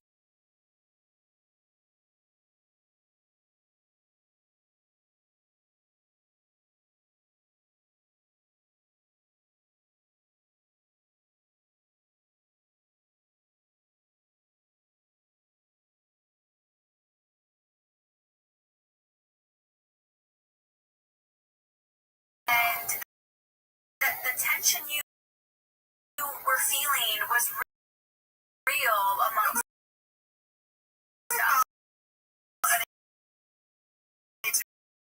tension, but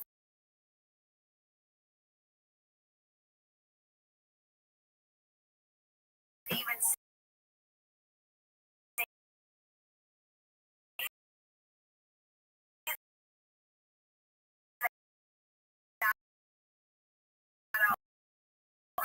and I'm like scared out loud. We just won't say the name, right? But we won't. Someone was like behind the scenes threatening to sue, like ask me.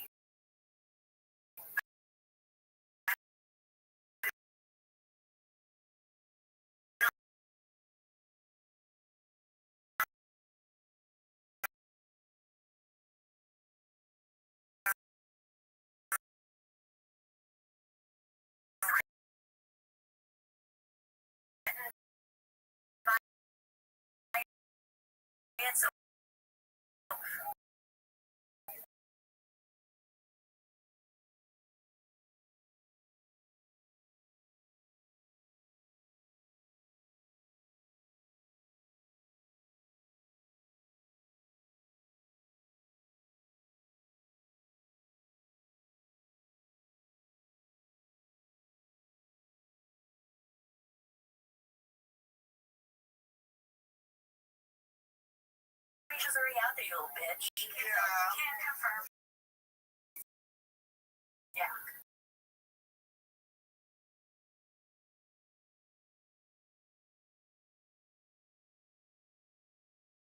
Has threatened to sue them.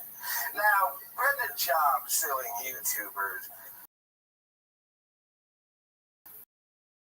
for the frivolous things like copyright infringement.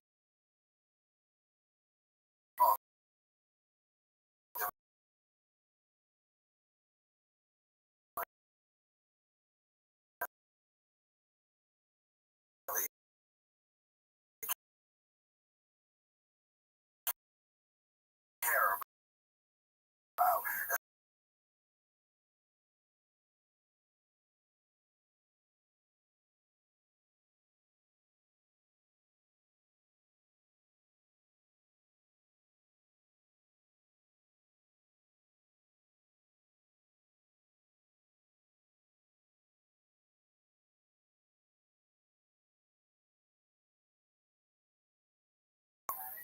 It's not even Brendan Job.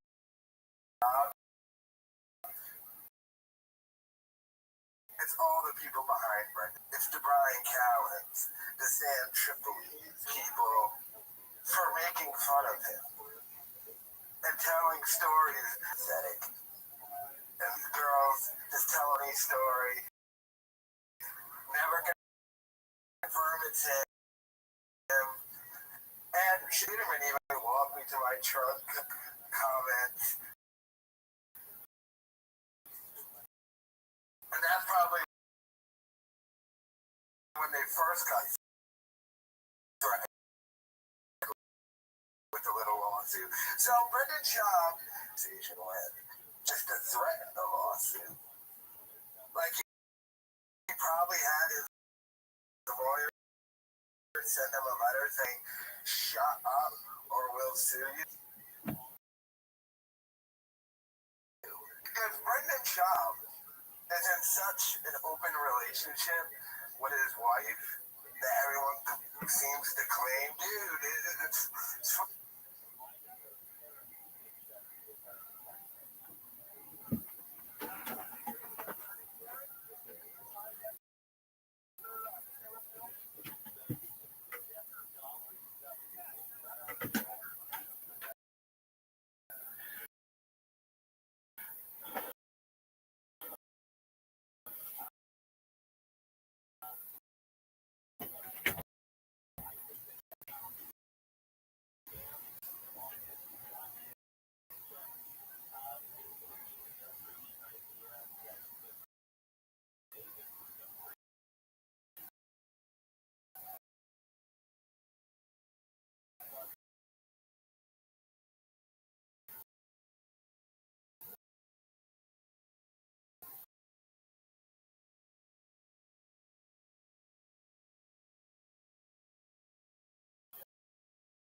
early insistence on certain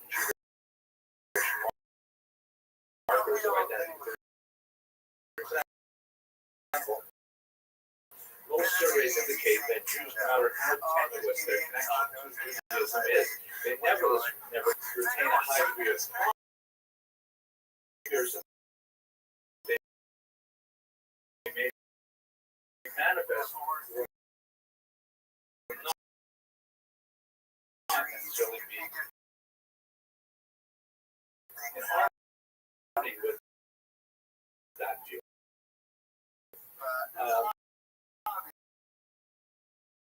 On the other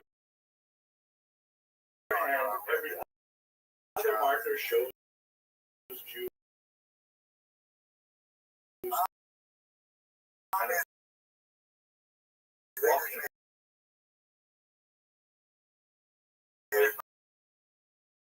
behind the scenes, trying to see. the 13, the Pew research, which was especially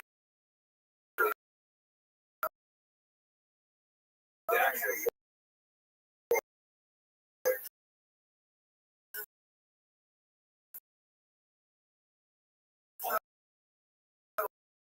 state of Jewish identity in America. And it indicated that Jewish is a phenomenon that had been observed at case. It's at the state where roughly 6 out of every 10 Jews who gets married on Jew. There are differences between the dominant. In fact, in many ways, American nations really flourish. We spoke about denominations in an earlier lecture. Marriage rates grew at a commensurate rate with the growth of this referring to whether the mother or the father is Jewish. Those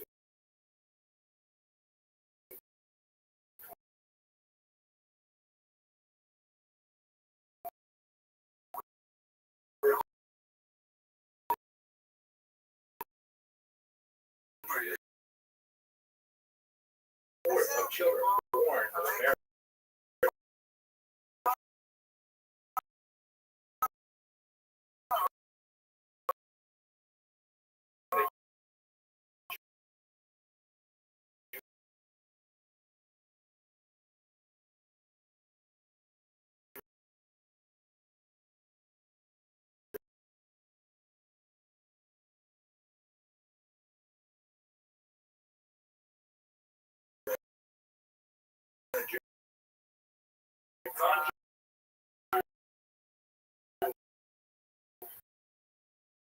identify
already talked about it. They wanted to do that, but a massive failure. Hello, everyone. Hope you're well. I'd like to talk today about Soviet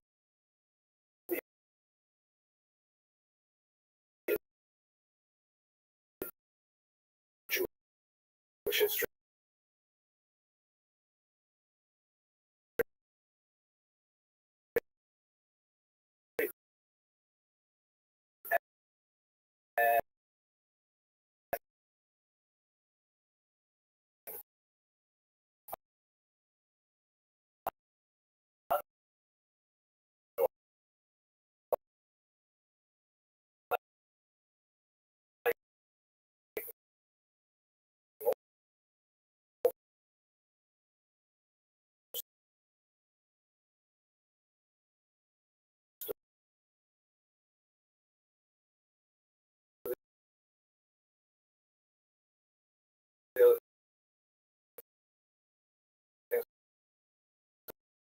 About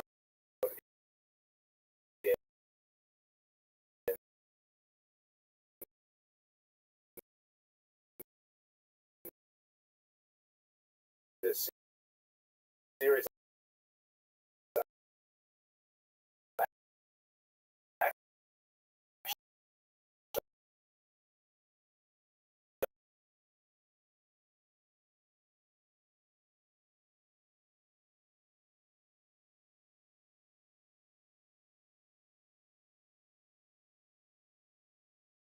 In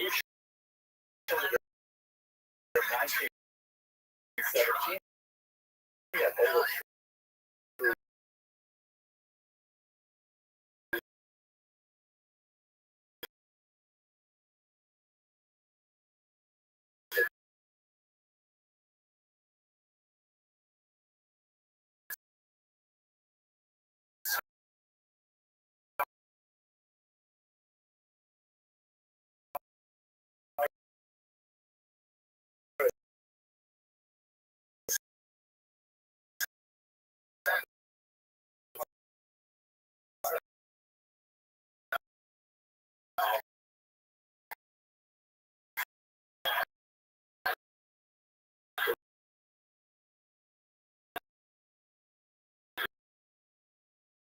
Russian Empire.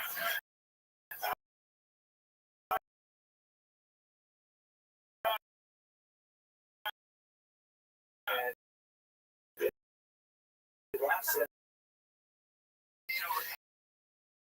It's not really appropriate to refer to it as Russia per se, because it was made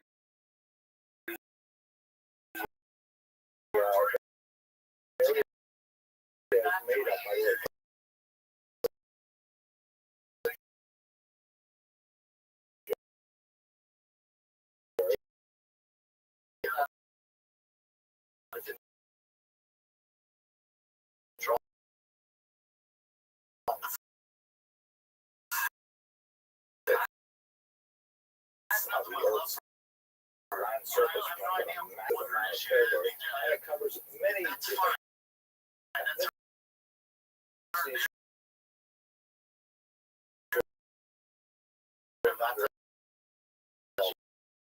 Russia. Well, in fact, many were not at all.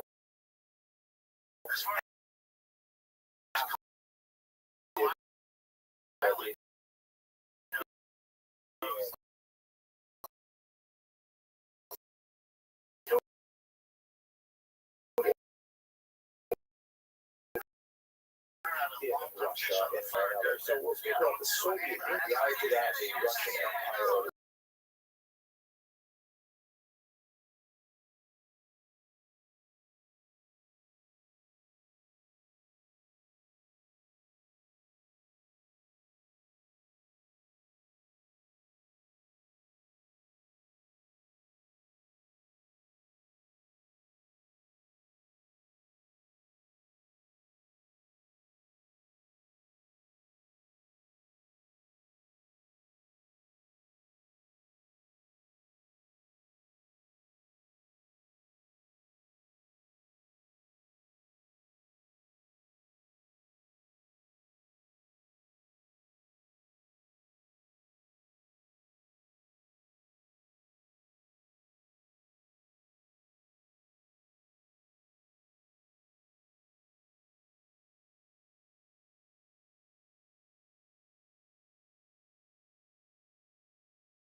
anyways, they attempted to put socialist principles into practice.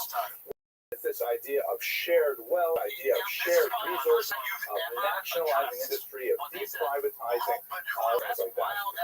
In the first couple of years after the revolution,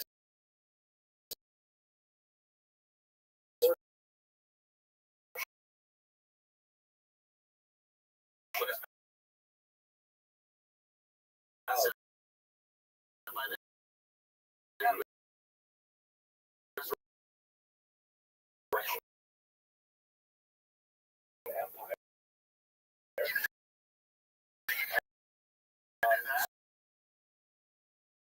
So when you engage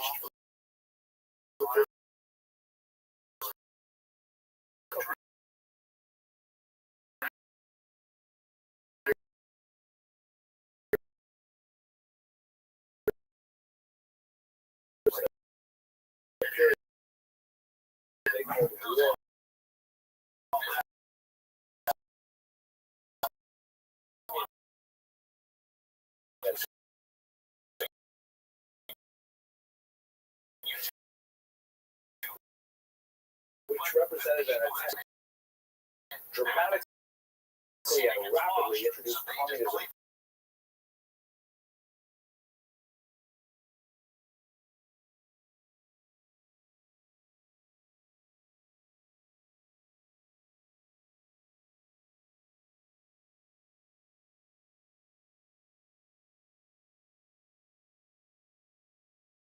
Ideas of more communism were sort of stepped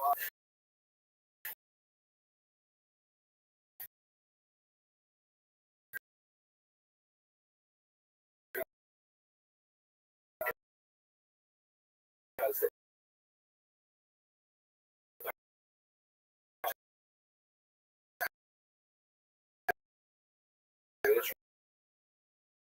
was simply not having it.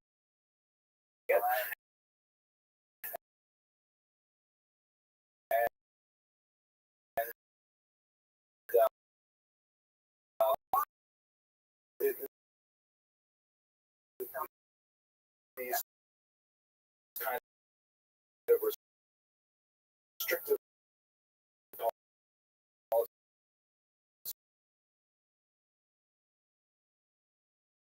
policies were around 1917.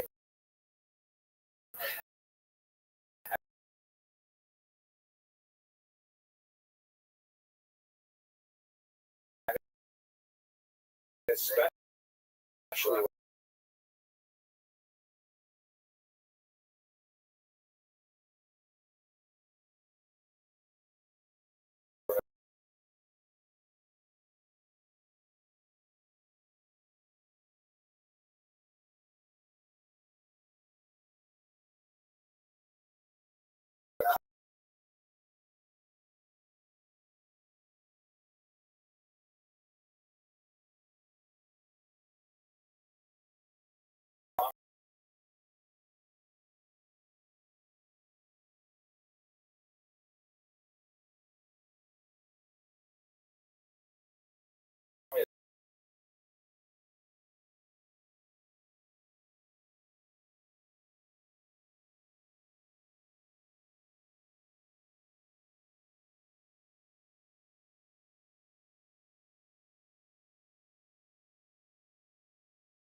That's my title for So my first first chapter. chapter looking video, by the way, I think you are so useful. Going to during this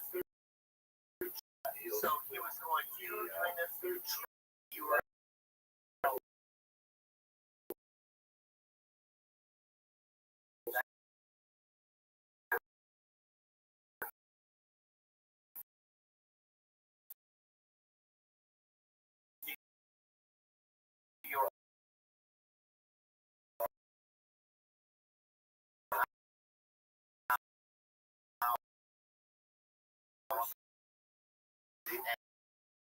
and you're the leader of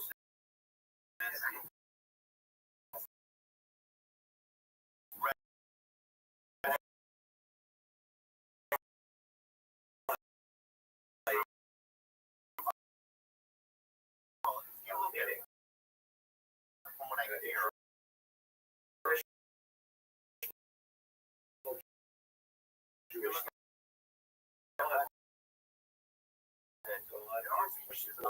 As well.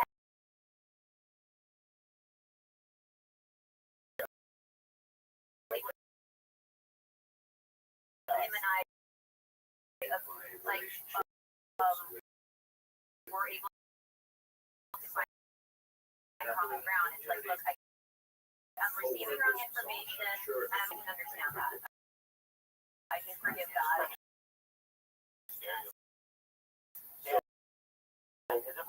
What exactly? It fits within two.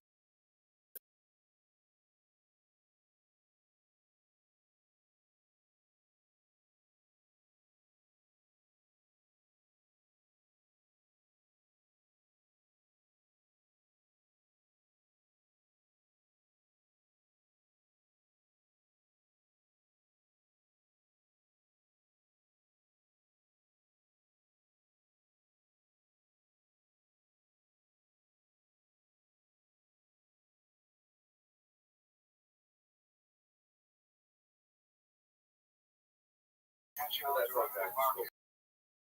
our discussion. Former Deborah here actually is an exception to the rule, however, it is so recognized by luminaries such as Rabbi Yisrael and many others who have advocated the study of this specific book. Even though it is really useful public information, they have highly recommended the study of this book, particularly the penitential findings, which immediately precedes the holidays of Rosh Hashanah and Kippur, and of course during those 2 days. That's because that season here is traditionally associated with forgiving others, so that we may ask God for God's forgiveness as well.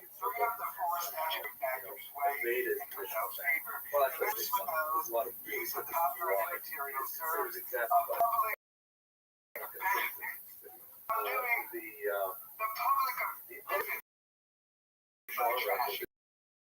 this particular belongs to is that of the it deals with strategies for technical self-development. And some of the older texts include passage the Bible itself.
really quite distinct from any other judgment in the direction It's just so literature hard from to the judge. 16th century onwards. So, I The want author to is talk right, about this.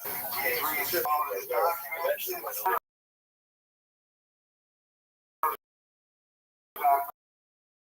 very high.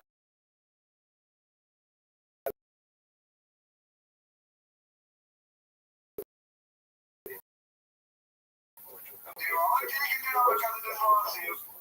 And I have one. The judgment is how much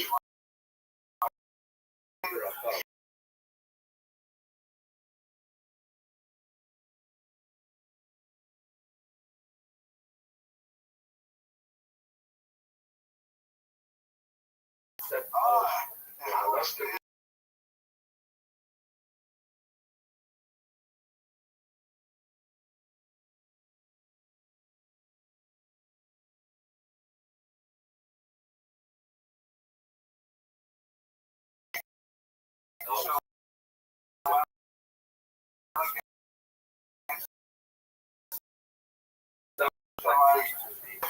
understanding how that applies to its reality. For example, these F-Zero deal with all kinds of things like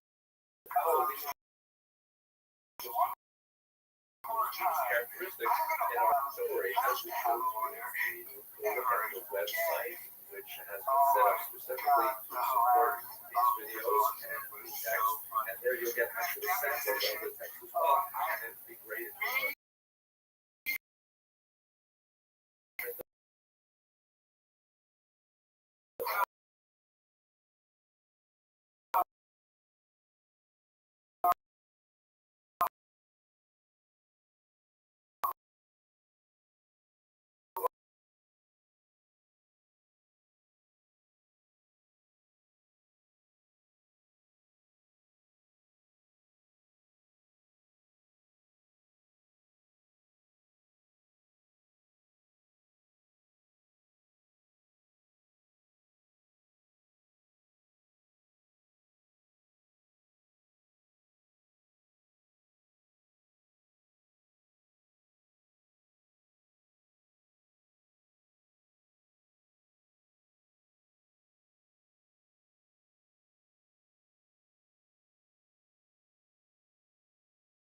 if you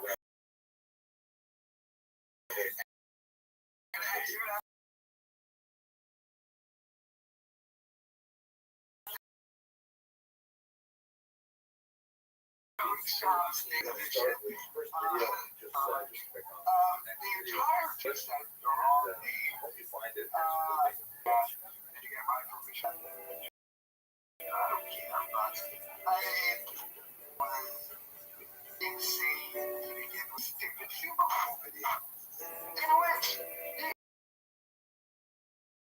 heavily into a decision that he maybe this was the first time. level of 15 is called scale promotion. This all came out to really like Very powerful image called the king. What is this talking about? Is the gracious God that not only do God create the universe, but God continues to maintain the existence of the universe. That God continues to send the flow of energy to the universe to allow it to maintain its existence. So God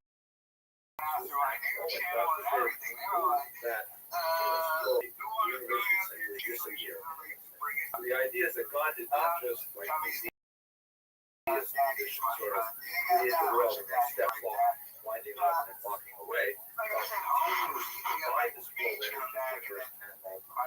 So if we accept that as a basic idea of Judaism, that would mean that all of the energy is also on a micro, as the Midrash likes to say, there's not a blade of glass striking it, saying,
providing energy for the maintenance happens in the universe, then it follows that when will our energy sit, we are actually sit an employer gives his servant a walking stick and gives him a mission to go off on a journey.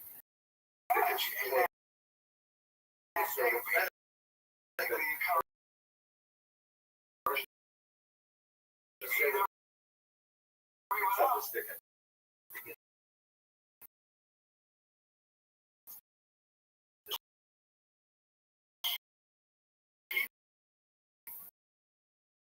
yes. first Let me know.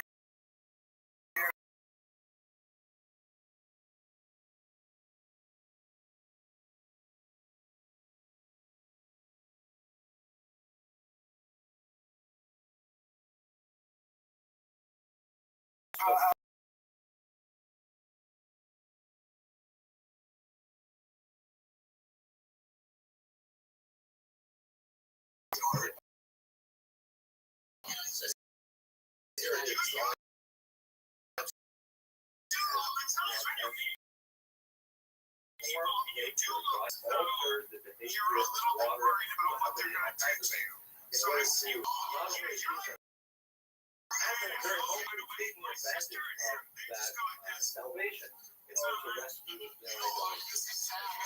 Somebody goes on to say that God is in the desert years and they were seeing all these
discussing this commentary that the world does discuss something. And one of the ways that we can understand is sort of myself and God. So myself.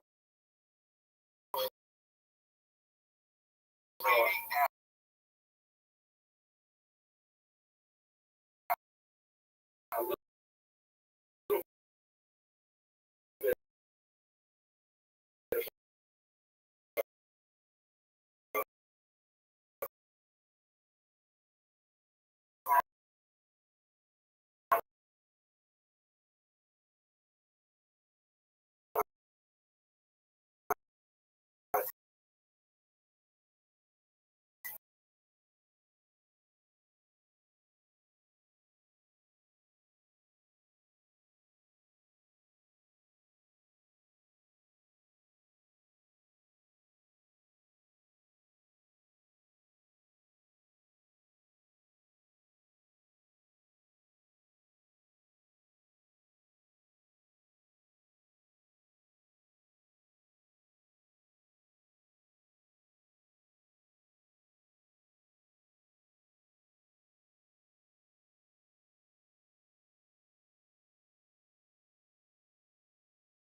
of each of these 13 sections is I try and bind the reader with you, some of these ideas. And if we rehearse something, hopefully, when real life presents us with an opportunity, we'll actually remember what we read.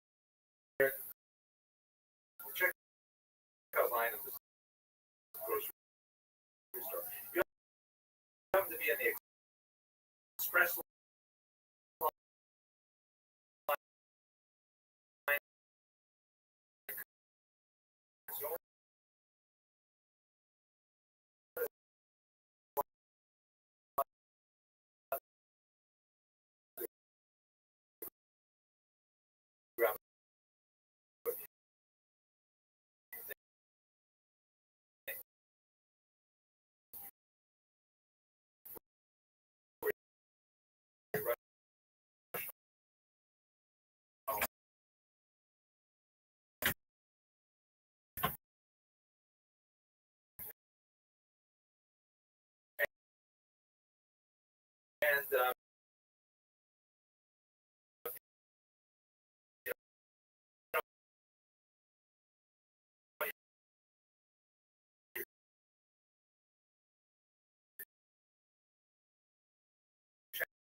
And the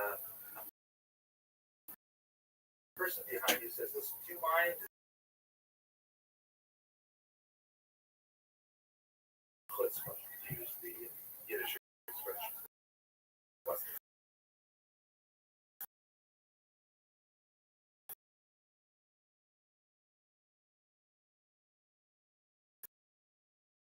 what?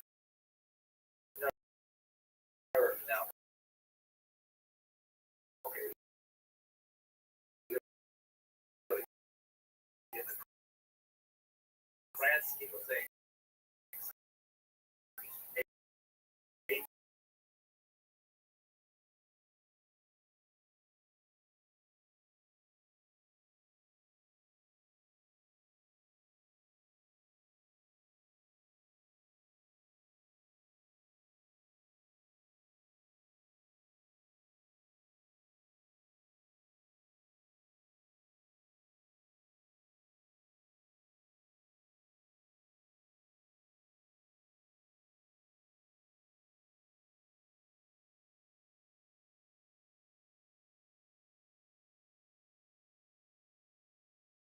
right? It's much harder though when you get to the serious and siblings, and just have to use your imagination a little bit about those situations where you can master this first process of forgiveness. That giving is really something that is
People get mad.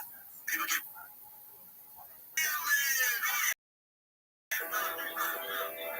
Wait a minute. Who was Captain when we were kids? Dude. Wait a minute. In the first level, God asks for whatever they do. All the energy that we require from our like that. And if the toaster were to start doing something strange, like let's say the timer isn't working right, then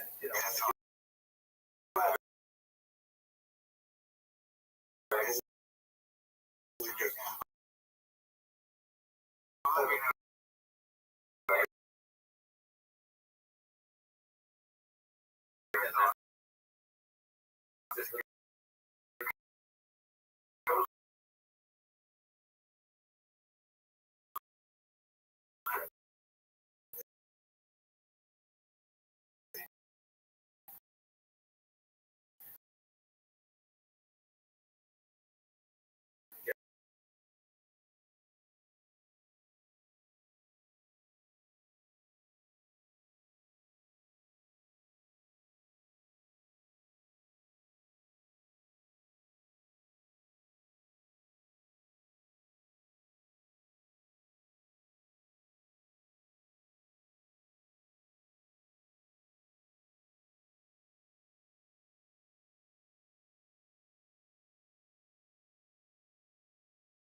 and at this point, there's a lawsuit about the channel.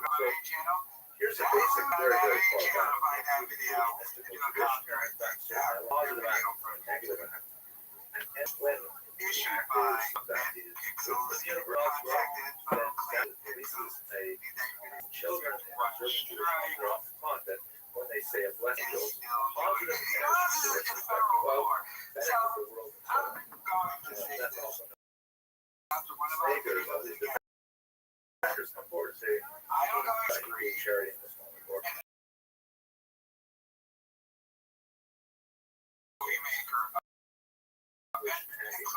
why not just say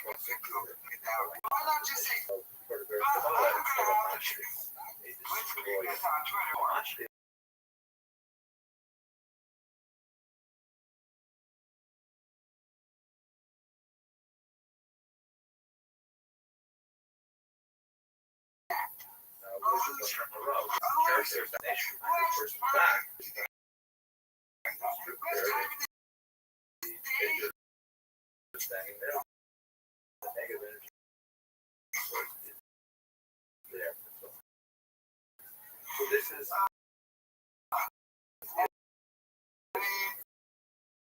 that, just like what's provides energy to human beings.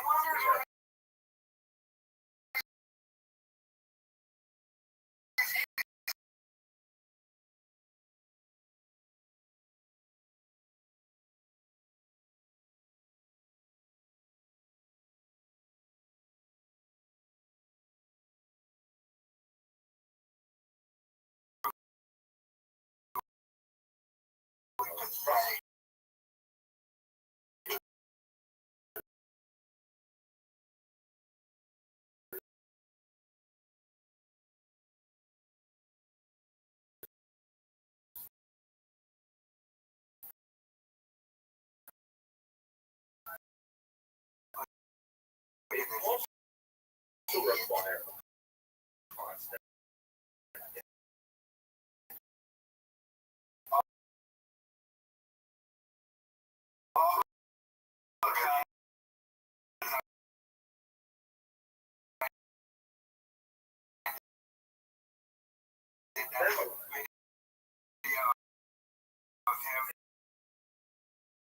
If that energy doesn't come from God, then that energy, so to speak, the same as the I did not create this amount of people in the world, this amount of death that you impose on the world, and now I'm going to take it out of you, because death atones for a lot. Or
just trying to take you and show you up. Looking like you're straight forward. I know your other man put you through. I'm trying to put you in some jewelry. Seriously,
for example,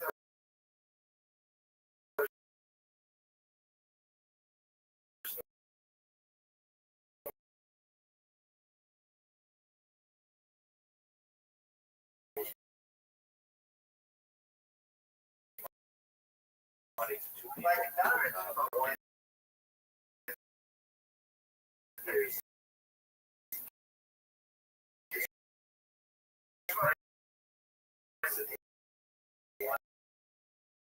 the friend said, "Ask me a lot of money, pay you back a little at a time."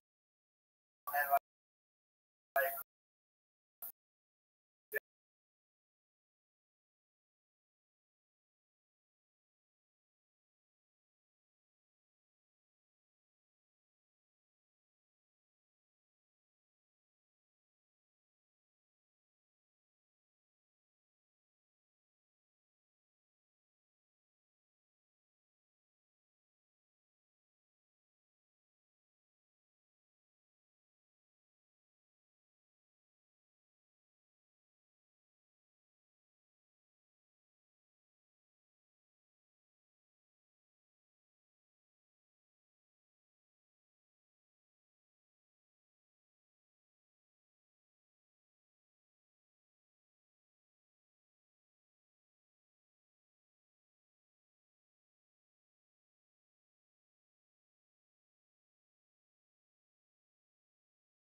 they're wrong. They do something wrong to you, you don't let them know.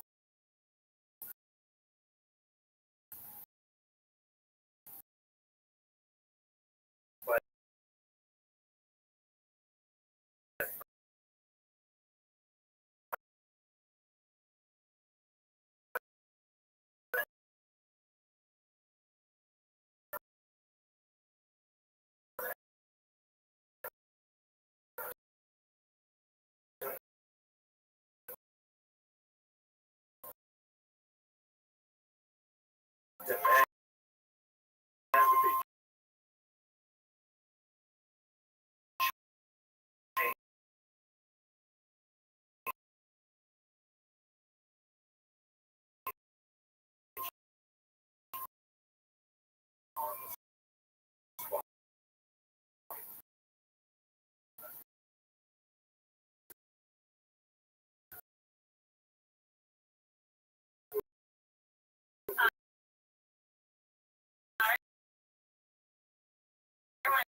cat, and my fun facts are that I That's love about to it. cook.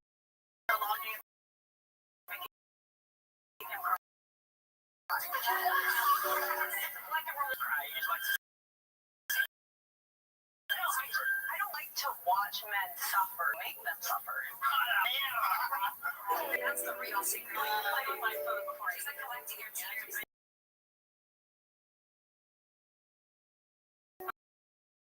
Before I I'm not talking.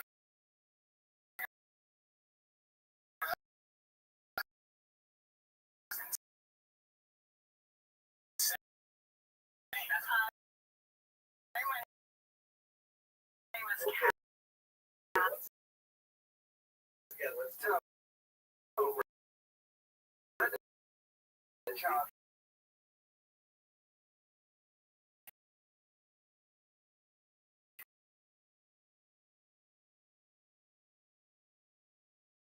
no guy. Contrary to that.